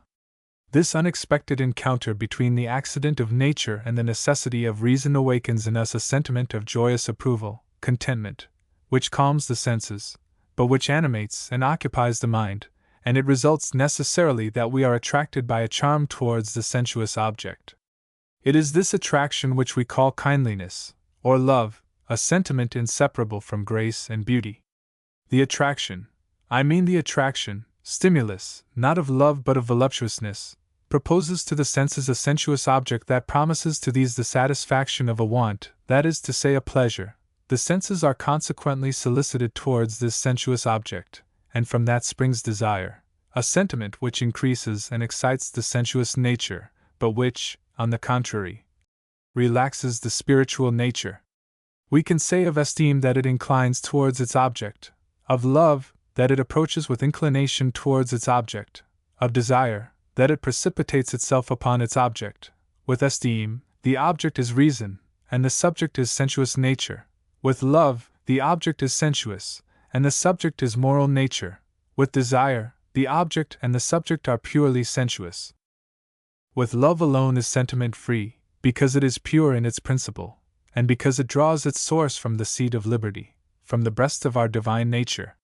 Here, it is not the weak and base part of our nature that measures itself with the greater and more noble part. It is not the sensibility, a prey to vertigo, which gazes up at the law of reason. It is absolute greatness which is reflected in beauty and in grace, and satisfied in morality. It becomes the legislator even, the God in us who plays with his own image in the world of sense. Thus love consoles and dilates the heart, whilst esteem strains it, because here there is nothing which could limit the heart and compress its impulses, there being nothing higher than absolute greatness, and sensibility, from which alone hindrance could come, is reconciled, in the breast of beauty and of grace, with the ideas even of the mind. Love has but to descend, esteem aspires with effort towards an object placed above it. This is the reason that the wicked love nothing, though they are obliged to esteem many things. This is why the well-disposed man can hardly esteem without at once feeling love for the object. Pure spirit can only love, but not esteem. The senses know only esteem, but not love. The culpable man is perpetually a prey to fear, that he may meet in the world of sense the legislator within himself, and sees an enemy in all that bears the stamp of greatness, of beauty, and of perfection. The man, on the contrary, in whom a noble soul breathes, knows no greater pleasure than to meet out of himself the image or realization of the divine that is in him, and to embrace in the world of sense a symbol of the immortal friend he loves. Love is at the same time the most generous and the most egotistical thing in nature, the most generous, because it receives nothing and gives all, pure mind being only able to give and not receive; the most egotistical, for that which he seeks in the subject, that which he enjoys in it, is himself and never anything else. But precisely because he who loves receives from the beloved object nothing but that which he has himself given, it often happens that he gives more than he has received. The exterior senses believe to have discovered in the object that which the internal sense alone contemplates in it, in the end believing what is desired with ardor, and the riches belonging to the one who loves hide the poverty of the object loved. This is the reason why love is subject to illusion, whilst esteem and desire are never deceived. As long as the superexcitement of the internal senses overcomes the internal senses, the soul remains under the charm of this Platonic love, which gives place only in duration to the delights enjoyed by the immortals. But as soon as internal sense ceases to share its visions with the exterior sense, these take possession of their rights and imperiously demand that which is its due, matter. It is the terrestrial Venus who profits by the fire kindled by the celestial Venus, and it is not rare to find the physical instinct, so long sacrificed, revenge itself by a rule all the more absolute. As external sense is never a dupe to illusion, it makes this advantage felt with a brutal insolence over its noble rival, and it possesses audacity to the point of asserting that it has settled an account that the spiritual nature had left under sufferance. Dignity prevents love from degenerating into desire, and grace, from esteem turning into fear. True beauty, true grace, ought never to cause desire. Where desire is mingled, either the object wants dignity, or he who considers it wants morality in his sentiments. True greatness ought never to cause fear. If fear finds a place, you may hold for certain either that the object is wanting in taste and grace, or that he who considers it is not at peace with his conscience. Attraction, charm, grace, words commonly employed as synonyms, but which are not, or ought not to be so, the idea they express being capable of many determinations, requiring different designations. There is a kind of grace which animates, and another which calms the heart. One touches nearly the sphere of the senses, and the pleasure which is found in these, if not restrained by dignity, would easily degenerate into concupiscence. We may use the word attraction, rise, to designate this grace. A man with whom the feelings have little elasticity does not find in himself the necessary force to awaken his affections. He needs to borrow it from without and to seek from impressions which easily exercise the fantasy, by rapid transition from sentiment to action, in order to establish in himself the elasticity he had lost. It is the advantage that he will find in the society of an attractive person, who by conversation and look would stir his imagination and agitate this stagnant water. The calming grace approaches more nearly to dignity, inasmuch as it manifests itself through the moderation which it imposes upon the impetuosity of the movements. It is to this the man addresses himself whose imagination is overexcited. It is in this peaceful atmosphere that the heart seeks repose after the violence of the storm. It is to this that I reserve especially the appellation of grace. Attraction is not incompatible with laughter, jest, or the sting of raillery. Grace agrees only with sympathy and love. Dignity has also its degrees and its shades. If it approaches grace and beauty, it takes the name of nobleness. If, on the contrary, it inclines towards the side of fear, it becomes haughtiness. The utmost degree of grace is ravishing charm. Dignity, in its highest form, is called majesty. In the ravishingly love our ego, and we feel our being fused with the object. Liberty in its plenitude, and in its highest enjoyment tends to the complete destruction of liberty, and the excitement of the mind to the delirium of the voluptuousness of the senses. Majesty, on the contrary, proposes to us a law, a moral ideal, which constrains us to turn back our looks upon ourselves. God is there, and the sentiment we have of His presence makes us bend our eyes upon the ground. We forget all that is without ourselves, and we feel but the heavy burden of our own existence. Majesty belongs to what is holy. A man capable of giving us an idea of holiness possesses majesty, and if we do not go so far as to kneel, our mind at least prostrates itself before him. But the mind recoils at once upon the slightest trace of human imperfection which he discovers in the object of his adoration, because that which is only comparatively great cannot subdue the heart. Power alone, however terrible or without limit we may suppose it to be, can never confer majesty. Power imposes only upon the sensuous being. Majesty should act upon the mind itself, and rob it of its liberty. A man who can pronounce upon me a sentence of death has neither more nor less of majesty for me the moment I am what I ought to be. His advantage over me ceases as soon as I insist on it. But he who offers to me in his person the image of pure will, before him I would prostrate myself, if it is possible, for all eternity. Grace and dignity are too high in value for vanity and stupidity not to be excited to appropriate them by imitation. There is only one means of attaining this. It is to imitate the moral state of which they are the expression. All other imitation is but to ape them, and would be recognized directly through exaggeration. Just as exaggeration of the sublime leads to inflation, and affectation of nobleness to preciosity, in the same manner affectation of grace ends in coquetry, and that of dignity to stiff solemnity, false gravity.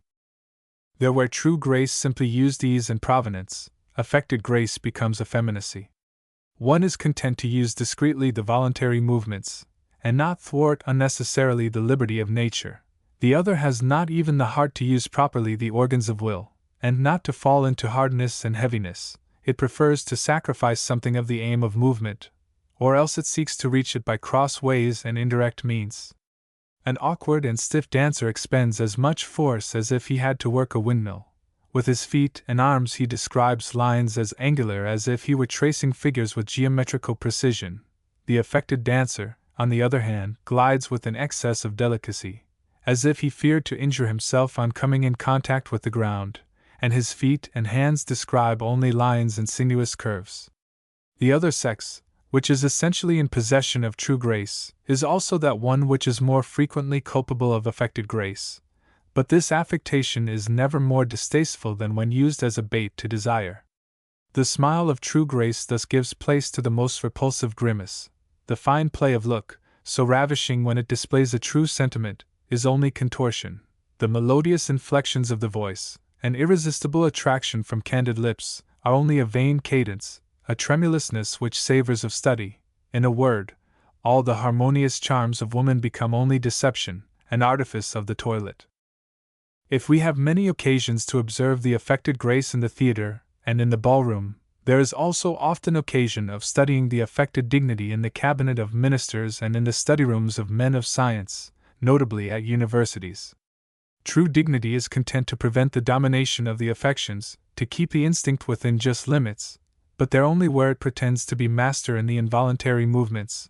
False dignity regulates with an iron scepter even the voluntary movements. It oppresses the moral movements, which were sacred to true dignity, as well as the sensual movements, and destroys all the mimic play of the features by which the soul gleams forth upon the face.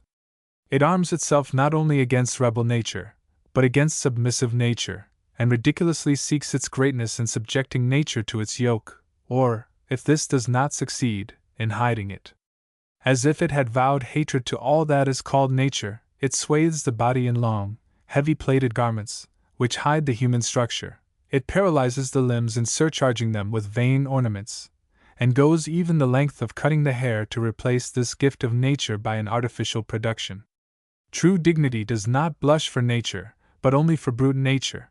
It always has an open and frank air. Feeling gleams in its look. Calm and serenity of mind is legible upon the brow in eloquent traits.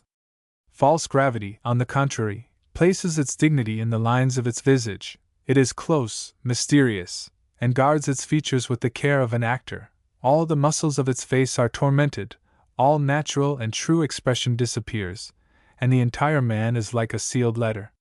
But false dignity is not always wrong to keep the mimic play of its features under sharp discipline, because it might betray more than would be desired, a precaution true dignity has not to consider. True dignity wishes only to rule, not to conceal nature. In false dignity, on the contrary, nature rules the more powerfully within because it is controlled outwardly. Art can make use of a proper solemnity. Its object is only to prepare the mind for something important. When the poet is anxious to produce a great impression, he tunes the mind to receive it. On the necessary limitations in the use of beauty of form, the abuse of the beautiful and the encroachments of imagination, when, having only the casting vote, it seeks to grasp the law-giving scepter, has done great injury alike in life and in science. It is therefore highly expedient to examine very closely the bounds that have been assigned to the use of beautiful forms. These limits are embodied in the very nature of the beautiful, and we have only to call to mind how taste expresses its influence to be able to determine how far it ought to extend it. The following are the principal operations of taste: to bring the sensuous and spiritual powers of man into harmony, and to unite them in a close alliance. Consequently, whenever such an intimate alliance between reason and the senses is suitable and legitimate, taste may be allowed influence. But taste reaches the bounds which it is not permitted to pass without defeating its end or removing us from our duty. In all cases where the bond between mind and matter is given up for a time, where we must act for the time as purely creatures of reason, whether it be to attain an end or to perform a duty. Cases of this kind do really occur, and they are even incumbent on us in carrying out our destiny. For we are destined to obtain knowledge and to act from knowledge. In both cases a certain readiness is required to exclude the senses from that which the spirit does, because feelings must be abstracted from knowledge, and passion or desire from every moral act of the will. When we know, we take up an active attitude, and our attention is directed to an object, to a relation between different representations. When we feel, we have a passive attitude, and our attention, if we may call that so, which is no conscious operation of the mind, is only directed to our own condition, as far as it is modified by the impression received. Now, as we only feel and do not know the beautiful, we do not distinguish any relation between it and other objects, we do not refer its representation to other representations, but to ourselves who have experienced the impression. We learn or experience nothing in the beautiful object, but we perceive a change occasioned by it in our own condition, of which the impression produced is the expression. Accordingly, our knowledge is not enlarged by judgments of taste, and no knowledge, not even that of beauty, is obtained by the feeling of beauty. Therefore, When knowledge is the object, taste can give us no help, at least directly and immediately. On the contrary, knowledge is shut out as long as we are occupied with beauty. But it may be objected, what is the use then of a graceful embodiment of conceptions, if the object of the discussion or treatise, which is simply and solely to produce knowledge, is rather hindered than benefited by ornament? To convince the understanding this gracefulness of clothing can certainly avail as little as the tasteful arrangement of a banquet can satisfy the appetite of the guests, or the outward elegance of a person can give a clue to his intrinsic worth.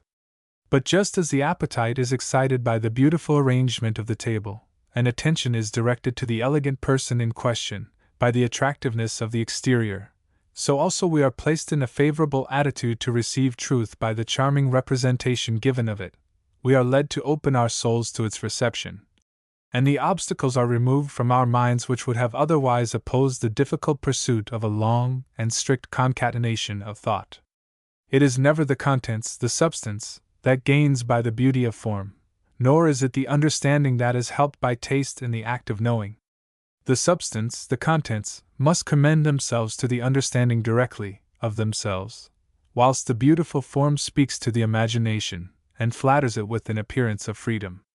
But even further limitations are necessary in this innocent subserviency to the senses, which is only allowed in the form, without changing anything in the substance.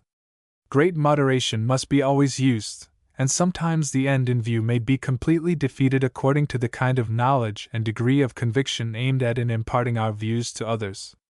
There is a scientific knowledge, which is based on clear conceptions and known principles, and a popular knowledge, which is founded on feelings more or less developed. What may be very useful to the latter is quite possibly adverse to the former. When the object in view is to produce a strict conviction on principles, it is not sufficient to present the truth only in respect to its contents or subject. The test of the truth must at the same time be contained in the manner of its presentation. But this can mean nothing else than that not only the contents, but also the mode of stating them, must be according to the laws of thought. They must be connected in the presentation with the same strict logical sequence with which they are chained together in the seasonings of the understanding. The stability of the representation must guarantee that of the ideas. But the strict necessity with which the understanding links together reasonings and conclusions is quite antagonistic to the freedom granted to imagination in matters of knowledge. By its very nature, the imagination strives after perceptions, that is, after complete and completely determinate representations, and is indefatigably active to represent the universal in one single case, to limit it in time and space, to make of every conception an individual, and to give a body to abstractions. Moreover, the imagination likes freedom in its combinations, and admits no other law in them than the accidental connection with time and space, for this is the only connection that remains to our representations. If we separate from them in thought all that is conception, all that binds them internally and substantially together, the understanding, following a diametrically opposite course, only occupies itself with part representations or conceptions, and its effort is directed to distinguish features in the living unity of a perception. The understanding proceeds on the same principles in putting together and taking to pieces, but it can only combine things by part representations, just as it can separate them, for it only unites, according to their inner relations, things that first disclose themselves in their separation. The understanding observes a strict necessity and conformity with laws in its combinations, and it is only the consistent connection of ideas that satisfies it. But this connection is destroyed as often as the imagination insinuates entire representations, individual cases, in this chain of abstractions, and mixes up the accidents of time with the strict necessity of a chain of circumstances. Accordingly, in every case where it is essential to carry out a rigidly accurate sequence of reasoning, imagination must forego its capricious character, and its endeavor to obtain all possible sensuousness in conceptions, and all freedom in their combination, must be made subordinate and sacrificed to the necessity of the understanding. From this it follows that the exposition must be so fashioned as to overthrow this effort of the imagination by the exclusion of all that is individual and sensuous. The poetic impulse of imagination must be curbed by distinctness of expression, and its capricious tendency to combine must be limited by a strictly legitimate course of procedure. I grant that it will not bend to this yoke without resistance. But in this matter reliance is properly placed on a certain amount of self-denial, and on an earnest determination of the hearer or reader not to be deterred by the difficulties accompanying the form, for the sake of the subject matter. But in all cases where no sufficient dependence can be placed on this self-denial, or where the interest felt in the subject matter is insufficient to inspire courage for such an amount of exertion, it is necessary to resign the idea of imparting strictly scientific knowledge, and to gain instead greater latitude in the form of its presentation. In such a case it is expedient to abandon the form of science, which exercises too great violence over the imagination, and can only be made acceptable through the importance of the object in view. Instead of this, it is proper to choose the form of beauty, which, independent of the contents or subject, recommends itself by its very appearance. As the matter cannot excuse the form in this case, the form must trespass on the matter. Popular instruction is compatible with this freedom. By the term popular speakers or popular writers I imply all those who do not direct their remarks exclusively to the learned. Now, as these persons do not address any carefully trained body of hearers or readers, but take them as they find them, they must only assume the existence of the general conditions of thought, only the universal impulses that call attention, but no special gift of thinking, no acquaintance with distinct conceptions, nor any interest in special subjects. These lecturers and authors must not be too particular as to whether their audience, or readers assign by their imagination a proper meaning to their abstractions, or whether they will furnish a proper subject matter for the universal conceptions to which the scientific discourse is limited. In order to pursue a safer, easier course, these persons will present along with their ideas the perceptions and separate cases to which they relate, and they leave it to the understanding of the reader to form a proper conception impromptu. Accordingly, the faculty of imagination is much more mixed up with a popular discourse, but only to reproduce, to renew previously received representations, and not to produce, to express its own self-creating power.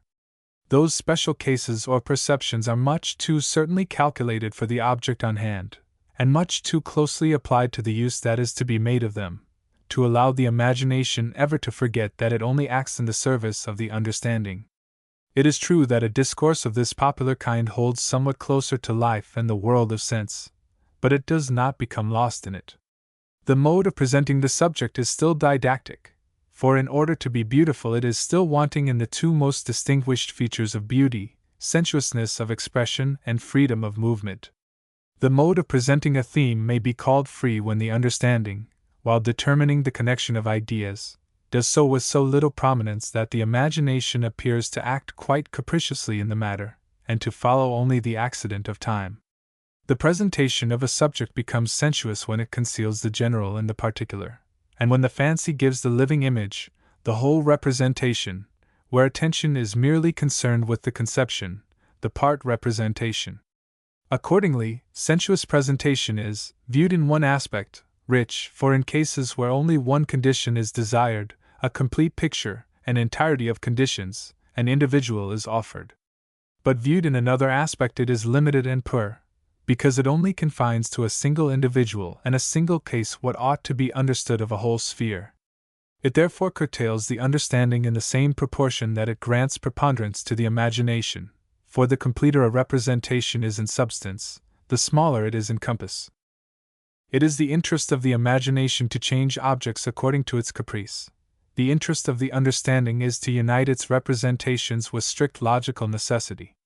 To satisfy the imagination, a discourse must have a material part, a body, and these are formed by the perceptions, from which the understanding separates distinct features or conceptions. For though we may attempt to obtain the highest pitch of abstraction, something sensuous always lies at the ground of the thought. But imagination strives to pass unfettered and lawless from one conception to another conception, and seeks not to be bound by any other connection than that of time. So when the perceptions that constitute the bodily part of a discourse have no concatenation as things, when they appear rather to stand apart as independent limbs and separate unities, when they betray the utter disorder of a sportive imagination, obedient to itself alone, then the clothing has aesthetic freedom, and the wants of the fancy are satisfied. A mode of presentation such as this might be styled an organic product, in which not only the whole lives, but also each part has its individual life. A merely scientific presentation is a mechanical work, when the parts, lifeless in themselves, impart by their connection an artificial life to the whole.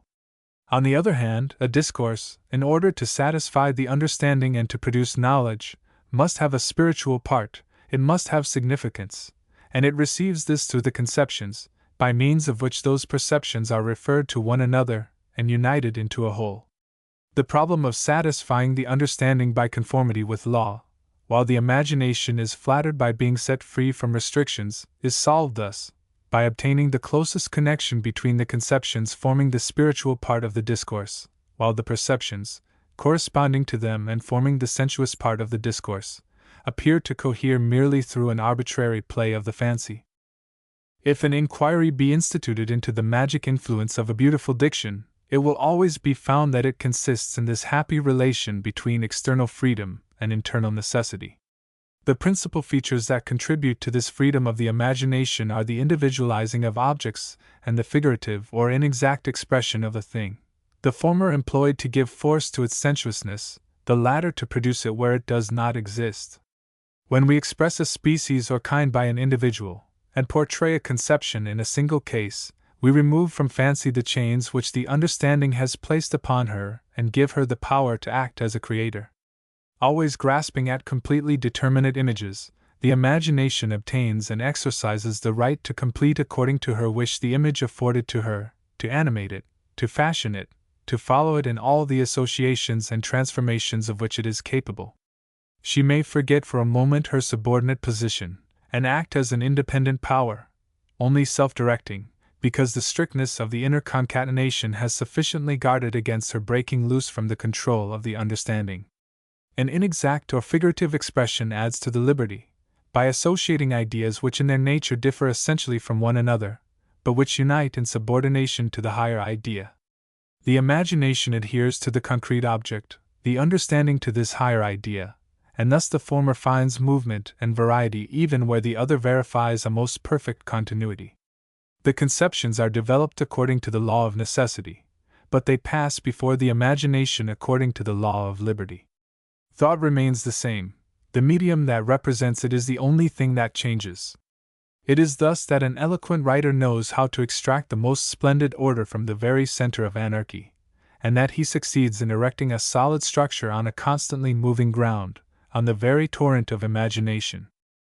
If we compare together scientific statement or address, popular address, and fine language, it is seen directly that all three express the idea with an equal faithfulness as regards the matter, and consequently that all three help us to acquire knowledge, but that as regards the mode and degree of this knowledge a very marked difference exists between them. The writer who uses the language of the beautiful rather represents the matter of which he treats as possible and desirable than indulges in attempts to convince us of its reality, and still less of its necessity. His thought does in fact only present itself as an arbitrary creation of the imagination, which is never qualified, in itself, to guarantee the reality of what it represents. No doubt the popular writer leads us to believe that the matter really is as he describes it, but does not require anything more firm, for, though he may make the truth of a proposition credible to our feelings, he does not make it absolutely certain. Now, feeling may always teach us what is, but not what must be. The philosophical writer raises this belief to a conviction, for he proves by undeniable reasons that the matter is necessarily so. Starting from the principle that we have just established, it will not be difficult to assign its proper part and sphere to each of the three forms of diction. Generally, it may be laid down as a rule that preference ought to be given to the scientific style whenever the chief consideration is not only the result, but also the proofs. But when the result merely is of the most essential importance, the advantage must be given to popular elocution and fine language.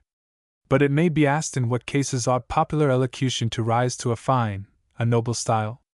This depends on the degree of interest in the reader, or which you wish to excite in his mind. The purely scientific statement may incline either to popular discourse or to philosophic language, and according to this bias it places us more or less in possession of some branch of knowledge. All that popular elocution does is to lend us this knowledge for a momentary pleasure or enjoyment. The first, if I may be allowed the comparison, gives us a tree with its roots, though with the condition that we wait patiently for it to blossom and bear fruit. The other, or fine diction, is satisfied with gathering its flowers and fruits, but the tree that bore them does not become our property, and when once the flowers are faded and the fruit is consumed, our riches depart. It would therefore be equally unreasonable to give only the flower and fruit to a man who wishes the whole tree to be transplanted into his garden, and to offer the whole tree with its fruit in the germ to a man who only looks for the ripe fruit. The application of the comparison is self-evident, and I now only remark that a fine ornate style is as little suited to the professor's chair as the scholastic style to a drawing-room, the pulpit, or the bar. The student accumulates in view of an ulterior end and for a future use. Accordingly, the professor ought to endeavor to transmit the full and entire property of the knowledge that he communicates to him. Now, nothing belongs to us as our own but what has been communicated to the understanding. The orator, on the other hand, has in view an immediate end, and his voice must correspond with an immediate want of the public. His interest is to make his knowledge practically available as soon as possible, and the surest way is to hand it over to the senses, and to prepare it for the use of sensation. The professor, who only admits hearers on certain conditions, and who is entitled to suppose in his hearers the dispositions of mind in which a man ought to be to receive the truth, has only in view in his lecture the object of which he is treating, while the orator, who cannot make any conditions with his audience, and who needs above everything sympathy, to secure it on his side, must regulate his action and treatment according to the subjects on which he turns his discourse. The hearers of the professor have already attended his lectures, and will attend them again. They only want fragments that will form a whole after having been linked to the preceding lectures. The audience of the orator is continually renewed. It comes unprepared, and perhaps will not return. Accordingly, in every address the orator must finish what he wishes to do. Each of his harangues must form a whole and contain expressly and entirely his conclusion. It is not therefore surprising that a dogmatic composition or address, however solid, should not have any success either in conversation or in the pulpit, nor that a fine diction, whatever wit it may contain, should not bear fruit in a professor's chair. It is not surprising that the fashionable world should not read writings that stand out in relief in the scientific world, and that the scholar and the man of science are ignorant of works belonging to the school of worldly people that are devoured greedily by all lovers of the beautiful. Each of these works may be entitled to admiration in the circle to which it belongs, and more than this, both, fundamentally, may be quite of equal value, but it would be requiring an impossibility to expect that the work which demands all the application of the thinker should at the same time offer an easy recreation to the man who is only a fine wit. For the same reason I consider that it is hurtful to choose for the instruction of youth books in which scientific matters are clothed in an attractive style. I do not speak here of those in which the substance is sacrificed to the form, but of certain writings really excellent, which are sufficiently well digested to stand the strictest examination, but which do not offer their proofs by their very form. No doubt books of this kind attain their end, they are read, but this is always at the cost of a more important end, the end for which they ought to be read. In this sort of reading the understanding is never exercised save in as far as it agrees with the fancy. It does not learn to distinguish the form from the substance, nor to act alone as pure understanding. And yet the exercise of the pure understanding is in itself an essential and capital point in the instruction of youth, and very often the exercise itself of thought is much more important than the object on which it is exercised. If you wish for a matter to be done seriously, be very careful not to announce it as a diversion. It is preferable, on the contrary, to secure attention and effort by the very form that is employed, and to use a kind of violence to draw minds over from the passive to an active state. The professor ought never to hide from his pupil the exact regularity of the method. He ought rather to fix his attention on it, and if possible to make him desire this strictness. The student ought to learn to pursue an end, and in the interest of that end to put up with a difficult process.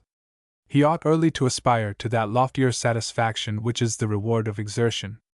In a scientific lecture the senses are altogether set aside. In an aesthetic address it is wished to interest them. What is the result? A writing or conversation of the aesthetic class is devoured with interest, but questions are put as to its conclusions. the hearer is scarcely able to give an answer. And this is quite natural, as here the conceptions reach the mind only in entire masses, and the understanding only knows what it analyzes. The mind during a lecture of this kind is more passive than active, and the intellect only possesses what it has produced by its own activity. However, all this applies only to the vulgarly beautiful, and to a vulgar fashion of perceiving beauty.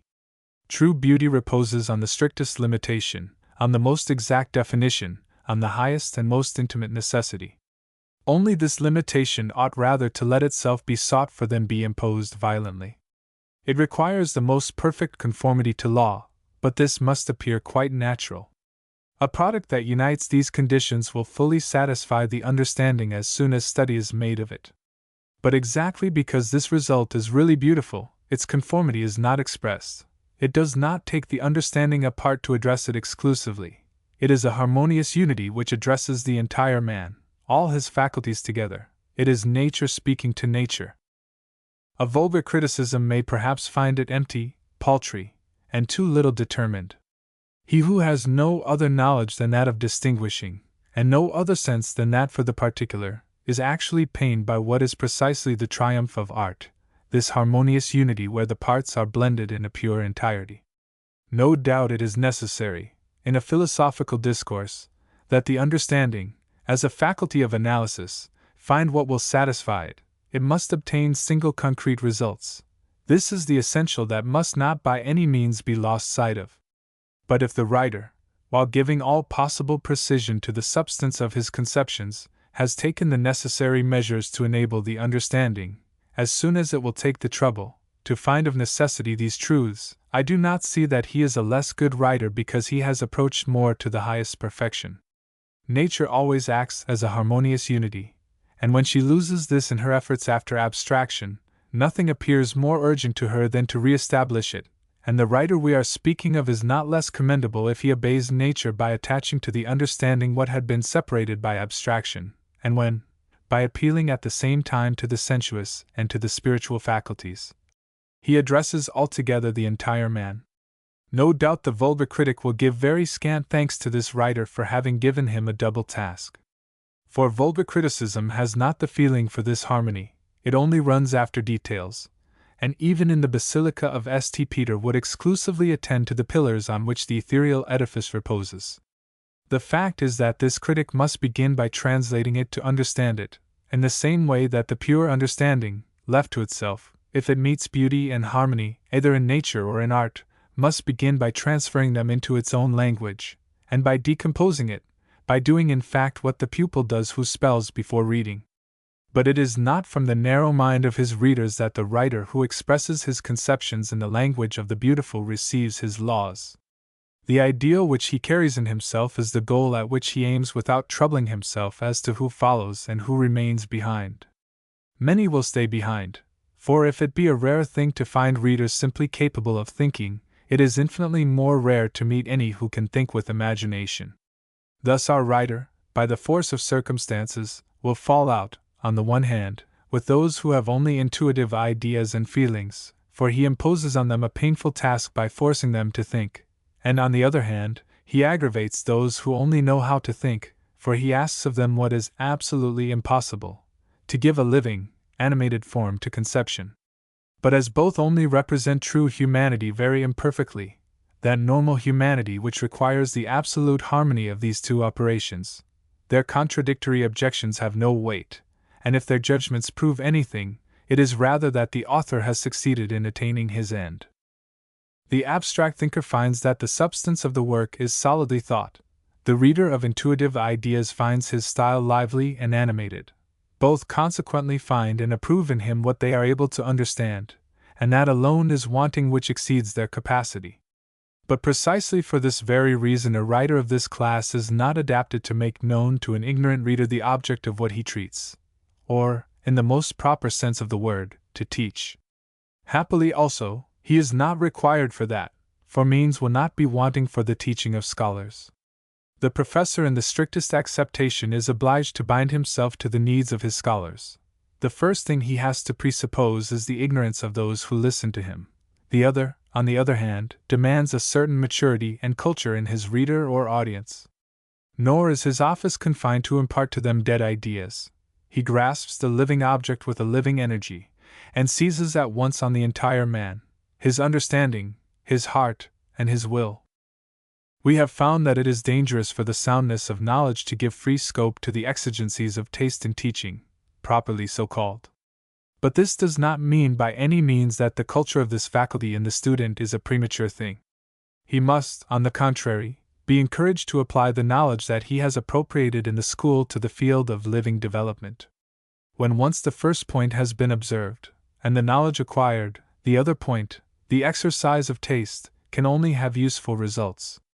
It is certain that it is necessary to be quite the master of a truth to abandon without danger the form in which it has been found. A great strength of understanding is required not to lose sight of your object while giving free play to the imagination. He who transmits his knowledge under a scholastic form persuades me, I admit, that he has grasped these truths properly and that he knows how to support them. But he who besides this is in a condition to communicate them to me in a beautiful form not only proves that he is adapted to promulgate them, he shows moreover that he has assimilated them, and that he is able to make their image pass into his productions and into his acts. There is for the results of thought only one way by which they can penetrate into the will and pass into life, that is, by spontaneous imagination. Only what in ourselves was already a living act can become so out of us. And the same thing happens with the creations of the mind as with those of organic nature, that the fruit issues only from the flower. If we consider how many truths were living and active as interior intuitions before philosophy showed their existence, and how many truths most firmly secured by proofs often remain inactive on the will and the feelings, it will be seen how important it is for practical life to follow in this the indications of nature, and when we have acquired a knowledge scientifically to bring it back again to the state of a living intuition. It is the only way to enable those whose nature has forbidden them to follow the artificial path of science to share in the treasures of wisdom. The beautiful renders us here in relation with knowledge what, in morals, it does in relation with conduct. It places men in harmony on results, and on the substance of things, who would never have agreed on the form and principles. The other sex, by its very nature and fair destiny, cannot and ought not to rival ours in scientific knowledge, but it can share truth with us by the reproduction of things. Man agrees to have his taste offended, provided compensation be given to his understanding by the increased value of its possessions. But women do not forgive negligence in form, whatever be the nature of the conception, and the inner structure of all their being gives them the right to show a strict severity on this point. The fair sex, even if it did not rule by beauty, would still be entitled to its name because it is ruled by beauty, and makes all objects presented to it appear before the tribunal of feeling, and all that does not speak to feeling or belies it is lost in the opinion of women. No doubt through this medium nothing can be made to reach the mind of woman save the matter of truth, and not truth itself, which is inseparable from its proofs. But happily woman only needs the matter of truth to reach her highest perfection, and the few exceptions hitherto seen are not of a nature to make us wish that the exception should become the rule. As, therefore, nature has not only dispensed but cut off the other sex from this task, man must give a double attention to it if he wishes to vie with woman and be equal to her in what is of great interest in human life. Consequently, he will try to transfer all that he can from the field of abstraction, where he is master, to that of imagination, of feeling, where woman is at once a model and a judge. The mind of woman being a ground that does not admit of durable cultivation, he will try to make his own ground yield as many flowers and as much fruit as possible, so as to renew as often as possible the quickly fading produce on the other ground, and to keep up a sort of artificial harvest where natural harvests could not ripen. Taste corrects or hides the natural differences of the two sexes. It nourishes and adorns the mind of woman with the productions of that of man, and allows the fair sex to feel without being previously fatigued by thought, and to enjoy pleasures without having bought them with labors.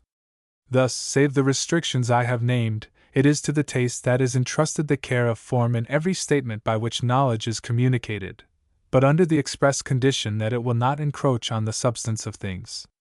Taste must never forget that it carries out an order emanating elsewhere, and that it is not its own affairs it is treating of. All its parts must be limited to place our minds in a condition favorable to knowledge. Over all that concerns knowledge itself, it has no right to any authority. For it exceeds its mission, it betrays it disfigures the object that it ought faithfully to transmit, it lays claim to authority out of its proper province.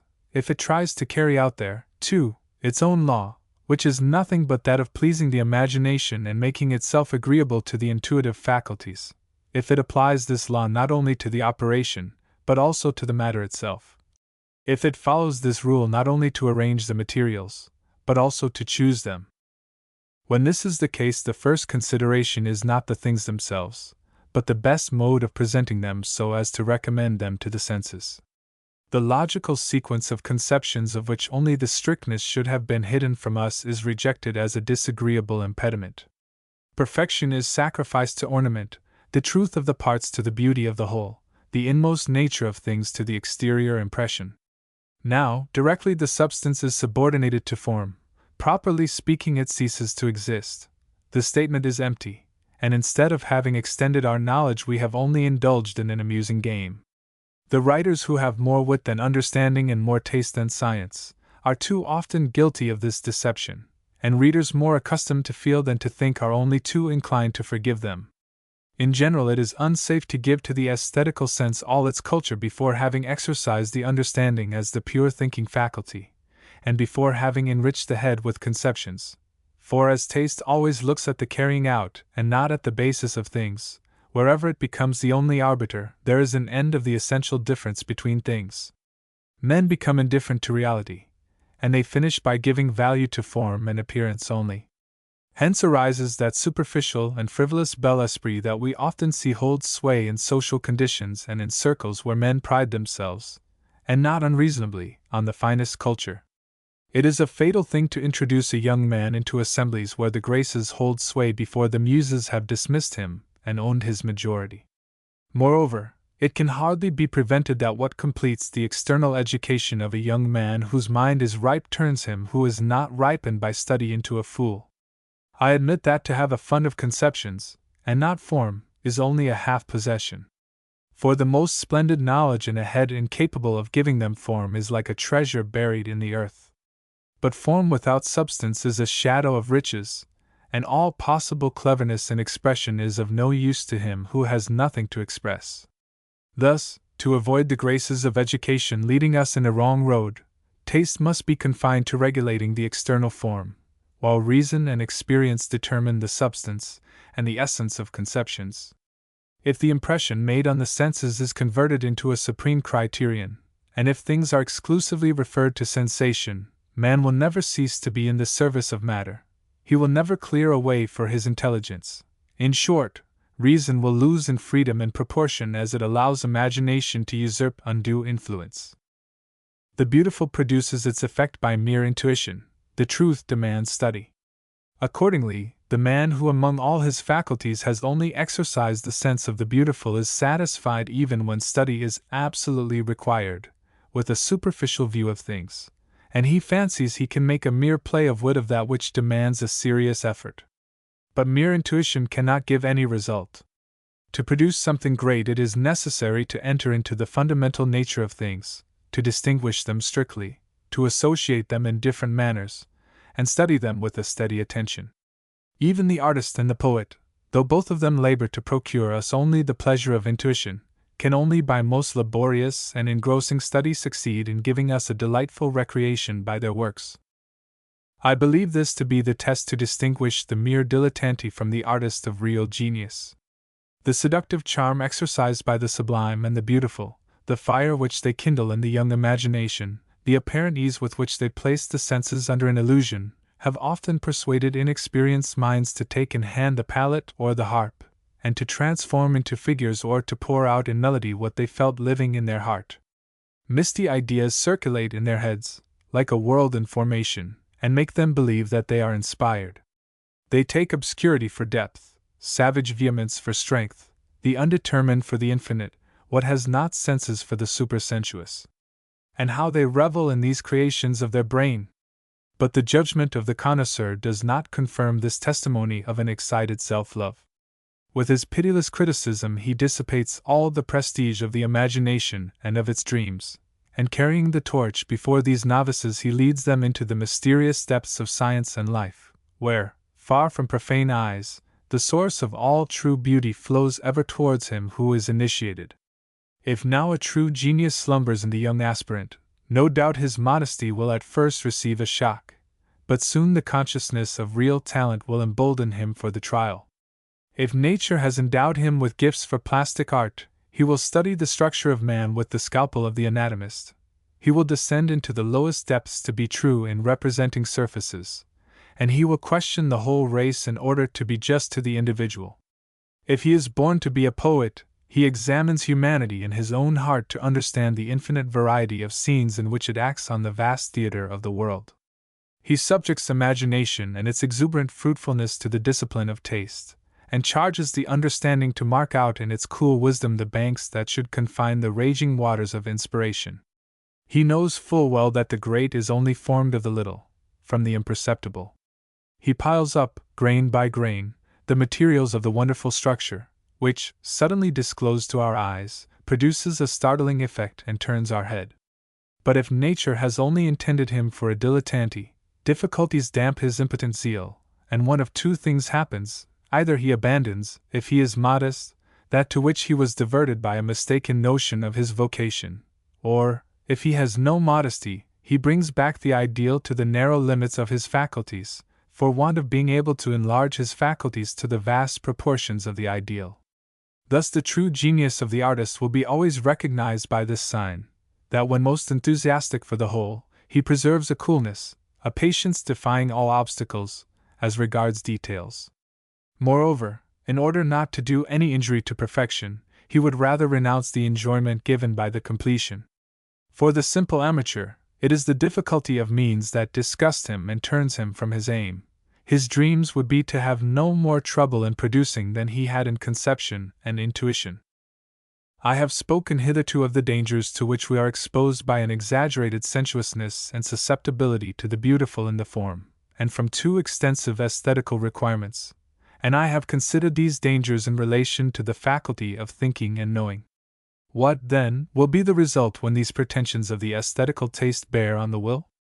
It is one thing to be stopped in your scientific progress by too great a love of the beautiful, another to see this inclination become a cause of degeneracy in character itself, and make us violate the law of duty. In matters of thought the caprices of taste are no doubt an evil, and they must of necessity darken the intelligence. But these same caprices applied to the maxims of the will become really pernicious, and infallibly deprave the heart. Yet this is the dangerous extreme to which too refined an aesthetic culture brings us directly we abandon ourselves exclusively to the feelings for the beautiful, and directly we raise taste to the part of absolute lawgiver over our will. The moral destination of man requires that the will should be completely independent of all influence of sensuous instincts, and we know that taste labors incessantly at making the link between reason and the senses continually closer. Now this effort has certainly as its result the ennobling of the appetites, and to make them more conformable with the requirements of reason, but this very point may be a serious danger for morality. I proceed to explain my meaning. A very refined aesthetical education accustoms the imagination to direct itself according to laws, even in its free exercise, and leads the sensuous not to have any enjoyments without the concurrence of reason, but it soon follows that reason, in its turn, is required to be directed, even in the most serious operations of its legislative power, according to the interests of imagination, and to give no more orders to the will without the consent of the sensuous instincts. The moral obligation of the will, which is, however, an absolute and unconditional law, takes unperceived the character of a simple contract, which only binds each of the contracting parties when the other fulfills its engagement. The purely accidental agreement of duty with inclination ends by being considered a necessary condition, and thus the principle of all morality is quenched in its source. How does the character become thus gradually depraved? The process may be explained thus: so long as man is only a savage, and his instincts only bear on material things and a coarse egotism determines his actions, sensuousness can only become a danger to morality by its blind strength, and does not oppose reason except as a force. The voice of justice, moderation, and humanity is stifled by the appetites, which make a stronger appeal. Man is then terrible in his vengeance, because he is terribly sensitive to insults. He robs, he kills, because his desires are still too powerful for the feeble guidance of reason. He is towards others like a wild beast, because the instinct of nature still rules him after the fashion of animals. But when to the savage state, to that of nature, succeeds civilization, when taste ennobles the instincts, and holds out to them more worthy objects taken from the moral order, when culture moderates the brutal outbursts of the appetites and brings them back under the discipline of the beautiful, it may happen that these same instincts, which were only dangerous before by their blind power, coming to assume an air of dignity and a certain assumed authority, may become more dangerous than before to the morality of the character, and that, under the guise of innocence, nobleness, and purity, they may exercise over the will a tyranny 100 times worse than the other. The man of taste willingly escapes the gross thraldom of the appetites. He submits to reason the instinct which impels him to pleasure, and he is willing to take counsel from his spiritual and thinking nature for the choice of the objects he ought to desire. Now, reason is very apt to mistake a spiritualized instinct for one of its own instincts, and at length to give up to it the guidance of the will, and this in proportion as moral judgment and aesthetic judgment, the sense of the good and the sense of the beautiful, meet in the same object and in the same decision. So long as it remains possible for inclination and duty to meet in the same object and in a common desire, this representation of the moral sense by the aesthetic sense may not draw after it positively evil consequences, though, if the matter be strictly considered, the morality of particular actions does not gain by this agreement. But the consequences will be quite different when sensuousness and reason have each of them a different interest. If, for example, duty commands us to perform an action that revolts our taste, or if taste feels itself drawn towards an object which reason as a moral judge is obliged to condemn, then, in fact, we suddenly encounter the necessity of distinguishing between the requirements of the moral sense and those of the aesthetic sense, which so long in agreement had almost confounded to such a degree that they could not be distinguished. We must now determine their reciprocal rights, and find which of them is the real master in our soul. But such a long representation of the moral sense by the sense of the beautiful has made us forget this master. When we have so long practiced this rule of obeying at once the suggestions of taste, and when we have found the result always satisfactory, taste ends by assuming a kind of appearance of right. As taste has shown itself irreproachable in the vigilant watch it has kept over the will, we necessarily come to grant a certain esteem to its decisions, and it is precisely to this esteem that inclination, with captious logic, gives weight against the duties of conscience. Esteem is a feeling that can only be felt for law, and what corresponds to it. Whatever is entitled to esteem lays claim to an unconditional homage. The ennobled inclination which has succeeded in captivating our esteem will, therefore, no longer be satisfied with being subordinate to reason, it aspires to rank alongside it. It does not wish to be taken for a faithless subject in revolt against his sovereign. It wishes to be regarded as a queen, and treating reason as its peer, to dictate, like reason, laws to the conscience. Thus, if we listen to her, she would weigh by right equally in the scale, and then have we not good reason to fear that interest will decide? Of all the inclinations that are decided from the feeling for the beautiful and that are special to refined minds, none commends itself so much to the moral sense as the ennobled instinct of love. None is so fruitful in impressions which correspond to the true dignity of man. To what an elevation does it raise human nature! And often what divine sparks does it kindle in the common soul! It is a sacred fire that consumes every egotistical inclination, and the very principles of morality are scarcely a greater safeguard of the soul's chastity than love is for the nobility of the heart. How often it happens while the moral principles are still struggling that love prevails in their favor, and hastens by its irresistible power the resolutions that duty alone would have vainly demanded from weak human nature. Who, then, would distrust an affection that protects so powerfully what is most excellent in human nature, and which fights so victoriously against the moral foe of all morality, egotism? But do not follow this guide till you have secured a better. Suppose a loved object be met that is unhappy, and unhappy because of you, and that it depends only on you to make it happy by sacrificing a few moral scruples. You may be disposed to say, "Shall I let this loved being suffer for the pleasure of keeping our conscience pure? Is this resistance required by this generous, devoted affection, always ready to forget itself for its object? I grant it is going against conscience to have recourse to this immoral means to solace the being we love, but can we be said to love if in presence of this being and of its sorrow we continue to think of ourselves? Are we not more taken up with ourselves than with it, since we prefer to see it unhappy rather than consent to be so ourselves by the reproaches of our conscience?" These are the sophisms that the passion of love sets against conscience, whose voice thwarts its interests, making its utterances despicable as suggestions of selfishness, and representing our moral dignity as one of the components of our happiness that we are free to alienate. Then, if the morality of our character is not strongly backed by good principles, we shall surrender, whatever may be the impetus of our exalted imagination, to disgraceful acts, and we shall think that we gain a glorious victory over our self-love, while we are only the despicable victims of this instinct. A well-known French romance, Les Liaisons Dangereuses, gives us a striking example of this delusion, by which love betrays a soul otherwise pure and beautiful. The Presidente de Tourvel errs by surprise, and seeks to calm her remorse by the idea that she has sacrificed her virtue to her generosity.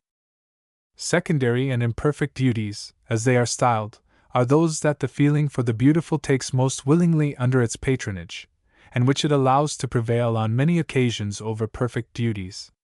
As they assign a much larger place to the arbitrary option of the subject, and at the same time as they have the appearance of merit, which gives them luster, they commend themselves far more to the aesthetic taste than perfect or necessary duties, which oblige us strictly and unconditionally. How many people allow themselves to be unjust that they may be generous? How many fail in their duties to society that they may do good to an individual, and reciprocally? How many people forgive a lie sooner than a rudeness, a crime against humanity rather than an insult to honor? How many debase their bodies to hasten the perfection of their minds, and degrade their character to adorn their understanding? How many do not scruple to commit a crime when they have a laudable end in view, pursue an ideal of political happiness through all the terrors of anarchy, tread underfoot existing laws to make way for better ones, and do not scruple to devote the present generation to misery to secure at this cost the happiness of future generations? The apparent unselfishness of certain virtues gives them a varnish of purity, which makes them rash enough to break and run counter to the moral law, and many people are the dupes of this strange illusion, to rise higher than morality, and to endeavor to be more reasonable than reason. The man of a refined taste is susceptible, in this respect, of a moral corruption, from which the rude child of nature is preserved by his very coarseness. In the latter, the opposite of the demands of sense and the decrees of the moral law is so strongly marked and so manifest, and the spiritual element has so small a share in his desires, that although the appetites exercise a despotic sway over him, they cannot wrest his esteem from him. Thus, when the savage, yielding to the superior attraction of sense, gives way to the committal of an unjust action, he may yield to temptation, but he will not hide from himself that he is committing a fault, and he will do homage to reason even while he violates its mandates. The child of civilization, on the contrary, the man of refinement, will not admit that he commits a fault, and to soothe his conscience he prefers to impose on it by a sophism. No doubt he wishes to obey his appetite, but at the same time without falling in his own esteem. How does he manage this? He begins by overthrowing the superior authority that thwarts his inclination, and before transgressing the law he calls in question the competence of the lawgiver. Could it be expected that a corrupt will should so corrupt the intelligence? The only dignity that an inclination can assume accrues to it from its agreement with reason, yet we find that inclination, independent as well as blind, aspires, at the very moment she enters into contest with reason, to keep this dignity which she owes to reason alone. Nay, inclination even aspires to use this dignity she owes to reason against reason itself. These are the dangers that threaten the morality of the character when too intimate an association is attempted between sensuous instincts and moral instincts, which can never perfectly agree in real life, but only in the ideal. I admit that the sensuous risks nothing in this association, because it possesses nothing except what it must give up directly. Duty speaks and reason demands the sacrifice. But reason, as the arbiter of the moral law, will run the more risk from this union if it receives as a gift from inclination what it might enforce. For, under the appearance of freedom, the feeling of obligation may be easily lost, and what reason accepts as a favor may quite well be refused it when the sensuous finds it painful to grant it. It is, therefore, infinitely safer for the morality of the character to suspend, at least for a time, this misrepresentation of the moral sense by the sense of the beautiful. It is best of all that reason should command by itself without mediation, and that it should show to the will its true master. The remark is, therefore, quite justified, that true morality only knows itself in the school of adversity, and that a continual prosperity becomes easily a rock of offense to virtue. I mean here by prosperity the state of a man who, to enjoy the goods of life, need not commit injustice, and who to conform to justice need not renounce any of the goods of life. The man who enjoys a continual prosperity never sees moral duty face to face, because his inclinations, naturally regular and moderate, always anticipate the mandate of reason, and because no temptation to violate the law recalls to his mind the idea of law. Entirely guided by the sense of the beautiful, which represents reason in the world of sense, he will reach the tomb without having known by experience the dignity of his destiny. On the other hand, the unfortunate man, if he be at the same time a virtuous man, enjoys the sublime privilege of being in immediate intercourse with the divine majesty of the moral law, and as his virtue is not seconded by any inclination, he bears witness in this lower world, and as a human being, of the freedom of pure spirits. Reflections on the use of the vulgar and low elements in works of art. I call vulgar common all that does not speak to the mind, of which all the interest is addressed only to the senses. There are, no doubt, an infinite number of things vulgar in themselves from their material and subject. But as the vulgarity of the material can always be ennobled by the treatment, in respect of art the only question is that relating to the vulgarity in form.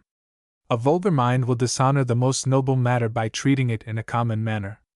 A great and noble mind, on the contrary, will ennoble even a common matter, and it will do so by superadding to it something spiritual and discovering in it some aspect in which this matter has greatness. Thus, for example, a vulgar historian will relate to us the most insignificant actions of a hero with a scrupulousness as great as that bestowed on his sublimest exploit, and will dwell as lengthily on his pedigree, his costume, and his household as on his projects and his enterprises. He will relate those of his actions that have the most grandeur in such wise that no one will perceive that character in them. On the contrary, a historian of genius, himself endowed with nobleness of mind, will give even to the private life and the least considerable actions of his hero an interest and a value that will make them considerable. Thus, again, in the matter of the plastic arts, the Dutch and Flemish painters have given proof of a vulgar taste, the Italians, and still more the ancient Greeks, of a grand and noble taste. The Greeks always went to the ideal. They rejected every vulgar feature, and chose no common subject.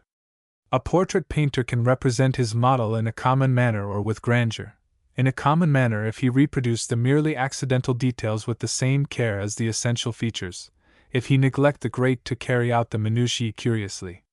He does it grandly if he know how to find out and place in relief what is most interesting, and distinguish the accidental from the necessary, if he be satisfied with indicating what is paltry, reserving all the finish of the execution for what is great.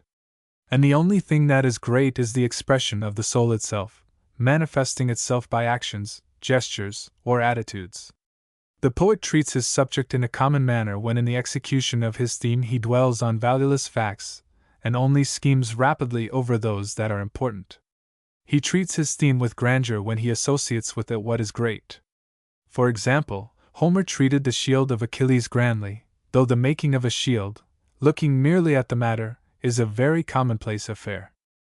1 degree below the common or the vulgar is the element of the base or gross, which differs from the common in being not only something negative, a simple lack of inspiration or nobleness, but something positive, marking coarse feelings, bad morals, and contemptible manners. Vulgarity only testifies that an advantage is wanting, whereof the absence is a matter of regret, baseness indicates the want of a quality which we are authorized to require in all. Thus, for example, revenge, considered in itself, in whatever place or way it manifests itself, is something vulgar, because it is the proof of a lack of generosity. But there is, moreover, a base vengeance, when the man, to satisfy it, employs means exposed to contempt. The base always implies something gross, or reminds one of the mob, while the common can be found in a well-born and well-bred man, who may think and act in a common manner if he has only mediocre faculties. A man acts in a common manner when he is only taken up with his own interest, and it is in this that he is in opposition with the really noble man, who, when necessary, knows how to forget himself to procure some enjoyment for others. But the same man would act in a base manner if he consulted his interests at the cost of his honor, and if in such a case he did not even take upon himself to respect the laws of decency. Thus the common is only the contrary of the noble. The base is the contrary both of the noble and the seemly. To give yourself up, unresisting, to all your passions, to satisfy all your impulses, without being checked even by the rules of propriety, still less by those of morality, is to conduct yourself basely, and to betray baseness of the soul. The artist also may fall into a low style, not only by choosing ignoble subjects, offensive to decency and good taste, but moreover by treating them in a base manner. It is to treat a subject in a base manner if those sides are made prominent which propriety directs us to conceal, or if it is expressed in a manner that incidentally awakens low ideas. The lives of the greater part of men can present particulars of a low kind, but it is only a low imagination that will pick out these for representation. There are pictures describing sacred history in which the apostles, the Virgin, and even the Christ, are depicted in such wise that they might be supposed to be taken from the dregs of the populace. This style of execution always betrays a low taste, and might justly lead to the inference that the artist himself thinks coarsely and like the mob. No doubt there are cases where art itself may be allowed to produce base images, for example, when the aim is to provoke laughter. A man of polished manners may also sometimes, and without betraying a corrupt taste, be amused by certain features when nature expresses herself crudely but with truth, and he may enjoy the contrast between the manners of polished society and those of the lower orders. A man of position appearing intoxicated will always make a disagreeable impression on us, but a drunken driver, sailor, or carter will only be a risible object. Jests that would be insufferable in a man of education amuse us in the mouth of the people. Of this kind are many of the scenes of Aristophanes, who unhappily sometimes exceeds this limit, and becomes absolutely condemnable. This is, moreover, the source of the pleasure we take in parodies, when the feelings, the language, and the mode of action of the common people are fictitiously lent to the same personages whom the poet has treated with all possible dignity and decency. As soon as the poet means only to jest, and seeks only to amuse, we can overlook traits of a low kind, provided he never stirs up indignation or disgust. He stirs up indignation when he places baseness where it is quite unpardonable, that is in the case of men who are expected to show fine moral sense. In attributing baseness to them he will either outrage truth, for we prefer to think him a liar than to believe that well-trained men can act in a base manner, or his personages will offend our moral sense, and what is worse, excite our imagination. I do not mean by this to condemn farces.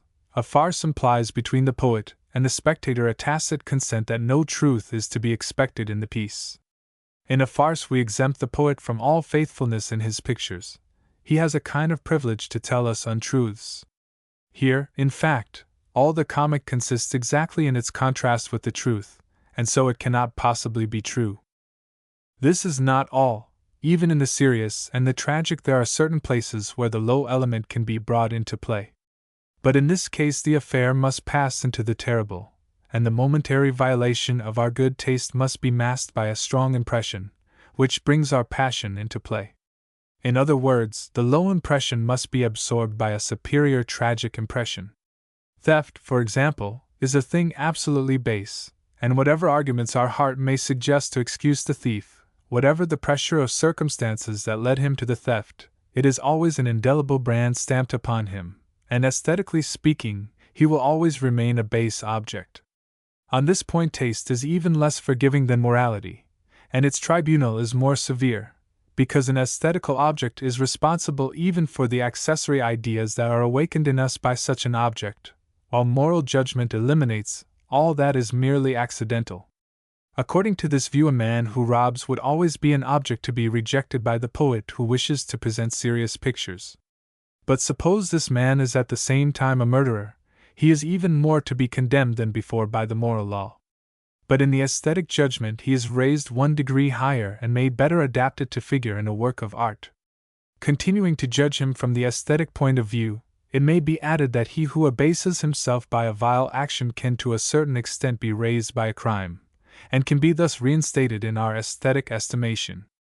This contradiction between the moral judgment and the aesthetical judgment is a fact entitled to attention and consideration. It may be explained in different ways. First, I have already said that, as the aesthetic judgment depends on the imagination, all the accessory ideas awakened in us by an object and naturally associated with it must themselves influence this judgment. Now, if these accessory ideas are base, they infallibly stamp this character on the principal object. In the second place, what we look for in the aesthetic judgment is strength, whilst in a judgment pronounced in the name of the moral sense we consider lawfulness. The lack of strength is something contemptible, and every action from which it may be inferred that the agent lacks strength is, by that very fact, a contemptible action. Every cowardly and underhand action is repugnant to us, because it is a proof of impotence, and on the contrary, a devilish wickedness can, aesthetically speaking, flatter our taste, as soon as it marks strength. Now, a theft testifies to a vile and groveling mind, a murder has at least on its side the appearance of strength. The interest we take in it aesthetically is in proportion to the strength that is manifested in it. A third reason is, because in presence of a deep and horrible crime we no longer think of the quality but the awful consequences of the action. The stronger emotion covers and stifles the weaker one. We do not look back into the mind of the agent. We look onward into his destiny. We think of the effects of his action.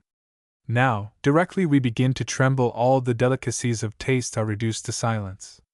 The principal impression entirely fills our mind, the accessory and accidental ideas, in which chiefly dwell all impressions of baseness, are effaced from it. It is for this reason that the theft committed by young Ruberg, in the Crime Through Ambition, a play of Iffland, far from displeasing on the stage, is a real tragic effect. The poet with great skill has managed the circumstances in such wise that we are carried away, we are left almost breathless. The frightful misery of the family, and especially the grief of the father, are objects that attract our attention, turn it aside, from the person of the agent, towards the consequences of his act.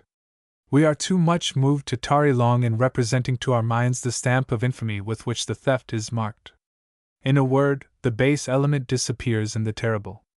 It is singular that this theft, really accomplished by young Ruberg, inspires us with less repugnance than, in another piece, the mere suspicion of a theft, a suspicion which is actually without foundation.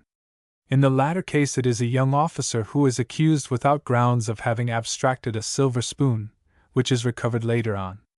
Thus the base element is reduced in this case to a purely imaginary thing, a mere suspicion, and this suffices nevertheless to do an irreparable injury, in our aesthetical appreciation, to the hero of the piece, in spite of his innocence. This is because a man who is supposed capable of a base action did not apparently enjoy a very solid reputation for morality, for the laws of propriety require that a man should be held to be a man of honor as long as he does not show the opposite. If therefore anything contemptible is imputed to him, it seems that by some part of his past conduct he has given rise to a suspicion of this kind, and this does him injury, though all the odious and the base in an undeserved suspicion are on the side of him who accuses. A point that does still greater injury to the hero of the piece of which I am speaking is the fact that he is an officer, and the lover of a lady of condition brought up in a manner suitable to her rank. With these two titles, that of thief makes quite a revolting contrast, and it is impossible for us, when we see him near his lady, not to think that perhaps at that very moment he had the silver spoon in his pocket. Lastly, the most unfortunate part of the business is, that he has no idea of the suspicion weighing over him, for if he had a knowledge of it, in his character of officer, he would exact a sanguinary reparation. In this case, the consequences of the suspicion would change to the terrible, and all that is base in this situation would disappear. We must distinguish, moreover, between the baseness of feeling and that which is connected with the mode of treatment and circumstance. The former in all respects is below aesthetic dignity, the second in many cases may perfectly agree with it. Slavery, for example, is a base thing, but a servile mind in a free man is contemptible. The labors of the slave, on the contrary, are not so when his feelings are not servile. Far from this, a base condition, when joined to elevated feelings, can become a source of the sublime. The master of Epictetus, who beat him, acted basely, and the slave beaten by him showed a sublime soul. True greatness, when it is met in a base condition, is only the more brilliant and splendid on that account, and the artist must not fear to show us his heroes even under a contemptible exterior as soon as he is sure of being able to give them, when he wishes, the expression of moral dignity. But what can be granted to the poet is not always allowed in the artist. The poet only addresses the imagination, the painter addresses the senses directly. It follows not only that the impression of the picture is more lively than that of the poem, but also that the painter, if he employ only his natural signs, cannot make the minds of his personages as visible as the poet can with the arbitrary signs at his command, yet it is only the sight of the mind that can reconcile us to certain exteriors. When Homer causes his Ulysses to appear in the rags of a beggar. Odyssey, Book 13. v. 397, we are at liberty to represent his image to our mind more or less fully, and to dwell on it as long as we like. But in no case will it be sufficiently vivid to excite our repugnance or disgust. But if a painter, or even a tragedian, try to reproduce faithfully the Ulysses of Homer, we turn away from the picture with repugnance. It is because in this case the greater or less vividness of the impression no longer depends on our will. We cannot help seeing what the painter places under our eyes, and it is not easy for us to remove the accessory repugnant ideas which the picture recalls to our mind. Detached reflections on different questions of aesthetics. All the properties by which an object can become aesthetic can be referred to four classes, which, as well according to their objective differences as according to their different relation with the subject, produce on our passive and active faculties pleasures unequal not only in intensity but also in worth, classes which also are of an unequal use for the end of the fine arts. They are the agreeable, the good, the sublime, and the beautiful. Of these four categories, the sublime and the beautiful only belong properly to art. The agreeable is not worthy of art, and the good is at least not its end, for the aim of art is to please, and the good, whether we consider it in theory or in practice, either can nor ought to serve as a means of satisfying the wants of sensuousness. The agreeable only satisfies the senses, and is distinguished thereby from the good, which only pleases the reason.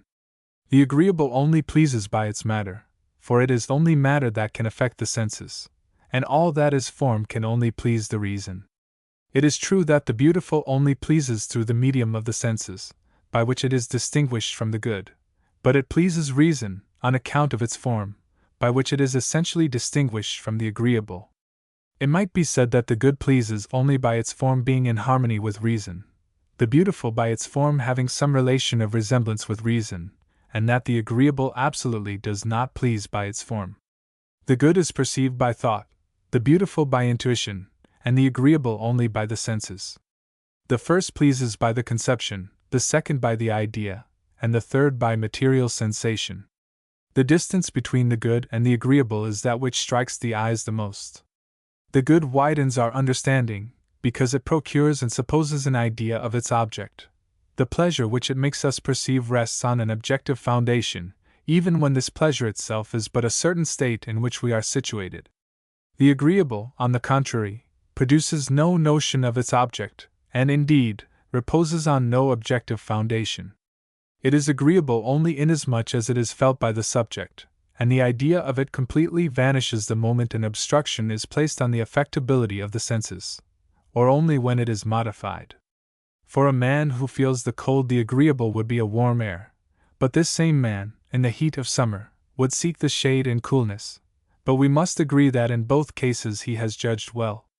On the other hand, that which is objective is altogether independent of us, and that which today appears to us true, useful, reasonable, ought yet, if this judgment of today be admitted as just, to seem to us the same 20 years hence.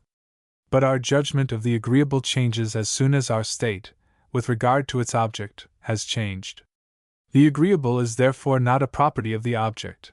It springs entirely from the relations of such an object with our senses, for the constitution of our senses is a necessary condition thereof.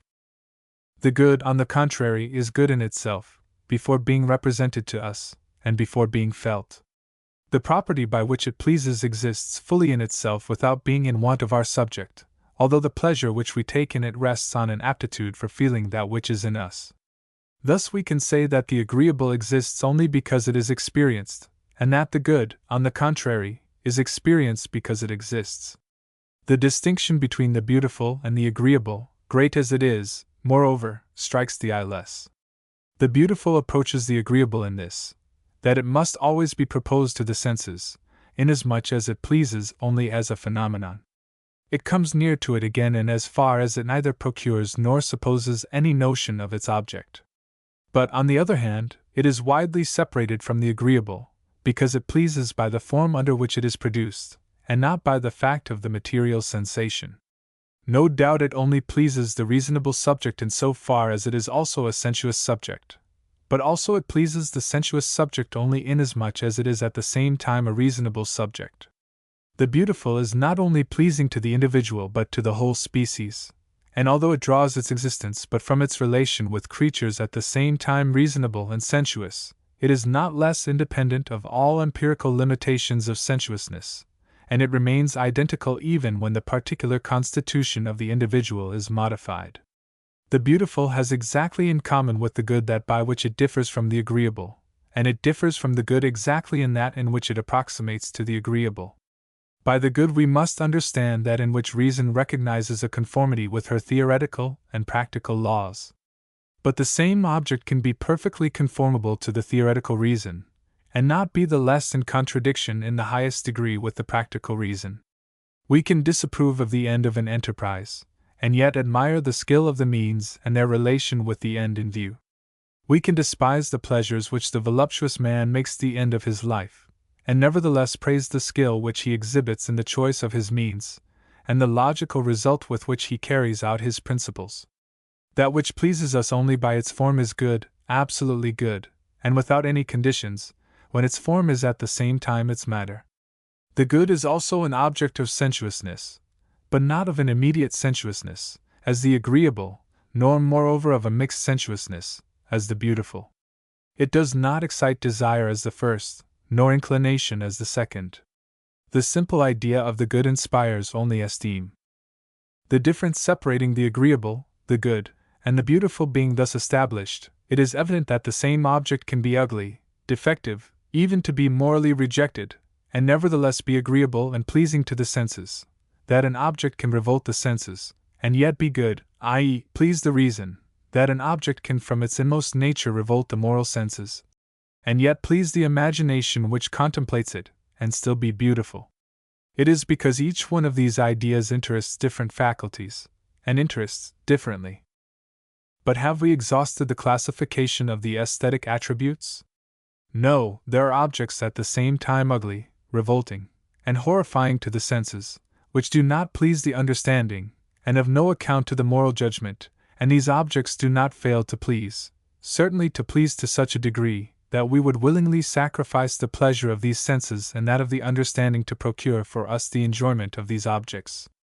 There is nothing more attractive in nature than a beautiful landscape, illuminated by the purple light of evening. The rich variety of the objects, the mellow outlines, the play of lights infinitely varying the aspect, the light vapors which envelop distant objects, all combine in charming the senses, and add to it, to increase our pleasure, the soft murmur of a cascade, the song of the nightingales, an agreeable music. We give ourselves up to a soft sensation of repose, and whilst our senses, touched by the harmony of the colors, the forms, and the sounds, experience the agreeable in the highest, the mind is rejoiced by the easy and rich flow of the ideas, the heart by the sentiments which overflow in it like a torrent. All at once a storm springs up, darkening the sky and all the landscape, surpassing and silencing all other noises, and suddenly taking from us all our pleasures. Black clouds encircle the horizon, the thunder falls with a deafening noise. Flash succeeds flash. Our sight and hearing is affected in the most revolting manner. The lightning only appears to render to us more visible the horrors of the night.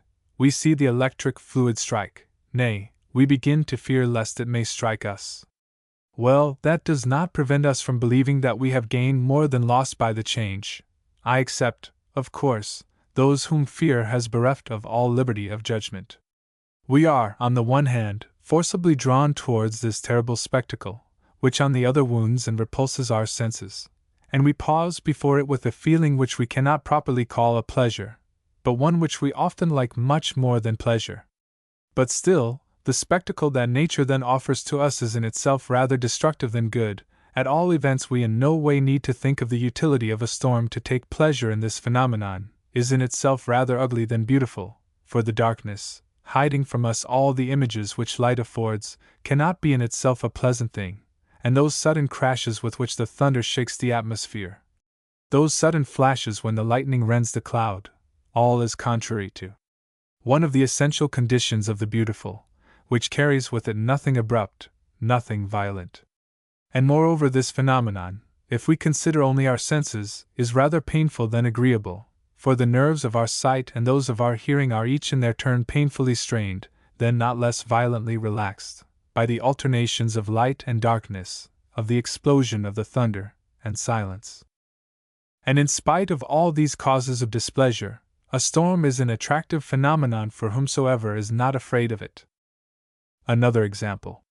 In the midst of a green and smiling plain there rises a naked and barren hillock, which hides from the sight a part of the view. Each one would wish that this hillock were removed, which disfigures the beauty of all the landscape. Well, let us imagine this hillock rising still, without indeed changing at all its shape, and preserving, although on a greater scale, the same proportions between its width and height. To begin with, our impression of displeasure will but increase with the hillock itself, which will the more strike the sight, and which will be the more repulsive. But continue, raise it up twice as high as a tower, and insensibly the displeasure will efface itself to make way for quite another feeling. The hill has at last become a mountain, so high a mountain that it is quite impossible for our eyes to take it in at one look. There is an object more precocious than all this smiling plain which surrounds it, and the impression that it makes on us is of such a nature that we should regret to exchange it for any other impression, however beautiful it might be. Now, suppose this mountain to be leaning, and of such an inclination that we could expect it every minute to crash down. The previous impression will be complicated with another impression. Terror will be joined to it. The object itself will be but still more attractive. But suppose it were possible to prop up this leaning mountain with another mountain, the terror would disappear, and with it a good part of the pleasure we experienced. Suppose that there were beside this mountain 4 or 5 other mountains, of which each one was a fourth or a fifth part lower than the one which came immediately after. The first impression with which the height of one mountain inspired us will be notably weakened. Something somewhat analogous would take place if the mountain itself were cut into 10 or 12 terraces, uniformly diminishing, or again if it were artificially decorated with plantations.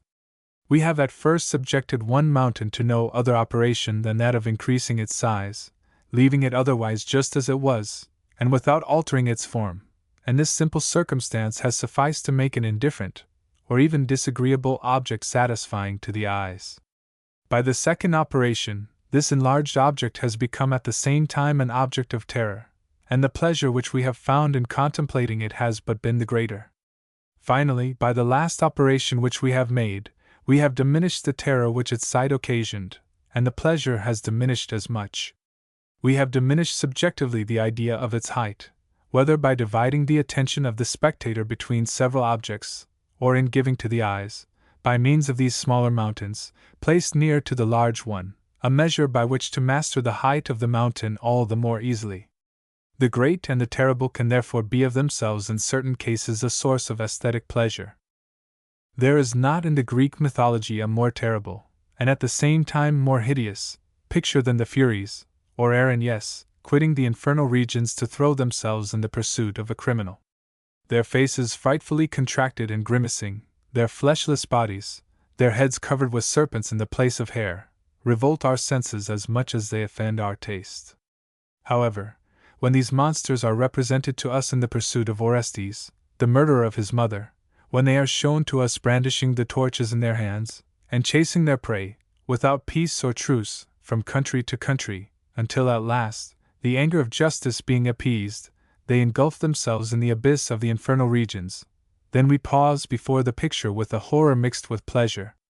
But not only the remorse of a criminal which is personified by the Furies, even his unrighteous acts, nay, the real perpetration of a crime, are able to please us in a work of art. Medea, in the Greek tragedy, Clytemnestra, who takes the life of her husband, Orestes, who kills his mother, fill our soul with horror and with pleasure. Even in real life, indifferent and even repulsive or frightful objects begin to interest us the moment that they approach the monstrous or the terrible. An altogether vulgar and insignificant man will begin to please us the moment that a violent passion, which indeed in no way upraises his personal value, makes him an object of fear and terror, in the same way that a vulgar, meaningless object becomes to us the source of aesthetic pleasure the instant we have enlarged it to the point where it threatens to overstep our comprehension. An ugly man is made still more ugly by passion, and nevertheless it is in bursts of this passion, provided that it turns to the terrible and not to the ridiculous, that this man will be to us of the most interest. This remark extends even to animals. An ox at the plough, a horse before a carriage, a dog, are common objects, but excite this bull to the combat, enrage this horse who is so peaceable, or represent to yourself this dog a prey to madness. Instantly these animals are raised to the rank of aesthetic objects, and we begin to regard them with a feeling which borders on pleasure and esteem. The inclination to the pathetic, an inclination common to all men, the strength of the sympathetic sentiment, this force which in mature makes us wish to see suffering, terror, dismay, which has so many attractions for us in art, which makes us hurry to the theater, which makes us take so much pleasure in the picturing of great misfortune, all this bears testimony to a fourth source of aesthetic pleasure, which neither the agreeable, nor the good, nor the beautiful are in a state to produce. All the examples that I have alleged up to the present have this in common, that the feeling they excite in us rests on something objective. In all these phenomena we receive the idea of something which oversteps, or which threatens to overstep, the power of comprehension of our senses, or their power of resistance. But not, however, going so far as to paralyze these two powers, or so far as to render us incapable of striving, either to know the object, or to resist the impression it makes on us. There is in the phenomena a complexity which we cannot retrace to unity without driving the intuitive faculty to its furthest limits. We have the idea of a force in comparison with which our own vanishes, and which we are nevertheless compelled to compare with our own. Either it is an object which at the same time presents and hides itself from our faculty of intuition, and which urges us to strive to represent it to ourselves, without leaving room to hope that this aspiration will be satisfied, or else it is an object which appears to upraise itself as an enemy, even against our existence, which provokes us, so to say, to combat, and makes us anxious as to the issue. In all the alleged examples there is visible in the same way the same action on the faculty of feeling. All throw our souls into an anxious agitation and strain its springs.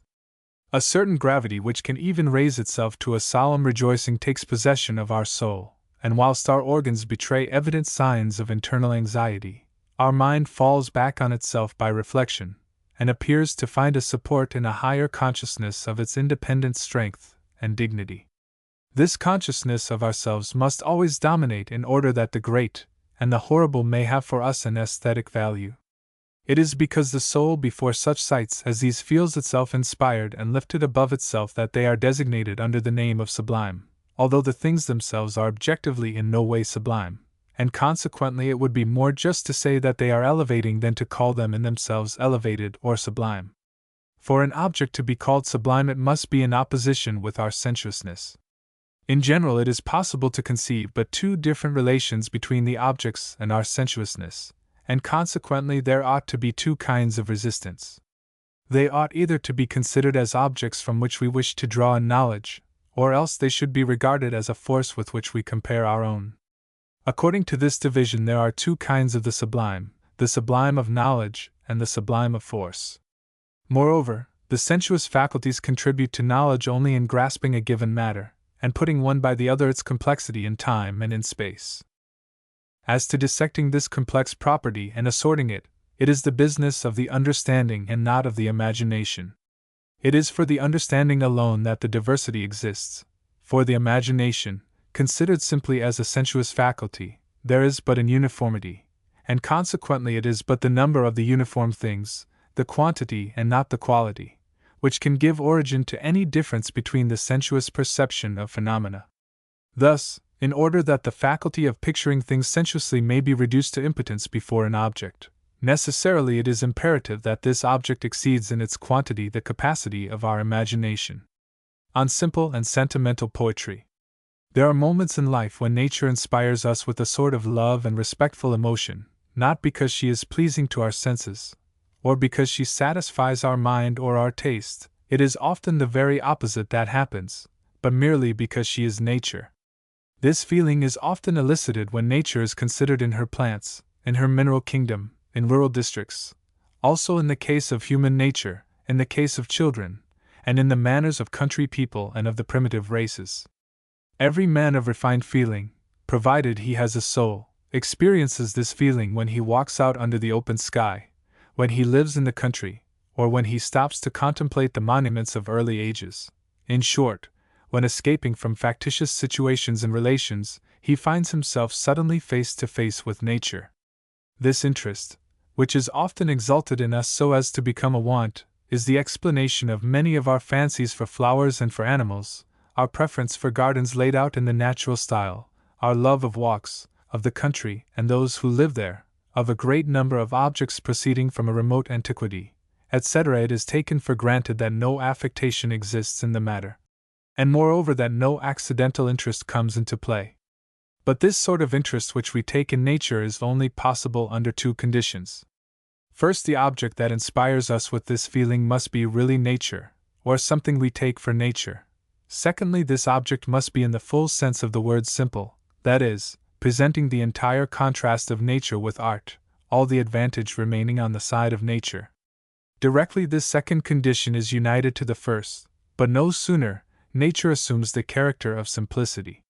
Considered thus, nature is for us nothing but existence in all its freedom. It is the constitution of things taken in themselves. It is existence itself according to its proper and immutable laws. It is strictly necessary that we should have this idea of nature to take an interest in phenomena of this kind. If we conceive an artificial flower so perfectly imitated that it has all the appearance of nature and would produce the most complete illusion, or if we imagine the imitation of simplicity carried out to the extremest degree, the instant we discover it is only an imitation, the feeling of which I have been speaking is completely destroyed. It is, therefore, quite evident that this kind of satisfaction which nature causes us to feel is not a satisfaction of the aesthetical taste, but a satisfaction of the moral sense, for it is produced by means of a conception and not immediately by the single fact of intuition. Accordingly, it is by no means determined by the different degrees of beauty in forms. For, after all, is there anything so specially charming in a flower of common appearance, in a spring, a moss-covered stone, the warbling of birds, or the buzzing of bees, etc.? What is that can give these objects a claim to our love? It is not these objects in themselves, it is an idea represented by them that we love in them. We love in them life and its latent action, the effects peacefully produced by beings of themselves, existence under its proper laws, the inmost necessity of things, the eternal unity of their nature. These objects which captivate us are what we were, what we must be again some day. We were nature as they are, and culture, following the way of reason and of liberty, must bring us back to nature. Accordingly, these objects are an image of our infancy irrevocably past, of our infancy which will remain eternally very dear to us, and thus they infuse a certain melancholy into us. They are also the image of our highest perfection in the ideal world, whence they excite a sublime emotion in us. But the perfection of these objects is not a merit that belongs to them, because it is not the effect of their free choice. Accordingly, they procure quite a peculiar pleasure for us, by being our models without having anything humiliating for us. It is like a constant manifestation of the divinity surrounding us, which refreshes without dazzling us. The very feature that constitutes their character is precisely what is lacking in ours to make it complete, and what distinguishes us from them is precisely what they lack to be divine. We are free and they are necessary. We change and they remain identical. Now it is only when these two conditions are united, when the will submits freely to the laws of necessity, and when, in the midst of all the changes of which the imagination is susceptible, reason maintains its rule, it is only then that the divine or the ideal is manifested. Thus we perceive eternally in them that which we have not, but which we are continually forced to strive after, that which we can never reach, but which we can hope to approach by continual progress. And we perceive in ourselves an advantage which they lack, but in which some of them, the beings deprived of reason, cannot absolutely share, and in which the others, such as children, can only one day have a share by following our way. Accordingly, they procure us the most delicious feeling of our human nature, as an idea, though in relation to each determinate state of our nature they cannot fail to humble us.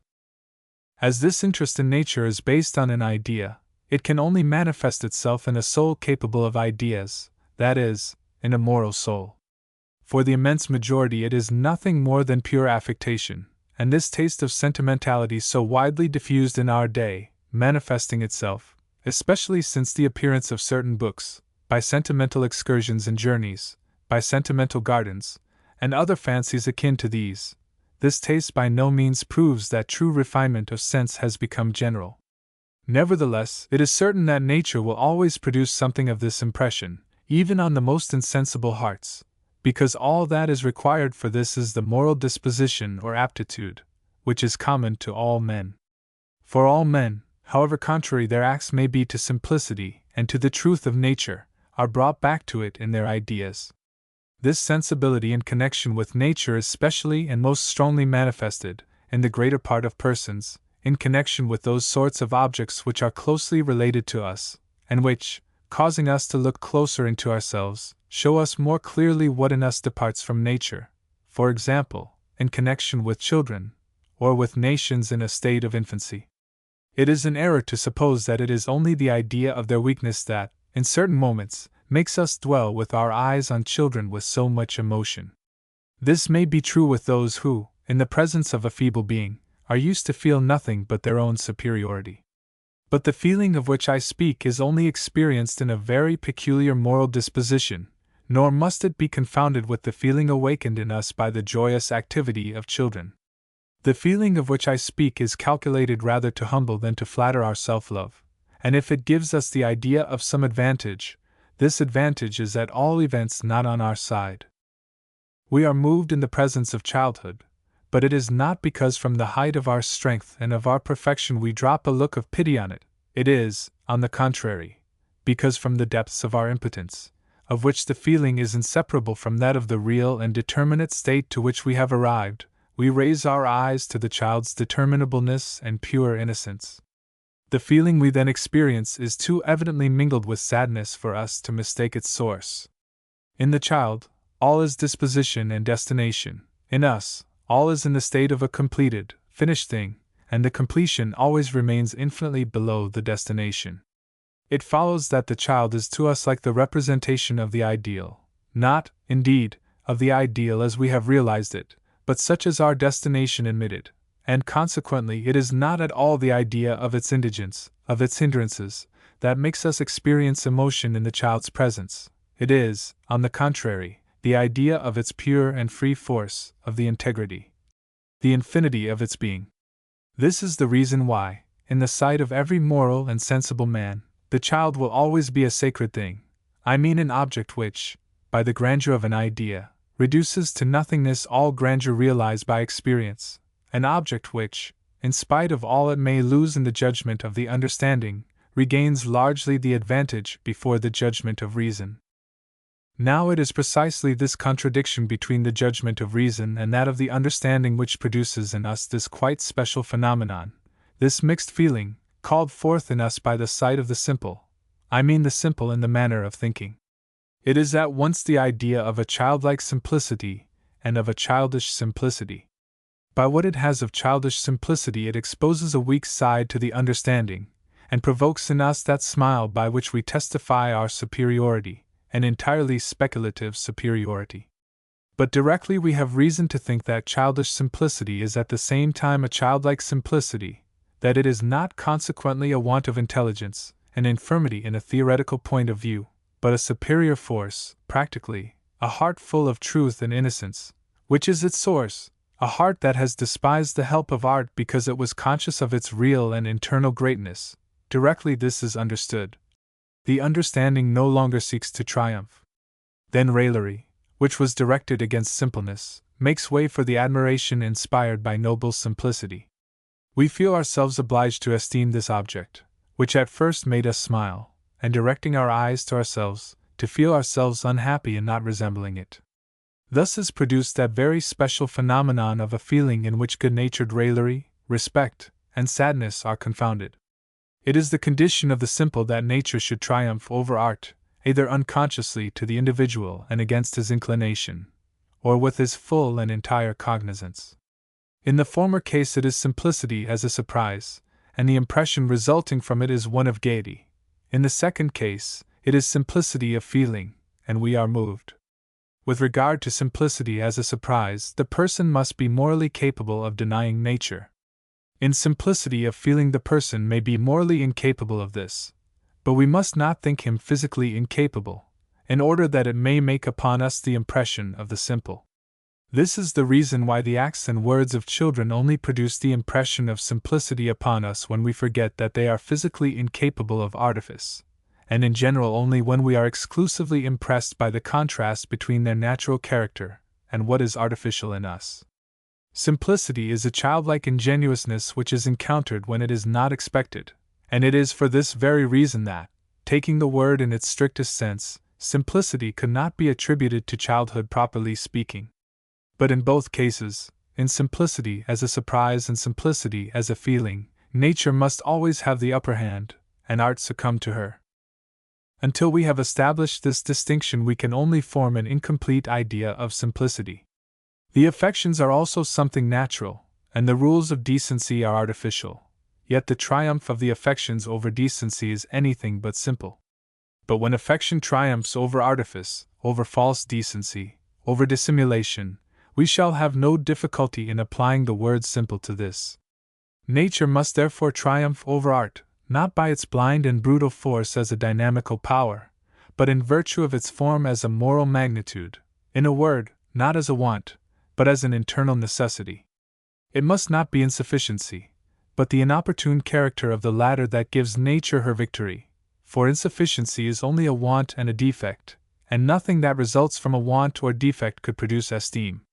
No doubt in the simplicity resulting from surprise, it is always the predominance of affection and a want of reflection that causes us to appear natural. But this want and this predominance do not by any means suffice to constitute simplicity. They merely give occasion to nature to obey without let or hindrance her moral constitution, that is, the law of harmony. The simplicity resulting from surprise can only be encountered in man, and that only in as far as at the moment he ceases to be a pure and innocent nature. This sort of simplicity implies a will that is not in harmony with that which nature does of her own accord. A person simple after this fashion, when recalled to himself, will be the first to be alarmed at what he is. On the other hand, a person in whom simplicity is found as a feeling, will only wonder at one thing, that is, at the way in which men feel astonishment. As it is not the moral subject as a person, but only his natural character set free by affection, that confesses the truth, it follows from this that we shall not attribute this sincerity to man as a merit, and that we shall be entitled to laugh at it, our raillery not being held in check by any personal esteem for his character. Nevertheless, as it is still the sincerity of nature which, even in the simplicity caused by surprise, pierces suddenly through the veil of dissimulation, a satisfaction of a superior order is mixed with the mischievous joy we feel in having caught any one in the act. This is because nature, opposed to affectation, and truth, opposed to deception, must in every case inspire us with esteem. Thus we experience, even in the presence of simplicity originating in surprise, a really moral pleasure, though it be not in connection with a moral object. I admit that in simplicity proceeding from surprise we always experience a feeling of esteem for nature, because we must esteem truth, whereas in the simplicity of feeling we esteem the person himself, enjoying in this way not only a moral satisfaction, but also a satisfaction of which the object is moral. In both cases nature is right, since she speaks the truth, but in the second case not only is nature right, but there is also an act that does honor to the person. In the first case the sincerity of nature always puts the person to the blush, because it is involuntary. In the second it is always a merit which must be placed to the credit of the person, even when what he confesses is of a nature to cause a blush. We attribute simplicity of feeling to a man, when, in the judgments he pronounces on things he passes, without seeing them, over all the factitious and artificial sides of an object, to keep exclusively to simple nature. We require of him all the judgments that can be formed of things without departing from a sound nature, and we only hold him entirely free in what presupposes a departure from nature in his mode of thinking or feeling. If a father relates to his son that such and such a person is dying of hunger, and if the child goes and carries the purse of his father to this unfortunate being, this is a simple action. It is in fact a healthy nature that acts in the child, and in a world where healthy nature would be the law, he would be perfectly right to act so. He only sees the misery of his neighbor, and the speediest means of relieving him. The extension given to the right of property, in consequence of which part of the human race might perish, is not based on mere nature. Thus the act of this child puts to shame real society, and this is acknowledged by our heart in the pleasure it experiences from this action. If a good-hearted man, inexperienced in the ways of the world, confides his secrets to another, who deceives him, but who is skillful in disguising his perfidy, and if by his very sincerity he furnishes him with the means of doing him injury, we find his conduct simple. We laugh at him, yet we cannot avoid esteeming him, precisely on account of his simplicity. This is because his trust in others proceeds from the rectitude of his own heart. At all events, there is simplicity here only as far as this is the case. Simplicity in the mode of thinking cannot then ever be the act of a depraved man. This quality only belongs to children, and to men who are children in heart. It often happens to these in the midst of the artificial relations of the great world to act or to think in a simple manner. Being themselves of a truly good and humane nature, they forget that they have to do with a depraved world, and they act, even in the courts of kings, with an ingenuousness and an innocence that are only found in the world of pastoral idols. Nor is it always such an easy matter to distinguish exactly childish candor from childlike candor, for there are actions that are on the skirts of both. Is a certain act foolishly simple, and must we laugh at it? Or is it nobly simple, and must we esteem the actors the higher on that account? It is difficult to know which side to take in some cases. A very remarkable example of this is found in the history of the government of Pope Adrian VI, related by Mr. Schrock with all the solidity and the spirit of practical truth which distinguish him. Adrian, a Netherlander by birth, exerted the pontifical sway at one of the most critical moments for the hierarchy, at a time when an exasperated party laid bare without any scruple all the weak sides of the Roman Church, while the opposite party was interested in the highest degree in covering them over. I do not entertain the question how a man of a truly simple character ought to act in such a case, if such a character were placed in the papal chair. But we ask, how could this simplicity of feeling be compatible with the part of a pope? This question gave indeed very little embarrassment to the predecessors and successors of Adrian. They followed uniformly the system adopted once for all by the court of Rome, not to make any concessions anywhere. But Adrian had preserved the upright character of his nation and the innocence of his previous condition.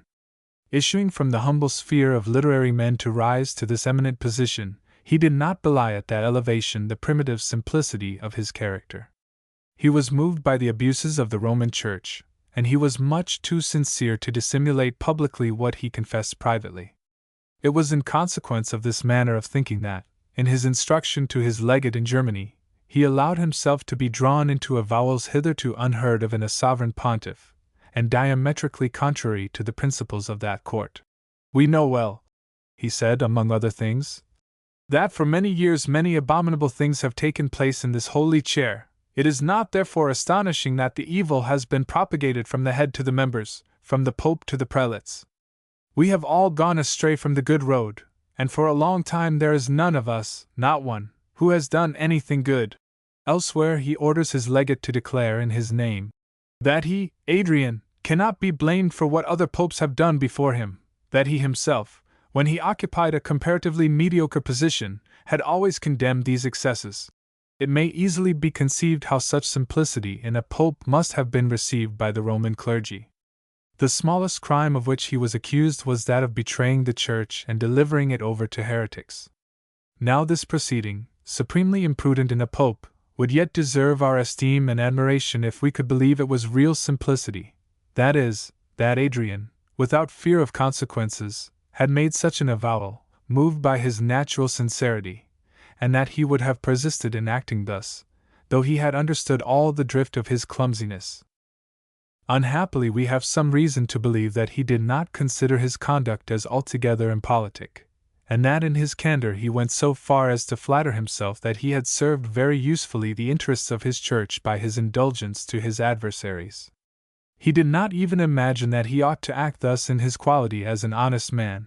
He thought also as a pope to be able to justify himself, and forgetting that the most artificial of structures could only be supported by continuing to deny the truth, he committed the unpardonable fault of having recourse to means of safety, excellent perhaps, in a natural situation, but here applied to entirely contrary circumstances. This necessarily modifies our judgment very much, and although we cannot refuse our esteem for the honesty of heart in which the act originates, this esteem is greatly lessened when we reflect that nature on this occasion was too easily mistress of art, and that the heart too easily overruled the head. True genius is of necessity simple, or it is not genius. Simplicity alone gives it this character, and it cannot belie in the moral order what it is in the intellectual and aesthetical order. It does not know those rules, the crutches of feebleness, those pedagogues which prop up slippery spirits. It is only guided by nature and instinct, its guardian angel. It walks with a firm, calm step across all the snares of false taste, snares in which the man without genius, if he have not the prudence to avoid them the moment he detects them, remains infallibly embedded. It is therefore the part only of genius to issue from the known without ceasing to be at home, or to enlarge the circle of nature without overstepping it. It does indeed sometimes happen that a great genius oversteps it, but only because geniuses have their moments of frenzy, when nature, their protector, abandons them, because the force of example impels them, or because the corrupt taste of their age leads them astray. The most intricate problems must be solved by genius with simplicity, without pretension, with ease. The egg of Christopher Columbus is the emblem of all the discoveries of genius. It only justifies its character as genius by triumphing through simplicity over all the complications of art. It does not proceed according to known principles, but by feelings and inspiration. The sallies of genius are the inspirations of a god. All that healthy nature produces is divine. Its feelings are laws for all time, for all human generations. This childlike character imprinted by genius on its works is also shown by it in its private life and manners. It is modest, because nature is always so, but it is not decent, because corruption alone is decent. It is intelligent, because nature cannot lack intelligence, but it is not cunning, because art only can be cunning. It is faithful to its character and inclinations, but this is not so much because it has principles as because nature, notwithstanding all its oscillations, always returns to its equilibrium, and brings back the same wants. It is modest and even timid, because genius remains always a secret to itself, but it is not anxious, because it does not know the dangers of the road in which it walks. We know little of the private life of the greatest geniuses, but the little that we know of it, what tradition has preserved, for example, of Sophocles, of Archimedes, of Hippocrates, and in modern times of Ariosto, of Dante, of Tasso, of Raphael, of Albert Dürer, of Cervantes, of Shakespeare, of Fielding, of Sterne, etc., confirms this assertion. Nay, more, though this admission seems more difficult to support, even the greatest philosophers and great commanders, if great by their genius, have simplicity in their character. Among the ancients I need only name Julius Caesar and Epaminondas. among the moderns Henry IV. In France, Gustavus Adolphus in Sweden, and the Tsar Peter the Great. The Duke of Marlborough, Turenne, and Vendôme all present this character. With regard to the other sex, nature proposes to its simplicity of character as the supreme perfection to which it should reach. Accordingly, the love of pleasing in women strives after nothing so much as the appearance of simplicity, a sufficient proof, if it were the only one, that the greatest power of the sex reposes in this quality. But, as the principles that prevail in the education of women are perpetually struggling with this character, it is as difficult for them in the moral order to reconcile this magnificent gift of nature with the advantages of a good education as it is difficult for men to preserve them unchanged in the intellectual order. And the woman who knows how to join a knowledge of the world to this sort of simplicity in manners is as deserving of respect as a scholar who joins to the strictness of scholastic rules the freedom and originality of thought. Simplicity in our mode of thinking brings with it of necessity simplicity in our mode of expression, simplicity in terms as well as movement, and it is in this that grace especially consists. Genius expresses its most sublime and its deepest thoughts with this simple grace. They are the divine oracles that issue from the lips of a child, while the scholastic spirit, always anxious to avoid error, tortures all its words, all its ideas, and makes them pass through the crucible of grammar and logic, hard and rigid, in order to keep from vagueness, and uses few words in order not to say too much, enervates and blunts thought in order not to wound the reader who is not on his guard. Genius gives to its expression, with a single and happy stroke of the brush, a precise, firm, and yet perfectly free form. In the case of grammar and logic, the sign and the thing signified are always heterogeneous and strangers to each other. With genius, on the contrary, the expression gushes forth spontaneously from the idea, the language and the thought are one and the same, so that even though the expression thus gives it a body, the spirit appears as if disclosed in a nude state.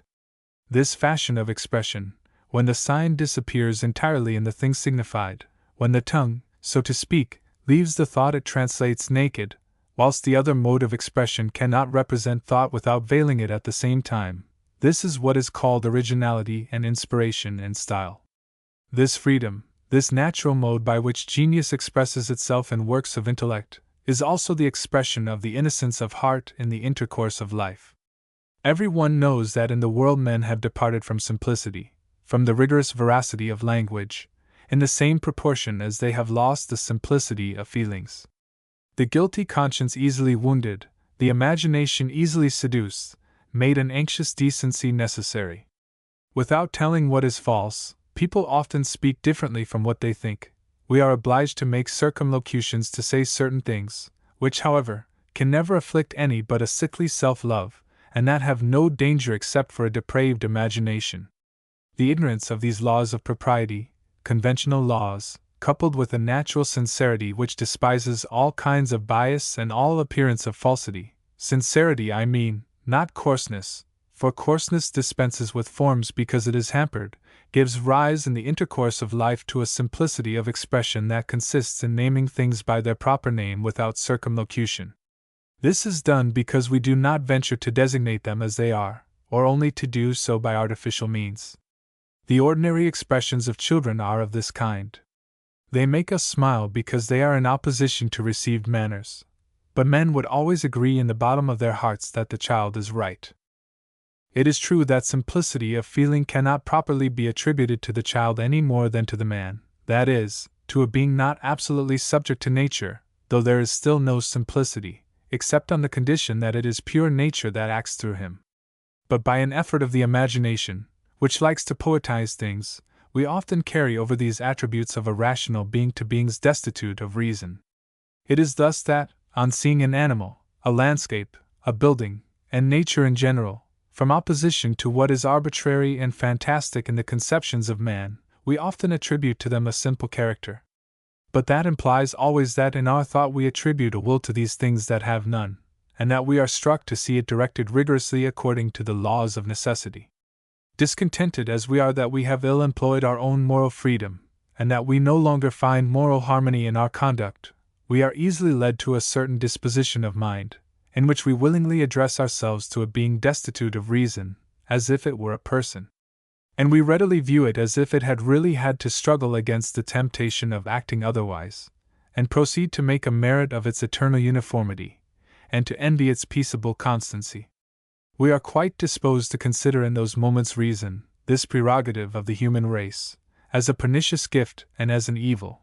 We feel so vividly all that is imperfect in our conduct that we forget to be just to our destiny and to our aptitudes.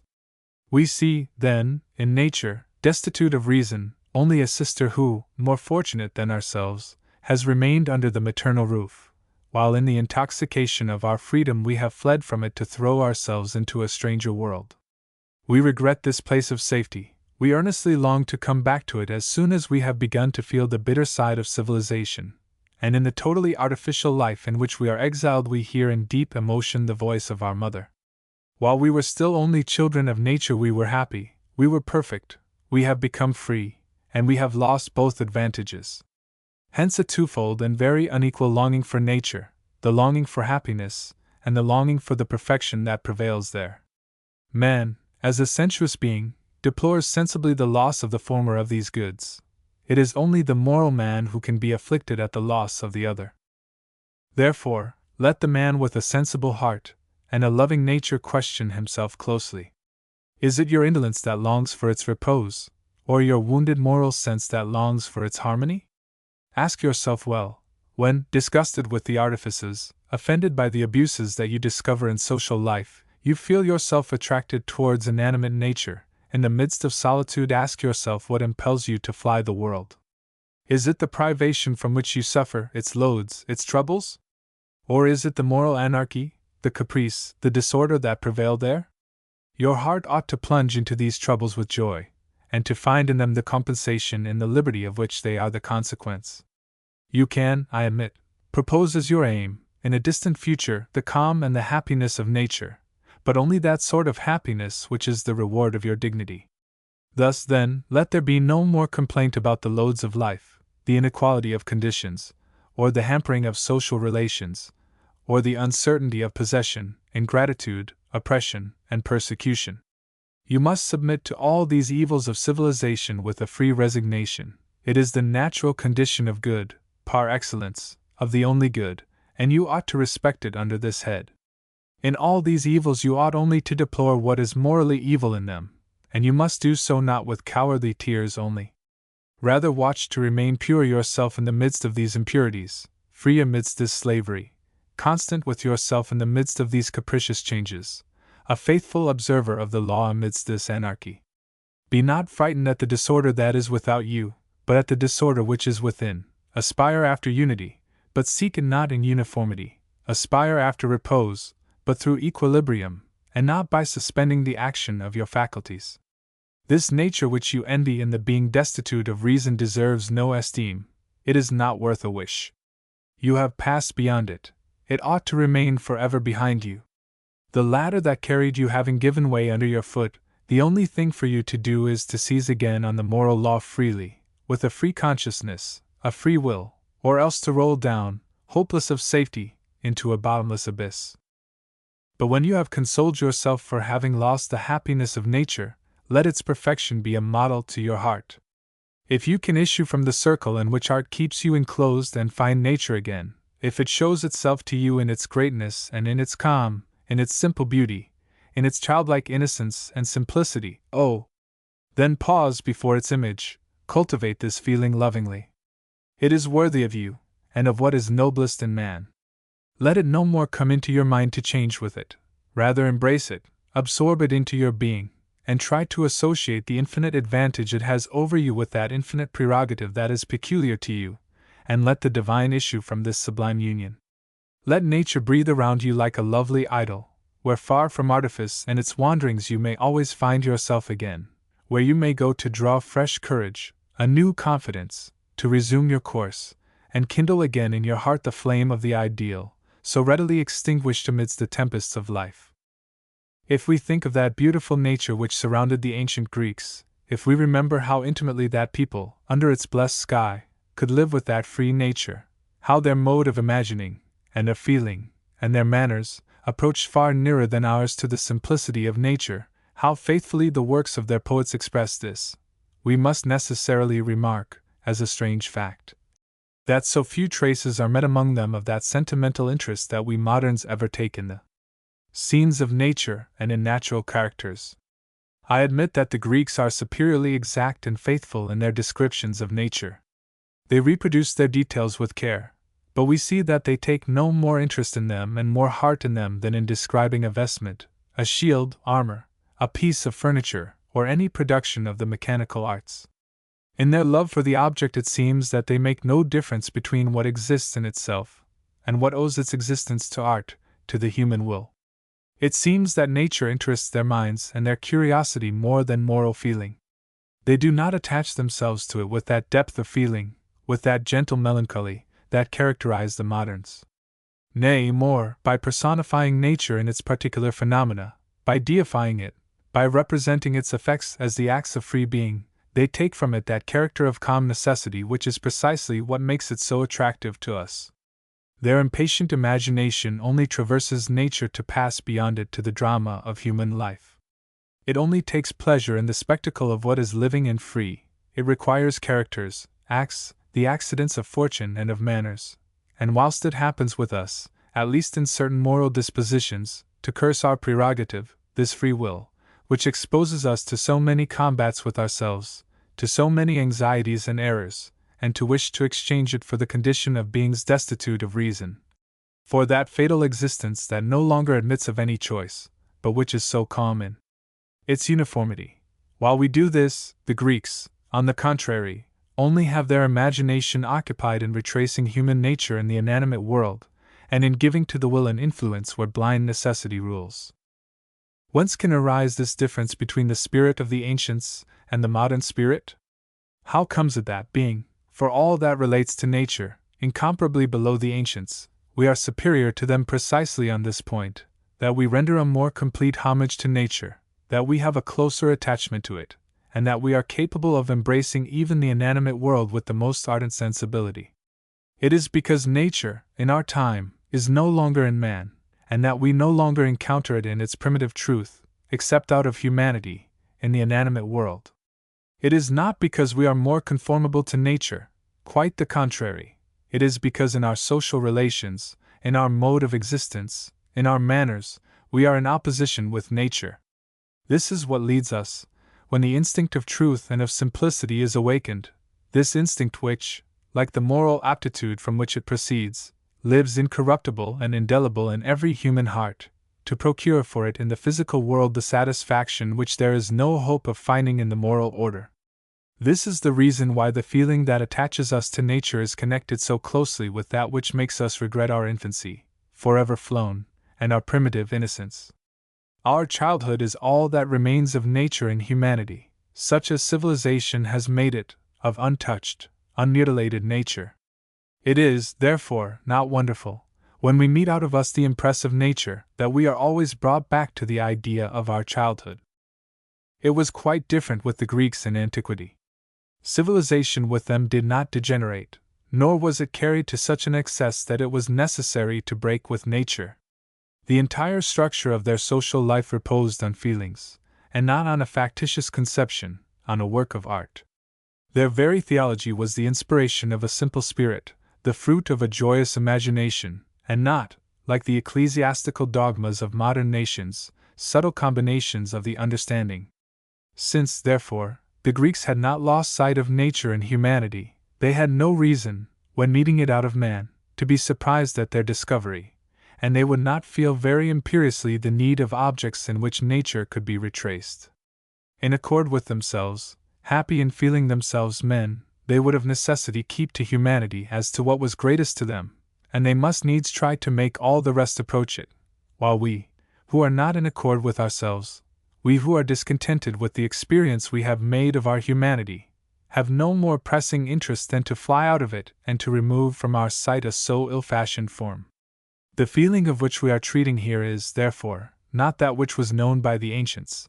It approaches far more nearly that which we ourselves experience for the ancients. The ancients felt naturally, we, on our part, feel what is natural. It was certainly a very different inspiration that filled the soul of Homer, when he depicted his divine cowherd, Dios ab Horbos. Odyssey 14. 413, etc., giving hospitality to Ulysses, from that which agitated the soul of the young Werther at the moment when he read the Odyssey. Werther, May 26th, June 21st, August 28th, May 9th, etc., on issuing from an assembly in which he had only found tedium. The feeling we experience for nature resembles that of a sick man for health.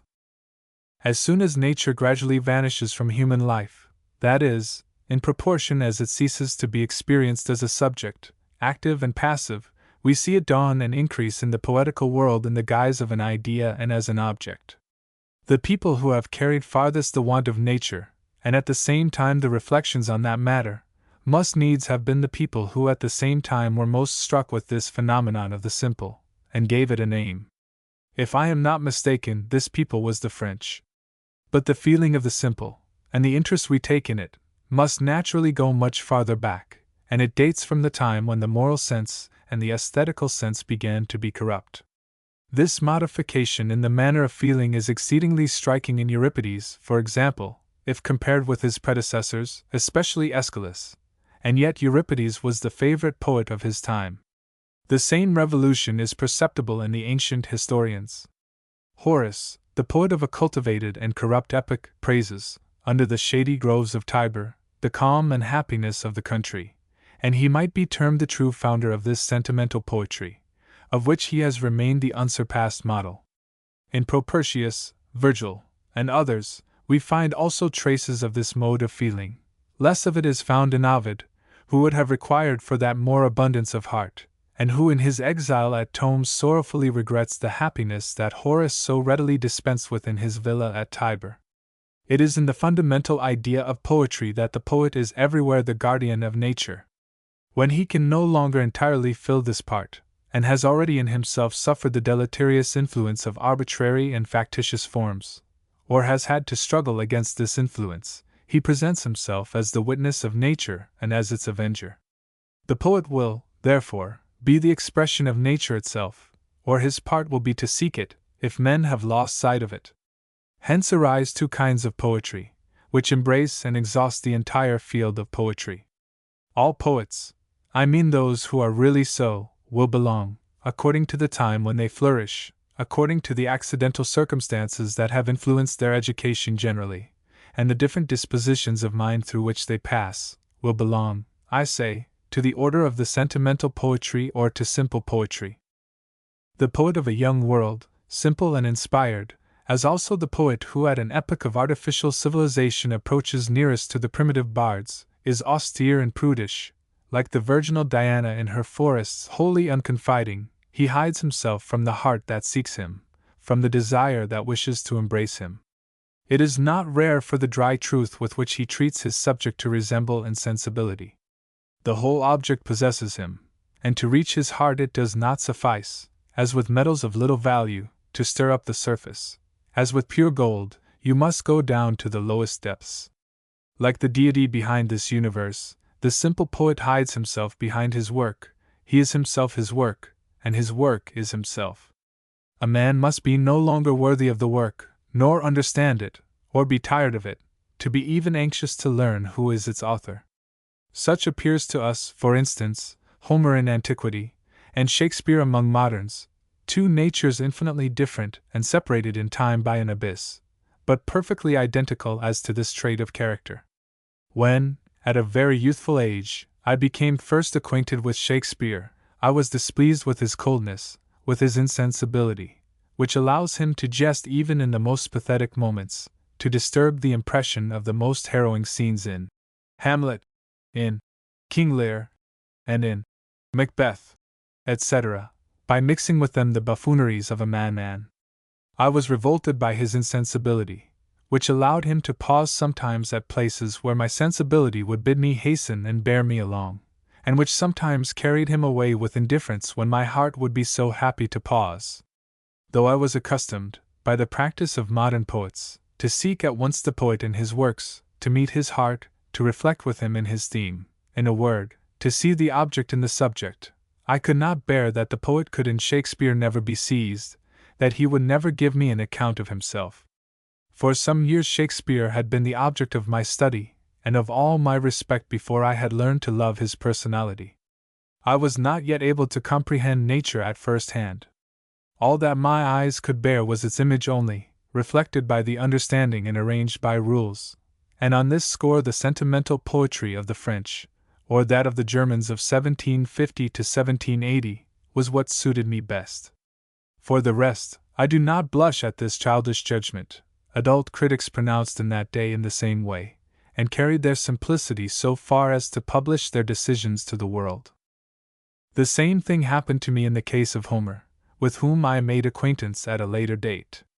I remember now that remarkable passage of the 6th book of the Iliad, where Glaucus and Diomed meet each other in the strife, and then, recognizing each other as host and guest, exchange presents. With this touching picture of the piety with which the laws of hospitality were observed even in war, may be compared a picture of chivalrous generosity in Ariosto. The knights, rivals in love, Ferragus and Rinaldo, the former a Saracen, the latter a Christian, after having fought to extremity, all covered with wounds, make peace together, and mount the same horse to go and seek the fugitive Angelica. These two examples, however different in other respects, are very similar with regard to the impression produced on our heart. Both represent the noble victory of moral feeling over passion, and touch us by the simplicity of feeling displayed in them. But what a difference in the way in which the two poets go to work to describe two such analogous scenes! Ariosto, who belongs to an advanced epoch, to a world where simplicity of manners no longer existed, in relating this trait, cannot conceal the astonishment, the admiration, he feels at it. He measures the distance from those manners to the manners of his own age, and his feeling of astonishment is too strong for him. He abandons suddenly the painting of the object, and comes himself on the scene in person. This beautiful stanza is well known, and has been always specially admired at all times. O nobleness, O generosity of the ancient manners of chivalry!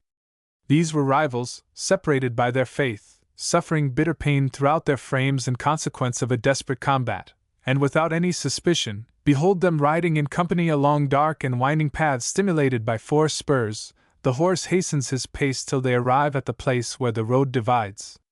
Orlando Furioso. Canto I, stanza 32. Now let us turn to old Homer. Scarcely has Diomed learned by the story of Glaucus, his adversary, that the latter has been, from the time of their fathers, the host and friend of his family, when he drives his lance into the ground, converses familiarly with him, and both agree henceforth to avoid each other in the strife. But let us hear Homer himself. Thus, then, I am for thee a faithful host in Argos, and now to me in Lycia, when I shall visit that country. We shall, therefore, avoid our lances meeting in the strife. Are there not for me other Trojans or brave allies to kill when a god shall offer them to me and my steps shall reach them? And for thee, Glaucus, are there not enough Achaeans, that thou mayest immolate whom thou wishest? But let us exchange our arms, in order that others may also see that we boast of having been hosts and guests at the time of our fathers. Thus they spoke, and rushing from their chariots, they seized each other's hands, and swore friendship the one to the other. Pope's Iliad 6. 264 to 287. It would have been difficult for a modern poet, at least to one who would be modern in the moral sense of the term, even to wait as long as this before expressing his joy in the presence of such an action. We should pardon this in him the more easily, because we also, in reading it, feel that our heart makes a pause here, and readily turns aside from the object to bring back its thoughts on itself. But there is not the least trace of this in Homer. As if he had been relating something that is seen every day, nay, more, as if he had no heart beating in his breast, he continues, with his dry truthfulness. Then the son of Saturn blinded Glaucus, who, exchanging his armor with Diomed, gave him golden arms of the value of 1 hecatomb, for brass arms only worth 9 beeves. Iliad 6. 234 to 236. The poets of this order, the genuinely simple poets, are scarcely any longer in their place in this artificial age. Accordingly, they are scarcely possible in it, or at least they are only possible on the condition of traversing their age, like scared persons, at a running pace, and of being preserved by a happy star from the influence of their age, which would mutilate their genius. Never, for aye and forever, will society produce these poets, but out of society they still appear sometimes at intervals, rather, I admit, as strangers, who excite wonder, or as ill-trained children of nature, who give offense. These apparitions, so very comforting for the artist who studies them, and for the real connoisseur, who knows how to appreciate them, are, as a general conclusion, in the age when they are begotten, to a very small degree preposterous. The seal of empire is stamped on their brow, and we ask the muses to cradle us, to carry us in their arms. The critics, as regular constables of art, detest these poets as disturbers of rules or of limits. Homer himself may have been only indebted to the testimony of 10 centuries for the reward these Aristarchs are kindly willing to concede him. Moreover, they find it a hard matter to maintain their rules against his example, or his authority against their rules. Sentimental poetry. I have previously remarked that the poet is nature, or he seeks nature. In the former case, he is a simple poet, in the second case, a sentimental poet.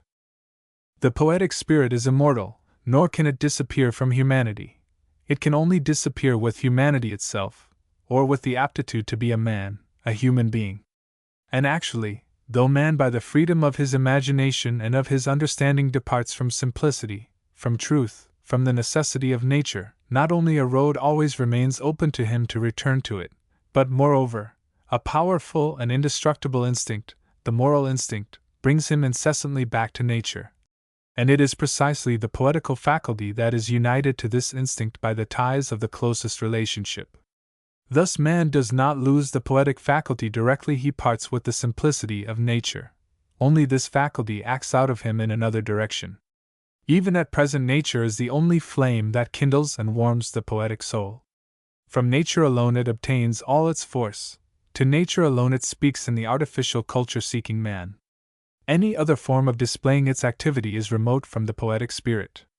Accordingly, it may be remarked that it is incorrect to apply the expression poetic to any of the so-styled productions of wit, though the high credit given to French literature has led people for a long period to class them in that category.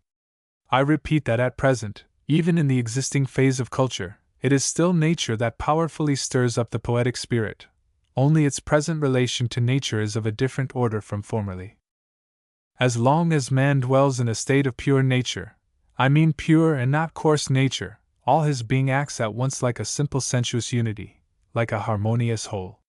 The senses and reason, the receptive faculty and the spontaneously active faculty, have not been as yet separated in their respective functions, a fortiori they are not yet in contradiction with each other. Then the feelings of man are not the formless play of chance, nor are his thoughts an empty play of the imagination, without any value. His feelings proceed from the law of necessity, his thoughts from reality. But when man enters the state of civilization, and art has fashioned him, this sensuous harmony which was in him disappears, and henceforth he can only manifest himself as a moral unity, that is, as aspiring to unity. The harmony that existed as a fact in the former state, the harmony of feeling and thought, only exists now in an ideal state. It is no longer in him, but out of him. It is a conception of thought which he must begin by realizing in himself. It is no longer a fact, a reality of his life. Well, now let us take the idea of poetry, which is nothing else than expressing humanity as completely as possible, and let us apply this idea to these two states. We shall be brought to infer that, on the one hand, in the state of natural simplicity, when all the faculties of man are exerted together, his being still manifests itself in a harmonious unity, where, consequently, the totality of his nature expresses itself in reality itself. The part of the poet is necessarily to imitate the real as completely as is possible. In the state of civilization, on the contrary, when this harmonious competition of the whole of human nature is no longer anything but an idea, the part of the poet is necessarily to raise reality to the ideal, or, what amounts to the same thing, to represent the ideal. And actually, these are the only two ways in which, in general, the poetic genius can manifest itself. Their great difference is quite evident, but though there be great opposition between them, a higher idea exists that embraces both, and there is no cause to be astonished if this idea coincides with the very idea of humanity. This is not the place to pursue this thought any further, as it would require a separate discussion to place it in its full light. But if we only compare the modern and ancient poets together, not according to the accidental forms which they may have employed, but according to their spirit, we shall be easily convinced of the truth of this thought. The thing that touches us in the ancient poets is nature. It is the truth of sense, it is a present and a living reality. Modern poets touch us through the medium of ideas. The path followed by modern poets is moreover that necessarily followed by man generally, individuals as well as the species. Nature reconciles man with himself, art divides and disunites him, the ideal brings him back to unity. Now, the ideal being an infinite that he never succeeds in reaching, it follows that civilized man can never become perfect in his kind, while the man of nature can become so in his. Accordingly, in relation to perfection, one would be infinitely below the other, if we only consider the relation in which they are both to their own kind and to their maximum. If, on the other hand, it is the kinds that are compared together, it is ascertained that the end to which man tends by civilization is infinitely superior to that which he reaches through nature. Thus one has his reward because, having for object a finite magnitude, he completely reaches this object. The merit of the other is to approach an object that is of infinite magnitude. Now, as there are only degrees, and as there is only progress in the second of these evolutions, it follows that the relative merit of the man engaged in the ways of civilization is never determinable in general, though this man, taking the individuals separately, is necessarily at a disadvantage, compared with the man in whom nature acts in all its perfection. But we know also that humanity cannot reach its final end except by progress, and that the man of nature cannot make progress save through culture, and consequently by passing himself through the way of civilization. Accordingly, there is no occasion to ask with which of the two the advantage must remain, considering this last end. All that we say here of the different forms of humanity may be applied equally to the two orders of poets who correspond to them. Accordingly, it would have been desirable not to compare at all the ancient and the modern poets, the simple and the sentimental poets, or only to compare them by referring them to a higher idea, since there is really only one, which embraces both. For, sooth to say, if we begin by forming a specific idea of poetry, merely from the ancient poets, nothing is easier, but also nothing is more vulgar, than to depreciate the moderns by this comparison. If persons wish to confine the name of poetry to that which has in all times produced the same impression in simple nature, this places them in the necessity of contesting the title of poet in the moderns precisely in that which constitutes their highest beauties, their greatest originality and sublimity, for precisely in the points where they excel the most, it is the child of civilization whom they address. And they have nothing to say to the simple child of nature. To the man who is not disposed beforehand to issue from reality in order to enter the field of the ideal, the richest and most substantial poetry is an empty appearance, and the sublimest flights of poetic inspiration are an exaggeration. Never will a reasonable man think of placing alongside Homer, in his grandest episodes, any of our modern poets, and it has a discordant and ridiculous effect to hear Milton or Klopstock honored with the name of a new Homer.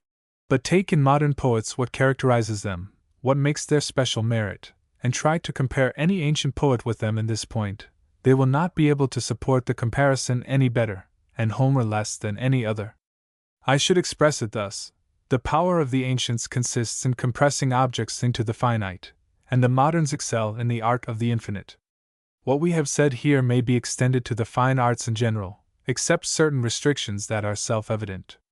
If, then, the strength of the artists of antiquity consists in determining and limiting objects, we must no longer wonder that in the field of the plastic arts the ancients remained so far superior to the moderns, nor especially that poetry and the plastic arts with the moderns, compared respectively with what they were among the ancients, do not offer the same relative value.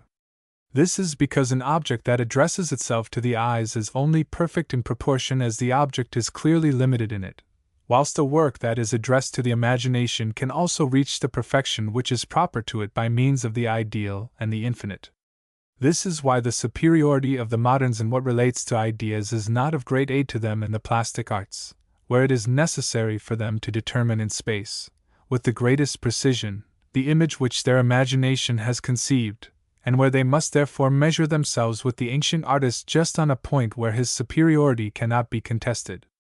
In the matter of poetry it is another affair, and if the advantage is still with the ancients on that ground, as respects the simplicity of forms, all that can be represented by sensuous features, all that is something bodily, yet, on the other hand, the moderns have the advantage over the ancients as regards fundamental wealth, and all that can neither be represented nor translated by sensuous signs, in short, for all that is called mind and idea in the works of art.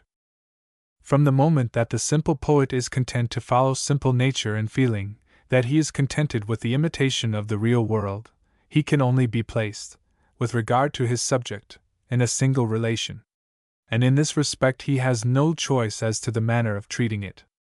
If simple poetry produces different impressions, I do not, of course, speak of the impressions that are connected with the nature of the subject, but only of those that are dependent on poetic execution. The whole difference is in the degree. There is only one way of feeling, which varies from more to less. Even the diversity of external forms changes nothing in the quality of aesthetic impressions. Whether the form be lyric or epic, dramatic or descriptive, we can receive an impression either stronger or weaker. But if we remove what is connected with the nature of the subject, we shall always be affected in the same way. The feeling we experience is absolutely identical. It proceeds entirely from one single and the same element to such a degree that we are unable to make any distinction. The very difference of tongues and that of times does not here occasion any diversity, for their strict unity of origin and of effect is precisely a characteristic of simple poetry. It is quite different with sentimental poetry. The sentimental poet reflects on the impression produced on him by objects, and it is only on this reflection that his poetic force is based. It follows that the sentimental poet is always concerned with two opposite forces, has two modes of representing objects to himself, and of feeling them. These are the real or limited, and the ideal or infinite, and the mixed feeling that he will awaken will always testify to this duality of origin. Sentimental poetry thus admitting more than one principle, it remains to know which of the two will be predominant in the poet, both in his fashion of feeling and in that of representing the object, and consequently a difference in the mode of treating it is possible. Here, then, a new subject is presented. Shall the poet attach himself to the real or the ideal? To the real as an object of aversion and of disgust, or to the ideal as an object of inclination? The poet will therefore be able to treat the same subject either in its satirical aspect or in its elegiac aspect, taking these words in a larger sense, which will be explained in the sequel. Every sentimental poet will of necessity become attached to one or the other of these two modes of feeling. Satirical poetry. The poet is a satirist when he takes as subject the distance at which things are from nature, and the contrast between reality and the ideal. As regards the impression received by the soul, these two subjects blend into the same. In the execution, he may place earnestness and passion, or jests and levity, according as he takes pleasure in the domain of the will or in that of the understanding. In the former case it is avenging and pathetic satire. In the second case it is sportive, humorous, and mirthful satire. Properly speaking, the object of poetry is not compatible either with the tone of punishment or that of amusement. The former is too grave for play, which should be the main feature of poetry. The latter is too trifling for seriousness, which should form the basis of all poetic play. Our mind is necessarily interested in moral contradictions, and these deprive the mind of its liberty. Nevertheless, all personal interest, and reference to a personal necessity, should be banished from poetic feeling. But mental contradictions do not touch the heart. Nevertheless, the poet deals with the highest interests of the heart, nature, and the ideal. Accordingly, it is a hard matter for him not to violate the poetic form in pathetic satire, because this form consists in the liberty of movement, and in sportive satire he is very apt to miss the true spirit of poetry, which ought to be the infinite. The problem can only be solved in one way, by the pathetic satire assuming the character of the sublime, and the playful satire acquiring poetic substance by enveloping the theme in beauty. In satire, the real as imperfection is opposed to the ideal, considered as the highest reality. In other respects it is by no means essential that the ideal should be expressly represented, provided the poet knows how to awaken it in our souls, but he must in all cases awaken it, otherwise he will exert absolutely no poetic action. Thus reality is here a necessary object of aversion, but it is also necessary, for the whole question centers here, that this aversion should come necessarily from the ideal, which is opposed to reality. To make this clear, this aversion might proceed from a purely sensuous source, and repose only on a want of which the satisfaction finds obstacles in the real. How often, in fact, we think we feel, against society, a moral discontent, while we are simply soured by the obstacles that it opposes to our inclination. It is this entirely material interest that the vulgar satirist brings into play, and as by this road he never fails to call forth in us movements connected with the affections, he fancies that he holds our heart in his hand, and thinks he has graduated in the pathetic. But all pathos derived from this source is unworthy of poetry, which ought only to move us through the medium of ideas, and reach our heart only by passing through the reason. Moreover, this impure and material pathos will never have its effect on minds, except by overexciting the affective faculties and by occupying our hearts with painful feelings. In this it differs entirely from the truly poetic pathos, which raises in us the feeling of moral independence, and which is recognized by the freedom of our mind persisting in it even while it is in the state of affection. And in fact, when the emotion emanates from the ideal opposed to the real, the sublime beauty of the ideal corrects all impression of restraint, and the grandeur of the idea with which we are imbued raises us above all the limits of experience. Thus, in the representation of some revolting reality, the essential thing is that the necessary be the foundation on which the poet or the narrator places the real, that he know how to dispose our mind for ideas. Provided the point from which we see and judge be elevated, it matters little if the object be low and far beneath us. When the historian Tacitus depicts the profound decadence of the Romans of the first century, it is a great soul which from a loftier position lets his looks drop down on a low object, and the disposition in which he places us is truly poetic, because it is the height where he is himself placed, and where he has succeeded in raising us, which alone renders so perceptible the baseness of the object. Accordingly, the satire of pathos must always issue from a mind deeply imbued with the ideal. It is nothing but an impulsion towards harmony that can give rise to that deep feeling of moral opposition and that ardent indignation against moral obliquity which amounted to the fullness of enthusiasm in Juvenal, Swift, Rousseau, Schiller, and others. These same poets would have succeeded equally well in forms of poetry relating to all that is tender and touching in feeling, and it was only the accidents of life in their early days that diverted their minds into other walks. Nay, some amongst them actually tried their hand successfully in these other branches of poetry. The poets whose names have been just mentioned lived either at a period of degeneracy, and had scenes of painful moral obliquity presented to their view, or personal troubles had combined to fill their souls with bitter feelings. The strictly austere spirit in which Rousseau, Schiller, and others paint reality is a natural result, moreover, of the philosophical mind, when with rigid adherence to laws of thought it separates the mere phenomenon from the substance of things. Yet these outer and contingent influences, which always put restraint on the mind, should never be allowed to do more than decide the direction taken by enthusiasm, nor should they ever give the material for it. The substance ought always to remain unchanged, emancipated from all external motion or stimulus, and it ought to issue from an ardent impulsion towards the ideal, which forms the only true motive that can be put forth for satirical poetry, and indeed for all sentimental poetry. While the satire of pathos is only adapted to elevated minds, playful satire can only be adequately represented by a heart imbued with beauty. The former is preserved from triviality by the serious nature of the theme, but the latter, whose proper sphere is confined to the treatment of subjects of morally unimportant nature, would infallibly adopt the form of frivolity, and be deprived of all poetic dignity, were it not that the substance is ennobled by the form. And did not the personal dignity of the poet compensate for the insignificance of the subject? Now, it is only given to mind imbued with beauty to impress its character, its entire image, on each of its manifestations, independently of the object of its manifestations. A sublime soul can only make itself known as such by single victories over the rebellion of the senses, only in certain moments of exaltation, and by efforts of short duration. In a mind imbued with beauty, on the contrary, The ideal acts in the same manner as nature, and therefore continuously. Accordingly, it can manifest itself in it in a state of repose. The deep sea never appears more sublime than when it is agitated. The true beauty of a clear stream is in its peaceful course. The question has often been raised as to the comparative preference to be awarded to tragedy or comedy. If the question is confined merely to their respective themes, it is certain that tragedy has the advantage.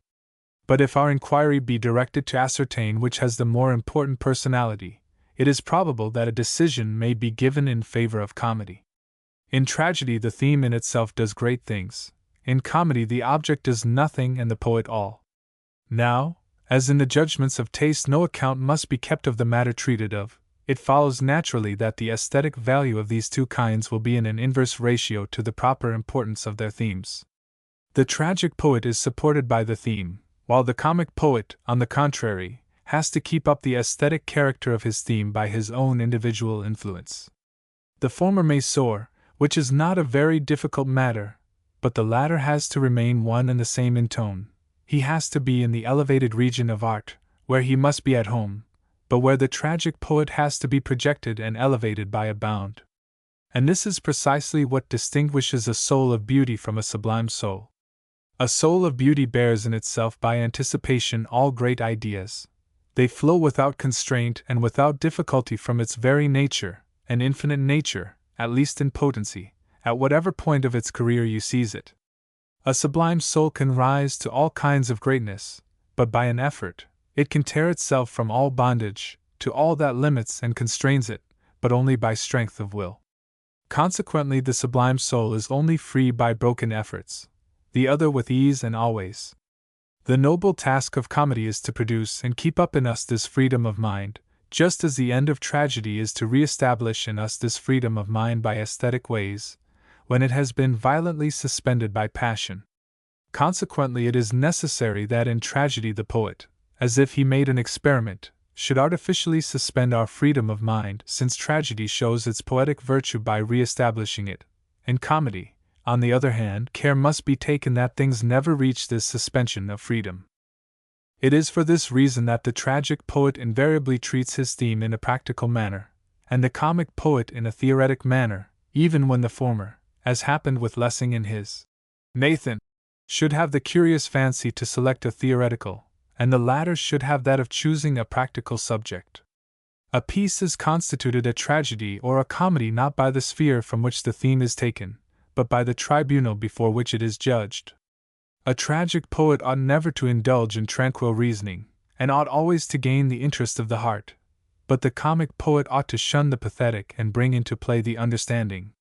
The former displays his art by creating continual excitement, the latter by perpetually subduing his passion, and it is natural that the art in both cases should acquire magnitude and strength in proportion as the theme of one poet is abstract and that of the other pathetic in character.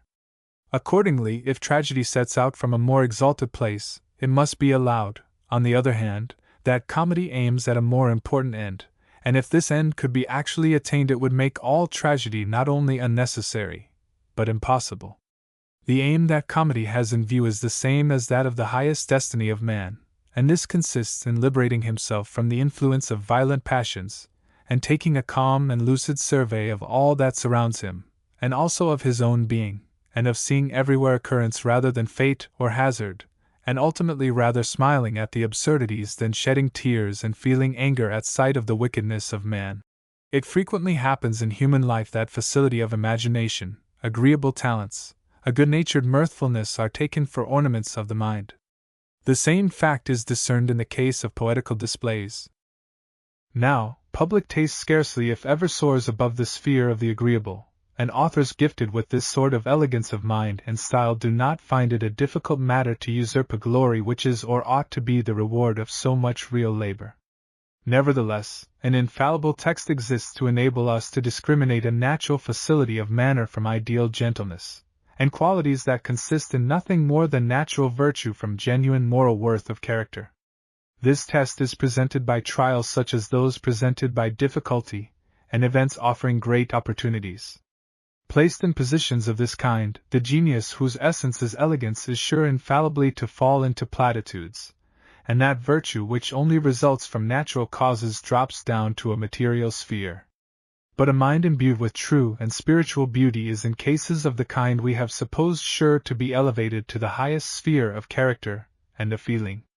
So long as Lucian merely furnishes absurdity, as in his Wishes, in the Lapithy, in Jupiter Tragitus, etc., he is only a humorist, and gratifies us by his sportive humor, but he changes character in many passages in his Nigrinus, his Timon, and his Alexander, when his satire directs its shafts against moral depravity. Thus he begins in his Nigrinus, his picture of the degraded corruption of Rome at that time in this way. Wretch, why didst thou quit Greece, the sunlight, and that free and happy life? Why didst thou come here into this turmoil of splendid slavery, of service and festivals, of sycophants, flatterers, poisoners, orphan robbers, and false friends? It is on such occasions that the poet ought to show the lofty earnestness of soul which has to form the basis of all plays, if a poetical character is to be obtained by them. A serious intention may even be detected under the malicious jests with which Lucian and Aristophanes pursue Socrates. Their purpose is to avenge truth against sophistry, and to do combat for an ideal which is not always prominently put forward. There can be no doubt that Lucian has justified this character in his Diogenes and Demonax. Again, among modern writers, how grave and beautiful is the character depicted on all occasions by Cervantes in his Don Quixote! How splendid must have been the ideal that filled the mind of a poet who created a Tom Jones and a Sophonisba! How deeply and strongly our hearts are moved by the jests of Yorick when he pleases! I detect this seriousness also in our own Wieland. Even the wanton sportiveness of his humor is elevated and impeded by the goodness of his heart. It has an influence even on his rhythm, nor does he ever lack elastic power, when it is his wish, to raise us up to the most elevated planes of beauty and of thought. The same judgment cannot be pronounced on the satire of Voltaire. No doubt, also, in his case, it is the truth and simplicity of nature which here and there makes us experience poetic emotions, whether he really encounters nature and depicts it in a simple character, as many times in his Ingenue, or whether he seeks it and avenges it as in his Candide, and elsewhere.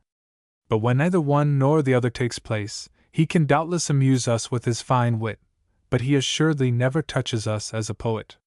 There is always rather too little of the serious under his raillery, and this is what makes his vocation as poet justly suspicious. You always meet his intelligence only, never his feelings. No ideal can be detected under this light gauze envelope.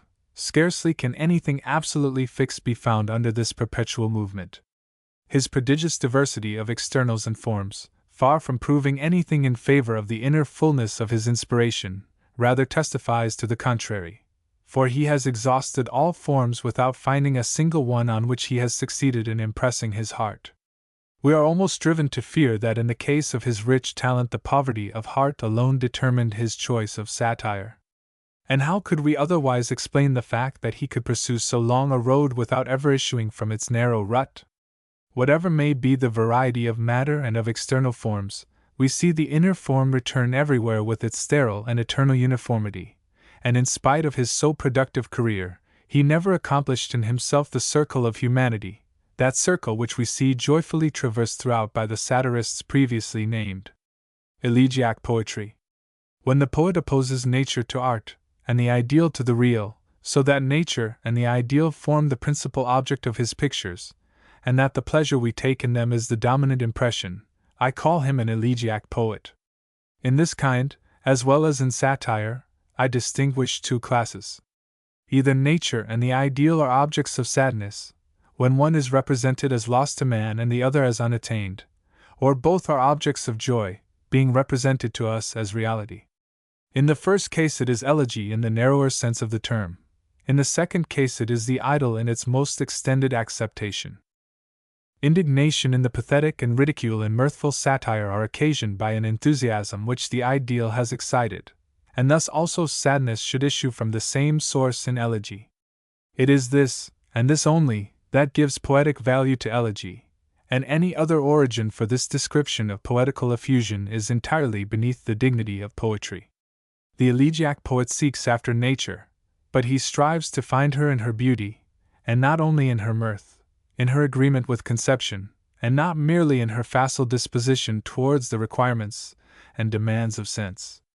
Melancholy at the privation of joys, complaints at the disappearance of the world's golden age, or at the vanished happiness of youth, affection, etc., can only become the proper themes for elegiac poetry if those conditions implying peace and calm in the sphere of the senses can moreover be portrayed as states of moral harmony. On this account I cannot bring myself to regard as poetry the complaints of Ovid, which he transmitted from his place of exile by the Black Sea, nor would they appear so to me however touching and however full of passages of the highest poetry they might be. His suffering is too devoid of spirit and nobleness. His lamentations display a want of strength and enthusiasm. Though they may not reflect the traces of a vulgar soul, they display a low and sensuous condition of a noble spirit that has been trampled into the dust by its hard destiny. If, indeed, we call to mind that his regrets are directed to Rome, in the Augustan age, we forgive him the pain he suffers. But even Rome in all its splendor, except it be transfigured by the imagination, is a limited greatness, and therefore a subject unworthy of poetry, which, raised above every trace of the actual, ought only to mourn over what is infinite. Thus the object of poetic complaint ought never to be an external object, but only an internal and ideal object. Even when it deplores a real loss, it must begin by making it an ideal loss. The proper work of the poet consists in bringing back the finite object to the proportions of the infinite. Consequently, the external matter of elegy, considered in itself, is always indifferent, since poetry can never employ it as it finds it, and because it is only by what it makes of it that it confers on it a poetic dignity. The elegiac poet seeks nature, but nature as an idea, and in a degree of perfection that it has never reached in reality, although he weeps over this perfection as something that has existed and is now lost. When Ossian speaks to us of the days that are no more, and of the heroes that have disappeared, his imagination has long since transformed these pictures represented to him by his memory into a pure ideal, and changed these heroes into gods. The different experiences of such or such a life in particular have become extended and confounded in the universal idea of transitoriness, and the bard, deeply moved, pursued by the increase of ruin everywhere present, takes his flight towards heaven, to find there in the course of the sun an emblem of what does not pass away. I turn now to the elegiac poets of modern times. Rousseau, whether considered as a poet or a philosopher, always obeys the same tendency, to seek nature or to avenge it by art. According to the state of his heart, whether he prefers to seek nature or to avenge it, we see him at one time roused by elegiac feelings, at others showing the tone of the satire of Juvenal, and again, as in his Julia, delighting in the sphere of the idle. His compositions have undoubtedly a poetic value, since their object is ideal, only he does not know how to treat it in a poetic fashion. No doubt his serious character prevents him from falling into frivolity, but this seriousness also does not allow him to rise to poetic play. Sometimes absorbed by passion, at others by abstractions, he seldom if ever reaches aesthetic freedom, which the poet ought to maintain in spite of his material before his object, and in which he ought to make the reader share. Either he is governed by his sickly sensibility and his impressions become a torture, or the force of thought chains down his imagination and destroys by its strictness of reasoning all the grace of his pictures. These two faculties, whose reciprocal influence and intimate union are what properly make the poet, are found in this writer in an uncommon degree, and he only lacks one thing. It is that the two qualities should manifest themselves actually united. It is that the proper activity of thought should show itself mixed more with feeling, and the sensuous more with thought. Accordingly, even in the ideal which he has made of human nature, he is too much taken up with the limits of this nature, and not enough with its capabilities. He always betrays a want of physical repose rather than want of moral harmony. His passionate sensuousness must be blamed when, to finish as quickly as possible that struggle in humanity which offends him, he prefers to carry man back to the unintelligent uniformity of his primitive condition, rather than see that struggle carried out in the intellectual harmony of perfect cultivation, when, rather than await the fulfillment of art, he prefers not to let it begin. In short, when he prefers to place the aim nearer the earth, and to lower the ideal in order to reach it the sooner and the safer. Among the poets of Germany who belong to this class, I shall only mention here Haller, Kleist, and Klopstock. The character of their poetry is sentimental. It is by the ideal that they touch us, not by sensuous reality, and that not so much because they are themselves nature, as because they know how to fill us with enthusiasm for nature. However, what is true in general, as well of these three poets as of every sentimental poet, does not evidently exclude the faculty of moving us, in particular, by beauties of the simple genus. Without this they would not be poets. I only mean that it is not their proper and dominant characteristic to receive the impression of objects with a calm feeling, simple, easy, and to give forth in like manner the impression received.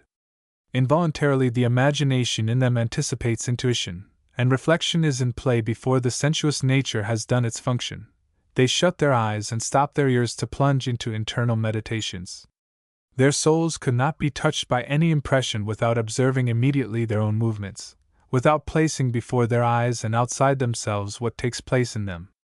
It follows from this that we never see the object itself, but what the intelligence and reflection of the poet have made of the object, and even if this object be the person itself of the poet, even when he wishes to represent to us his own feelings, we are not informed of his state immediately or at first hand. We only see how this state is reflected in his mind and what he has thought of it in the capacity of spectator of himself. When Haller deplores the death of his wife, every one knows this beautiful elegy, and begins in the following manner. We feel that this description is strictly true, but we feel also that the poet does not communicate to us, properly speaking, his feelings, but the thoughts that they suggest to him. Accordingly, the emotion we feel on hearing him is much less vivid.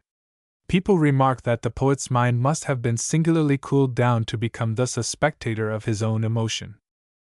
Haller scarcely treated any subjects but the supersensuous, and part of the poems of Klopstock are also of this nature.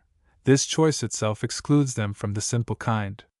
Accordingly, in order to treat these supersensuous themes in a poetic fashion, as no body could be given to them, and they could not be made the objects of sensuous intuition, it was necessary to make them pass from the finite to the infinite, and raise them to the state of objects of spiritual intuition. In general, it may be said that it is only in this sense that a didactic poetry can be conceived without involving contradiction, for, repeating again what has been so often said, poetry has only two fields, the world of sense and the ideal world, since in the sphere of conceptions, in the world of the understanding, it cannot absolutely thrive. I confess that I do not know as yet any didactic poem, either among the ancients or among the moderns, where the subject is completely brought down to the individual, or purely and completely raised to the ideal. The most common case, in the most happy essays, is where the two principles are used together, the abstract idea predominates, and the imagination, which ought to reign over the whole domain of poetry, has merely the permission to serve the understanding. A didactic poem in which thought itself would be poetic, and would remain so, is a thing which we must still wait to see. What we say here of didactic poems in general is true in particular of the poems of Haller. The thought itself of these poems is not poetical, but the execution becomes so sometimes, occasionally by the use of images, at other times by a flight towards the ideal. It is from this last quality only that the poems of Haller belong to this class. Energy, depth, a pathetic earnestness, these are the traits that distinguish this poet. He has in his soul an ideal that enkindles it, and his ardent love of truth seeks in the peaceful valleys of the Alps that innocence of the first ages that the world no longer knows. His complaint is deeply touching. He retraces in an energetic and almost bitter satire the wanderings of the mind and of the heart, and he lovingly portrays the beautiful simplicity of nature. Only in his pictures as well as in his soul, abstraction prevails too much, and the sensuous is overweighed by the intellectual. He constantly teaches rather than paints, and even in his paintings his brush is more energetic than lovable. He is great, bold, full of fire, sublime, but he rarely and perhaps never attains to beauty. For the solidity and depth of ideas, Kleist is far inferior to Haller. In point of grace, perhaps, he would have the advantage, if, as happens occasionally, we did not impute to him as a merit, on the one side, that which really is a want on the other. The sensuous soul of Kleist takes a special delight at the sight of country scenes and manners. He withdraws gladly from the vain jingle and rattle of society, and finds in the heart of inanimate nature the harmony and peace that are not offered to him by the moral world. How touching is his aspiration after repose! How much truth and feeling there is in these verses! But if the poetic instinct of Kleist leads him thus far away from the narrow circle of social relations, in solitude, and among the fruitful inspirations of nature, the image of social life and of its anguish pursues him, and also, alas! its chains. What he flees from he carries in himself, and what he seeks remains entirely outside him. Never can he triumph over the fatal influence of his time. In vain does he find sufficient flame in his heart, and enough energy in his imagination to animate by painting the cold conceptions of the understanding. Cold thought each time kills the living creations of fancy, and reflection destroys the secret work of the sensuous nature. His poetry, it must be admitted, is of as brilliant color and as variegated as the spring he celebrated in verse. His imagination is vivid and active, but it might be said that it is more variable than rich, that it sports rather than creates, that it always goes forward with a changeful gait, rather than stops to accumulate and mold things into shape. Traits succeed each other rapidly, with exuberance, but without concentrating to form an individual, without completing each other to make a living whole, without rounding to a form, a figure. Whilst he remains in purely lyrical poetry, and pauses amidst his landscapes of country life, on the one hand the greater freedom of the lyrical form, and on the other the more arbitrary nature of the subject, prevent us from being struck with this defect. In these sorts of works it is in general rather the feelings of the poet, than the object in itself, of which we expect the portraiture. But this defect becomes too apparent when he undertakes, as in Essays and Patches, or in his Seneca, to represent men and human actions, because here the imagination sees itself kept in within certain fixed and necessary limits, and because here the effect can only be derived from the object itself. Kleist becomes poor, tiresome, jejune, and insupportably frigid, an example full of lessons for those who, without having an inner vocation, aspire to issue from musical poetry, to rise to the regions of plastic poetry. A spirit of this family, Thomson, has paid the same penalty to human infirmity. In the sentimental kind, and especially in that part of the sentimental kind which we name elegiac, there are but few modern poets, and still fewer ancient ones, who can be compared to our Klopstock. Musical poetry has produced in this poet all that can be attained out of the limits of the living form, and out of the sphere of individuality, in the region of ideas. It would, no doubt, be doing him a great injustice to dispute entirely in his case that individual truth and that feeling of life with which the simple poet describes his pictures. Many of his odes, many separate traits in his dramas, and in his Messiah, represent the object with a striking truth, and mark the outline admirably. Especially, when the object is his own heart, he has given evidence on many occasions of a great natural disposition and of a charming simplicity. I mean only that it is not in this that the proper force of Klopstock consists, and that it would not perhaps be right to seek for this throughout his work. Viewed as a production of musical poetry, the Messiah is a magnificent work, but in the light of plastic poetry, where we look for determined forms and forms determined for the intuition, the Messiah leaves much to be desired. Perhaps in this poem the figures are sufficiently determined, but they are not so with intuition in view. It is abstraction alone that created them, and abstraction alone can discern them. They are excellent types to express ideas, but they are not individuals nor living figures.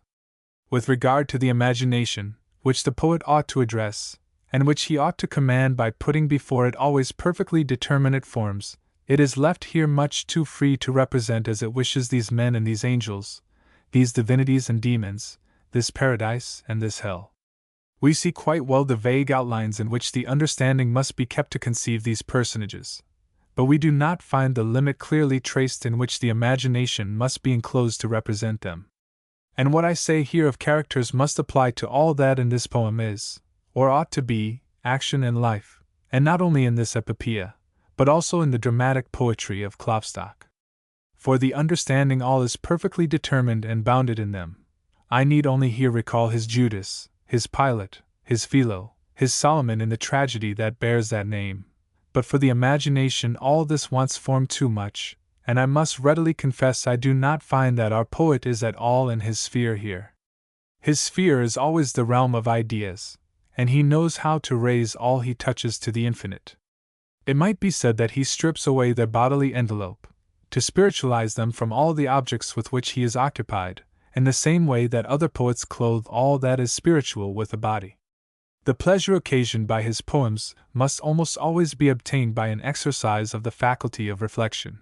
The feelings he awakens in us, and that so deeply and energetically, flow always from supersensuous sources. Hence the earnestness, the strength, the elasticity, the depth, that characterize all that comes from him, but from that also issues that perpetual tension of mind in which we are kept when reading him. No poet, except perhaps Young, who in this respect exacts even more than Klopstock, without giving us so much compensation, no poet could be less adapted than Klopstock to play the part of favorite author and guide in life, because he never does anything else than lead us out of life, because he never calls to arms anything save spirit, without giving recreation and refreshment to sensuous nature by the calm presence of any object.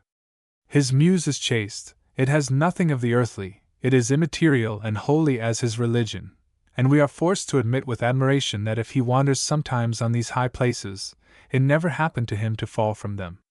But precisely for this reason, I confess in all ingenuousness, that I am not free from anxiety for the common sense of those who quite seriously and unaffectedly make Klopstock the favorite book, the book in which we find sentiments fitting all situations, or to which we may revert at all times, perhaps even, and I suspect it, Germany has seen enough results of his dangerous influence. It is only in certain dispositions of the mind, and in hours of exaltation, that recourse can be had to Klopstock, and that he can be felt. It is for this reason that he is the idol of youth, without, however, being by any means the happiest choice that they could make. Youth, which always aspires to something beyond real life, which avoids all stiffness of form, and finds all limits too narrow, lets itself be carried away with love, with delight, into the infinite spaces opened up to them by this poet. But wait till the youth has become a man, and till, from the domain of ideas, he comes back to the world of experience, then you will see this enthusiastic love of Klopstock decrease greatly, without, however, a riper age changing at all the esteem due to this unique phenomenon, to this so extraordinary genius, to these noble sentiments, the esteem that Germany in particular owes to his high merit. I have said that this poet was great specially in the elegiac style, and it is scarcely necessary to confirm this judgment by entering into particulars. Capable of exercising all kinds of action on the heart, and having graduated as master in all that relates to sentimental poetry, he can sometimes shake the soul by the most sublime pathos, at others cradle it with sweet and heavenly sensations. Yet his heart prefers to follow the direction of a lofty spiritual melancholy, and however sublime be the tones of his harp and of his lyre, they are always the tender notes of his lute that resound with most truth and the deepest emotion. I take as witnesses all those whose nature is pure and sensuous. Would they not be ready to give all the passages where Klopstock is strong and bold, all those fictions, all the magnificent descriptions, all the models of eloquence which abound in the Messiah, all those dazzling comparisons in which our poet excels, would they not exchange them for the pages breathing tenderness, the Elegy to Ebert, for example, or that admirable poem entitled Bardalus, or again the Tombs Open Before the Hour, the Summer's Night, the Lake of Zurich, and many other pieces of this kind? In the same way the Messiah is dear to me as a treasure of elegiac feelings and of ideal paintings, though I am not much satisfied with it as the recital of an action and as an epic. I ought, perhaps, before quitting this department, to recall the merits in this style of U.Z. Dennis Gessner in the Death of Abel, Jacobi, Gerstenberg, Holty, de Gokink, and several others, who all knew how to touch by ideas, and whose poems belong to the sentimental kind in the sense in which we have agreed to understand the word. But my object is not here to write a history of German poetry. I only wish to clear up what I said further back by some examples from our literature. I wish to show that the ancient and the modern poets, the authors of simple poetry and of sentimental poetry follow essentially different paths to arrive at the same end, that the former move by nature, individuality, a very vivid sensuous element, while the latter do it by means of ideas and a high spirituality, exercising over our minds an equally powerful though less extensive influence. It has been seen by the examples which precede, how sentimental poetry conceives and treats subjects taken from nature. Perhaps the reader may be curious to know how also simple poetry treats a subject of the sentimental order. This is, as it seems, an entirely new question, and one of special difficulty, for, in the first place, has a subject of the sentimental order ever been presented in primitive and simple periods? And in modern times, where is the simple poet with whom we could make this experiment? This has not, however, prevented genius from setting this problem, and solving it in a wonderfully happy way. A poet in whose mind nature works with a purer and more faithful activity than in any other, and who is perhaps of all modern poets the one who departs the least from the sensuous truth of things, has proposed this problem to himself in his conception of a mind, and of the dangerous extreme of the sentimental character. This mind and this character have been portrayed by the modern poet we speak of, a character which with a burning sensuousness embraces the ideal and flies the real, to soar up to an infinite devoid of being, always occupied in seeking out of himself what he incessantly destroys in himself, a mind that only finds reality in his dreams, and to whom the realities of life are only limits and obstacles. In short, a mind that sees only in its own existence a barrier, and goes on, as it were, logically to break down this barrier in order to penetrate to true reality. It is interesting to see with what a happy instinct all that is of a nature to feed the sentimental mind is gathered together in Werther, a dreamy and unhappy love, a very vivid feeling for nature, the religious sense coupled with the spirit of philosophic contemplation, and lastly, to omit nothing, the world of Ossian, dark, formless, melancholy. Add to this the aspect under which reality is presented, all is depicted which is least adapted to make it lovable, or rather all that is most fit to make it hated. See how all external circumstances unite to drive back the unhappy man into his ideal world, and now we understand that it was quite impossible for a character thus constituted to save itself, and issue from the circle in which it was enclosed. The same contrast reappears in the Torquato Tasso of the same poet, though the characters are very different. Even his last romance presents, like his first, this opposition between the poetic mind and the common sense of practical men, between the ideal and the real, between the subjective mode and the objective mode of seeing and representing things. It is the same opposition, I say, but with what a diversity! Even in Faust, we still find this contrast, rendered, I admit, as the subject required, much more coarsely on both hands, and materialized. It would be quite worth while if a psychological explanation were attempted of this character, personified and specified in four such different ways. It has been observed further back that a mere disposition to frivolity of mind, to a merry humor, if a certain fund of the ideal is not joined to it, does not suffice to constitute the vocation of a satirical poet, though this mistake is frequently made. In the same way, a mere disposition for tender sentiments, softness of heart, and melancholy do not suffice to constitute a vocation for elegy. I cannot detect the true poetical talent, either on one side or the other. It wants the essential, I mean the energetic and fruitful principle that ought to enliven the subject, and produce true beauty. Accordingly, the productions of this latter nature, of the tender nature, do nothing but enervate us, and without refreshing the heart, without occupying the mind, they are only able to flatter in us the sensuous nature. A constant disposition to this mode of feeling ends necessarily, in the long run, by weakening the character, and makes it fall into a state of passivity from which nothing real can issue, either for external or for internal life. People have, therefore, been quite right to persecute by pitiless raillery this fatal mania of sentimentality and of tearful melancholy which possessed Germany 18 years since, in consequence of certain excellent works that were ill understood and indiscreetly imitated.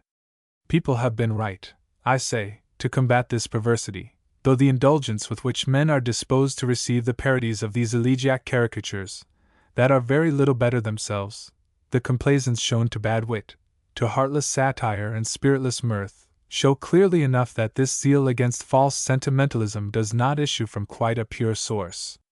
In the balance of true taste, one cannot weigh more than the other, considering that both here and there is wanting that which forms the aesthetic value of a work of art, the intimate union of spirit with matter, and the twofold relation of the work with the faculty of perception as well as with the faculty of the ideal. People have turned Siegwart, a novel by J. Mailer, published at Ulm, 1776, and his convent story into ridicule, and yet the Travels into the South of France are admired, yet both works have an equal claim to be esteemed in certain respects, and as little to be unreservedly praised in others. A true, though excessive, sensuousness gives value to the former of these two romances. A lively and sportive humor, a fine wit, recommends the other, but one totally lacks all sobriety of mind that would befit it, the other lacks all aesthetic dignity. If you consult experience, one is rather ridiculous; if you think of the ideal, the other is almost contemptible. Now, as true beauty must of necessity accord both with nature and with the ideal, it is clear that neither the one nor the other of these two romances could pretend to pass for a fine work. And notwithstanding all this, it is natural, as I know it by my own experience, that the romance of Thummel should be read with much pleasure. As a fact, it only wounds those requirements which have their principle in the ideal, and which consequently do not exist for the greater part of readers, requirements that, even in persons of most delicate feeling, do not make themselves felt at the moments when we read romances. With regard to the other needs of the mind, and especially to those of the senses, this book, on the other hand, affords unusual satisfaction. Accordingly, it must be, and will be so, that this book will remain justly one of the favorite works of our age, and of all epochs when men only write aesthetic works to please, and people only read to get pleasure. But does not poetical literature also offer, even in its classical monuments, some analogous examples of injuries inflicted or attempted against the ideal and its superior purity? Are there not some who, by the gross, sensuous nature of their subject, seem to depart strangely from the spiritualism I here demand of all works of art? If this is permitted to the poet, the chaste nursling of the Muses, ought it not to be conceded to the novelist, who is only the half-brother of the poet, and who still touches by so many points? I can the less avoid this question because there are masterpieces, both in the elegiac and in the satirical kind, where the authors seek and preach up a nature quite different from that I am discussing in this essay, and where they seem to defend it, not so much against bad as against good morals. The natural conclusion would be either that this sort of poem ought to be rejected, or that, in tracing here the idea of elegiac poetry, we have granted far too much to what is arbitrary. The question I asked was, whether what was permitted by the poet might not be tolerated in a prose narrator too. The answer is contained in the question. What is allowed in the poet proves nothing about what must be allowed in one who is not a poet. This tolerancy in fact reposes on the very idea which we ought to make to ourselves of the poet, and only on this idea. What in his case is legitimate freedom, is only a license worthy of contempt as soon as it no longer takes its source in the ideal, in those high and noble inspirations which make the poet. The laws of decency are strangers to innocent nature. The experience of corruption alone has given birth to them. But when once this experience has been made, and natural innocence has disappeared from manners, these laws are henceforth sacred laws that man, who has a moral sense, ought not to infringe upon. They reign in an artificial world with the same right that the laws of nature reign in the innocence of primitive ages. But by what characteristic is the poet recognized? Precisely by his silencing in his soul all that recalls an artificial world, and by causing nature herself to revive in him with her primitive simplicity. The moment he has done this, he is emancipated by this alone from all the laws by which a depraved heart secures itself against itself. He is pure, he is innocent, and all that is permitted to innocent nature is equally permitted to him. But you who read him or listen to him, if you have lost your innocence, and if you are incapable of finding it again, even for a moment, in a purifying contact with the poet, it is your own fault, and not his. Why do not you leave him alone? It is not for you that he has sung. Here follows, therefore, in what relates to these kinds of freedoms, the rules that we can lay down. Let us remark in the first place that nature only can justify these licenses, whence it follows that you could not legitimately take them up of your own choice, nor with the determination of imitating them. The will, in fact, ought always to be directed according to the laws of morality, and on its part all condescending to the sensuous is absolutely unpardonable. These licenses must, therefore, above all, be simplicity. But how can we be convinced that they are actually simple? We shall hold them to be so if we see them accompanied and supported by all the other circumstances which also have their spring of action in nature, for nature can only be recognized by the close and strict consistency, by the unity and uniformity of its effects. It is only a soul that has on all occasions a horror of all kinds of artifice, and which consequently rejects them even where they would be useful. It is only that soul which we permit to be emancipated from them when the artificial conventionalities hamper and hinder it. A heart that submits to all the obligations of nature has alone the right to profit also by the liberties which it authorizes. All the other feelings of that heart ought consequently to bear the stamp of nature. It will be true, simple, free, frank, sensible, and straightforward. All disguise, all cunning, all arbitrary fancy, all egotistical pettiness, will be banished from his character, and you will see no trace of them in his writings. Second rule: beautiful nature alone can justify freedoms of this kind, whence it follows that they ought not to be a mere outbreak of the appetites, for all that proceeds exclusively from the wants of sensuous nature is contemptible. It is, therefore, from the totality and the fullness of human nature that these vivid manifestations must also issue. We must find humanity in them. But how can we judge that they proceed in fact from our whole nature, and not only from an exclusive and vulgar want of the sensuous nature? For this purpose it is necessary that we should see, that they should represent to us, this whole of which they form a particular feature. This disposition of the mind to experience the impressions of the sensuous is in itself an innocent and an indifferent thing. It does not sit well on a man only because of its being common to animals with him. It augurs in him the lack of true and perfect humanity. It only shocks us in the poem because such a work having the pretension to please us, the author consequently seems to think us capable, us also, of this moral infirmity. But when we see in the man who has let himself be drawn into it by surprise all the other characteristics that human nature in general embraces, when we find in the work where these liberties have been taken the expression of all the realities of human nature, this motive of discontent disappears, and we can enjoy, without anything changing our joy, this simple expression of a true and beautiful nature. Consequently, this same poet who ventures to allow himself to associate us with feelings so basely human, ought to know, on the other hand, how to raise us to all that is grand, beautiful, and sublime in our nature. We should, therefore, have found there a measure to which we could subject the poet with confidence, when he trespasses on the ground of decency, and when he does not fear to penetrate as far as that in order freely to paint nature.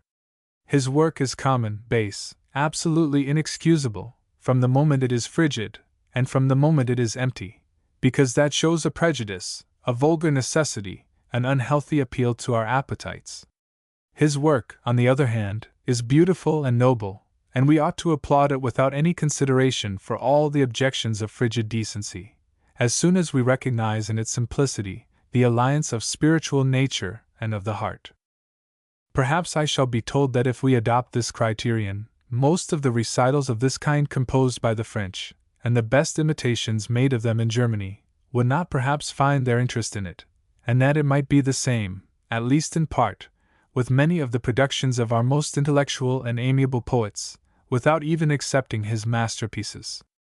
I should have nothing to reply to this. The sentence, after all, is anything but new, and I am only justifying the judgment pronounced long since on this matter by all men of delicate perceptions.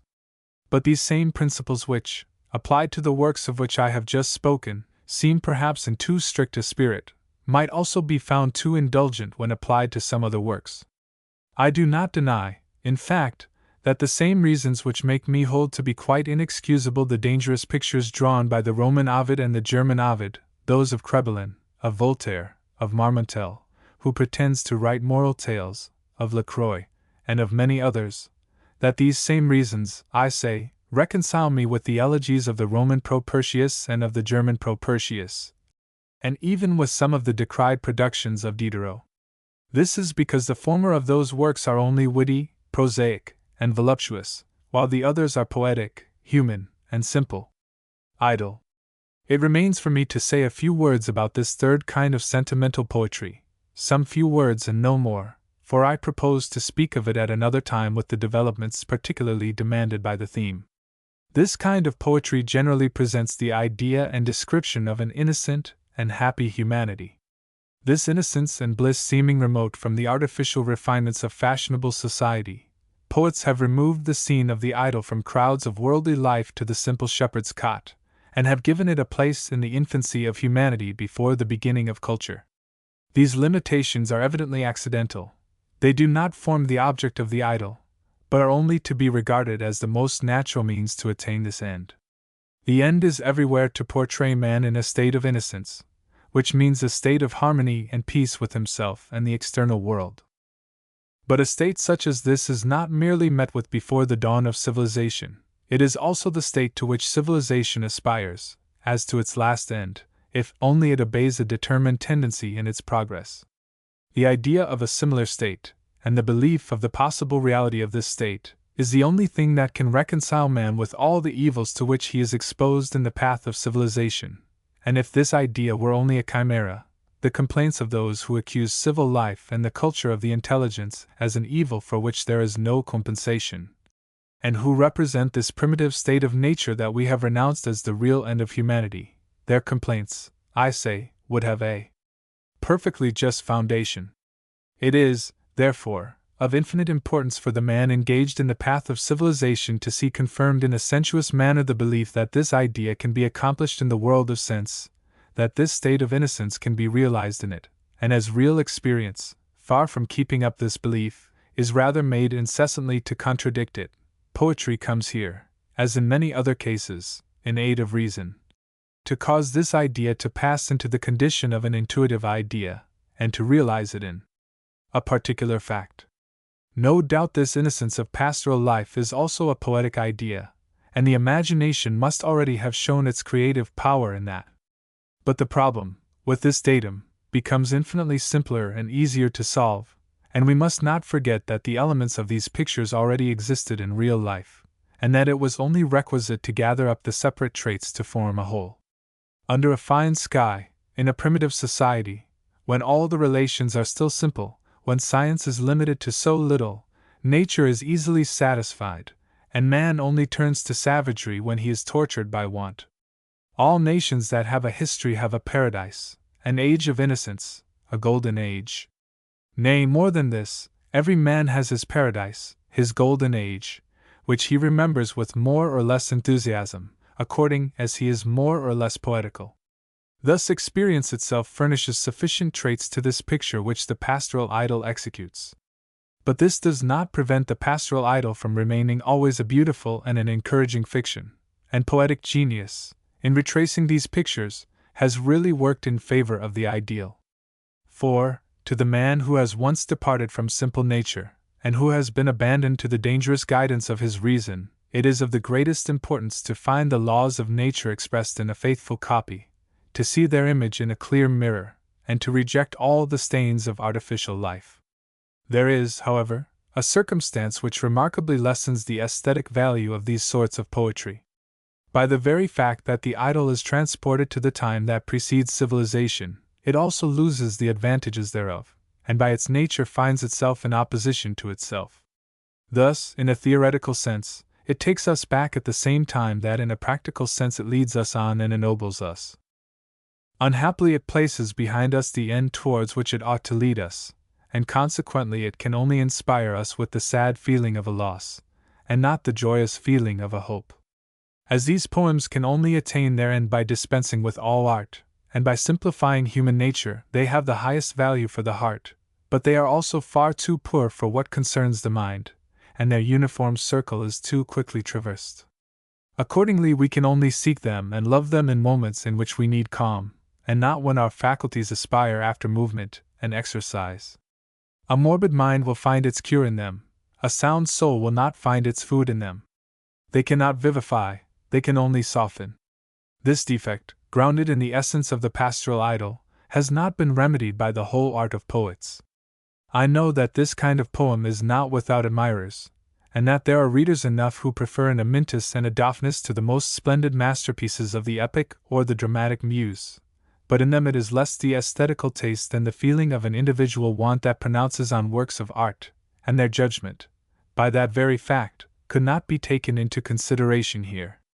The reader who judges with his mind, and whose heart is sensuous, without being blind to the merit of these poems, will confess that he is rarely affected by them, and that they tire him most quickly.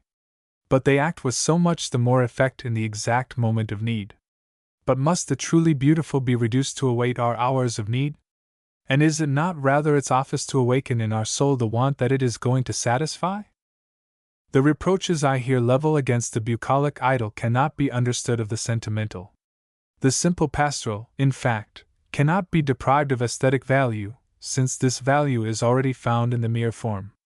To explain myself, every kind of poetry is bound to possess an infinite ideal value, which alone constitutes it a true poetry, but it can satisfy this condition in two different ways.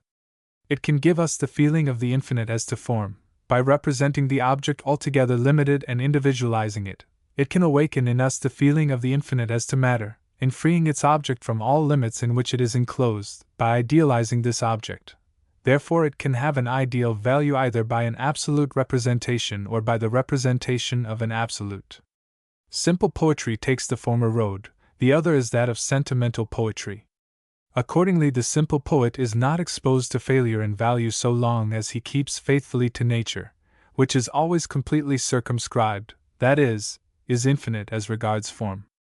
The sentimental poet, on the contrary, by that very fact, that nature only offers him completely circumscribed objects, finds in it an obstruction when he wishes to give an absolute value to a particular object. Thus the sentimental poet understands his interests badly when he goes along the trail of the simple poet, and borrows his objects from him, objects which by themselves are perfectly indifferent, and which only become poetical by the way in which they are treated. By this he imposes on himself without any necessity the same limits that confine the field of the simple poet, without, however, being able to carry out the limitation properly, or to vie with his rival in absolute definiteness of representation.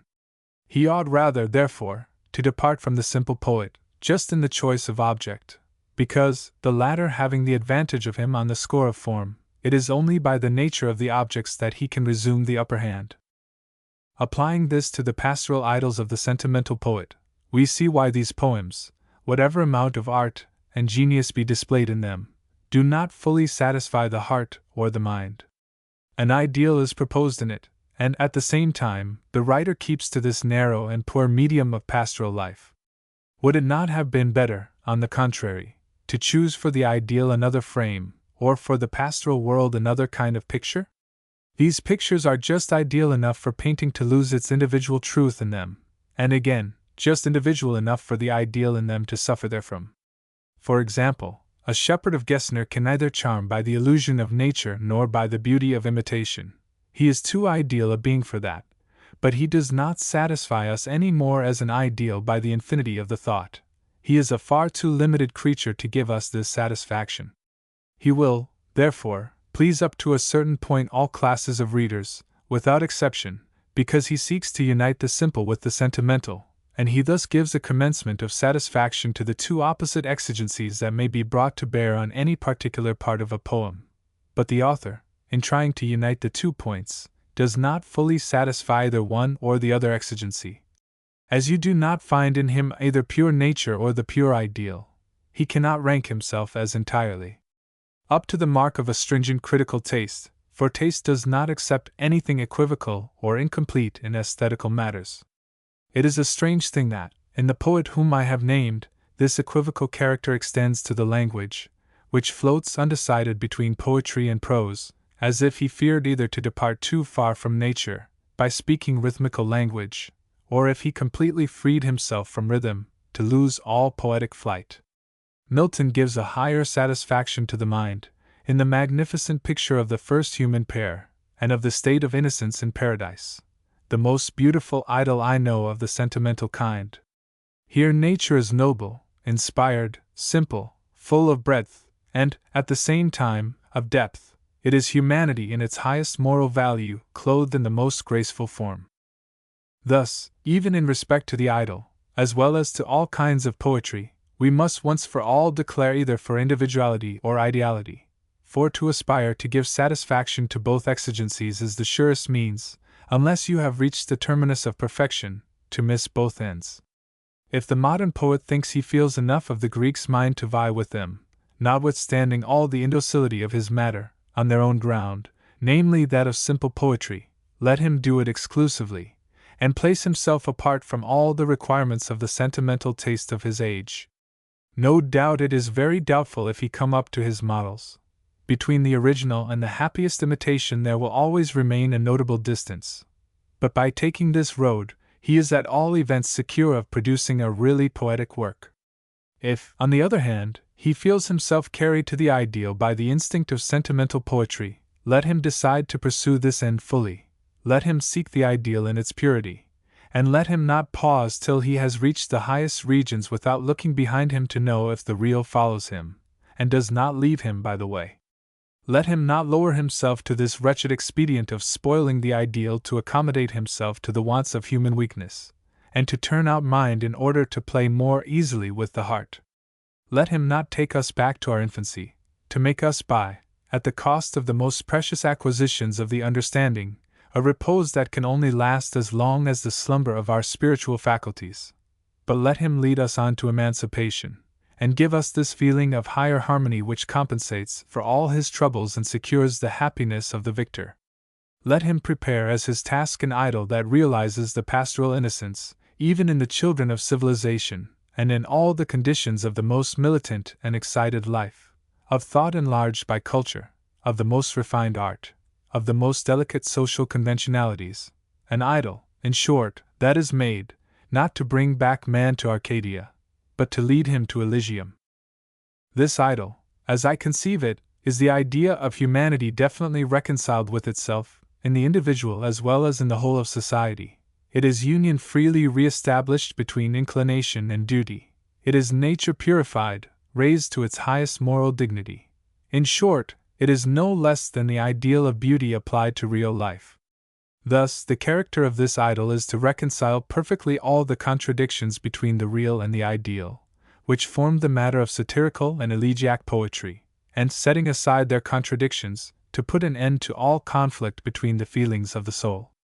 Thus, the dominant expression of this kind of poetry would be calm, but the calm that follows the accomplishment, and not that of indolence, the calm that comes from the equilibrium re-established between the faculties, and not from the suspending of their exercise, from the fullness of our strength, and not from our infirmity, the calm, in short, which is accompanied in the soul by the feeling of an infinite power.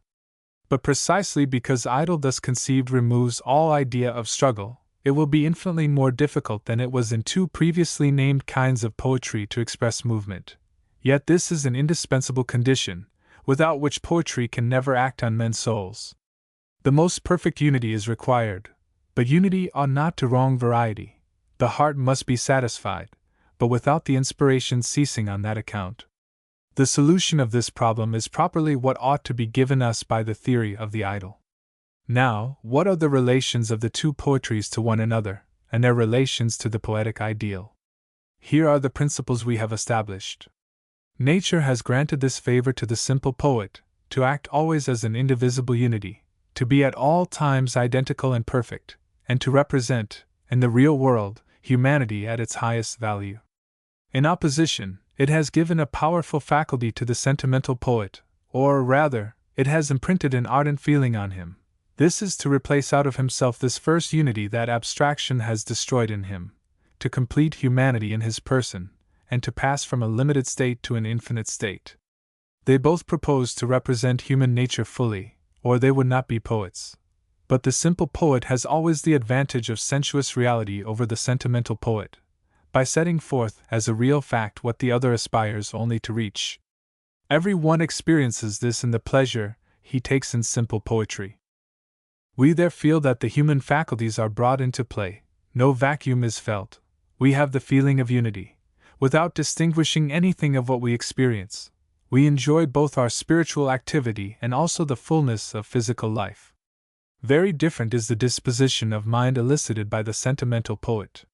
Here we feel only a vivid aspiration to produce in us this harmony of which we had in the other case the consciousness and reality, to make of ourselves a single and sane totality, to realize in ourselves the idea of humanity as a complete expression. Hence it comes that the mind is here all in movement, stretched, hesitating between contrary feelings, whereas it was before calm and at rest, in harmony with itself, and fully satisfied. But if the simple poet has the advantage over the sentimental poet on the score of reality, if he causes really to live that of which the other can only elicit a vivid instinct, the sentimental poet, in compensation, has this great advantage over the simple poet, to be in a position to offer to this instinct a greater object than that given by his rival, and the only one he could give. All reality, we know, is below the ideal, all that exists has limits, but thought is infinite. This limitation, to which everything is subject in sensuous reality, is, therefore, a disadvantage for the simple poet, while the absolute, unconditional freedom of the ideal profits the sentimental poet. No doubt the former accomplishes his object, but this object is limited. The second, I admit, does not entirely accomplish his, but his object is infinite. Here I appeal to experience. We pass pleasantly to real life and things from the frame of mind in which the simple poet has placed us. On the other hand, the sentimental poet will always disgust us, for a time, with real life. This is because the infinite character has, in a manner, enlarged our mind beyond its natural measure, so that nothing it finds in the world of sense can fill its capacity. We prefer to fall back in contemplation on ourselves, where we find food for this awakened impulse towards the ideal world, while, in the simple poet, we only strive to issue out of ourselves, in search of sensuous objects. Sentimental poetry is the offspring of retirement and science, and invites to it. Simple poetry is inspired by the spectacle of life, and brings back life. I have styled simple poetry a gift of nature to show that thought has no share in it. It is a first jet, a happy inspiration, that needs no correction, when it turns out well, and which cannot be rectified if ill turned out. The entire work of the simple genius is accomplished by feeling, and that is its strength, and in it are its limits. If, then, he has not felt at once in a poetic manner, that is, in a perfectly human manner, no art in the world can remedy this defect. Criticism may help him to see the defect, but can place no beauty in its stead. Simple genius must draw all from nature. It can do nothing, or almost nothing, by its will, and it will fulfill the idea of this kind of poetry provided nature acts in it by an inner necessity. Now, it is true that all which happens by nature is necessary, and all the productions, happy or not, of the simple genius, which is dissociated from nothing so much as from arbitrary will, are also imprinted with this character of necessity. Momentary constraint is one thing, and the internal necessity dependent on the totality of things another. Considered as a whole, nature is independent and infinite. In isolated operations it is poor and limited. The same distinction holds good in respect to the nature of the poet. The very moment when he is most happily inspired depends on a preceding instant, and consequently only a conditional necessity can be attributed to him. But now the problem that the poet ought to solve is to make an individual state similar to the human whole, and consequently to base it in an absolute and necessary manner on itself. It is therefore necessary that at the moment of inspiration every trace of a temporal need should be banished, and that the object itself, however limited, should not limit the flight of the poet. But it may be conceived that this is only possible in so far as the poet brings to the object an absolute freedom, an absolute fullness of faculties, and in so far as he is prepared by an anterior exercise to embrace all things with all his humanity. Now he cannot acquire this exercise except by the world in which he lives, and of which he receives the impressions immediately. Thus simple genius is in a state of dependence with regard to experience, while the sentimental genius is forced from it. We know that the sentimental genius begins its operation at the place where the other finishes its own. Its virtue is to complete by the elements which it derives from itself a defective object, and to transport itself by its own strength from a limited state to one of absolute freedom. Thus the simple poet needs a help from without, while the sentimental poet feeds his genius from his own fund, and purifies himself by himself. The former requires a picturesque nature, a poetical world, a simple humanity which casts its eyes around, for he ought to do his work without issuing from the sensuous sphere. If external aid fails him, if he be surrounded by matter not speaking to mind, one of two things will happen: either, if the general character of the poet race is what prevails in him, he issues from the particular class to which he belongs as a poet, and becomes sentimental to be at any rate poetic; or, if his particular character as simple poet has the upper hand, he leaves his species and becomes a common nature, in order to remain at any rate natural. The former of these two alternatives might represent the case of the principal poets of the sentimental kind in Roman antiquity, and in modern times. Born at another period of the world, transplanted under another sky, these poets who stir us now by ideas, would have charmed us by individual truth and simple beauty. The other alternative is the almost unavoidable quicksand for a poet who, thrown into a vulgar world, cannot resolve to lose sight of nature. I mean, to lose sight of actual nature, but the greatest care must be given to distinguish actual nature from true nature, which is the subject of simple poetry. Actual nature exists everywhere, but true nature is so much the more rare because it requires an internal necessity that determines its existence. Every eruption of passion, however vulgar, is real. It may be even true nature, but it is not true human nature, for true human nature requires that the self-directing faculty in us should have a share in the manifestation, and the expression of this faculty is always dignified. All moral baseness is an actual human phenomenon, but I hope not real human nature, which is always noble. All the faults of taste cannot be surveyed that have been occasioned in criticism or the practice of art by this confusion between actual human nature and true human nature. The greatest trivialities are tolerated and applauded under the pretext that they are real nature. Caricatures not to be tolerated in the real world are carefully preserved in the poetic world and reproduced according to nature. The poet can certainly imitate a lower nature, and it enters into the very definition of a satirical poet, but then a beauty by its own nature must sustain and raise the object, and the vulgarity of the subject must not lower the imitator too much. If at the moment he paints he is true human nature himself, the object of his paintings is indifferent, but it is only on this condition we can tolerate a faithful reproduction of reality. Unhappy for us readers when the rod of satire falls into hands that nature meant to handle another instrument, and when, devoid of all poetic talent, with nothing but the ape's mimicry, they exercise it brutally at the expense of our taste.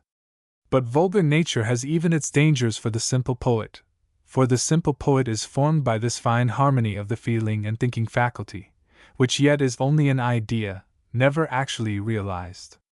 Even in the happiest geniuses of this class, receptivity will always more or less carry the day over spontaneous activity. But receptivity is always more or less subordinate to external impressions,